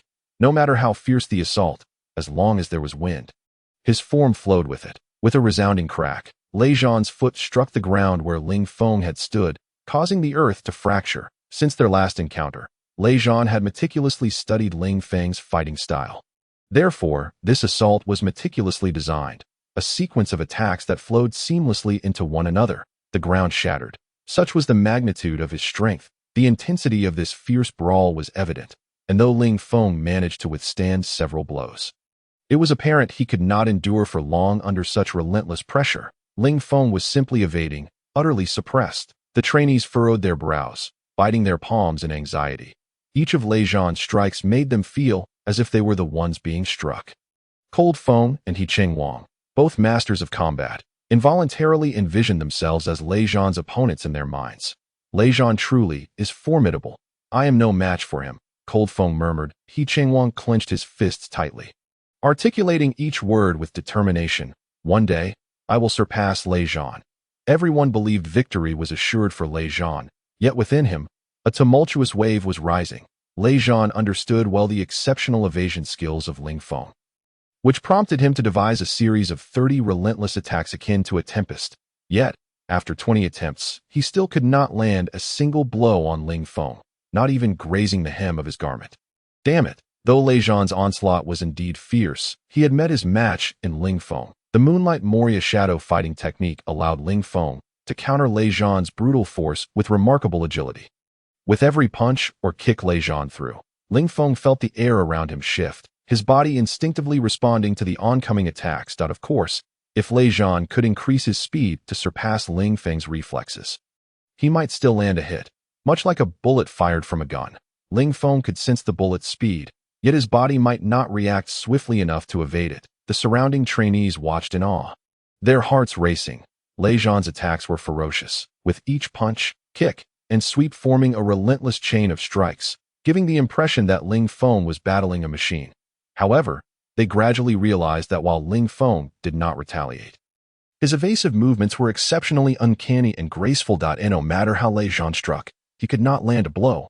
This evoked memories in Cold Feng, Samba, and others of their first encounter with Ling Feng, where they had surrounded him with fervent attacks, yet could not even brush against him. Was his agility truly invincible? Yu Fei gasped in astonishment. Lei Zhan was indeed powerful. His storm-like assault persisted for nearly 10 minutes before gradually subsiding. The more he fought, the more astonished he became.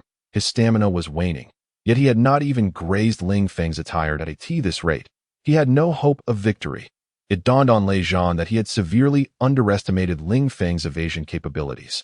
The 30 frenzied attacks he devised bore no fruit whatsoever. How had Ling Feng cultivated such evasive prowess? As Lei Zhan's strength dwindled, his ferocity diminished, while Ling Feng maintained his agility with minimal effort. His stamina nearly at full capacity, as their fortunes fluctuated. Lei Zhan suddenly heard Ling Feng exclaim, "Instructor Lei, did you enjoy that? Take this." Just as Lei Zhan launched another punch, it again missed its mark. And before he could regain his strength, Ling Feng's fist struck his abdomen with blinding speed. Lei Zhan's heart raced in alarm as he hastily attempted to evade, but Ling Feng's punch was too swift. Landing squarely on his midsection, Lei Zhan quickly held his breath, inflating his abdomen. This was a defensive technique he had mastered, creating a form of protection akin to a diamond shield through sudden contraction of air. Bang! When Ling Feng's fist connected, it felt as if a tempest had erupted within his abdomen, a torrent of terrifying force surging through him. Exhausted from the earlier onslaught, how could Lei Zhan withstand this?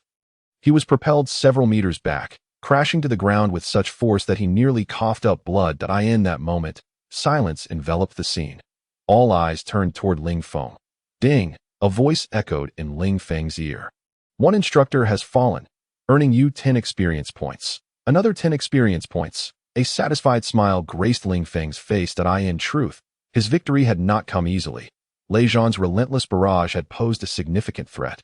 Despite Ling Feng's seemingly effortless evasion, it had drained considerable mental energy. Had Lei Zhan persisted for another 10 minutes, Ling Feng might very well have faltered. After a pause of 3 seconds, The training ground erupted with jubilant cheers. Ling Feng has won. The ecstatic expressions of He Wang and the others were fixated upon Ling Feng. The notorious Lei Zhan had been defeated by Ling Feng. Surely, I am not dreaming, exclaimed a trainee. Trembling with excitement, Lei Zhan's face twisted in disbelief. Amidst the cheers, a figure emerged from the crowd. Long Xiaoyun, brandishing a pistol aimed at Ling Feng, stepped forward, softly stating, "I'm sorry, but I am also your enemy." Long Xiaoyun had previously faced Ling Feng and found his fighting style to be exceedingly enigmatic. Yet she never anticipated it would be to such an extent that even Lei Zhan could not match him.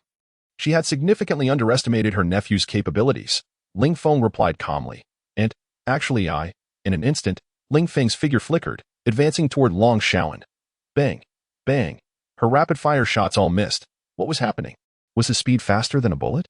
Little did she realize that as she squeezed the trigger, Ling Feng had already anticipated her move, employing the shadow fighting technique to evade like a wisp of smoke. Of course, Long Xiaoyun feared accidentally injuring Ling Feng. So she aimed for his thigh, a smaller target. In the moment of her astonishment, Ling Feng swiftly kicked her handgun away. Regaining her composure, she launched a swift kick toward Ling Feng. What an impressive leg technique. He Guang revealed a look of astonishment. The force of this kick was no less than that of Lei Zhan's initial strike, with an even more cunning angle and swifter speed.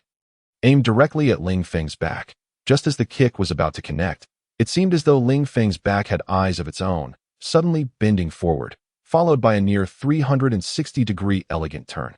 Resembling a willow branch swaying in the wind, exuding an indescribable grace. Having missed her strike, Long Xiaoyun swiftly unleashed a series of kicks. The air was filled with the whoosh of her legs, as if the very atmosphere were on the verge of being shattered by her strikes. Aside from Ling Feng and a few others, the other trainees looked on in horror, unable to fathom that the exquisitely graceful Long Xiaoyun possessed such formidable explosive power and striking capability in her legs. However, Ling Feng and his companions were acutely aware that their captain's most formidable asset lay in his leg techniques, and what was displayed now was merely a fraction of his prowess. Ling Feng moved like a shadow, evading Long Xiaoyun's aerial kick, advancing instead of retreating, catching her off guard as he closed in. Long Xiaoyun furrowed her brows upon witnessing Ling Feng's robust form pressing towards her. Playing dirty, with a moment's hesitation, Ling Feng seized the opportunity to embrace Long Xiaoyun, swiftly spinning her to the ground. Ling Feng pinned his aunt down. Long Xiaoyun, with her alluring figure, found herself at the mercy of Ling Feng's strength. The surrounding trainees widened their eyes in disbelief. Soon after, Long Xiaoyun quipped with a laugh, "Playing dirty, get up." The onlookers were left to their imaginations. Ding, one instructor has been eliminated, earning 10 experience points. Ling Feng leapt back a few steps, chuckling, we don't strike our own kin." Long Xiaoyun, both amused and exasperated, found her nephew increasingly perplexing. How had he transformed into such a rogue? She shot him a fierce glare. "Watch it next time." "Yes," Ling Feng grinned. He had no choice but to resort to this tactic. Retaliating against Long Xiaoyun was out of the question, so he opted for a compromise, domination, though it carried a hint of impropriety. Seizing the moment, Ling Feng glanced at his personal attributes. Soldier, Ling Feng. Profession, Special Forces, Level 4. Attributes, Root Bone 5, Spirit 5, Constitution 5, Strength 5, Speed 5, Normal 1. Skills. Analy's Heart Network sends Ling Feng, a student at the National Defense University. Undoubtedly possesses a profound understanding of the subject matter, as evidenced by the extensive notes scrawled across his examination paper. Out of the corner of his eye, he noticed Li Erniu craning his neck, fully aware that the latter would not comprehend the complexities of the questions at hand. These problems were tailored for those in their final year of high school and beyond. How could a mere middle school student like Li Erniu possibly grasp them? Consequently, Ling Feng chose to spread his paper wide, permitting Li Erniu to copy from it. The latter's eyes lit up, akin to a drowning man clutching a last hope, as he eagerly began transcribing the answers. Yet, the fear of being caught weighed heavily upon him. Should the instructor discover his deceit, his paper would be confiscated without hesitation. Thus, Li Erniu remained on edge, as if he were on the battlefield. Yan Wang had already observed Li Erniu's act of cheating and leaned in to whisper to Lei Zhan, "How should we handle this?" Lei Zhan merely replied with indifference, "This is a method employed by special forces to accomplish their objectives." Whatever it takes is acceptable, as long as the papers I receive are correct. Those who neither understand the questions nor know how to copy them should be dismissed. Yin Wang gave Lei Zhan a thumbs up. In truth, he held a rather favorable opinion of Li Erniu that it would indeed be a pity for him to be eliminated in such a manner. As for Ling Feng, the exam questions were child's play to him. During his earlier inspection, he noted that Ling Feng had already completed his paper. With Lei Zhan's tacit approval, Yin Wang turned a blind eye to the unfolding situation. Only Li Erniu remained blissfully unaware. Still anxious about being discovered while he copied the test questions, Ling Feng, too, felt the pressure mounting. There were numerous questions he could not answer that it wasn't just him. Others like Shi Samba and Yu Fei were equally stumped. All of them desperately seeking solutions to that moment. Ling Feng noticed Li Erniu copying from Ling Feng and felt the urge to do the same. However, with Li Erniu in between them, he was effectively blocked. Ling Feng gently kicked Li Erniu's chair, but the latter, too tense, misinterpreted the gesture as a signal of impending discovery, causing him to topple to the ground with a thud. What happened? Li Erniu looked up, only to find Yin Wang before him. Relieved that he had not been caught, he swallowed hard and replied, "I slipped." Silence. Li Erniu breathed a sigh of relief, then whispered to the side, "Move aside. I need to copy a bit too." Realizing his oversight, Li Erniu finally shifted to create space for Ling Feng. Ling Feng then passed the answers along to Yu Fei and the others. The examination proceeded smoothly, and fortunately, no one was eliminated. A stroke of luck largely attributable to Ling Feng. Otherwise, it was likely that over 10 individuals would have faced expulsion for failing to complete the test. After the exam, Li Erniu gratefully approached Ling Feng, expressing, "Thank you. I will remember your kindness." Silly Erniu, Ling Feng chuckled, shaking his head. A short while later, Ling Feng also approached, stating gravely, "On behalf of the Wolf Warriors Special Forces, I thank you. However, during training, we do not entertain favors. So do not expect our assistance. Yet, for personal matters, we will not hesitate to lend a hand if we can. That moment, outside the military district's office building, Brigade Commander He Jijun and Chief of Staff Fan Tianlei awaited. Soon, a police vehicle came to a slow halt, from which emerged a robust, middle-aged man clad in police uniform. The director of the Donghai City Public Security Bureau, Director Wen. After a cordial exchange of handshakes and pleasantries, Director Wen inquired, "Is there a special soldier named Ling Feng here?" Fan Tianlei pondered briefly before responding. "Is he a member of the Capital Military District's Wolf Warriors Special Forces?" "Indeed, that's him. He is currently training with us. What brings you to seek him?" Fan Tianlei questioned, noticing a hint of urgency in Director Wen's demeanor. "There is an urgent matter that requires his attention. Let us proceed directly to the training ground." He Jijun declared that as they made their way to the training ground, He Jijun gleaned the situation. Upon arrival, all personnel had just completed their exams and were lined up, noticing the additional authoritative figure among them. "Police," a high-ranking official, Wang Yambing whispered. "2 Flowers, a second-level police supervisor. He must be the city's police chief," He Cheng Wang added. "What brings such a high-ranking official here?" "Report, sir. These are all the candidates who passed the written assessment." "Please provide instructions," Lei Zhan reported to He Jijun. He Jijun commanded, then gestured to Director Wen. "This is Director Wen from the Donghai City Public Security Bureau, here to announce an important matter." Director Wen saluted the assembled group and proclaimed, "Our Public Security Bureau has received significant intelligence. Recently, an international mercenary organization has emerged, led by a man known as Lao, a former Navy SEAL that he has participated in the Gulf War and executed numerous covert operations in the Middle East, making him a formidable warrior. Since his retirement, he has formed a mercenary group and has carried out attacks worldwide without failure for 3 years. That we have received intel that he has accepted a contract from the international drug lord Minden to assassinate Ling Feng of the Capital Military District's Wolf Warriors Special Forces, following the latter's elimination of Minden's brother during a recent mission. I urge everyone to prepare for all contingencies. Furthermore, this information is classified.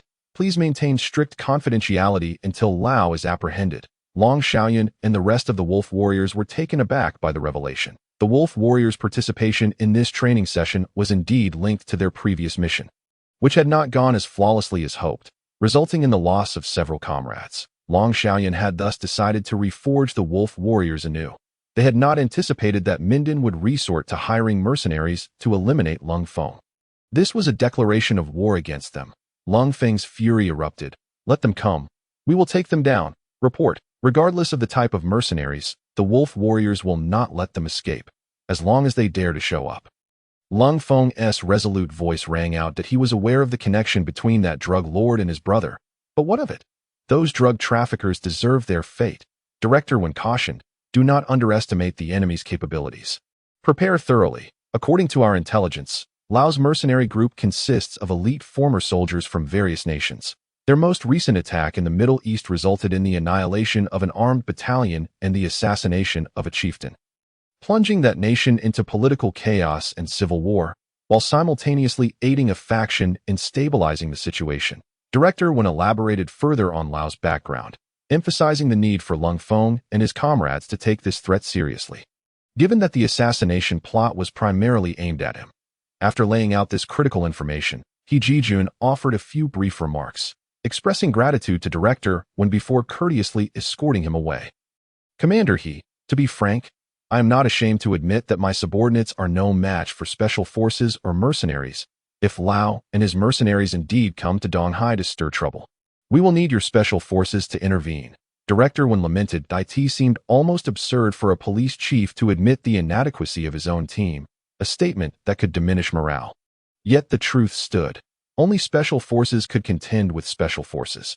Although many of his subordinates were retired military personnel, their training intensity had diminished since leaving the army, resulting in a significant decline in combat effectiveness. He Jijun asserted, protecting our homeland is an unwavering duty and responsibility of soldiers. Should they dare to appear, we will capture them all. With He Jijun's assurance, Director Wen felt a sense of relief. After sending off Director Wen, Fan Tianlei turned to He Jijun, inquiring, I have heard some news about this Lao mercenary group online, and their track record is indeed impressive. What are your thoughts? Let them come. We will confront them head-on, He Jijun replied.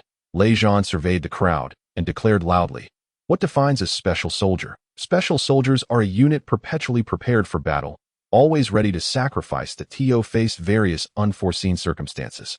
Every special soldier must master a variety of combat skills, with firearms being an essential weapon. Our next training subject will focus on firearms training. Yin Wang, lead them to the armory. Understood, Yin Wang responded, immediately organizing the troops and leading them toward the armory. Attention, at ease, squat down, amidst a gathering of individuals surrounding a long table adorned with an array of firearms, ranging from rifles to handguns, and from lightweight to heavy artillery, stood the formidable snipers of the Yanwang Thunderstrike team. These marksmen were adept in the art of shooting and possessed an intricate understanding of the firearms capabilities, rendering them true experts in their field. The 92 Type semi-automatic pistol, with a caliber of 9 mm, boasts a muzzle velocity of 370 meters per second and an effective range of 50 meters, complemented by a 15-round magazine.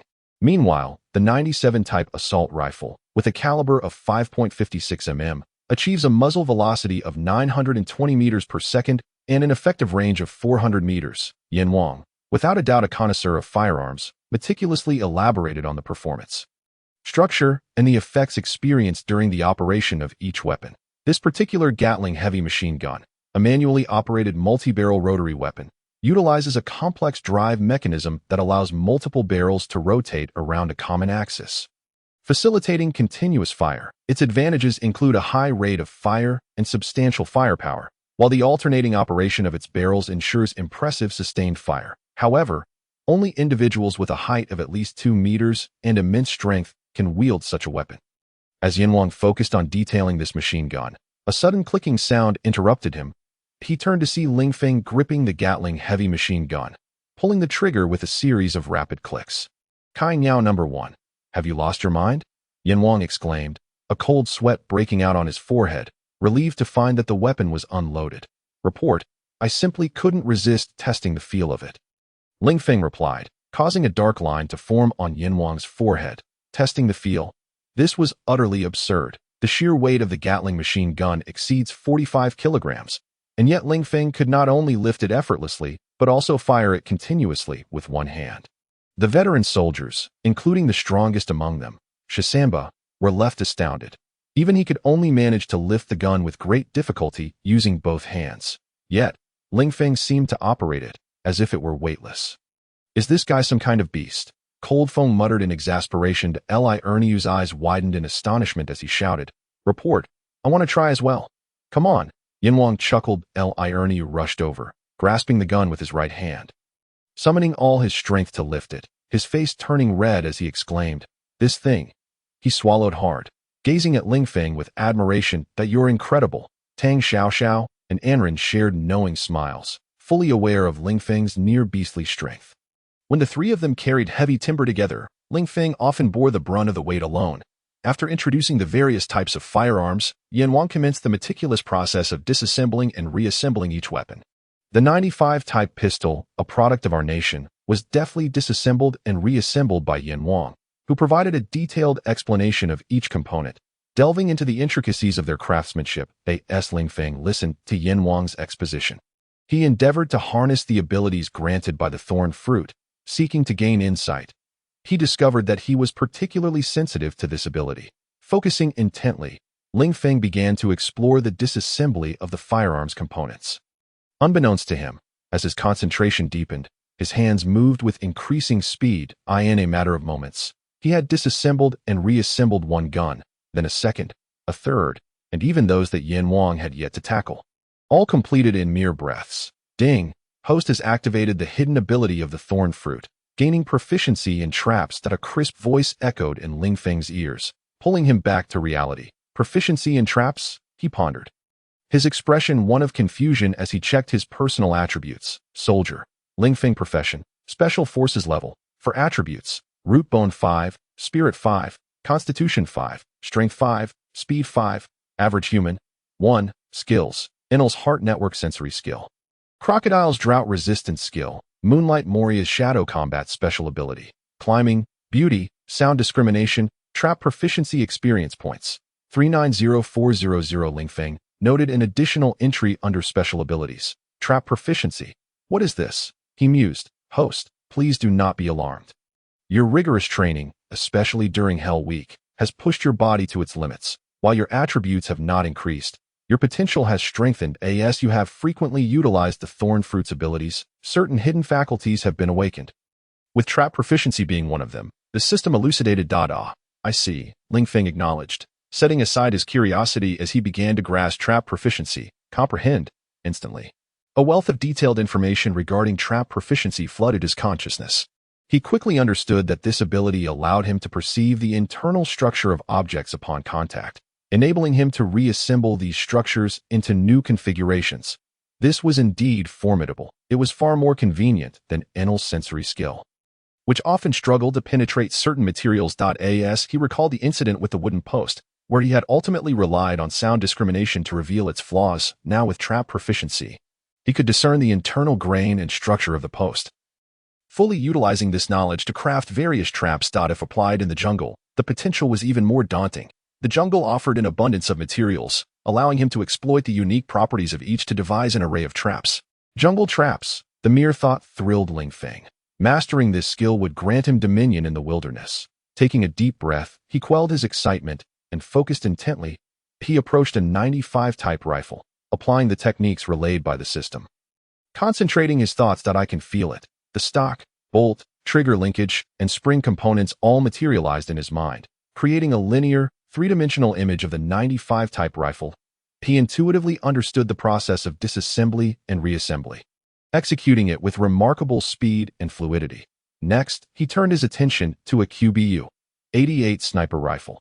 Employing the same concentrated method, Ling Feng quickly tapped into the knowledge, disassembling and reassembling it with ease, through repeated encounters with various firearms. His time to comprehend dwindled from several seconds to an immediate understanding upon contact. Ling Feng became immersed in this performance of disassembly and reassembly, oblivious to the astonished expressions of his fellow trainees, who watched in awe as his hands moved with breathtaking speed, effortlessly breaking down and reassembling each weapon. 0.5 seconds. One trainee calculated, noting that Ling Feng had completed the disassembly and reassembly of a 95 rifle in just 25 seconds, a remarkable feat considering the fastest military record was 30 seconds. Yinwang was astonished. Ling Feng's proficiency rivaled his own.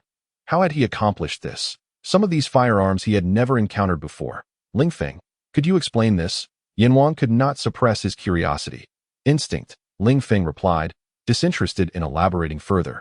As he knew it would be difficult to articulate, Yanwang contemplated the nature of certain skills that defied explanation. Much like swimming, some individuals could naturally swim upon first entering the water, while others struggled despite their efforts. Your rapid learning ability qualifies you to be their leader. When I am absent, you may assume responsibility for their training, Yanwang declared. Report, Cold Feng interjected. Speak. Despite Ling Feng's remarkable abilities, he was still a newcomer, and the responsibilities of a leader extended beyond mere training. I oppose Ling Feng as our leader, Cold Feng stated. I concur, Shisamba added. The members of the Wolf Warriors team were united in their disapproval of Ling Feng's ascension to leadership. It was evident that, as seasoned special forces, they could not accept a novice to lead them. What would that say about their pride? Yanwang understood the sentiments of Cold Feng and the other veterans. Naturally, if you all disagree, let us conduct a collective vote. Those in favor of appointing Ling Feng as captain, please raise your hands, Yanwang proposed. As soon as he finished speaking, all 12 female soldiers unanimously raised their hands in favor of Ling Feng's leadership. The rationale was simple. Ling Feng was not only extraordinarily capable but also tall, handsome, and possessed impeccable skin. Among all the male soldiers, he stood out as the strongest and most charismatic. If he did not lead, who would? Cold Feng's expression darkened as he observed the infatuated expressions on the faces of the female soldiers. Instantly surmising that they were undoubtedly enchanted by Ling Feng's appearance, it was evident that these female soldiers had chosen him as their captain solely because of his good looks. This was intolerable. In a swift motion, He Chengwang and 4 other male soldiers raised their hands in agreement. Cold Feng was taken aback, astonished that He Chengwang and his companions would support Ling Feng as captain. Hadn't He Chengwang always been antagonistic towards Ling Feng? How had he suddenly shifted his allegiance? Cold Feng's face flushed with embarrassment, the heat rising to his cheeks. The other members of the Wolf Warriors observed the surprising number of supporters for Ling Feng and reflected on their own standing. It was infuriating to realize that their prestige paled in comparison to that of a newcomer. They had been idols among the veterans in the capital military district, commanding respect with a mere call. Yet now, in training alongside Ling Feng, they felt diminished. The expressions of these seasoned soldiers betrayed their distress. You are all new recruits. Of course, you would choose a newcomer as captain. This is unacceptable, Cold Feng stated defiantly. So according to your logic, only veterans deserve the title of captain. Is that not a slight against us new recruits? What is wrong with us? Are you more formidable than Ling Feng? We unanimously nominate Ling Feng as our captain, Tang Xiaoxiao retorted, unable to tolerate Cold Feng's capriciousness. Indeed, I believe Ling Feng is well suited for the role of captain, that if he does not take on the position, then none of the others are qualified. One cadet boldly proclaimed. Instantly, a chorus of female soldiers rallied in support of Ling Feng. He Chengwang and his peers also grew weary of Cold Feng's aggressive demeanor. Was it true that only veterans could legitimately hold the captaincy? Moreover, Ling Feng's strength was undeniable. Following him would surely not lead to misfortune. Many had grown dissatisfied with Cold Feng after his warning about a potential ambush that had caused sleepless nights and led to a brutal defeat. Ultimately, it was Ling Feng who had saved them all. Report. Xiaobing called out. As the vice-captain of the Wolf Warriors, Xiaobing was the strongest and most composed among them. The instructors needed to appoint a captain, and thus it was essential to select someone who could command respect. I believe the captain should be chosen through competition rather than election. Elections are fraught with personal biases, which can distort objectivity. Therefore, I propose we determine the captain through a contest, Xiaobing suggested. Yama pondered this and found some merit in Xiaobing's words, turning to Ling Feng and asking, "Do you have any objections?" Ling Feng lifted a Gatling machine gun and pulled the trigger forcefully, producing a series of clicks. "Let us have a shot," Ling Feng declared. The female soldier's cheeks flushed slightly. He continued, "I propose we use blank rounds for the battle. I will take on all 5 of you from the Wolf Warriors. Do not think it unfair. In my eyes, the 5 of you together are no different from one." Yama was momentarily taken aback, but then smiled without immediately expressing his stance. Xiaobing was astonished that Ling Feng would challenge 5 opponents and speak so boldly. This kid. The Wolf Warriors were no Ling Feng's ability to eliminate the Thunder Strike team leads me to preliminarily conclude that the individuals within the Thunder War team underestimated him. Oblivious to the terror he embodies, by the time they realized the gravity of the situation, it was already too late. Therefore, as we embark on our separate missions, we must heighten our vigilance and refrain from any complacency. Furthermore, we should not stray too far apart, allowing for mutual support. Should anyone encounter Ling Feng's ambush or spot Cold Feng, timely communication is crucial for encircling Ling Feng. After a moment's contemplation, Deputy Captain Xiao Bing began to devise a plan. Shi Samba and Ban Zhuang, you will be tasked with reconnaissance ahead. Cold Feng, as the sniper, your duty is to provide comprehensive cover while seeking an opportunity to eliminate Ling Feng that I will coordinate with Yu Fei nearby. Xiao Bing instructed. Deputy, I believe that our reckless pursuit of Ling Feng exposes us to significant risk. His confidence in taking on all 5 of us alone indicates his self-assuredness. Therefore, why not seek a concealed position and lie in wait for Ling Feng to come to us? Cold Feng suggested. That's an excellent idea. Yu Fei responded with a hint of excitement. We can afford to wait. The rookie, burdened with hundreds of pounds of weaponry, will surely be exhausted by the time he finds us. And then we can strike. He will be doomed, Shi Samba exclaimed. Xiao Bing considered this and found it to be a feasible strategy. Let us find a hidden spot and proceed. Cold Feng and the others promptly followed Xiao Bing's orders, dividing into groups to lie in ambush for Ling Feng to approach. True to their reputation as masters of disguise, Cold Feng's team successfully concealed themselves. Shi Samba and Ban Zhuang nestled beneath a massive boulder, their faces adorned with a strange blend of white and green paint, blending seamlessly with the surrounding foliage. At a distance of approximately 200 meters to the north, Xiao Bing and Yu Fei lay hidden in a patch of grass, their bodies cloaked in underbrush, achieving excellent concealment. Meanwhile, Sniper Cold Feng found a small hilltop, employing a high-powered telescope to survey the terrain. Cold Feng meticulously observed the locations of Xiao Bing, Yu Fei, Shi Samba, and Ban Zhuang. Forming a triangular formation, he remained vigilant for any movement, while Xiao Bing and Yu Fei safeguarded their rear, with Shi Samba and Ban Zhuang defending the southern flank. They awaited Ling Feng's appearance in silence. As Ling Feng entered the forest, he expanded his auditory awareness, swiftly advancing forward. With each stride, he radiated outward from his position, gauging his surroundings. 100 meters, 200 meters, 300 meters, 1,000 meters, with his enhanced physical attributes. Ling Feng's acute sense of hearing enabled him to discern sounds from a distance of up to 1,000 meters as he ran. A cacophony of different noises flooded his ears. His keen auditory perception allowed him to pinpoint the locations of Cold Feng and his team based on the subtle variations in sound. These are the fluttering wings of startled birds. That is the rustling caused by a ground squirrel scurrying about. So, this is where they are, Ling Feng mused, impressed by how swiftly the War Wolf team devised a tactical response to his movements. He quickly deduced the positions of the 4 individuals through their rhythmic breathing and hushed exchanges. It appeared that Sniper Cold Feng was acting alone, as there was no sound emanating from him. However, Ling Feng had his own methods to draw him out. Having accurately confirmed the area where the 4 were positioned, Ling Feng advanced with purpose. As he sprinted, he collected various stones, stowing them in his pockets. Upon nearing the concealed positions of Shi Samba and Ban Zhuang, he extracted a stone and tossed it ahead, creating a soft rustling sound. The moment the noise erupted, Ling Feng leaped from the other side, rolling to conceal himself as the sound faded away. The tactic of tossing stones to probe for enemies was a familiar one, and the subsequent stealth maneuver demonstrated his expertise in traps, allowing him to swiftly locate another hiding spot. Upon entering the forest, Ling Feng experimented with his trap-setting skills, initially feeling somewhat sluggish. However, with continued practice, his reflexes sharpened, from a starting time of approximately 10 seconds to identify the optimal concealment spot. He could now instinctively recognize the best locations in the underbrush, as if he were born with that instinct. Ling Feng continued to toss stones ahead, quickly concealing himself, creating the illusion of a solitary figure darting through the forest.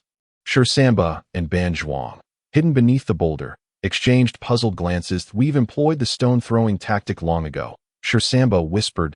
Do not underestimate him, Ban Zhuang cautioned. The two remained still, refraining from immediate action. Suddenly, a splash and a rustling sound echoed through the air.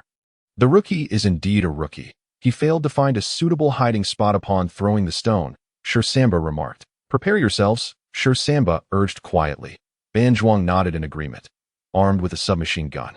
Shi Samba readied himself to unleash a barrage upon Ling Feng. They exchanged knowing glances, and at the moment the noise erupted again, Both sprang from their concealment, weapons trained on the source of the sound. "Where is he?" In that instant, tat tat tat tat. Danger! Shi Samba and Ban Zhuang immediately sensed a profound threat, preparing to drop to the ground, but it was too late to eye in the blink of an eye. Bullets rained down like a torrential downpour, and both men were engulfed in clouds of smoke as they fell. Casualties. Damn it, Shi Samba cursed vehemently, hurling his submachine gun to the ground in frustration. To fall without even firing a shot was a humiliation he had never experienced before. Who was he? A member of the War Wolf Special Forces. And yet, he had been eliminated without a single shot fired. How infuriating. For the first time, he felt the urge to curse. This guy is uncanny. Has he truly remained completely concealed throughout his approach? Ban Zhuang shook his head in disbelief. Such seamless stealth requires an intimate understanding of the surrounding terrain, coupled with sharp observational and analytical skills, not to mention rapid mobility. Only a perfect synergy of these three elements could achieve such results. If it were their team leader, Long Xiaoyan, perhaps she could accomplish it. But Ling Feng, they had only just confirmed their positions in this forest. There was no way he could have known in advance that it was utterly perplexing. Was he born with a third eye? How could he move while carrying a heavy Gatling gun? Shi Samba squatted down in frustration. How he managed it was irrelevant. What mattered was that the enemy could fire at them the moment they stood. Could it be that he has already pinpointed our positions? Ban Zhuang pondered aloud. Shi Samba was taken aback, suddenly recalling the events that had transpired. It's uncanny. The instant we stood up, the gunfire erupted. Ling Feng was indeed lying in wait for us to rise. He concluded gravely, if that's the case, he is truly terrifying. Shi Samba and Ban Zhuang exchanged glances, their expressions revealing a shared sense of helplessness. It seems that Ling Feng's defeat of the Thunderstrike team is not merely a result of their overconfidence. Ban Zhuang finally remarked, "What on earth is going on in that boy's mind?" Having dispatched Shi Samba and Ban Zhuang, Ling Feng immediately turned and sprinted towards another location, lingering not even a second longer. Approximately 5 minutes later, he approached a different territory. Instead of rushing in, he quietly crouched beneath a steep slope, his ears attuned to the gentle mountain breeze, finally honing in on the position of a third individual. That a low curse reached his ears, from which he discerned that it was Cold Feng. Sniper Cold Feng. Ling Feng's lips curled into a faint smile. Meanwhile, Xiao Bing and Yu Fei, concealed in their own position, wielded 97-style assault rifles with an effective shooting range of 400 meters, while Cold Feng's sniper rifle boasted a range of 800 meters. At that moment, they were positioned 200 meters from Cold Feng's firing range and 600 meters from Xiao Bing and Yu Fei. Should he breach Cold Feng's territory, an opportunity for him to fire would undoubtedly arise. Ling Feng bore a weight exceeding 100 pounds, particularly the cumbersome Gatling gun, making climbing exceedingly difficult. He swiftly contemplated the most advantageous approach for assault. Seconds later, a glimmer of realization sparked in his eyes. Charge! This was a dense forest, perfectly suited for evasion, rendering it difficult for the enemy to lock onto him during high-speed movement. With his mastery of traps, Ling Feng scanned his surroundings, identifying the optimal route for a surprise attack. As long as one's speed of movement is sufficiently swift, even if Ling Feng were to detect his presence, he would be unable to shoot himself down. Ling Feng, resolute in his decision, embraced the Gatling machine gun with both hands.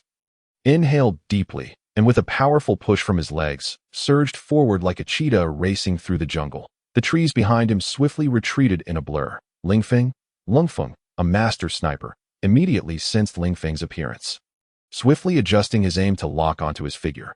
What the hell? Ling Feng was astounded to discover that as Ling Feng sprinted, he skillfully utilized the surrounding trees for cover, rendering him elusive and impossible to target.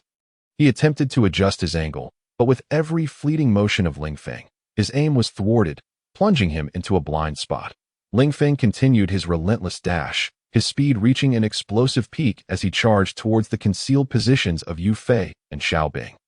800 meters, 600 meters, 500 meters, 400 meters. Both Xiao Bing and Yu Fei sensed Ling Feng's rapid approach. Such incredible speed. Ling Feng had no opportunity to lock on. Xiao Bing quickly assessed, "We need to create an opening for Ling Feng. Even if we fall, as long as Ling Feng can ultimately take him down, we will have triumphed." Yu Fei responded soberly. The two opted for assault rifles capable of continuous fire. Simultaneously, they unleashed a barrage of bullets. significantly increasing their chance the sniper is likely elderly. Damn it, his movements are astonishingly swift. This moment. Ling Feng recalled the words spoken earlier by Director Wen. This group indeed acts with remarkable speed. Wen had only just departed when they sprang into action. Ling Feng murmured, before he could utter another word. Cold Feng succumbed to unconsciousness. Ling Feng swiftly tore off a vine and bound Cold Feng's upper thigh tightly. Then he lifted Cold Feng onto his back and adeptly navigated the surrounding environment to make a hasty exit. Meanwhile, in the distant mountain forest, a sniper clad in camouflage was relentlessly scanning for a target with a high-powered scope. Yet he could find nothing. Although his previous shot had struck the opponent, it had not been fatal. Where could they have vanished? Ling Feng retraced his steps while carrying the unconscious Cold Feng. His acute sense of hearing proved invaluable, allowing him to quickly locate Xiao Bing and the others. Unaware of the recent events, Xiao Bing and Yu Fei rushed over to support Ling Feng, only to be taken aback by the sight of Cold Feng, drenched in blood. What happened? They exclaimed in shock. Cold Feng's thigh had been utterly shattered, blood staining his pants crimson, droplets trailing behind. A horrific sight. Explosive bullets, Xiao Bing recognized immediately. There are enemies infiltrating. It could be the elderly one, Ling Feng asserted. What? The two men, initially astonished, were overcome aside from the last time he dealt with a wasp nest in the unit and yesterday's use of concealment atop the treetops. Such skills had been seldom employed.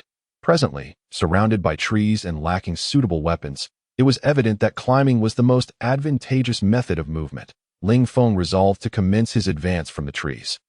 Moving on the ground would easily expose his position, while traversing the treetops would substantially diminish the likelihood of detection. Taking a deep breath, Ling Feng felt a sudden lightness throughout his body.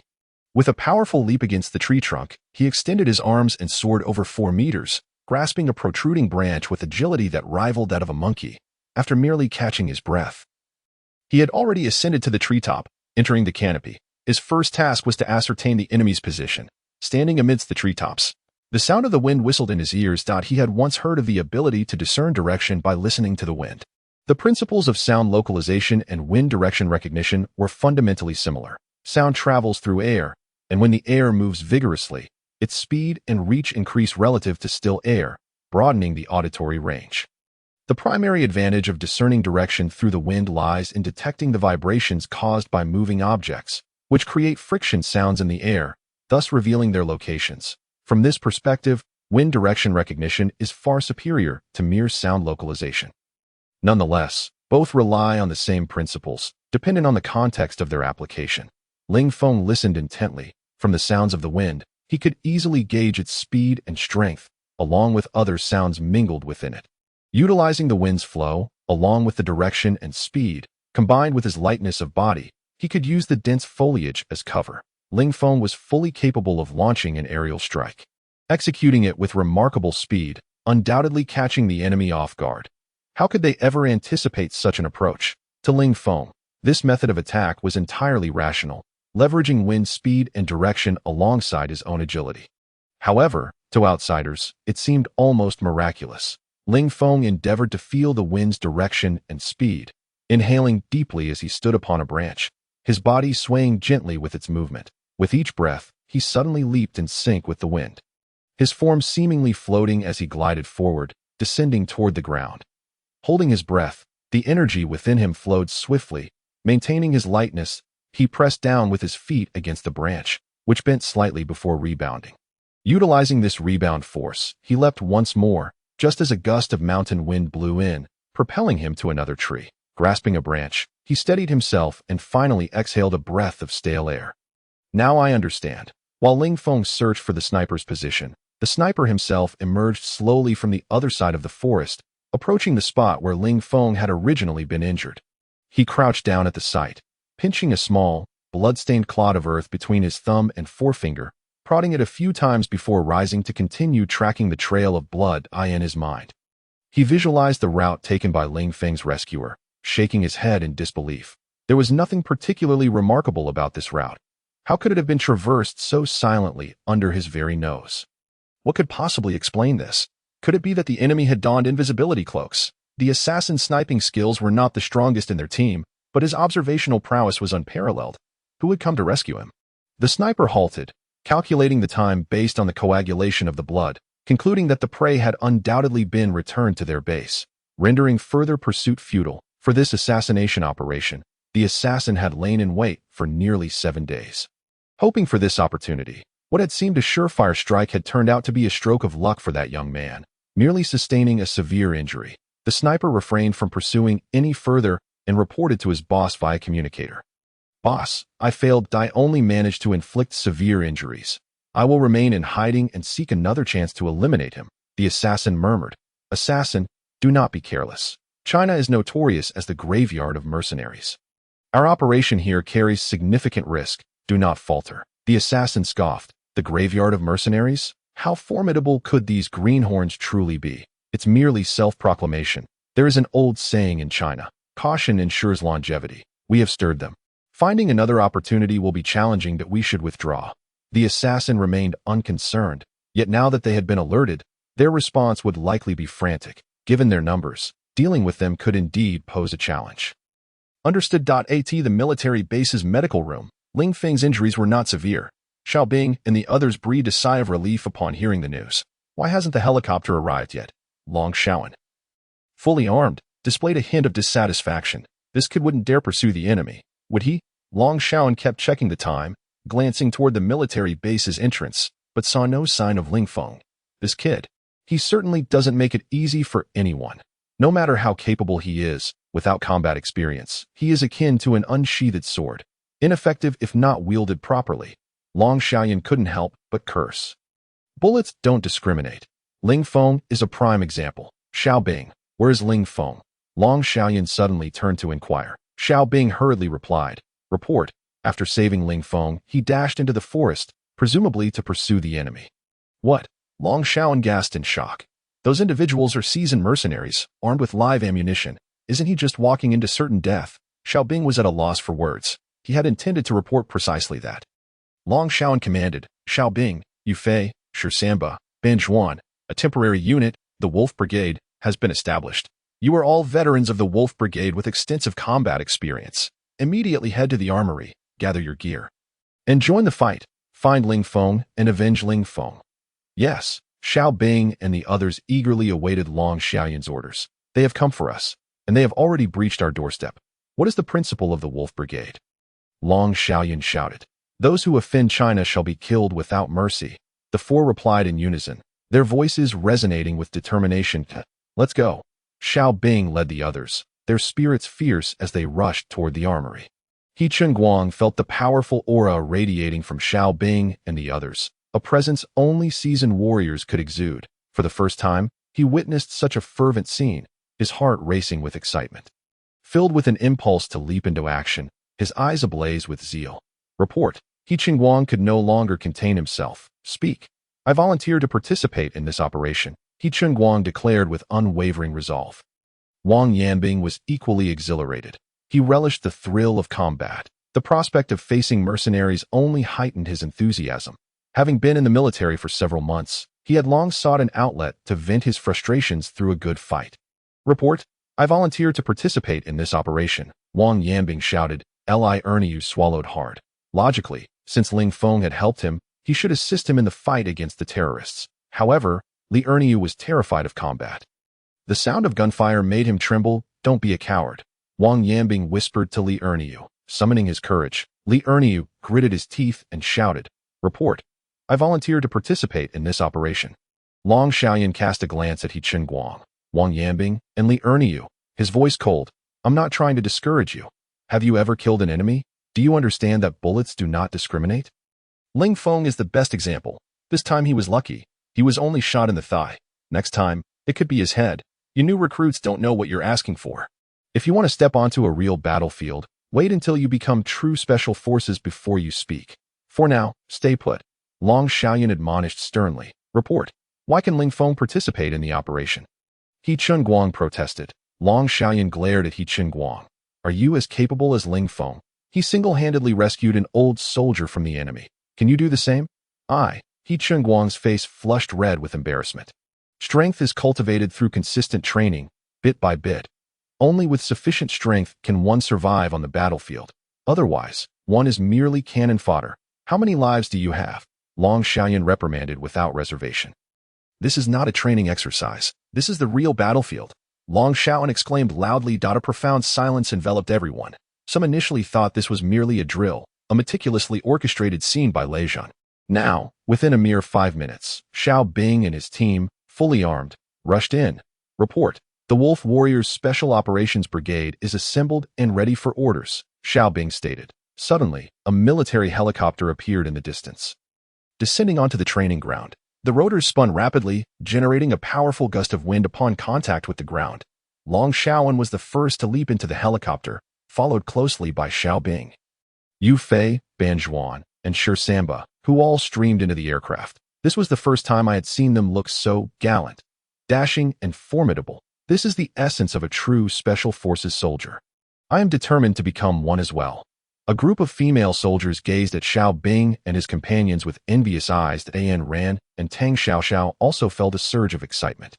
Clenching their fists, their resolve to join the ranks of Special Forces strengthened even further. Yi Cunxin, Tianghua, and Shen Lani shared similar sentiments. However, amidst their excitement, An Ran harbored a deeper concern for Ling Feng. The helicopter hovered in the air, scanning for Ling Feng's figure while also searching for any suspicious individuals. The helicopter descended dangerously low, flying at a height of approximately 1,000 meters, perilous terrain for such a flight. Long Xiaoyan utilized a high-powered telescope to scrutinize the ground, desperately trying to control her emotions in this anxious moment, remaining unaffected by external distractions. Such composure is a requisite quality for any commander. Long Xiaoyan lowered the telescope, shaking her vision, and peered down once more. It appeared that a figure was bounding forward among the treetops, as if engaged in a playful game. What is happening? Long Xiaoyan's vision remained somewhat blurred, preventing a clear view. Lower the helicopter. Shift towards the east. The helicopter continued its descent, now hovering at an altitude of 800 meters, a precarious height, well within the effective range of standard sniper rifles. Concealed within the woods were elite marksmen, and the helicopter's large profile made it a prime target for attack. Long Xiaoyan locked onto her target. Upon recognizing the figure's face, she was momentarily stunned. What is going on? Is that not Ling Feng? Long Xiaoyan gazed in astonishment at Ling Feng, who was nimbly leaping from treetop to treetop as if engaged in a bouncing game. He launched himself from one tree, utilizing the branch's springiness, and swiftly landed on another treetop with remarkable ease. How is it possible for him to traverse the treetops with such agility? Long Xiaoyan was baffled. Fan Tianlei, Xiao Bing, and the others also caught sight of Ling Feng, each inhaling sharply, as if doubting their own eyes. Fan Tianlei scrutinized Ling Feng's movements, noting how he would sometimes vanish only to reappear. He was leaping onto the tree trunks, and then rebounding back to the treetops, repeating this astonishing feat with unparalleled dexterity. The entire process was more agile than that of a monkey, utilizing the branch's rebound force to swing his body across such heights with such precision was nothing short of extraordinary. Fan Tianlei clicked his tongue in wonder. No wonder Lei Zhan and the others had struggled to locate him during their outdoor survival exercises. He had been gracefully gliding among the treetops. Who would have imagined? Xiao Bing and the others were taken aback, realizing they had underestimated Ling Feng's capabilities despite previously considering him quite formidable. Captain Long, do you know how Ling Feng is accomplishing this? Fan Tianlei inquired curiously. Such an extraordinary skill requires mastery of numerous techniques. One must possess keen eyesight to accurately gauge the distance and strength of each branch, as well as speed and, most importantly, courage. If one's bravery falters, one might well end up paralyzed with fear. It is akin to acrobats in a circus, who dare to perform high-flying acts only because of safety nets and harnesses. Ling Feng, however, was in the wild, devoid of any protective measures. Should he fall, serious injury or worse would be inevitable. Truly, an artist's skill is matched only by their audacity. Long Xiaoyan retorted, "You ask me, but who can I ask in return?" Fan Tianlei chuckled awkwardly before stating, "Ling Feng is safe for now, but why is he so recklessly venturing into the woods? Who knows what thoughts are running through his mind? However, I suspect he has already discerned the enemy's position, prompting him to take such risks to approach them." Long Xiaoyan concurred. That is indeed a possibility. No one would expect Ling Feng to infiltrate from above, catching them off guard. This lad is becoming increasingly intriguing. Once Long Xiaoyan confirmed Ling Feng's location, she promptly contacted Lei Zhan. "Lei Zhan, This is Long Xiaoyan. We have located Ling Feng. He is in the heart of the forest and has likely identified the enemy's position. You must find a way to establish contact with him. Using a positioning device, Long Xiaoyan pinpointed Ling Feng's approximate location, urging Lei Zhan to move quickly towards him. Understood. Lei Zhan, upon receiving Long Xiaoyan's message, looked astonished, while Yan Wang stared at him in disbelief. What is it? Just as Long Xiaoyan's message arrived, Ling Feng had discovered the enemy's trail and was pursuing them. We need to urgently establish contact. Lei Zhan replied. What direction? Approximately 30 degrees to the east. This kid is something else, charging alone without even a weapon to confront terrorists. He has some guts, the old fox remarked. He is exceedingly bold. A mere rookie, does he think this is just a drill? Xiao Mifeng chimed in. This is utterly astonishing. His courage far surpasses mine from back in the day. Daniu exclaimed, Captain, we must move quickly. Otherwise, if a small fish catches the big one, we won't have any part to play. Let us go. Lei Zhan led the group straight towards Ling Feng's direction. The helicopter whirred above the forest, scanning for snipers. Xiao Bing, Yu Fei, and the others widened their eyes, meticulously searching. Yet after numerous sweeps, they found nothing suspicious aside from Ling Feng's figure. Report. No signs of enemy presence detected. Xiao Bing communicated to Long Xiaoyan that let's create a diversion to startle them. Long Xiaoyan contemplated before announcing, drop a communication device to Ling Feng. Yes. Xiao Bing produced a loudspeaker and shouted towards the forest below, listen up. You are surrounded. Resisting is futile. Lay down your weapons, and you may receive leniency. Surrender is your only escape. After repeating this several times, he called out, Rookie 1, catch the communication device. At that moment, a small communication device descended from the helicopter, accompanied by a parachute, landing on the treetops. Ling Feng paused momentarily. He had seen the helicopter hovering above and did not expect them to contact him in such a manner. With a swift motion, Ling Feng leaped back onto a tree trunk and affixed the communication device. Just as he activated it, he was met with Lei Zhan's furious command. Rookie 1, I order you to immediately exit the forest and return to base. Ling Feng replied defiantly, when one is in the field, one must adhere to military orders. You cannot find them. Give me 10 minutes. And I will surely locate them. With you, Lei Zhan began to shout, but was interrupted by Yan Wang, who pulled him aside and whispered, he is somewhat unique. Let him try. Unexpected developments may arise. Having searched the woods for quite some time without spotting the enemy, Lei Zhan remained skeptical. Could this kid truly find them in 10 minutes? He opted not to say more, simply advising, stay safe. Long Xiaoyan connected with Ling Feng, commanding him, this is Long Xiaoyan. Listen carefully. Do not act recklessly. Stay put in your position. Ling Feng felt a twinge of frustration. Had he known, he would have refrained from donning the communication device. Ignoring Long Xiaoyan's instructions, he continued to swing through the treetops at this moment. Having undergone numerous exercises in lightness and agility, Ling Feng began to master the unique abilities granted by the lightness fruit. Transitioning from leaping between branches to now utilizing the rebound force to traverse from one tree to another with the grace of a monkey, that I hear something. Ling Feng's acute sense of hearing detected vague voices emanating from approximately 800 meters to the east.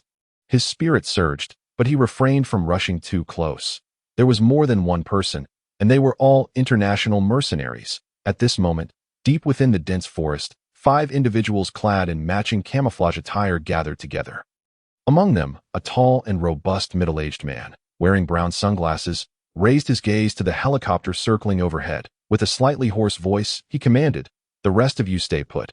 Crazy Bull, you are responsible for deploying the graphite powder. Disrupt the aircraft's signals and render them blind. Understood, replied a man even more muscular than the one in sunglasses, his arms bulging with exaggerated muscle. He sprinted off in another direction, covering a distance of 200 to 300 meters before retrieving an MK launcher from his back. This device, an electronic interference projectile, could disrupt electronic signals when dispersed in the sky, making it a commonly utilized defensive countermeasure among international mercenaries. Whoosh! A projectile soared skyward like a firework, followed by a boom as it exploded into a cloud of smoke. Resembling a dazzling display, the man in sunglasses was none other than Director 1, the seasoned leader of the international mercenary group. He had received a contract from Minding, offering $20 million for the life of Ling Feng. The obscure Ling Feng had audaciously killed Minding's younger brother, a grave miscalculation on his part. In Wen's eyes, Chinese special forces were akin to mere Boy Scouts, with the only concern being China's stringent lockdown capabilities, which posed a significant challenge for eliminating targets and ensuring a swift retreat. After a week of meticulous reconnaissance, although they were not yet fully acquainted with the terrain of this new environment, it did not hinder their pursuit of an opportunity to eliminate Ling Feng. It is worth noting that they were highly experienced mercenaries, for whom complex environments posed little challenge. However, at a critical moment, the assassin failed to eliminate the target with a single shot, allowing the prey to escape. The most alarming part was that the sniper chose to act independently, completely derailing Wen's plans. Wen was a cautious and meticulous individual. Upon learning of the assassin's failure, he promptly ordered a retreat, fully aware of the Chinese military's mobilization capabilities, especially on their territory. When planning this ambush, he understood that if a single strike could not secure the target, they must withdraw immediately and seek another opportunity later. Preserving their lives was paramount. As Wen issued his orders, his subtle voice penetrated into Ling Feng's ears. In an instant, Ling Feng locked onto Wen's location. Utilizing the thorn fruit's unique ability to discern direction through sound, Ling Feng had mastered this skill to an extraordinary degree. He quietly communicated into his earpiece, 2 o'clock northeast. Upon receiving Ling Feng's information, Lei Zhan responded, received. However, Lei Zhan did not act immediately. The rookie, designated as Rookie Number 1, reported that the enemy was located at 2 o'clock. Lei Zhan refrained from commenting. Only 8 minutes had passed, and Rookie was certain they had not misidentified the target. The old fox questioned. I concede that Rookie is indeed quite impressive, but this is real combat, not a drill, and he lacks any experience. If we fall into the enemy's trap, we may encounter an ambush. Tian Lang remarked. That is indeed a possibility. The old fox conceded. He is merely a rookie. There is no necessity to heed his words. If he leads us astray, the consequences could be dire. The bumblebee hesitated. Yama pondered for a moment before saying, I believe we should trust Ling Feng that if he lacked this capability, he would not have consistently excelled in our assessments, which are conducted under combat conditions. Given the current situation, we have no choice but to place our faith in Ling Feng. After reflecting on the matter, Lei Zhan made a decisive call. 2 o'clock, advanced swiftly, as Lei Zhan and his team marched hastily. 3 minutes later, he received another message from Ling Feng. The enemy is retreating towards 3 o'clock. Maintain concealment. Lei Zhan took a deep breath. Was he the captain, or was the rookie the captain? Rookie Number 1. Can you handle this? Absolutely. Ling Feng replied softly with 3 words. Lei Zhan glanced at Yama, feeling somewhat helpless as he led the others to alter their course. If Rookie Number 1 was indeed misguiding them, he would ensure the rookie faced consequences upon their return. Despite their frustrations at being led by a novice, they had no better alternatives and therefore had to proceed as directed by Ling Feng. They were all quite disheartened by the thought of a rookie commanding them, fearing that news of this would lead others to mock their capabilities within the Thunderbolt Combat Brigade. Meanwhile, aboard the helicopter, Long Xiaoyan also received Ling Feng's information, though she remained skeptical about his ability to locate the mercenaries' hiding spot so easily. They had just scoured the area he mentioned multiple times without detecting anything unusual. Nevertheless, her directive to Lei Zhan and his team was to ensure Ling Feng's safety at all costs. His actions were too reckless. Changing direction again, Long Xiaoyan's expression darkened. Ling Feng, follow my orders and remain in place. Do not act rashly. If anything happens to you, don't worry. I know what I'm doing. I haven't even gotten married yet. I won't die. Ling Feng replied with a hint of resignation at that moment. Fan Tianlei emerged from the cockpit, speaking sternly. Approximately at 2 o'clock, the enemy deployed electronic interference chemicals, preventing us from artificially inducing rain to eliminate the disruption and monitor the ground. The helicopter has become ineffective. This time, we must truly rely on Ling Feng. Long Xiaoyan's expression darkened further. Thunder God, from now on, you will follow Rookie Number 1's command. The enemy has deployed electronic interference, and we cannot provide you with aerial support. She ordered. Lei Zhan's expression also darkened. He seriously questioned whether Long Xiaoyan was allowing her emotions to cloud her judgment. After all, this was military action. Entrusting a novice with commanding a special forces unit was no trivial matter. Being Long Xiaoyan's nephew, Ling Feng was likely to elicit emotional responses from her, compromising her ability to remain composed. Lieutenant Long, are you certain your orders are free from any personal emotional bias? Lei Zhan challenged. Fan Tianlei interjected on Long Xian's behalf. Thunder God, this is not about questioning anyone. We simply have no better options, and we must trust Ling Feng. Execute the orders. Understood, Lei Zhan replied helplessly. Contemplating how the commanding authority of the esteemed Thunderbolt Combat Brigade had been handed over to a rookie, I am curious to see what abilities you possess. Ling Feng swiftly leaped to another tree. And just as he found his footing, the crisp sound of the system chimed in his ears. Ding! The host has mastered climbing skills. Ling Feng was momentarily taken aback, but then a joyful expression emerged on his face. He had not anticipated that the urgency of the situation would allow him to fully master climbing skills. Previously, he had an understanding of climbing, but he had not reached a level of mastery. Do not underestimate the significance of mastery, akin to a devil fruit's power.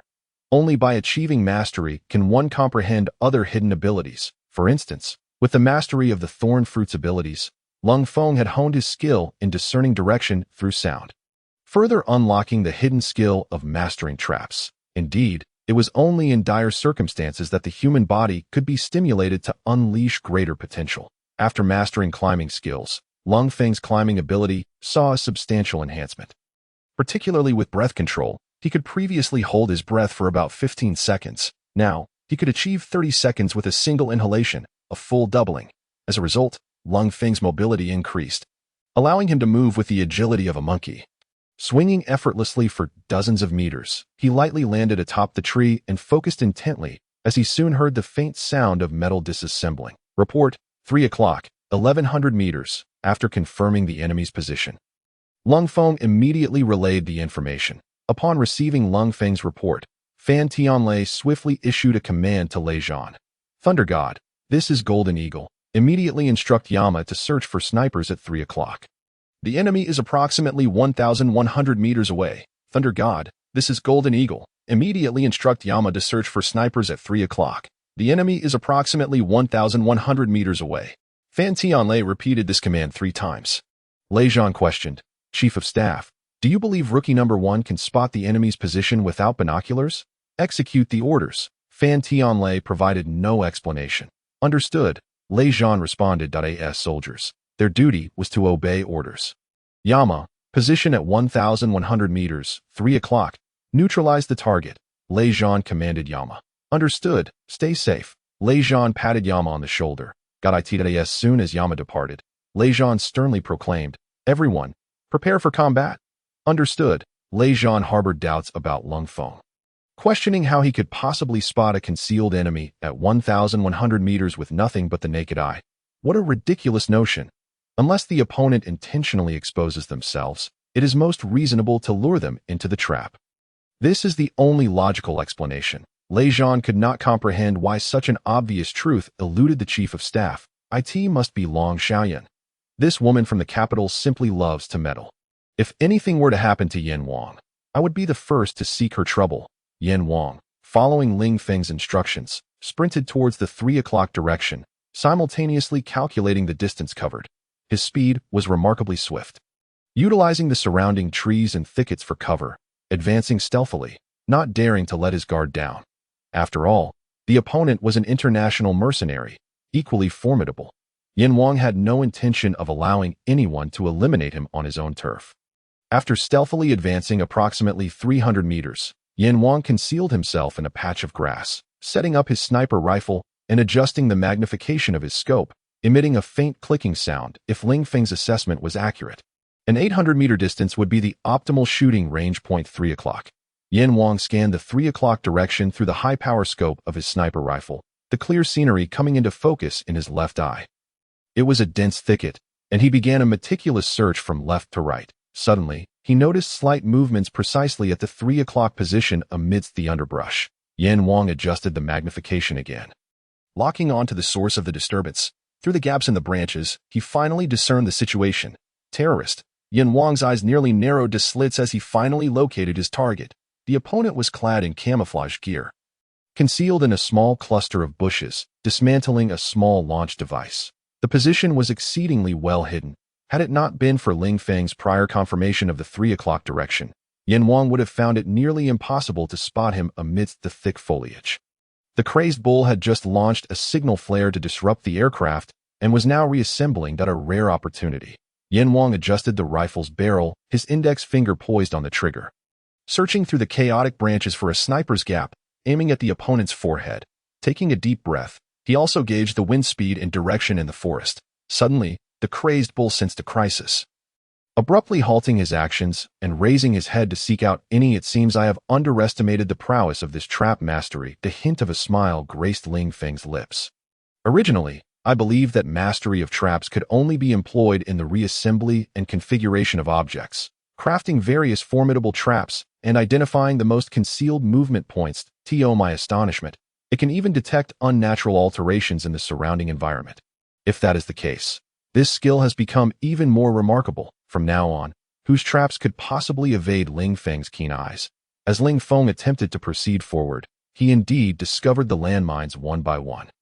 At that moment, Lei Zhan and the others finally reached the edge of the minefield. Don't move. This is a minefield, Ling Feng shouted as a black line appeared on Lei Zhan's forehead. He disregarded Ling Feng's warning and charged forward, exclaiming, "Novice number 1, do you even know what you're doing? It's a minefield. Do you comprehend the power of a landmine?" Ling Feng replied coldly, "You'd better not move. If you take 3 steps forward, you'll become a god." "Stop talking nonsense." Lei Zhan took 1 step forward, then 2, and as he prepared for a 3rd, Yin Wang rushed in and grabbed him, saying, "Thunder God, don't be impulsive." Only then did Lei Zhan halt. Yin Wang crouched down to examine the ground meticulously, finding a twig and gently brushing aside a layer of withered leaves, revealing a small patch of fresh soil, evidently indicating that someone had dug it up and then covered it again. There might be landmines. Yin Wang cautiously uncovered the dirt, revealing a dark metal device. STM precision impact landmine. Yin Wang gasped, turning to Lei Zhan. This type of landmine is the latest development by international mercenaries. Once it detonates, the impact radius can reach 5 meters, and the force generated can shatter bulletproof glass of 1.5 centimeters thick. Yin Wang inhaled deeply. If a person steps on it, they'll be reduced to a mushy pulp. Lei Zhan was drenched in cold sweat. How could he not understand such advanced explosive landmines? He simply hadn't expected Ling Feng to locate them so effortlessly, had he not pointed them out. Yin Wang, following the specified locations, would have never discovered this landmine due to the exceptional concealment of the placement technique. Everyone, including Lei Zhan, Tian Lang, Old Fox, and Yuan Bao, was drenched in cold sweat, gazing at Ling Feng in unison. Ling Feng possessed no demoning equipment, and yet he dared to venture into the minefield unarmed and was able to identify the landmines. This was simply too exaggerated. Demoning is an exceedingly dangerous technical task. These special forces would never dare to take such risks without the appropriate equipment. Although they had relatively professional demoning methods, it was challenging to guarantee accuracy every time. Ling Feng, merely a few months into his service. How could he possibly understand demoning? "Give me 10 minutes, Ling Feng shouted. Everyone was once again taken aback. They had all entered the minefield, and it took them no less than half an hour to clear the landmines. Yet Ling Feng claimed he could do it in 10 minutes. "Do as I say," Ling Feng commanded. From Thunder God's position, their S-15 meters to the east, 30 degrees northeast, 15 meters, 120 degrees southeast. 16 meters, Ling Feng continuously reported specific locations. "I'll take care of it." Yin Wang followed Ling Feng's instructions and, after careful inspection, indeed discovered the landmine that he then signaled to the others with a V gesture and used a twig to mark it. Subsequently, he identified the 2nd, 3rd, a total of 13 landmines. Yin Wang marked each one. Initially, everyone, including Lei Zhan, was skeptical, but as they witnessed Yin Wang uncovering each landmine, they had no choice but to believe. Heavens, there truly exists someone capable of this. Yuan Bao exclaimed, his fist capable of fitting into his mouth in disbelief. "This kid is utterly extraordinary. He is almost not human." Old Fox remarked that even up for debate. Littleby added, "The rookie training camp certainly hasn't taught any demoning techniques. Even if it did, it would only be theoretical. We've dealt with landmines for 4 years. Who among us could match his prowess? Did you notice? He hardly paused as he walked forward, as if these landmines were his own creations." Tian Lang observed, "No need to say much. Just trust him that we owe our success to novice number 1. What method did he employ?" Littleby pondered, perplexed. He had been closely observing Ling Feng, yet found that he merely walked a few steps forward and backward. seemingly indifferent. Just ask him properly later. Let us go. At this moment, a helicopter hovered in the air. Report. The communication devices are about to fail. Most electronic equipment is malfunctioning that we must land immediately, or we will crash. The co-pilot urgently reported to Fan Tianlei. Fan Tianlei's expression changed, and he exclaimed, "They must have launched graphite powder. How despicable." Thankfully, Yin Wang eliminated that terrorist. Fan Tianlei promptly communicated with Lei Zhan, stating, "The helicopter's equipment is being interfered with and is on the verge of failure. Prepare to land and follow Novice Number 1's orders. Tell Yin Wang he did well taking out that terrorist." After Fan Tianlei finished this message, all communication devices failed. "Despicable terrorists," Lei Zhan cursed. "Just moments ago, the commander praised your efforts." Yin Wang smiled wryly. "This is all thanks to Ling Feng's command. Otherwise, I wouldn't have even known where the enemy was. All members of Wolf's squadron, prepare to parachute," Long Shaoan commanded. The graphite powder poses significant interference to airborne equipment. If the density is too high, it could cause a short circuit in the helicopter's internal wiring, leading to malfunction and potentially catastrophic consequences. Everyone, pay attention. This time, we are up against a formidable enemy. But they are not unbeatable. Remember to trust Ling Feng and obey his commands. That is my order. Did you hear me clearly? Long Shaoyan instructed. Understood. Jump. As the helicopter hovered in midair, Xiao Bing was the first to open the door and leap out, followed by Yu Fei, Shi Sanba, and Ban Zhuang. After they parachuted, the helicopter swiftly descended, searching for a landing spot. Under Ling Feng's guidance, Lei Jian and the others successfully navigated through the minefield and continued onward. "Quick march," Ling Feng commanded. Lei Zhan had no objections. They had wasted some time and needed to pursue the enemy. However, after a short distance of rapid marching, they realized they were falling further behind Ling Feng. It was not that Lei Zhan and the others were slow, but rather that Ling Feng was running too fast. What kind of physique does this kid have? Old Fox wiped the sweat from his forehead, feeling as if his lungs might burst from the long-distance sprint. The others felt similarly, with only Lei Zhan maintaining his previous speed, yet he was still nearly 100 meters behind Ling Feng. Each face marked with embarrassment. They couldn't even keep up with a newcomer. Most concerning was Ling Feng's astonishing speed. Did he not fear a counterattack from the terrorists? Yin Wang, pushing himself to the limit, barely managed to catch up to Ling Feng, cautioning, "Number 1, be sure to stay safe and don't act recklessly. Be wary of ambushes." Ling Feng nonchalantly replied, "There's no need for concern. They're 200 meters away and have already begun to retreat rapidly. I can hear their voices clearly. We must move quickly, or they will escape." Yin Wang and the others were momentarily at a loss. Ling Feng could hear sounds from 200 meters away. Such hearing was truly extraordinary. However, having been with Ling Feng for a while, they knew his capabilities. Almost nothing seemed impossible for him. Lei Zhan ordered, "Hurry up. Do you want them to get home in time for dinner?" Lei Zhan initially harbored significant doubts about Ling Feng, but now, facing the external threat, they put aside their grudges until after they dealt with the enemy. Yes, everyone, under Ling Feng's leadership, raced forward in pursuit of the others. In another part of the dense forest, the helicopter landed safely, and the mechanics quickly addressed the mechanical issues. Fan Tianlei finally established communication with Brigade Commander He Jijun through the most rudimentary radio. "Brigade Commander, the terrorists we are facing have extensive combat experience and possess various jamming devices. Aerial reconnaissance cannot ascertain their location. They launched graphite powder, forcing us to descend, and now we are unable to determine their precise position. If they exit this forest ahead, it will be even more challenging to track their movements." Fan Tianlei meticulously reported the entire sequence of actions to He Jijun. "I asked there no alternative," He Jijun replied in a grave tone, a tempest of fury swirling within him. The esteemed Special Operations Brigade of the Southern Military Region, the most elite combat unit in the area, had engaged in assassination activities during an exercise, resulting in injuries. If they allowed the perpetrators to escape, where would the Southern Military Region's dignity lie? How would other military regions perceive them? What would the central leaders think? The honor of Chinese soldiers was at stake.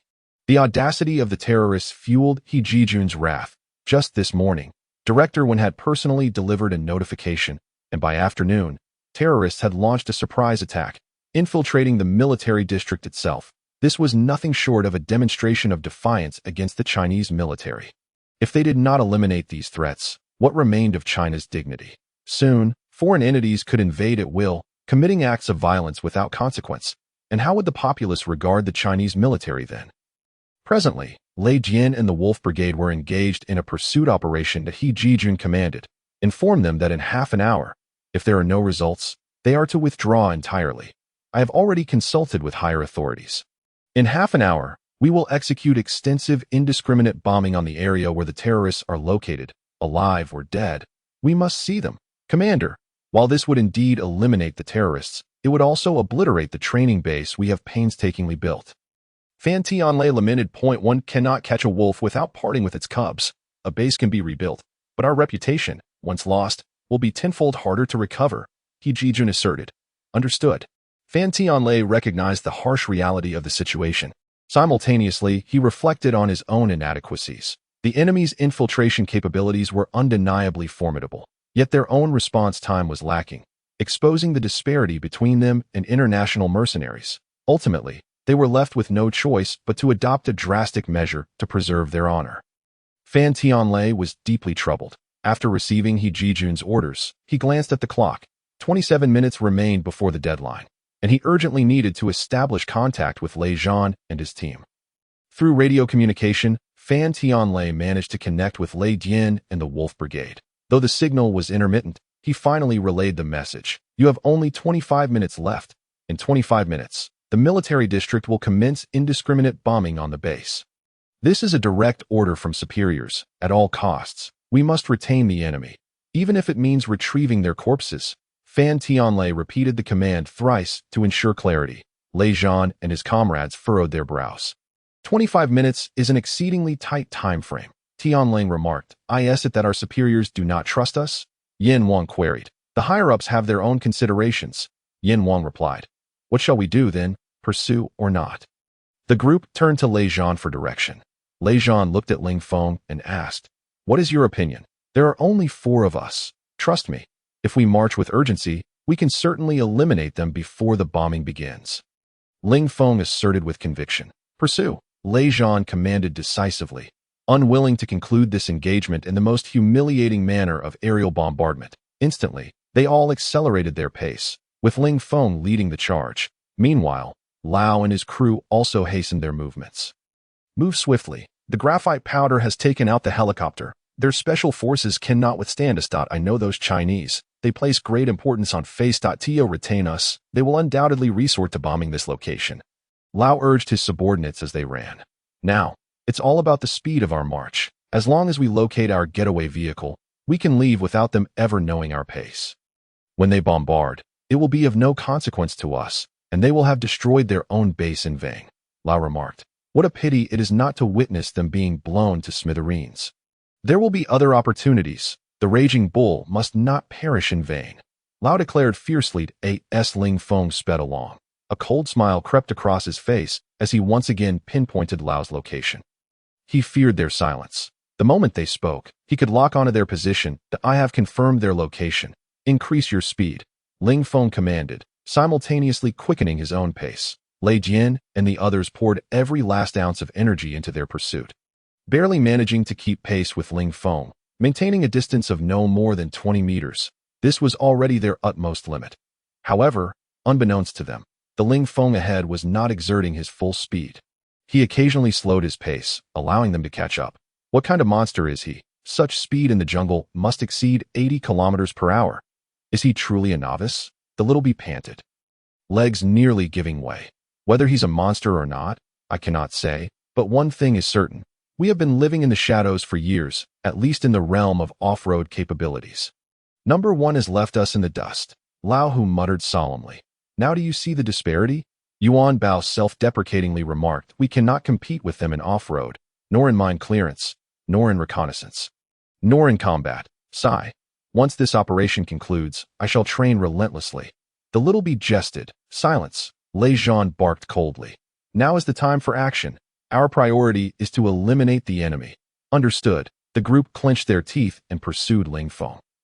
Lao and his crew were also on the move, yet they had meticulously calculated their timing and devised a route, maintaining a distance of approximately 20 meters from one another to avoid revealing their target. Boss, if we had time, we could have toyed with them and taken out a few.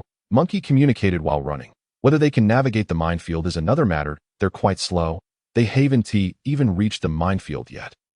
I wish to hear the sound of explosions before we depart, Monkey chuckled softly. Could they be taking a detour? A bunch of rookies. Do they possess that ability? Just wait, when the bomb goes off. They'll be caught off guard, Lao remarked. Lao's group was running quite effortlessly. Having calculated their timing to their current pace, they had ample time to reach their designated location. Ling Feng led Lei Zhan and the others in a rapid march. Lei Zhan and his comrades pushed themselves, the remaining time dwindling. Their speed began to surpass that of Lao's group, closing the gap between them. Thunder God. East-northeast, 30 degrees, approximately 300 meters. The enemy's speed is around 4 meters per second. East-northeast, 45 degrees, approximately 350 meters. The enemy's speed is about 5 meters per second. East-southeast, 15 degrees, approximately 365 meters. The enemy's speed is approximately 5.5 meters per second. That must be Lao. East-southeast, 35 degrees, approximately 340 meters. The enemy's speed is about 5 meters per second. Ling Feng utilized auditory cues to relay the movements of the terrorists to Lei Zhan. Harley and the Little Bee take the enemy at east-southeast. 35 degrees. Received. Yin Wang and the Little Bee quickly dispersed, seeking suitable sniper positions. Tianlang and Daniu engage the enemy at east-southeast. 35 degrees. Understood. Tianlang and Daniu immediately prepared. Yuan Bao and Lao Hu take charge of the enemy at east-northeast. 45 degrees. Affirmative. I and Yin Wang will handle the enemy at east-southeast. 15 degrees. Everyone, remember, we must eliminate them, Lei Zhan commanded. Understood. The troops of Thunder rapidly dispersed, scouting for optimal sniper positions. Within 800 meters was the most suitable sniping distance. With a distance of around 300 meters separating them, there remained approximately 400 meters. Ample space for thorough preparation. This was their only opportunity. Ling Feng felt a twinge of frustration. He was armed with only a dagger. Had he known, he would have charged in to confront the enemy. According to system prompts, each terrorist killed would yield experience points. Otherwise, why would Ling Feng be so eager to pursue? He was merely 10 experience points away from leveling up. Ling Feng suddenly felt as though he were sewing garments for others. Number 1. Remain hidden and motionless, Lei Zhan Dao. Ling Feng furrowed his brow. Ignoring Lei Zhan and continuing to lie in wait, the dark line appeared on Lei Zhan's forehead. He and Yin Wang each sought advantageous sniper positions, preparing to collaborate in eliminating the target. Ling Feng continued to keenly utilize auditory cues to assess the movements of Lao and his companions. They were evidently oblivious to the fact that they had been marked by Lei Zhan and others, still jesting about the lack of explosion sounds, making disparaging remarks about the incompetence of the Chinese scouts. A subtle cold smile crept across Ling Feng's lips. They were far too complacent.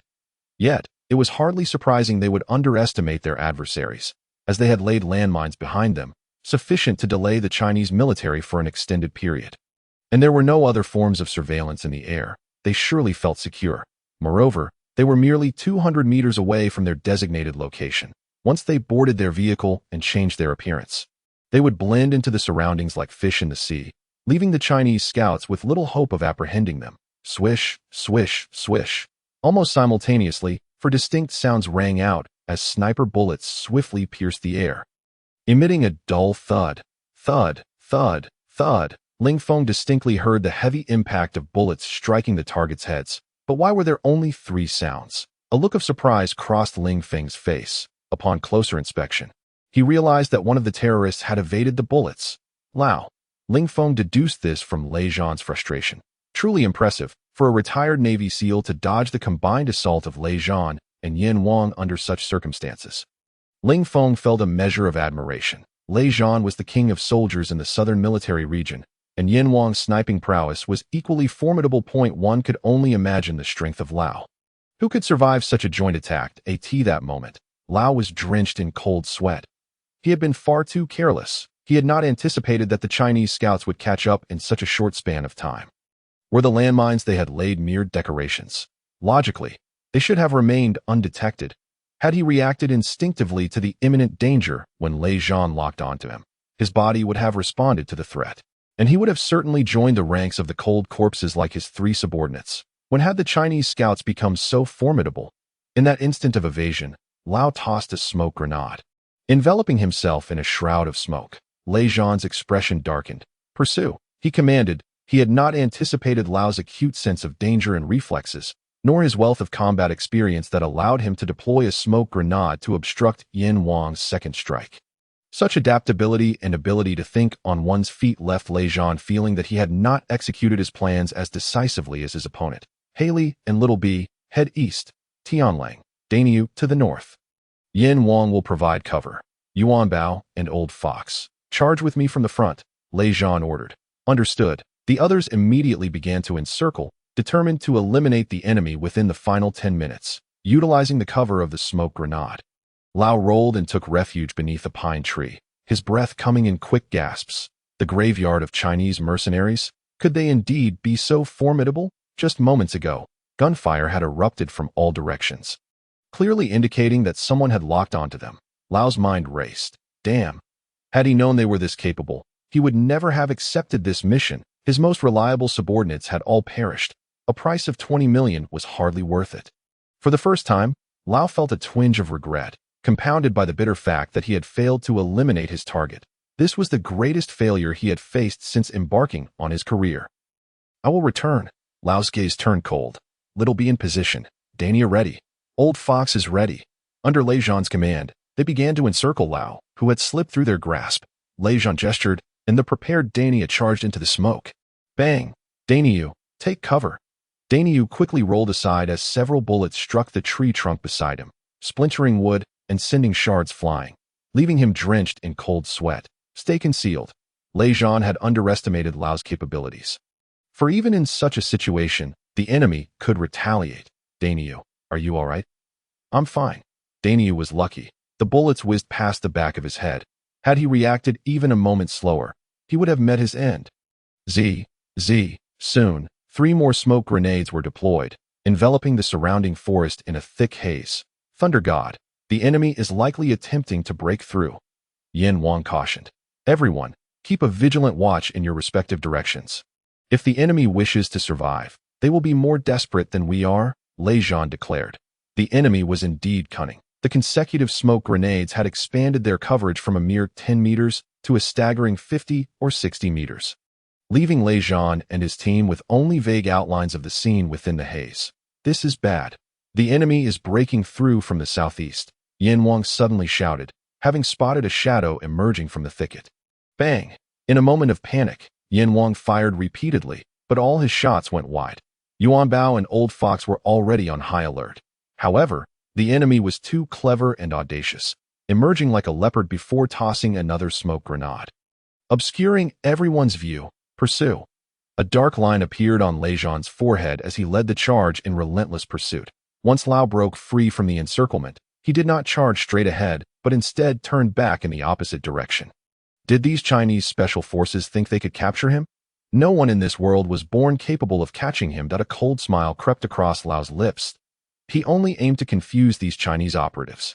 Otherwise, if they continued to follow him, it would only lead to his demise. After all, this was their territory. Of course, if he could eliminate a few along the way, that would be a bonus. If not, it mattered little. The notion of avenging his subordinates was a mere joke in Lao's eyes, as long as he could escape alive. His Swiss account was overflowing with funds. With money, finding suitable subordinates was never a concern. It was simply a pity that the hard-earned rapport he had built over time would need to be re-established. Thunder God, it seems the enemy has circled back, Little B remarked. Continue the pursuit. Regardless of their tricks, we must ensure they don't escape, Lei Zhan commanded. Lei Zhan felt a headache coming on. The enemy's counter-tracking abilities were too formidable. Furthermore, it felt as though the enemy was more familiar with this area than they were. They were being led in circles. Time was running short. Now, only 10 minutes remained. A bunch of fools. Lao scoffed quietly before swiftly hiding again. After making a wide detour, he successfully bewildered Lei Zhan and his team. My 10 points. Ling Feng's greatest concern was Lao's silence. Yet this man seemed to relish in chatter, allowing Ling Feng to quickly pinpoint his location.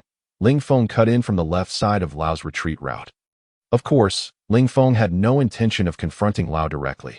This man had simultaneously evaded the attacks of Lei Zhan and Yin Wang while outmaneuvering them.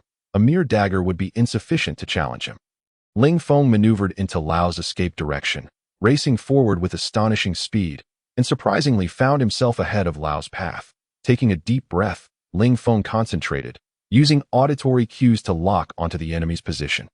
He then skillfully utilized his knowledge of traps to estimate Lao's likely escape route.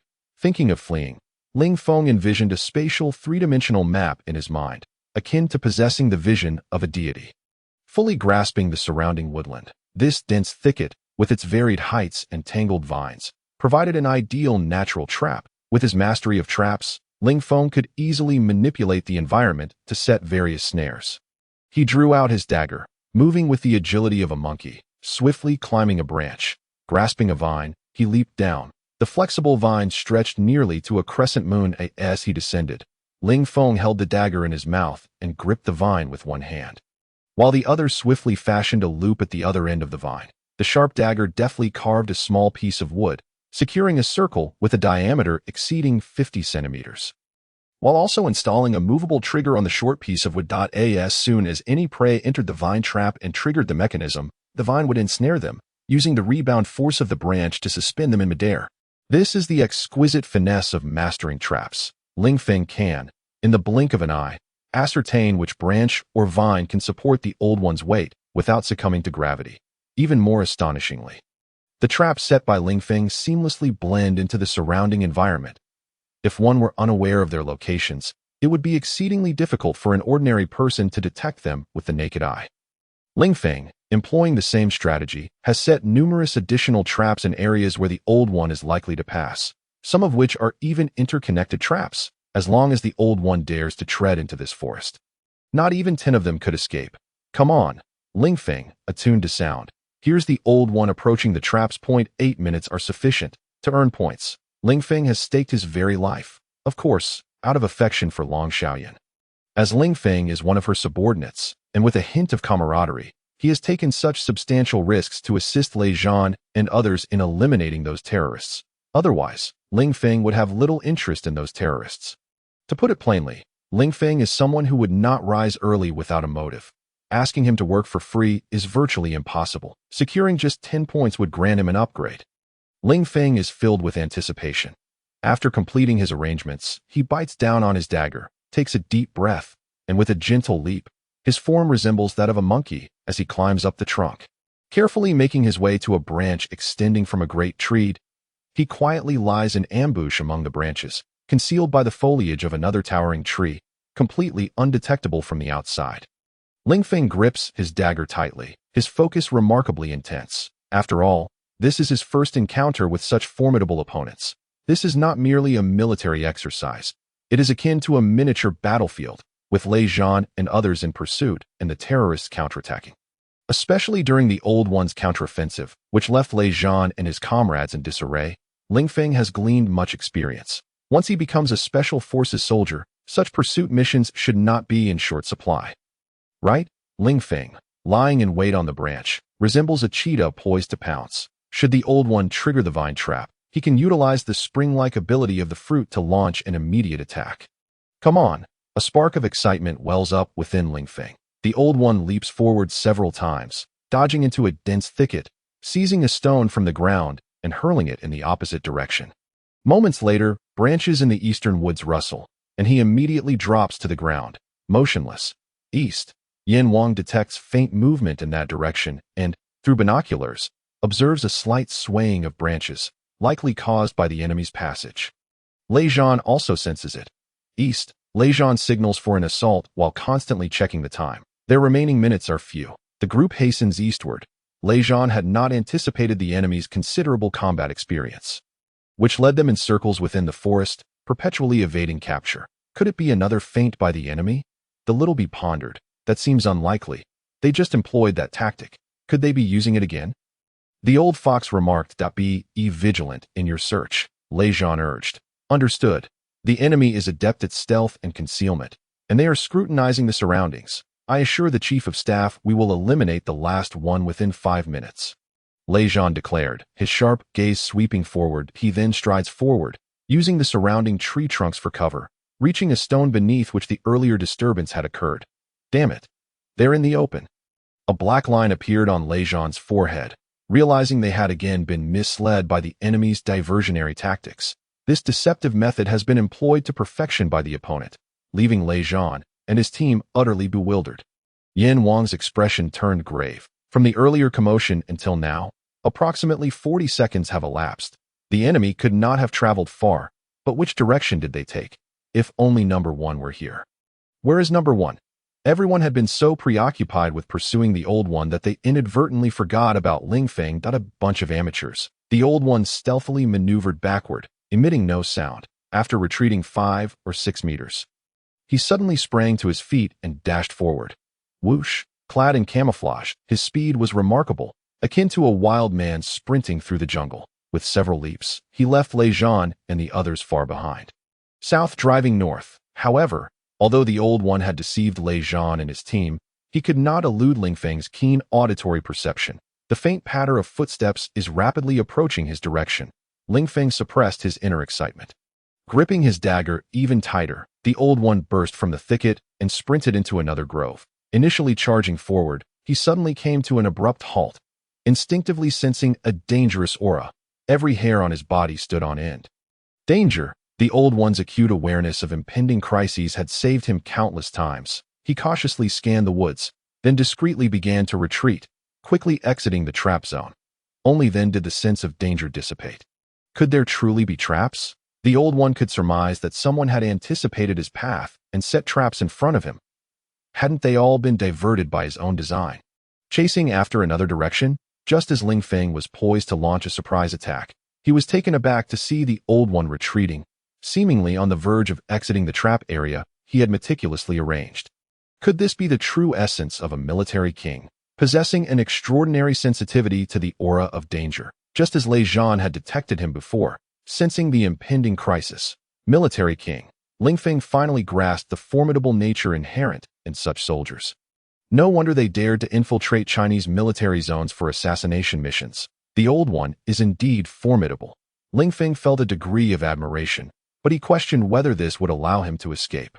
In an instant, Ling Feng tore off a lengthy vine, twisting it with both hands to fashion an adjustable snare. Whoosh! The vine snare soared through the air toward the old one's head. Ling Feng executed the maneuver with remarkable finesse. His force perfectly calibrated, his prediction astoundingly accurate, as the snare flew just as the old one turned, hitting his visual blind spot perfectly. Suddenly, the old one's hair bristled once more, sensing a crisis approaching. Yet Ling Feng's speed was simply too rapid. The old one instinctively ducked to the side. The snare ensnared his neck. Ling Feng yanked sharply, rapidly retracting the vine, tightening it around the old one's throat. The old one was taken aback. Remaining composed, he reached down to his leg, drawing out a sharp Swiss Army knife, and swiftly sliced through the vine. In the blink of an eye, the old one brandished the AK-47 hanging at his waist. As he turned, his fingers squeezed the trigger, aligning the gun's muzzle directly toward the direction from which the vine had come. Bang! Bang! The muzzle of the AK-47 spat fire like a serpent, bullets skewing outward, sending leaves and branches flying in the woods ahead, littering the ground. The old one had just broken into a cold sweat. The opponent is highly skilled in traps. For the first time, a serious expression graced the old one's face. Where is he? The old one's response was remarkably swift. The opponent should not have reacted so quickly. Who could it be? Quick as a flash, Ling Feng was also on the move. The moment the old one severed the vine, Ling Feng's keen hearing detected the potential next move of his adversary. He inhaled deeply, gathering his energy, forcefully compressing the branch. Utilizing its recoil, he spread his limbs and leaped into the air, twisting to grasp the trunk. His form resembling a gecko clinging to the bark, suspended in mid-air. At that moment, bullets whizzed past where he had just been, branches and leaves flying. A mere seconds difference. Undoubtedly, he is a member of the American Navy SEALs. A military king, his reaction speed is evidently superior to Lei Zhan's. Pressed against the trunk, Ling Feng maintained a rhythmic breath, ensuring his body remained in a state of relative balance. Gunfire erupted from the west. Lei Zhan abruptly turned his head. Yan Wang and the others also took notice. Indeed, it was a diversion.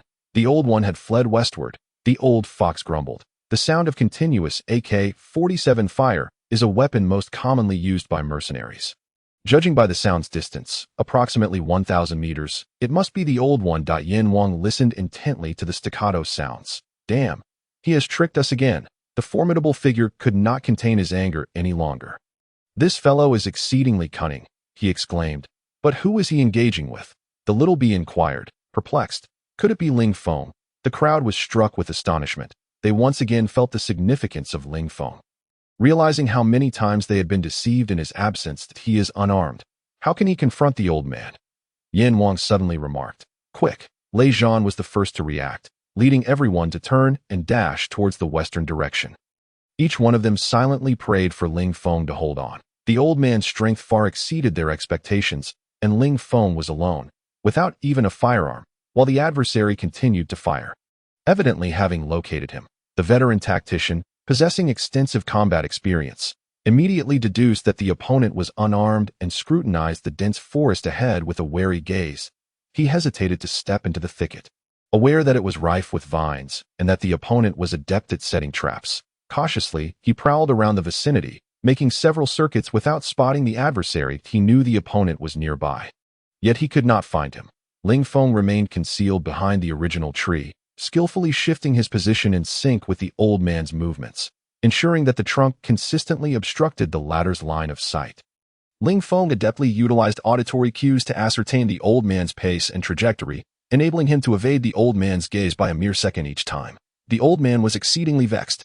He was fully aware that his opponent was present, yet he felt utterly powerless. This was the first time during his missions that he encountered such a tenacious adversary, and he sensed as though a pair of eyes was fixated upon him, tracking his every move. This sensation left him profoundly unsettled. Come out, he shouted, pivoting his firearm towards a bush in the northeast, and pulling the trigger with force. A series of gunfire erupted. A squirrel, struck by a bullet, emitted a shriek, riddled with holes. What keen observation! Ling Feng remained motionless, pressed against the tree trunk. The old man fired at several suspected locations, but all shots missed their mark. Click! The AK-47's mechanical sound rang out sharply. Out of bullets, he growled, casting the AK-47 aside as he swiftly drew his handgun. At that moment, a cacophony of hurried footsteps emerged from the eastern direction. The old man had to retreat, maneuvering away from the trap-laden area and sprinting southwest. Who on earth was this adversary? As a former member of the U.S. Navy SEALs, his forte lay in reconnaissance. Especially in jungle warfare, he had never encountered a quarry that escaped his grasp. During his last mission in the African rainforest, he had relentlessly pursued a defecting enemy for 3 days and nights, ultimately capturing him and flaying him alive. When had the Chinese Special Forces produced such a formidable character? Before coming to China, he had conducted thorough investigations, evaluating the past performances of Chinese Special Forces in various international competitions and their reported exploits abroad, along with intelligence obtained from drug lords, before accepting this assignment. He never imagined that all his subordinates would perish. Clearly, he had severely underestimated the capabilities of the Chinese military. The few underlings pursuing him were no threat, but the one laying traps and ambushing him was extraordinary. Ling Feng observed the old man evade the trap-laden zone and swiftly leaped down from the tree, hastening after him. Shortly after Ling Feng's departure, Lei Zhan and the others arrived at the battlefield. The scene was chaotic, littered with broken branches and debris. Search. Lei Zhan's expression was grim. Yan Wang and the others scoured the area. They found no trace of number 1, nor any bloodstains. It seemed number 1 was unscathed. What shall we do now? The old fox inquired. They had lost track of the old man once again. Ling Feng, trailing behind, picked up a stone from the ground and hurled it forcefully towards the east. As it traversed the forest, it produced rustling sounds, reminiscent of a person sprinting through the underbrush. This was a tactic Ling Feng had learned from the old man. Sure enough, the old man, in his flight, instinctively aimed his weapon at the direction of the sound and fired repeatedly. Bang! Bang! Ling Feng mimicked the action, continuously throwing stones. The gunfire echoed in response. Upon hearing the final gunshot, Ling Feng leaped once more and ascended to the treetops. Soaring through the air, the old man's auditory cues fell silent, yet he no longer cared whether he could strike his opponent. Just 20 meters ahead lay the vehicle he had concealed beforehand. Once he reached the car, he could fully escape his pursuers. The old man, feeling a surge of excitement, raced towards the jeep. However, just as he was about to approach the vehicle, he suddenly heard faint footsteps behind him. Who goes there? He demanded, raising his handgun to AT. That moment, a young soldier emerged from behind the rear of the vehicle, coldly stating, "Out of bullets, are we?" the old man was taken aback upon seeing Ling Feng. His eyes narrowing as he casually tossed aside his handgun and slowly drew the ever-present military knife. That so, there really has been someone shadowing me. A glimmer of cold light flickered in the old man's gaze, accompanied by an instant of complex emotion that was difficult to capture. Having once been among the most distinguished operatives of the U.S. Navy SEALs, he had mastered reconnaissance, sniping, and hand-to-hand combat, skills that set him apart in the deadly arts. During the Gulf War, all his comrades perished in the line of duty, leaving him the sole survivor, relying solely on his keen observational skills and crisis management abilities. Had it not been for a falling out with a superior in the military, he could have ascended further in rank. Ultimately, he was forced into retirement, embarking on a path as a mercenary. Over the years, he had engaged in countless battles, facing life-threatening situations, and his abilities had surpassed those of his SEAL days. Yet, he found himself being tracked by an inconspicuous individual, and he could hardly believe it was not that he had failed to pay attention. On the contrary, he had been vigilant, yet he could not pinpoint his adversary. "You must be the one who locked onto my subordinates' positions," he conjectured. "I suspect you possess some unique ability to accurately track certain individuals, perhaps by scent or other means. Otherwise, how could those few boys I toyed with have discerned our location?" The old man waved his knife. Ling Feng regarded him calmly, remaining silent as he thought to himself, "Indeed, a soldier king. How quickly he adapts. Furthermore, if I am not mistaken, the reason they were able to traverse the minefield so swiftly must also be attributed to your assistance." The old man stated with composure. At this moment, the old man was no longer anxious, unwilling to engage in a life-or-death struggle with the young soldier before him, knowing he could not escape. "You truly surprise me. You are the most extraordinary opponent I have encountered among so many. The minefield we set up would spell disaster even for U.S. Navy SEALs. That I am genuinely curious how you accomplished this." Finally, the old man could no longer suppress his curiosity. "You may inquire with your deity," Ling Feng replied calmly. He was acutely aware of the old man's formidable skills, particularly in combat, as he was a seasoned veteran of true battlefields. The intangible aura of menace he emanated could only be forged through the act of taking many lives. However, Ling Feng's shadow combat technique was of the highest caliber, and having already mastered it, he felt no fear in the presence of Long Xiaoyun and Lei Zhan. This old man may be stronger than them, but not by much, Ling Feng mused as he drew the military dagger he always carried. Gazing at the old man with an expression of calmness, the old man, surprised to see Ling Feng brandishing a dagger, hadn't anticipated his opponent would willingly engage in a duel. This knife is called Forest Wolf. Aptly named Braveheart, its total length is 30.5 cm, with a blade length of 18 cm, a blade width of 4 cm, and a thickness of 0.5 cm. The material is 440C high-carbon stainless steel, achieving a hardness of 58H. The handle is made of ABS engineering plastic, allowing it to adhere to the hand without slipping. This knife is known as the world's finest. It has been by my side for nearly 8 years, and a total of 107 lives have been claimed by it. You shall be the 108th. You may not yet understand. This Forest Wolf knife is paired with a specialized assassination technique that in terms familiar to you Chinese. It is referred to as Kung Fu, namely the Forest Wolf assassination technique. Few can master this technique to its utmost potential. That I consider myself fortunate to be among that select few. Wait until I pierce it into your heart, and you will understand the dire consequences of opposing me, old man. Your words are truly excessive, Ling Feng remarked. The old man's lips twitched slightly as he abruptly stepped forward, his body accelerating with explosive speed. Aiming directly for Ling Feng's face, the assault was swift, fierce, and precise. Unfazed, Ling Feng swiftly swung his arm. Clang! The sharp sound of their weapons colliding reverberated through the air. The two men's arms recoiled rapidly.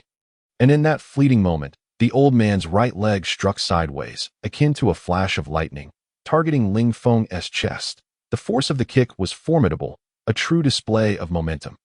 Ling Feng stood firmly on the ground, akin to an ancient tree with deep roots, his waist bending like a willow swaying in the breeze, expertly evading the old man's leg strike. Such an impressive leg technique. It is no wonder he was once a member of the U.S. Navy SEALs. The power of that single kick surpassed even Lei Zhan. Ling Feng deftly dodged the old man's consecutive assaults. Stepping back a pace, the old man proved to be far stronger than Ling Feng had anticipated. No wonder Lei Zhan and the others had struggled against him. As the saying goes, amateurs watch the excitement, while experts discern the intricacies. Although it was merely a thrust and a kick, it was evident from these moves that the old man possessed exceptional combat skills. The thrust demonstrated his hand speed, arm strength, and the angle of his strike achieved perfection. The uninterrupted side kick revealed his remarkable flexibility and extensive combat experience. Ling Feng effortlessly neutralized both attacks, causing the old man's brows to furrow slightly. He too was astonished by Ling Feng's ease in countering his moves. His first strike was merely a probe. The real lethal move was the subsequent side kick, a side kick with no blind spots. The explosive force generated could pulverize a sandbag.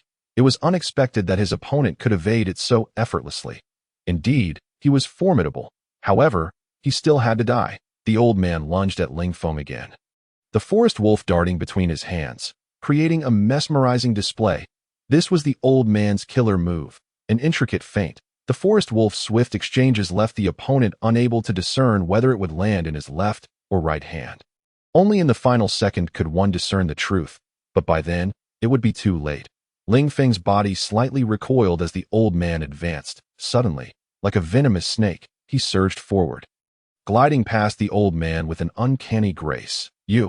A crimson line appeared at the old man's throat, and in the next second, blood gushed forth. With a look of terror, the old man clutched his throat, rasping, "I don't want to die, I don't want to die." His eyes reflected disbelief as he stared at Ling Feng, questioning why he had been caught off guard by that strike.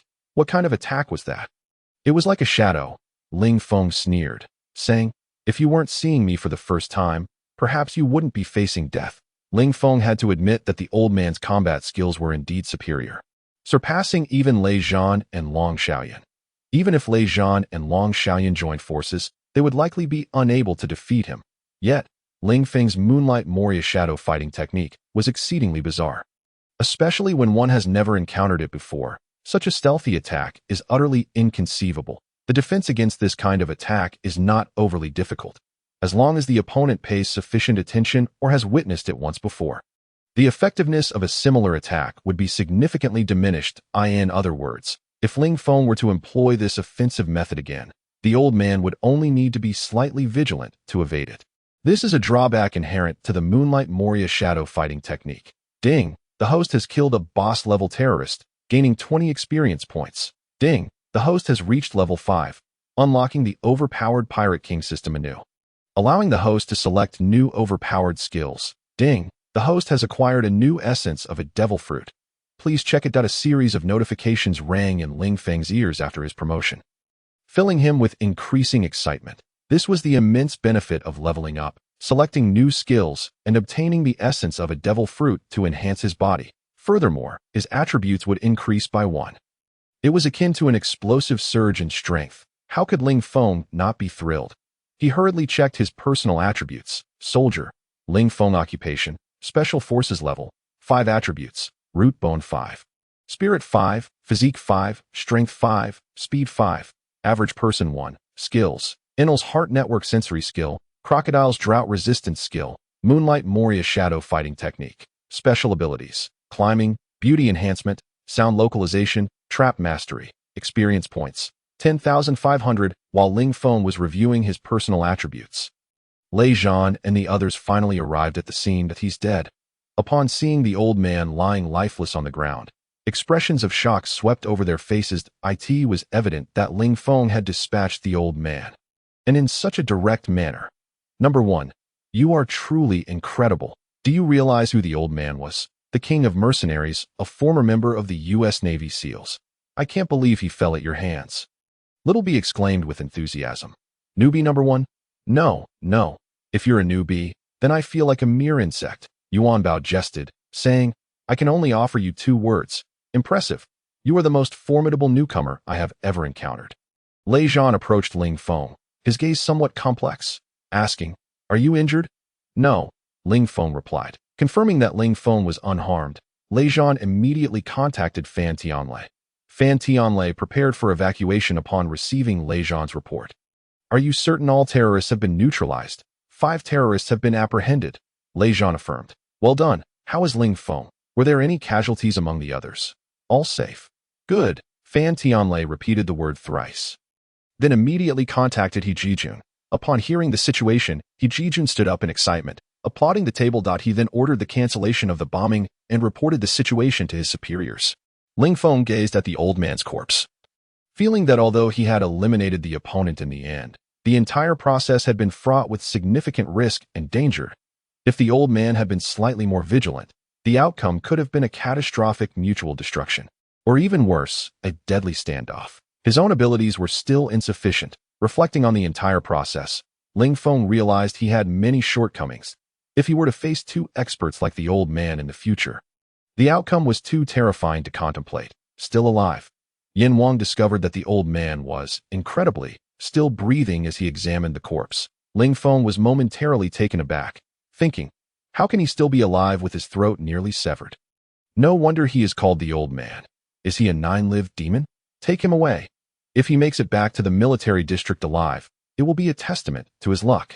Lei Zhan commanded. Dainiu and Yuanbao dragged the old man back to the base, with Ling Feng following closely behind Lei Zhan and the others that on the way. Little B and the others curiously inquired about how Ling Feng had managed to eliminate the old man, to which Ling Feng mysteriously replied with two words, "It's a secret." After receiving Lei Zhan's report, the base heightened its alertness, and everyone returned to normal operations. Soon after, Lei Zhan returned discreetly with his team, bringing the old man to the military hospital for emergency treatment. Upon returning to the base, Ling Feng separated from Lei Zhan and the others, heading back to his unit as all instructors were on missions.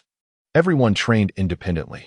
Meanwhile, Xiao Bing, Yu Fei, and the others had also returned to the base and were visiting Ling Feng in the medical room. Thus, Ling Feng's return did not attract much attention. However, upon seeing him, Tang Xiaoxiao and Ran immediately surrounded him. Tang Xiaoxiao questioned him with a smile. So, where did you go just now? Everyone was aware that Ling Feng had gone to duel with Xiao Bing and the others for the captaincy in the forest, resulting in Ling Feng being ambushed by terrorists, and Ling Feng's absence only fueled speculation. Did you go into the woods? Tang Xiaoxiao pressed curiously. The entire base was abuzz with discussions about the recent terrorist attack, and it was rumored that the commander was furious and had prepared to bomb the entire training base, only to cancel the operation at the last minute. Ling Feng's absence during this time certainly raised many eyebrows, and Ran chimed in with a smile. Everyone is quite concerned about your safety. Ling Feng replied earnestly. Actually, I went into battle that I even captured their leader. The military district might commend me. Perhaps I will even get promoted. Tang Xiaoxiao chuckled, patting Ling Feng on the shoulder, and said earnestly, Ling Feng, just be honest. Don't lie that we are still good friends. Tang Xiaoxiao assumed Ling Feng was joking about capturing the terrorist leader. After all, he was merely a newcomer who had never even participated in a live-fire exercise. The terrorists were armed and dangerous international mercenaries. It is said that there was a former Navy SEAL, a special forces soldier named Ling Feng, who confronted them armed only with blank cartridges. Is this some sort of international jest? I knew you wouldn't believe it, Ling Feng remarked dismissively. All right, I believe you. However, please do prioritize your safety next time. The instructor warned that bullets are indiscriminate. In a flash, one could find a hole in their forehead, Tang Xiao said with a smile. Ran chuckled lightly, neither confirming nor denying. Yet she couldn't shake the feeling that Ling Feng's words bore a kernel of truth. Ling Feng, you really must exercise caution next time, and Ran expressed with concern. After a brief exchange of pleasantries with Ran and Tang Xiao, Ling Feng headed straight back to the dormitory. Upon entering, he was immediately surrounded by He Chengwang and others, with the most exuberant among them, Wang Yanbing, eagerly asking, Ling Feng, where did you go just now? Li Erniu's eyes widened as he fixated on Ling Feng. Even He Chengwang couldn't contain his excitement. After all, it was a rare real combat scenario, and he was naturally eager to learn the details.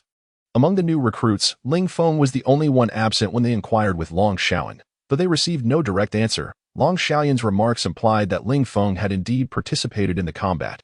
Consequently, everyone was curious about the outcome. Was it as thrilling as they had heard? They had just caught wind of rumors that the higher-ups had planned a carpet bombing over the entire training base, only to cancel it at the last minute. Ling Feng, uninterested in providing a lengthy explanation, simply stated, I went to the restroom. Wang Yanbing gazed at Ling Feng with anticipation, hoping for some astonishing insider information, only to receive such a mundane reply. He jested. Ling Feng, this is real combat? Don't tell me you were so frightened that you ran into the bathroom and couldn't come out? Ling Feng shot him a disdainful glance. Ignorance. Then he promptly collapsed onto his bed to sleep. The pursuit had indeed drained Ling Feng's mental energy significantly, especially during the mind-clearing operations. Were it not for his five-fold mental endurance, he likely would have fainted. Coupled with the excessive physical exertion, he fell into a deep slumber, completely forgetting that his system skills were activated. Seeing Ling Feng succumb to sleep so quickly, He Cheng Wang and the others exchanged glances. Was it really that exhausting? They hesitated to press further, opting to wait until he awoke to inquire again. Meanwhile, in the base's interrogation room, Lei Zhan observed the bound figure of Lao, whose neck wound had been stitched up and bandaged. A man who was once on the verge of death now appeared surprisingly vigorous, as if nothing had happened. Such remarkable recuperative abilities left Lei Zhan astounded.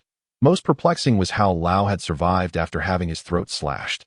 Upon awakening, Lao unleashed a torrent of foul-mouthed insults at Lei Zhan, his tone defiant and brimming with bravado that my windpipe can retract 3 inches. I'm not so easy to kill. Bring forth your skills. I wish to see what you rookie soldiers are capable of. Lei Zhan's expression darkened. He had initially intended to approach with civility, but it seemed unnecessary now. So, you're the rookie commander who was toyed with by me today? Don T glared at me.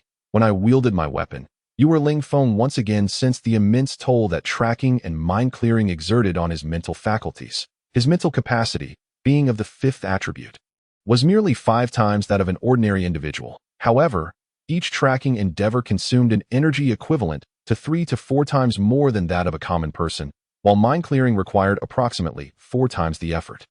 His skills were still insufficiently potent. Ling Feng had clearly felt this limitation during his encounters with the old man, where his traps were effortlessly evaded, and facing him in direct combat was fraught with peril. In summation, he concluded that he remained too weak to AT that moment. He suddenly recalled his recent advancement. Hadn't he just leveled up yesterday? This meant he could select a new skill. He pondered what options might present themselves this time. Having experienced the formidable advantages bestowed by the system, he naturally yearned for even more powerful abilities, especially after having just endured a fierce battle, where the superiority of skills was prominently displayed. Without the ability to discern sounds and positions, Ling Feng would have been unable to swiftly ascertain the whereabouts of the old man and his companions. Lacking expertise in traps would have hindered the lightning strike team from traversing the minefield efficiently. Moreover, without the shadow fighting technique, he would not have been able to execute a surprise attack on the old man and secure a decisive victory. These were all significant benefits derived from the advantageous skills of the pirates. Upon activating the Pirate King's system, 4 options materialized before Ling Feng's eyes. Skill Option 1. Usopp's Moving Shooting Technique, which allows for high-speed movement in conjunction with shooting devices, achieving a remarkable accuracy of 99%. Skill Option 2. Lucci's Leopard Transformation High-Speed Movement Skill, which endows the user with the speed and agility derived from the Beast fruit after transformation, with specific values referencing the host's personal attributes. Skill Option 3. Luffy's Rubber Fighting Technique, which enables the user to exploit their limbs to the utmost limits of human capability, delivering attacks from every conceivable angle, boasting an absolute lack of blind spots, requiring a breakthrough of 10 inhuman attributes. Skill Option 4. Absalom's Invisibility Skill, derived from the abilities of the Transparent Fruit, which, when activated, offers divine assistance in the realm of stealth. Advised for selection only when personal attributes exceed 10. Ling Feng promptly bypassed options 1, 2, and 4, scrutinizing the third option with care. Luffy's Rubber Fighting Technique. This was impressive, the ability to utilize one's limbs to the extreme limits of the human body, attacking from every conceivable angle, was indeed formidable. No wonder Luffy could stride confidently through the perilous world of One Piece. This fighting technique was undoubtedly far superior to the shadow fighting technique. If he possessed such combat prowess, confronting a formidable opponent like the old man would render him utterly insignificant. Ling Feng could not suppress his excitement. The absence of blind spots and attack angles would yield a fearsome explosive capability, with top-tier attack speed and exceptional flexibility surpassing the 10 attribute threshold. Upon reading the last sentence, he nearly leaped up in frustration. His physical attributes had only reached 5, leaving him still a full half away from 10. To dangle such an enticing opportunity before him, visible yet unattainable. Clearly, he must expedite the enhancement of his physical attributes.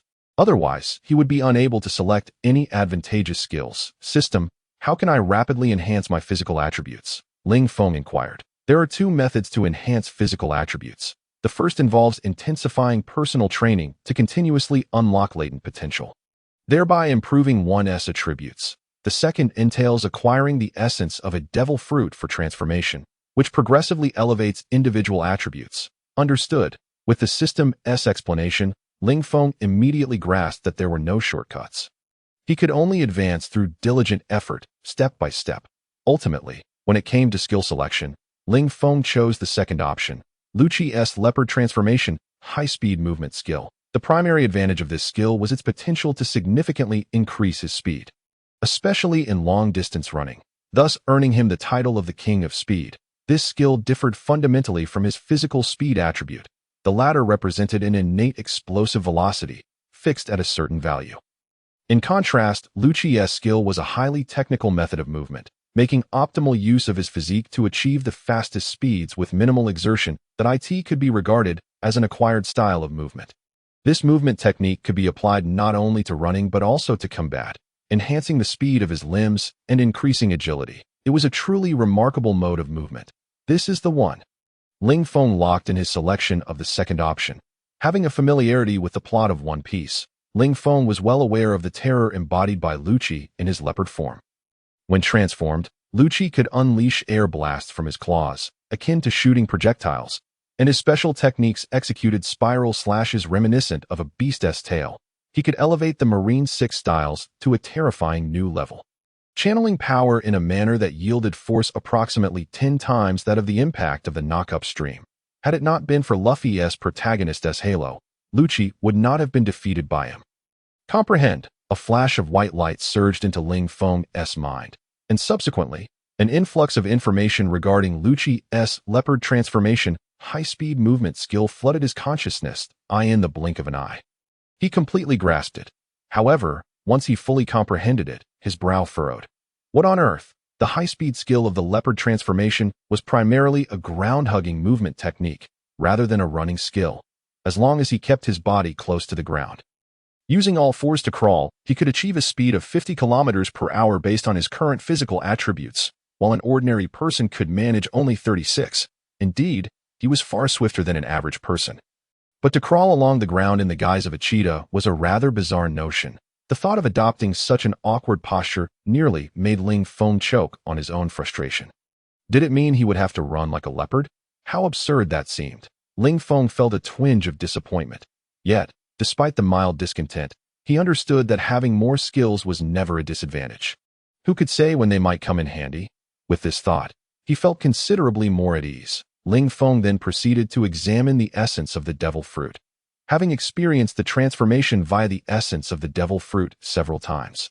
The benefits were undeniably evident. It could bestow a plethora of abilities while concealing various potentials. For instance, the enhanced climbing ability allowed him to traverse through trees like a monkey. His sound discernment capability enabled him to hear movements from hundreds, even thousands, of meters away, capturing the slightest change in the wind. Furthermore, his expertise in traps was astonishing, allowing him to instantly master the assembly of various items and set traps in the wilderness, identifying the most suitable hiding spots. Even subtle alterations in the natural environment could be detected. These were all remarkable advantages derived from the essence of the devil fruit. Moreover, there was the added benefit that, with a stroke of luck, he might directly enhance one attribute point. Thus, Ling Feng was particularly keen on the essence of the devil fruit, especially after realizing that the newly acquired Lucci's leopard transformation high-speed movement skill was somewhat of a trap. He shifted his expectations toward the essence of the devil fruit. However, he noticed something peculiar. Why did the devil fruit lack a name? Previous fruits he had obtained had always been named, such as the float fruit or the thorn fruit, yet now there was merely a devil fruit. What could be the reason? Why hadn't the system provided a name? Ling Feng inquired. Host, the devil fruit acquired this time is quite special. It is a newly introduced paramecia-type devil fruit in the world of One Piece, associated with the new Marine Admiral Green Bull. The specific abilities remain unclear, thus an accurate assessment cannot be made.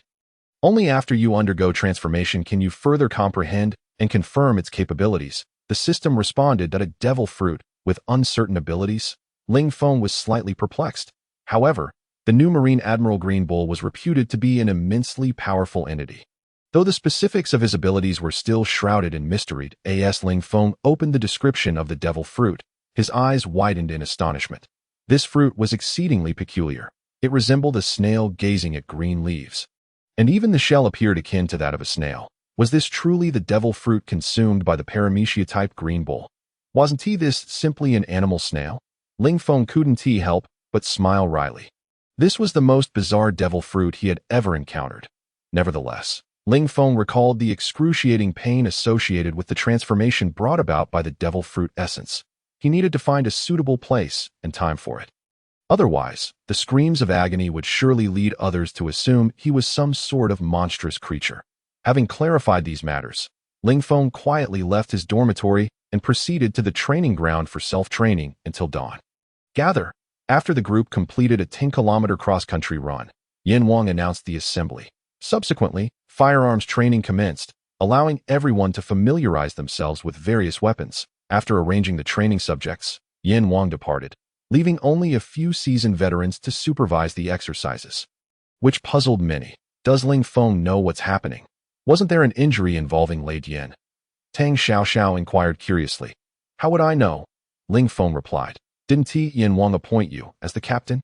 Surely he could share some information with you? No, Ling Feng stated. How strange that it was one thing for Lei Zhan to be absent. But now even Yin Wang and the others had left, leading many to speculate that they were preoccupied with urgent matters. Though the specifics remained unclear. However, this was somewhat advantageous. Without the chaos instigated by the formidable Lei Zhan, their training would be comparatively easier. Particularly, the female soldiers surrounded Ling Feng, eager to learn the methods of disassembling and assembling firearms, transforming Ling Feng into an instructor. While others were oblivious to the whereabouts of Lei Dian and his associates, Ling Feng was acutely aware of their activities, interrogating prisoners, specifically the elderly. Ling Feng chose to disregard such matters. After the midday training session concluded, he discreetly ventured into the base's forest to attempt the speed-enhancing skill known as cheetah transformation. Ling Feng felt somewhat awkward, as labeling this skill as cheetah's run seemed more fitting. Mimicking the swift movements of a cheetah using both hands and feet, he dashed forward. Initially, Ling Feng struggled to adapt, but after running several laps through the jungle, he gradually acclimated to this sensation. While this posture might appear somewhat awkward to an observer, it offered a significant advantage in the wilderness. Enhanced concealment, while keeping his body nearly parallel to the ground. The branches and underbrush effectively obscured his form. Coupled with his rapid pace, making detection quite challenging, aesthetically unpleasing, perhaps, but functional. As for the transformation utilizing the essence of the devil fruit, Ling Feng had yet to find an opportunity to undergo the modification. It wasn't until the third day that Lei Zhan returned. Everyone was engrossed in practicing firearms. The consecutive training over the past 3 days had not been particularly significant for Ling Feng. He had already mastered the art of traps, with the only improvement being his hand speed. Now, Ling Feng could assemble firearms with his eyes closed, his movements surpassing the speed of thought, almost instinctively completing the task before his brain registered it. Assembly. Upon hearing Yin Wang's commanding shout, everyone snapped to attention, promptly setting down their weapons and gathering swiftly. Why had Lei Zhan returned? It was only then that everyone noticed the reappearance of Lei Zhan, who had been absent for 3 days, maintaining his stoic expression. Soon, the formation was complete. All personnel, gather at the military district headquarters for a meeting, Yin Wang ordered. Lei Zhan's cold gaze swept over the crowd, ultimately resting on Ling Feng with an unusual expression. Before long, a military vehicle approached rapidly, carrying 36 trainees. Except for a few veterans, everyone quickly boarded the vehicle, heading towards the military district. A meeting at the military district? What could it possibly entail? Was it an announcement confirming that we had all passed our assessments? This would be our first attendance at a military district meeting. One couldn't help but feel a sense of anticipation. Inside the vehicle, conversations buzzed, predominantly speculating why the instructors had been absent for the past few days, essentially leaving them unattended. Upon arrival at the military district's entrance, they disembarked and proceeded directly to the assembly hall. Upon entering the venue, they discovered that, in addition to their group, personnel from other units filled the hall, nearly reaching capacity. What was the occasion? It felt akin to an awards ceremony. Ierneu's eyes widened in astonishment. As it was his first encounter with such a grand spectacle, that I reckon it might indeed be an awards ceremony. Didn't terrorists attempt an ambush last time? I suspect the War Wolves veterans might have distinguished themselves. Wang Yambing whispered, "It does seem plausible," a well-informed soldier chimed in. "I heard they neutralized the terrorists shortly after, which prevented the base from being destroyed. Such a grand awards ceremony was impressive. The War Wolves truly had made their mark." Wang Yambing expressed envy. "Indeed. Did you notice how absent the War Wolves veterans have been these past few days? They must have been summoned for a pre-ceremony briefing. How enviable. I wonder if they will be awarding medals this time." "I heard rumors that they might," came the hopeful response. "Incredible. Attending special training could lead to accolades." The group murmured among themselves before finding their designated seats. For He Wang, Li Erneu, Wang Yambing, and others, this was their inaugural experience at such a significant meeting, and they were clearly exhilarated at that moment. They spotted Ling Feng and his companions also attending the meeting. Although he walked with some difficulty, he managed to move about. When Ling Feng approached him, Cold Feng expressed heartfelt gratitude, saying, "Thank you for saving my life," and then saluted Ling Feng with a deep bow. "Is your foot injury all right now?" Ling Feng inquired nonchalantly. "The bullet didn't damage any tendons. I'll be fine. From now on, you're my brother. I'll call you Ling Gu." Cold Feng's brash demeanor resurfaced. Xiao Bing, standing nearby, chuckled and remarked, "You might be fine, but these past 2 days, the Dragon team has put us all through the ringer. Number 1, we, the War Wolves. Thank you," Xiao Bing concluded, and simultaneously, Shi Samba, Yu Fei, and Xiao Bing saluted Ling Feng. Ling Feng returned the gesture. "Congratulations, Number 1, Yu Fei smiled. "You are the most remarkable person I've ever encountered. You redestined for fame within the military district." Shi Samba remarked that in my lifetime, I've rarely admired anyone as I do you. Others joined in congratulating Ling Feng. Ling Feng sensed that Yu Fei and the others were aware of his accomplishments. Meanwhile, Wang Yambing, overhearing that Ling Feng had saved Cold Feng, perked up. "Ling Feng saved Cold Feng. What is going on? Wasn't he too frightened to exit the restroom?" He Wang and the others exchanged astonished glances with Ling Feng. Observing Cold Feng's expression, it seemed he was not joking. Moreover, from their conversation, it appeared that this awards ceremony was intended for Ling Feng. Had they made a mistake? 10 minutes later, the meeting commenced punctually. Brigade Commander He Jijun, clad in a sharply tailored military uniform, strode to the podium, flanked by military district dignitaries, including Fan Tianlei and Long Xiaoyan. He Jijun surveyed the assembled officers and, into the microphone, spoke in a resonant voice. "Good morning to all leaders and comrades present." Silence fell over the room. "Today, we convene a collective assembly of all officers and soldiers within the brigade, and first, we shall discuss the obligations and missions of a soldier in today's international context." He Jijun's words resonated profoundly, emphasizing that in this era of peace, soldiers must prioritize their military proficiency while harmonizing with societal contexts, forming the guiding philosophy for a combat-ready force. These military socialization theories were recently dispatched by the General Political Department of the Military District, aimed at instilling essential principles within each individual. He Jijun continued, "Special forces bear a heavier burden and responsibility than conventional soldiers in times of peace. If the enemy were to invade, possessing greater expertise and strength than we do, how should we retaliate? I believe many are aware that 3 days ago, our military district was unexpectedly targeted by a terrorist assault, resulting in injuries to a trainee soldier. This is a provocation against us. The soldiers of China, their capability is indeed formidable, surpassing even our elite special forces. During the pursuit, we almost allowed them to escape. If even one of these terrorists were to get away, where would our dignity as Chinese soldiers lie?" He Jijun's gaze swept across the audience, igniting a flush of embarrassment on the faces of Lei Zhan and others. However, at a critical moment, a newcomer emerged within our ranks. His performance eclipsed that of all the veterans. Under his guidance, the veterans were able to swiftly pursue the terrorists. Under his leadership, they navigated safely past the enemy's improvised minefield, and ultimately, it was he who pinpointed the terrorist location, enabling the veterans to eliminate the majority of them. It was he who single-handedly pursued the terrorist leader, ultimately capturing him, He Jijun proclaimed with fervor. Instantly, the entire assembly erupted in excitement. Newcomer king. Who could it be? So impressive. A newcomer. Who could it possibly be? In addition to the Lightning Strike team, there are also members from the Wolf Warriors participating in this operation that if the Lightning Strike team fails, then it should be the veterans from the capital region's Wolf Warriors. Although the Wolf Warriors are experienced, their current status is akin to being reformed, and it would not be incorrect for the brigade commander to refer to them as newcomers, Wang Yambing analyzed. That cold front certainly does not belong to them. The remaining candidates are Xiao Bing, Yu Fei, Samba, Ban Zhuan, and 3 others that I believe Xiao Bing is the most likely candidate. He was the former vice-captain of the Wolf Warriors and should possess the greatest strength among them. I think it should be Yu Fei. He appears exceptionally astute and capable, and his quick reflexes during training are evident. Li Erniu remarked, "Do you think it could be Ling Feng?" He Qingguang suddenly interjected. That seems unlikely, right?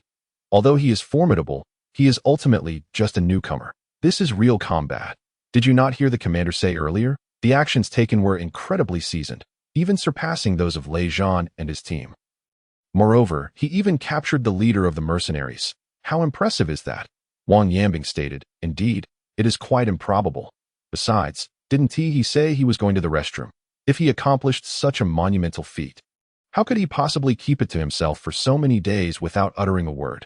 That's true. Regardless of who it is, the credit for this operation will undoubtedly be substantial. How many ranks will they ascend?" One trainee remarked enviously, "It's hard to say. Really, if he is a newcomer, he would start as a private, but those veterans are certainly at least non-commissioned officers. And now, having achieved great merit, they could at least be promoted to second lieutenant. With such a large assembly, it would not be surprising for someone to rise from sergeant to second lieutenant." Amidst the murmurs of the crowd, He Jijun raised his voice once more. This newcomer has exhibited outstanding performance during the recent collective assessment training for special forces. His prowess in endurance runs, physical training, marksmanship, and military confrontations has garnered the admiration of all, particularly when faced with a sudden attack from the instructors. He single-handedly turned the tide, defeating the instructor in a classic counterattack. He Jijun continued to elaborate on this newcomer's training exploits. And as the crowd listened, their astonishment grew. How much this resembled Ling Feng's recent performance. Instantly, all those who knew Ling Feng turned their gaze towards his position, revealing expressions of disbelief. Tang Xiaoxiao's eyes widened as she fixed her gaze on Ling Feng, as if the commander were indeed speaking of him. This guy has stood out among all the trainees, turning the tables during the instructor's ambush, etc. Every action he took mirrored the commander's description. Could this accomplished newcomer truly be Ling Feng? And Ran looked at Ling Feng with excitement. Last time he mentioned capturing a terrorist, she had her doubts, but now it was the best validation. Ling Feng sat quietly, his expression calm and unperturbed. It was hard to believe that a new recruit could remain so composed in the face of such declarations, revealing not a hint of excessive excitement. Such composure is indeed rare. After all that has been said, you must be quite curious about whom I am referring to. He Jijun smiled at Ling Feng. This newcomer is none other than the special training recruit, Ling Feng. The venue fell silent for nearly 10 seconds before erupting into enthusiastic applause. It really is him. This was indeed surprising. Compared to regular training, where bullets do not discriminate, how could a rookie who has barely fired live rounds be so extraordinary? Who knows? He Jijun raised his hand, stating, "You may wonder, isn't Ling Feng just a newly enlisted recruit? How could he possess such strength? Is there a mistake? I can assure you, there is no mistake." Ling Feng not only assisted the Lightning Strike team in pursuing the terrorists, but also faced the leader of those terrorists alone. Subduing him, he prevented our latest training ground from being reduced to ruins. Moreover, he has restored the honor of our southern military region, and indeed the honor of Chinese soldiers, He Jijun proclaimed with a resonant voice. Everyone turned to Ling Feng, having mentally prepared themselves to hear this name from the commander. Yet they could not suppress their astonishment. Incredible! Is he the instructor? Or is the Lightning Strike team the instructor? It's infuriating to compare. To think a mere recruit could be so formidable. What will he achieve in the future? Isn't the Lightning Strike team our military region's elite special forces? The members of the Lightning Strike team exchanged awkward glances upon hearing these discussions. I now declare, in accordance with the higher-ups' recognition. That due to Ling Feng's brave performance during the counter-offensive against the terrorists on September 28, he is hereby promoted to the rank of second lieutenant. He Jijun concluded, second lieutenant, from private to second lieutenant in one leap. That's quite a jump. Everyone's eyes widened at this announcement. According to military ranks, a recruit progresses through private, corporal, sergeant, staff sergeant, and then second lieutenant. Jumping directly from private to second lieutenant means ascending 5 ranks. This is unprecedented in the southern military region. Furthermore, in the military, second lieutenant is a significant milestone, with many soldiers spending their entire careers stuck at this rank. How old is Ling Feng? Many veterans have spent a lifetime in service yet remain at the rank of sergeant. Tang Xiaoxiao and Ran exchanged glances. This kid is truly not joking. Tang Xiaoxiao recalled Ling Feng's words from that day. Now, may recruit Ling Feng come up to receive his medal, He Jijun announced. Ling Feng stood up briskly, striding confidently onto the podium. Lei Zhan turned away, avoiding looking at Ling Feng, feeling a mix of emotions. The venue erupted with fervent applause. Ling Feng accepted the medal. He also received a small booklet containing his identity details. Now, let us invite Second Lieutenant Ling to say a few words, He Jijun stated. Facing the sea of faces, Ling Feng's expression was solemn and respectful. The soldiers below craned their necks, eager to hear what this likely youngest second lieutenant of the southern military region had to say. Newcomers should study diligently and strive for progress daily. My speech concludes here. Ling Feng saluted the soldiers below, then turned to salute the leaders at the podium, before striding confidently down and returning to his seat. That a silence enveloped the room for 3 seconds before a wave of hearty laughter erupted. Second Lieutenant Ling is quite the character. Indeed, newcomers should study diligently and strive for progress. He speaks the truth. Sitting nearby, Long Xiaoyan couldn't help but smirk. This guy is quite the wit. But what is his secret? Once Ling Feng returned to his seat, a cheerful notification chimed in his ear. Ding! The host has been awarded the rank of second lieutenant and received 200 experience points. Ling Feng's eyes brightened as he quickly checked his personal attributes. Soldier, Ling Feng profession, Special Forces level, 5 attributes, root bone 5, spirit 5, physique 5, strength 5, speed 5, average. 1. Skills. NLS HeartNet perception skill, Crocodile S drought resistance skill, Moonlight Moria S shadow fighting technique special abilities, climbing. Beauty enhancement, sound localization, trap mastery experience points, 210,500. He genuinely gained 200 experience points. Ling Feng could not contain his excitement. After all, he earned only 10 experience points for defeating an instructor and 20 for taking down a boss-level terrorist. Now, being promoted to second lieutenant directly awarded him 200 experience points. Could anyone not be thrilled? It was akin to vanquishing 10 bosses to acquire such experience points. Yet boss-level terrorists are not found on every street corner. Nor are they easily defeated. It took immense effort, pursuing, defusing bombs, engaging in combat, before finally achieving 20 points. And now, suddenly, a bounty of 200.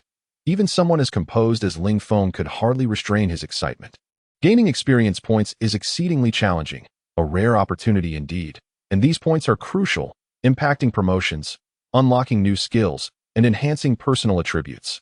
All of these are aspects Ling Feng desperately needs that I must strive to earn military ranks. Although other recruits were top performers in their original units, the highest rank they could achieve was typically private, and many veterans barely reached the rank of sergeant, such as Yin Wang, a mere sergeant major.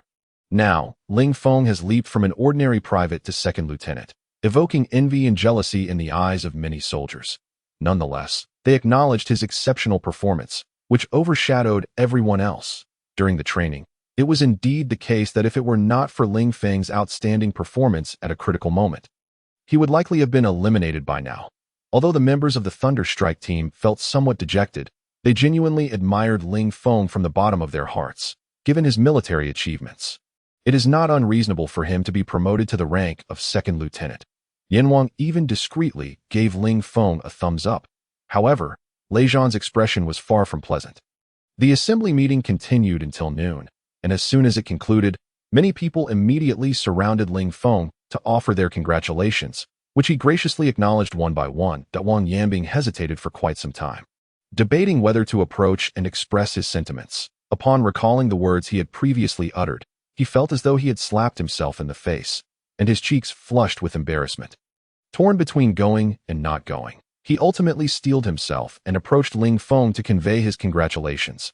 Tang Xiaoxiao ran over, clapping him on the shoulder, her face alight with a grin as she gave Ling Feng a thumbs up, exclaiming, "You are incredible. How could you keep this from me for so long? Did you intend to keep it to yourself forever if it weren't for this commendation meeting?" Ling Feng, feeling helpless, replied, "Did I not tell you earlier? You simply did not believe me. Who knows when you are speaking the truth and when you are not?" Tang Xiaoxiao countered defiantly. He Qingwang also came over to congratulate Ling Feng, but he concluded with, "Ling Feng, one day I will surpass you." Li Ernie grinned widely, saying, "I admire you the most right now.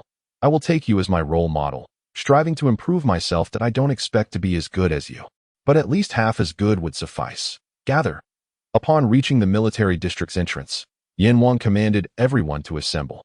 Once they were gathered, Lei Zhan, wearing a poker face, stepped to the front of the line and coldly announced, "According to the directives from higher authorities, our instructors will continue their meeting this afternoon, and you may arrange your training freely. Beginning tomorrow, we will officially commence hellish specialized skills training."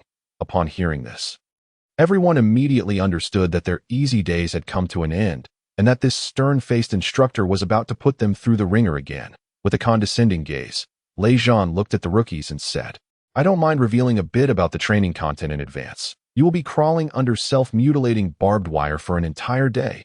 Do you know what self-mutilating barbed wire is? It is a wire mesh with sharp stainless steel hooks. A mere scratch can create a bloody gash on your skin. If you happen to get caught, it can pierce deeply into your muscles, causing excruciating pain. Of course, anyone who feels they cannot endure this may choose to withdraw. Otherwise, once training begins, numerous unknowns will arise, especially for the girls. If you end up with a scarred face, don't say, 'I didn't warn you.'" Lei Zhan's voice was stern. The trainees, upon hearing Lei Zhan's description, could roughly envision the scene that awaited them. The female soldiers displayed expressions of concern. Anyone planning to withdraw? Lei Zhan scanned the crowd and called out, "Very well. I hope that when we meet again tomorrow, you will still possess the same good fortune as before." Lei Zhan's gaze swept over everyone, finally landing on Ling Feng. "I reiterate, I do not care who you are or what rank you hold. In my training, I am your god." With that parting remark, he left, his poker face still intact. The others returned to the base by military vehicle, and Long Xiaoyun and the others also took a military vehicle back to the training base. The afternoon was designated for self-arranged training, which essentially translated to a day off at He Qingwang. Wang Yanbing, Li Erniu, and others, perhaps inspired by Ling Feng, returned to train on their own, engaging in a 10-kilometer weighted cross-country run. Meanwhile, the female soldiers were not idle either, partaking in various physical training activities, cross-country running, frog leaps, and more. Thus, although it was technically a break, no one truly rested. Their goal was to become genuine Special Forces soldiers, and they were only a step away from achieving that dream. None wished to falter at this final hurdle. Seizing the rare opportunity for an afternoon of self-directed training, Ling Feng decided to utilize the essence of the green bull devil fruit for his transformation. While others were busy training, he made his way toward the military district's gate. What does this lad intend to do? Long Xiaoyun, intending to inquire about Ling Feng's situation, had just exited the office building when she spotted him sneaking toward the district's exit. Without giving it much thought, she cautiously followed him, eager to discover his true intentions. The abilities he had displayed were nothing short of terrifying. Now, if she were to go head-to-head with him, she might not stand a chance. Especially given his myriad of unfathomable tactics, Long Xiaoyun found Ling Feng utterly perplexing. Reflecting on the past, when Ling Feng had been less impressive, the contrast with his current self only deepened her curiosity about what had transpired to facilitate such a remarkable transformation. Surely, it could not merely be attributed to a few setbacks. To become so formidable without anyone noticing, not even her aunt, was astonishing. As Ling Feng prepared to exit the military district, and Ran approached from the opposite side of the entrance, seemingly waiting for him. "Ling Feng, we previously thought you were joking about the last matter. Please don't take it to heart," and Ran said, a hint of embarrassment in her voice. "Not at all. I admit I did sound a bit like I was joking at the time." Ling Feng replied, his mind focused on the urgency of merging the essence, thus failing to notice the expression on Ran's face. "What brings you here?" Ling Feng inquired. "Where are you planning to go?" And Ran asked, her fingers fidgeting nervously. Long Xiaoyan couldn't help but smile slightly. Recognizing that Ran was subtly inviting Ling Feng to accompany her, it appeared that this beautiful female soldier had developed an interest in him. If Ling Feng were to extend an invitation, Ran would undoubtedly accept. Long Xiaoyan thought that her cousin possessed quite a charm, as he was even prompting female soldiers to take the initiative. She had expected Ling Feng to seize this opportunity, invite Ran along, foster their relationship, and solidify their bond. Long Xiaoyan regarded Ran highly. She was a stunning and gentle girl. After all, why would Lei Zhan have taken a liking to Ran? Ling Feng would be fortunate to have such a girlfriend. However, to Long Xiaoyan's dismay, she only heard Ling Feng say, "I have something urgent to attend to." A bitter smile crossed her face. Was he genuinely busy or simply lacking in emotional intelligence? With a girl being so forward, how could he not pick up on the hints in her words? Long Xiaoyan felt like rushing over to scold Ling Feng for his lack of awareness. "I'll talk to you later," Ling Feng said hurriedly as he walked away. Ran watched Ling Feng hastily depart, disappointment evident in her eyes as her hands clenched tightly and her lips pressed together. Her emotions becoming increasingly complex. Perhaps he truly did have something pressing to attend to. Just as she was about to turn and leave, she noticed Long Xiaoyan approaching her, and Ran immediately saluted her. "Hello, Commander." Long Xiaoyan scrutinized Ran closely. Realizing this was her first opportunity to observe her up close. Indeed, she was a remarkably graceful girl, exuding an aura of refinement, particularly with her captivating eyes that made one unable to resist liking her. It was not just Long Xiaoyan who appreciated her. Even her brother-in-law would surely find this daughter-in-law delightful. Yet, how could Ling Feng, with his thick-headedness, fail to recognize her worth? Did Lei Zhan's relentless targeting of Ling Feng stem from fear that he would pursue Ran? Ran, under Long Xiaoyan's gaze, felt a bit shy but found it difficult to walk away. Long Xiaoyan complimented her, saying, "You are quite an impressive young woman," and Ran's cheeks flushed slightly. She understood that Long Xiaoyan was Ling Feng's aunt and must have seen her with him.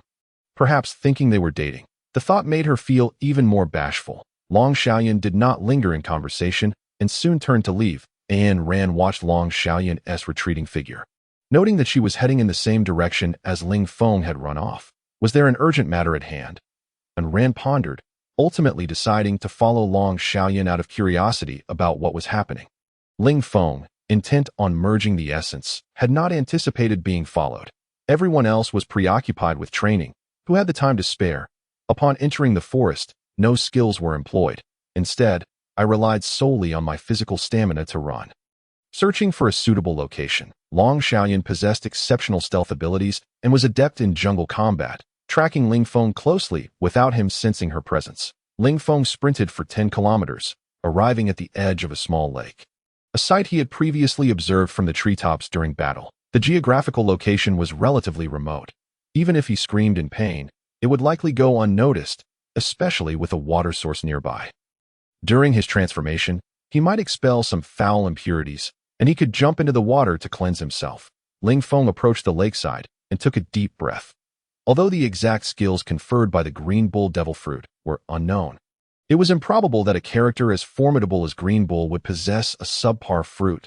He wondered what kind of ability it would grant him. However, considering the benefits he had previously gained from the essence of other devil fruits, such as the lightness from the Float fruit and the sound recognition from the Thorn fruit, the advantages of these transformations were clearly evident. The mystery surrounding this unintroduced devil fruit only heightened Ling Feng's anticipation. I must grow stronger. Merge. In an instant, a searing pain akin to being sliced by blades engulfed Ling Feng's entire being, expanding from within to every inch of his skin, even penetrating his bones. Clenching his fists and gritting his teeth, sweat streamed down his forehead, soaking his clothes. He felt that this genetic modification was the most intense he had ever experienced, far surpassing any previous ordeal. With his current attributes at a score of 10, he should have been able to endure greater pain than before.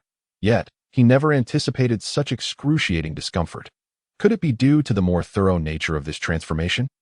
At last, unable to withstand the torment, Ling Feng's fists tightened, bulging veins emerging from his forehead, extending down to his neck and arms, as if he were about to explode. One could only imagine the immense fortitude required to endure such agony.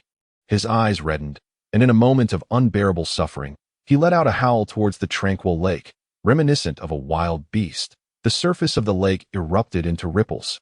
Nearby birds took flight in terror. And a young squirrel peering from a tree hollow quickly retreated, cautiously peeking around. After the roar subsided, Ling Feng supported himself on the ground, gasping for breath as his consciousness gradually returned. Ding! Host has merged with the green bull devil fruit gene. Acquiring the ability of photosynthesis, A.S. Ling Feng regained his composure. He heard the clear notification, momentarily stunned. Photosynthesis? What on earth? Ling Feng felt somewhat bewildered. That wasn't photosynthesis a capability exclusive to plants. Ding! Genetic modification successful. All attributes increased by 1. Before he could fully comprehend the implications, another notification chimed. All attributes increased by 1. Splendid. This alone made the agony worthwhile. Ling Feng slowly rose, clenching his fists, immediately sensing a surge of strength greater than before. He attempted to throw a punch, using only half of his power, yet his fist generated a gust of wind. The air reverberated with a faint explosive sound, and with a full-force strike, a soft thud echoed. Ling Feng began doing push-ups on the ground, doubling his frequency without breaking a sweat, supporting his body solely with his left index finger and right toe. He completed 201 breath, then leapt to his feet, showing no signs of fatigue. This tangible enhancement of his physique filled Ling Feng with an indescribable exhilaration. He took a deep breath and walked into the sunlight, positioning himself to absorb its rays. Eager to experience the effects of photosynthesis, in Ling Feng's understanding, photosynthesis was a biochemical process unique to plants, algae, and certain bacteria, whereby, under visible light, they converted carbon dioxide or hydrogen sulfide and water into organic matter through light reactions and dark reactions, transforming light energy into chemical energy stored in organic substances while releasing oxygen or hydrogen gas. However, given that the abilities of the devil fruits transcended human comprehension, Ling Feng chose not to dwell on it. He extended his palm towards the sunlight. Sensation. Determined, Ling Feng rolled up his sleeves and moved about in the sunshine, yet still felt no unusual changes within his body. Why was there no indication from the system? Host, you might want to try the water. Human life begins with amniotic breath. Being submerged can awaken innate potential. After all, your genes have been modified, and any changes in water will be amplified, the system explained. Ling Feng inhaled deeply and then leaped into the water. Submerging in the clear depths, he held his breath and swam slowly. With his current physique, he could easily hold his breath for 5 minutes. He concentrated, seeking to sense any changes within the water. Free-floating oxygen. Indeed, Ling Feng felt the oxygen in the water. It seemed to gradually permeate his skin, integrating with his cells, triggering a peculiar biological reaction that evoked an extraordinary sensation. Could this be the response of photosynthesis? As time passed, approximately 10 minutes elapsed, and suddenly Ling Feng sensed a gradual increase in his physical attributes. Moreover, this enhancement was entirely devoid of discomfort or pain. Most significantly, he felt as though he could breathe underwater. What was originally 5 minutes stretched to 10, and he experienced no sensation of suffocation. The ability to elevate his physical attributes while breathing underwater was remarkable. Meanwhile, Long Xiaoyun, observing from the shore, frequently checked the time, noting that 10 minutes had elapsed. Normally, a person could hold their breath for about 120 seconds, with trained individuals reaching around 240 seconds, and the extreme limit being 300 seconds. While special forces with slightly altered genes could manage around 350 seconds, Ling Feng had now been submerged for nearly 10 minutes. 600 seconds, exceeding the average person's limit by 5 times. Of course, there were exceptions like Foster from the United States, who held his breath for an astonishing 13 minutes and 42.5 seconds. However, such individuals were exceedingly rare. Would anything go wrong? Long Xiaoyun felt a surge of worry.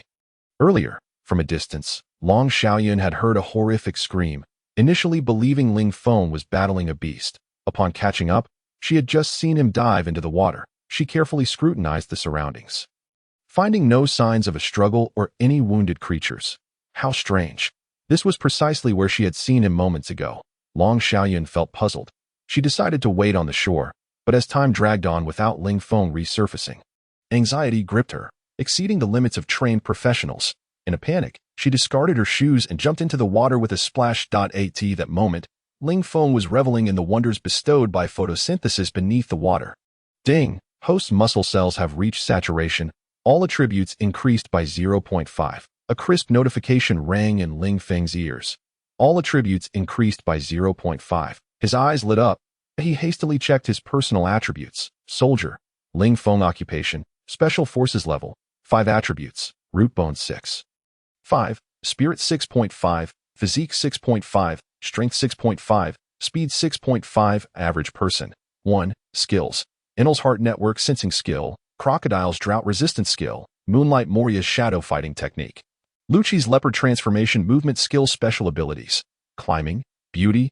Sound Recognition. Trap Mastery. Photosynthesis Experience Points. 210,500 indeed. There was an increase of 0.5. Ling Feng felt an indescribable excitement. What did this mean? Photosynthesis could effectively enhance physical attributes, representing an entirely new method of improvement. Not only was the speed of enhancement exponentially faster than traditional training, but it also lacked the intense pain associated with consuming the essence of devil fruits. How could Ling Feng not be thrilled, especially considering the rate at which his attributes were rising? After merely 10 minutes underwater, he had gained 0.5. This was truly remarkable. One should not underestimate this 0.5, just from the perspective of the leopard transformation movement skill. His speed had surged from 50 to an astonishing 55. Such an enhancement in speed could be likened to a rocket launch. Just as Ling Feng prepared to throw a punch in the water, he suddenly noticed Long Xiaoyan diving towards him. What was she doing here? Ling Feng wore a look of astonishment. He swam towards Long Xiaoyan, who, upon seeing him abruptly approaching from where he had been floating quietly in the water, was equally taken aback. Long Xiaoyan swiftly grasped Ling Feng, and together they surged to the surface. With a splash, the two emerged almost simultaneously from the water. Long Xiaoyan quickly propelled herself towards the shore, with Ling Feng closely in tow. Once on land, she was thoroughly drenched, her clothes clinging tightly to her form, her hair dripping with water, droplets cascading down her neck. Ling Feng instinctively cast a glance at Long Xiaoyan, and indeed, her physique was remarkable. It was likely due to her rigorous training, which bestowed upon her an exquisitely streamlined shape. The damp fabric adhered to her body, leaving little to the imagination. "Auntie, you're soaked," Ling Feng blurted out, oblivious to the inappropriateness of his remark. Long Xiaoyan wiped away a bead of water from the corner of her eye and glared at him, her tone sharp. "You little rascal, what are you doing? I thought you had drowned." Ling Feng was momentarily taken aback, then felt a warmth in his heart. This dear aunt of his still cared for him, so, with a smile, he replied, "Thank you for your concern, Auntie, but truly, I'm fine. See, I'm perfectly all right now." He deliberately flexed his robust arm. "That I was training for armed swimming. I need to enhance my breath-holding skills. Otherwise, I fear that the clueless Lei Zhan might target me. You wouldn't want me to embarrass you, would you?" Long Xiaoyan was not convinced by Ling Feng's flimsy excuses. She was well aware of Lei Zhan's capabilities. Given Ling Feng's strength, she estimated that he could easily outmatch 2 Lei Zhans. As for the training subjects, they likely seemed trivial to him. Was he truly claiming to have swum all this way to practice armed swimming? Ridiculous. With a scrutinizing gaze, she surveyed Ling Feng and queried skeptically, "Are you hiding something from me?" Feigning ignorance, Ling Feng replied, "No, not at all. Haven't I been right under your nose? What could I possibly conceal from you? Really nothing. Well, I might have a slight crush on a female soldier. Does that count as a secret?" Ling Feng quickly shifted the topic, aware that Long Xiaoyan was suspicious of him, which was why she had stealthily followed him. He realized he had been careless. If an enemy had been tracking him, he would surely be endangered. He vowed to be more vigilant next time. Long Xiaoyan furrowed her brow, her instincts telling her something was amiss, but with Ling Feng unwilling to divulge more. She felt powerless. "That's your private matter. You don't need to report it to me," she stated though. Ling Feng occasionally glanced at Long Xiaoyan, appreciating the allure of a mature woman. That it was only then that Long Xiaoyan became aware of his gaze. Realizing how the wet fabric clung to her body, accentuating her curves, prompting her to frown. "You must exercise caution with such perilous endeavors. After holding your breath for over 10 minutes, what if something went awry and you became a water ghost? How would I explain that to my sister?" Long Xiaoyan admonished sternly. "Remember, don't act recklessly. Don't get carried away." With that, Long Xiaoyan chastised Ling Feng a few more times before hastily departing, leaving Ling Feng feeling somewhat perturbed. How could he not perceive her embarrassment? She was attempting to mask her own discomfort, but he was no fool. Yet, he was also a normal man, and seeing something beautiful would naturally elicit a reaction. Otherwise, he would be akin to a modern eunuch. Nevertheless, he reminded himself that Long Xiaoyun was ultimately his aunt. After shaking off his annoyance, Ling Feng turned his thoughts back to the issues he had yet to clarify regarding photosynthesis. What does it mean for muscle cells to be saturated? He inquired of the system. Host, photosynthesis is primarily a process that occurs in plants. Although your body has been modified, it cannot undergo biological changes through sunlight like a plant. However, you can enhance your physical attributes by engaging in high-intensity training, depleting the oxygen ions in your saturated muscle cells, and subsequently absorbing free oxygen. Ling Feng's eyes lit up. The application of photosynthesis to his body was indeed unique. Its fundamental purpose was to transform his muscle cells, laying a solid foundation for him to adapt to sunlight and efficiently absorb oxygen. At present, he had merely initiated the initial stage of photosynthesis. Therefore, to further enhance this process, he needed to continually strengthen his training, inducing a hunger in his muscle cells that urgently required oxygen replenishment. Secondly, he should begin his exercises in water until he gradually acclimated to the sunlight. After 10 minutes, Ling Feng finally grasped the principle of photosynthesis. With this newfound understanding, he felt exhilarated. The formidable benefits of photosynthesis surpassed his initial expectations. No wonder the General Green Bull was regarded as the most. Having clarified his thoughts, Ling Feng joyfully returned to base. Once he departed, and Ran, who had been lurking in the shadows of the woods, finally stood up. She had been cautiously trailing behind Long Xiaoyun. Her curiosity piqued by the unfolding drama. With Long Xiaoyun's attention fixated on Ling Feng, she had not anticipated Ran's inquisitive nature would lead her to follow. The flush of embarrassment crept across Ran's face as she gazed in astonishment. Was there an ambiguous relationship between Ling Feng and his aunt? From a distance, she couldn't hear their conversation, but she observed the two, drenched and facing one another. A sudden wave of discomfort washed over her. What was happening to her?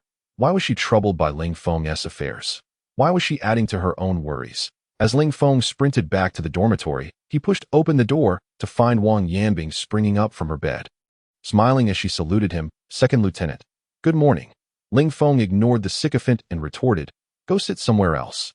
"Yes." Wang Yanbing lowered her hand and, grinning, approached him, asking, "Second Lieutenant, can you share what happened during that battle?" "Yes, do tell us." Li Erniu chimed in. His curiosity piqued that tomorrow's training under Lei Zhan will undoubtedly be grueling. "Do you still have the energy to concern yourselves with this?" Ling Feng replied, "I just saw He Chengwang still training on the field. Following the second lieutenant's orders, I shall immediately commence training," Wang Yanbing declared loudly. "Then let us go." Wang Yanbing and Li Erniu promptly set off for training, and the remaining two cadets in the dormitory, upon hearing this, dared not rest either and bolted outside to continue training. Ling Feng was left alone that he changed into clean clothes and lay on his bed to rest. With this, all the cadets were fervently training on the field. While Ling Feng luxuriated in slumber, there were 36 cadets in total, with only 24 expected to remain, implying that 12 would be eliminated at this stage of assessment. The remaining cadets were undoubtedly the cream of the crop. Thus, tomorrow's evaluation would surely be a fierce battle. However, Ling Feng felt no trepidation. Instead, he anticipated that Lei Zhan's assessment would be even more punishing.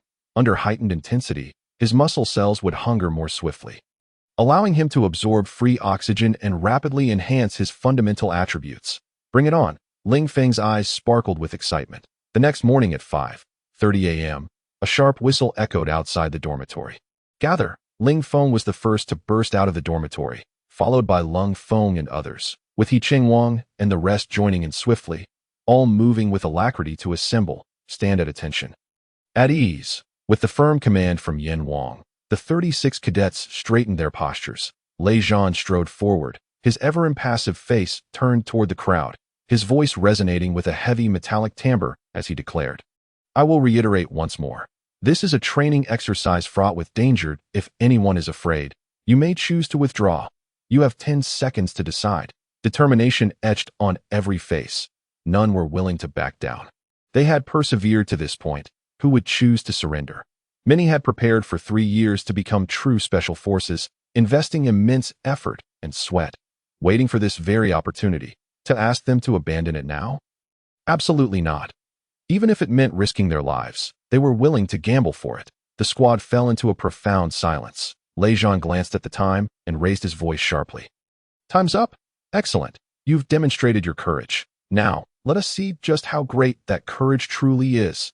Everyone, right face, begin running.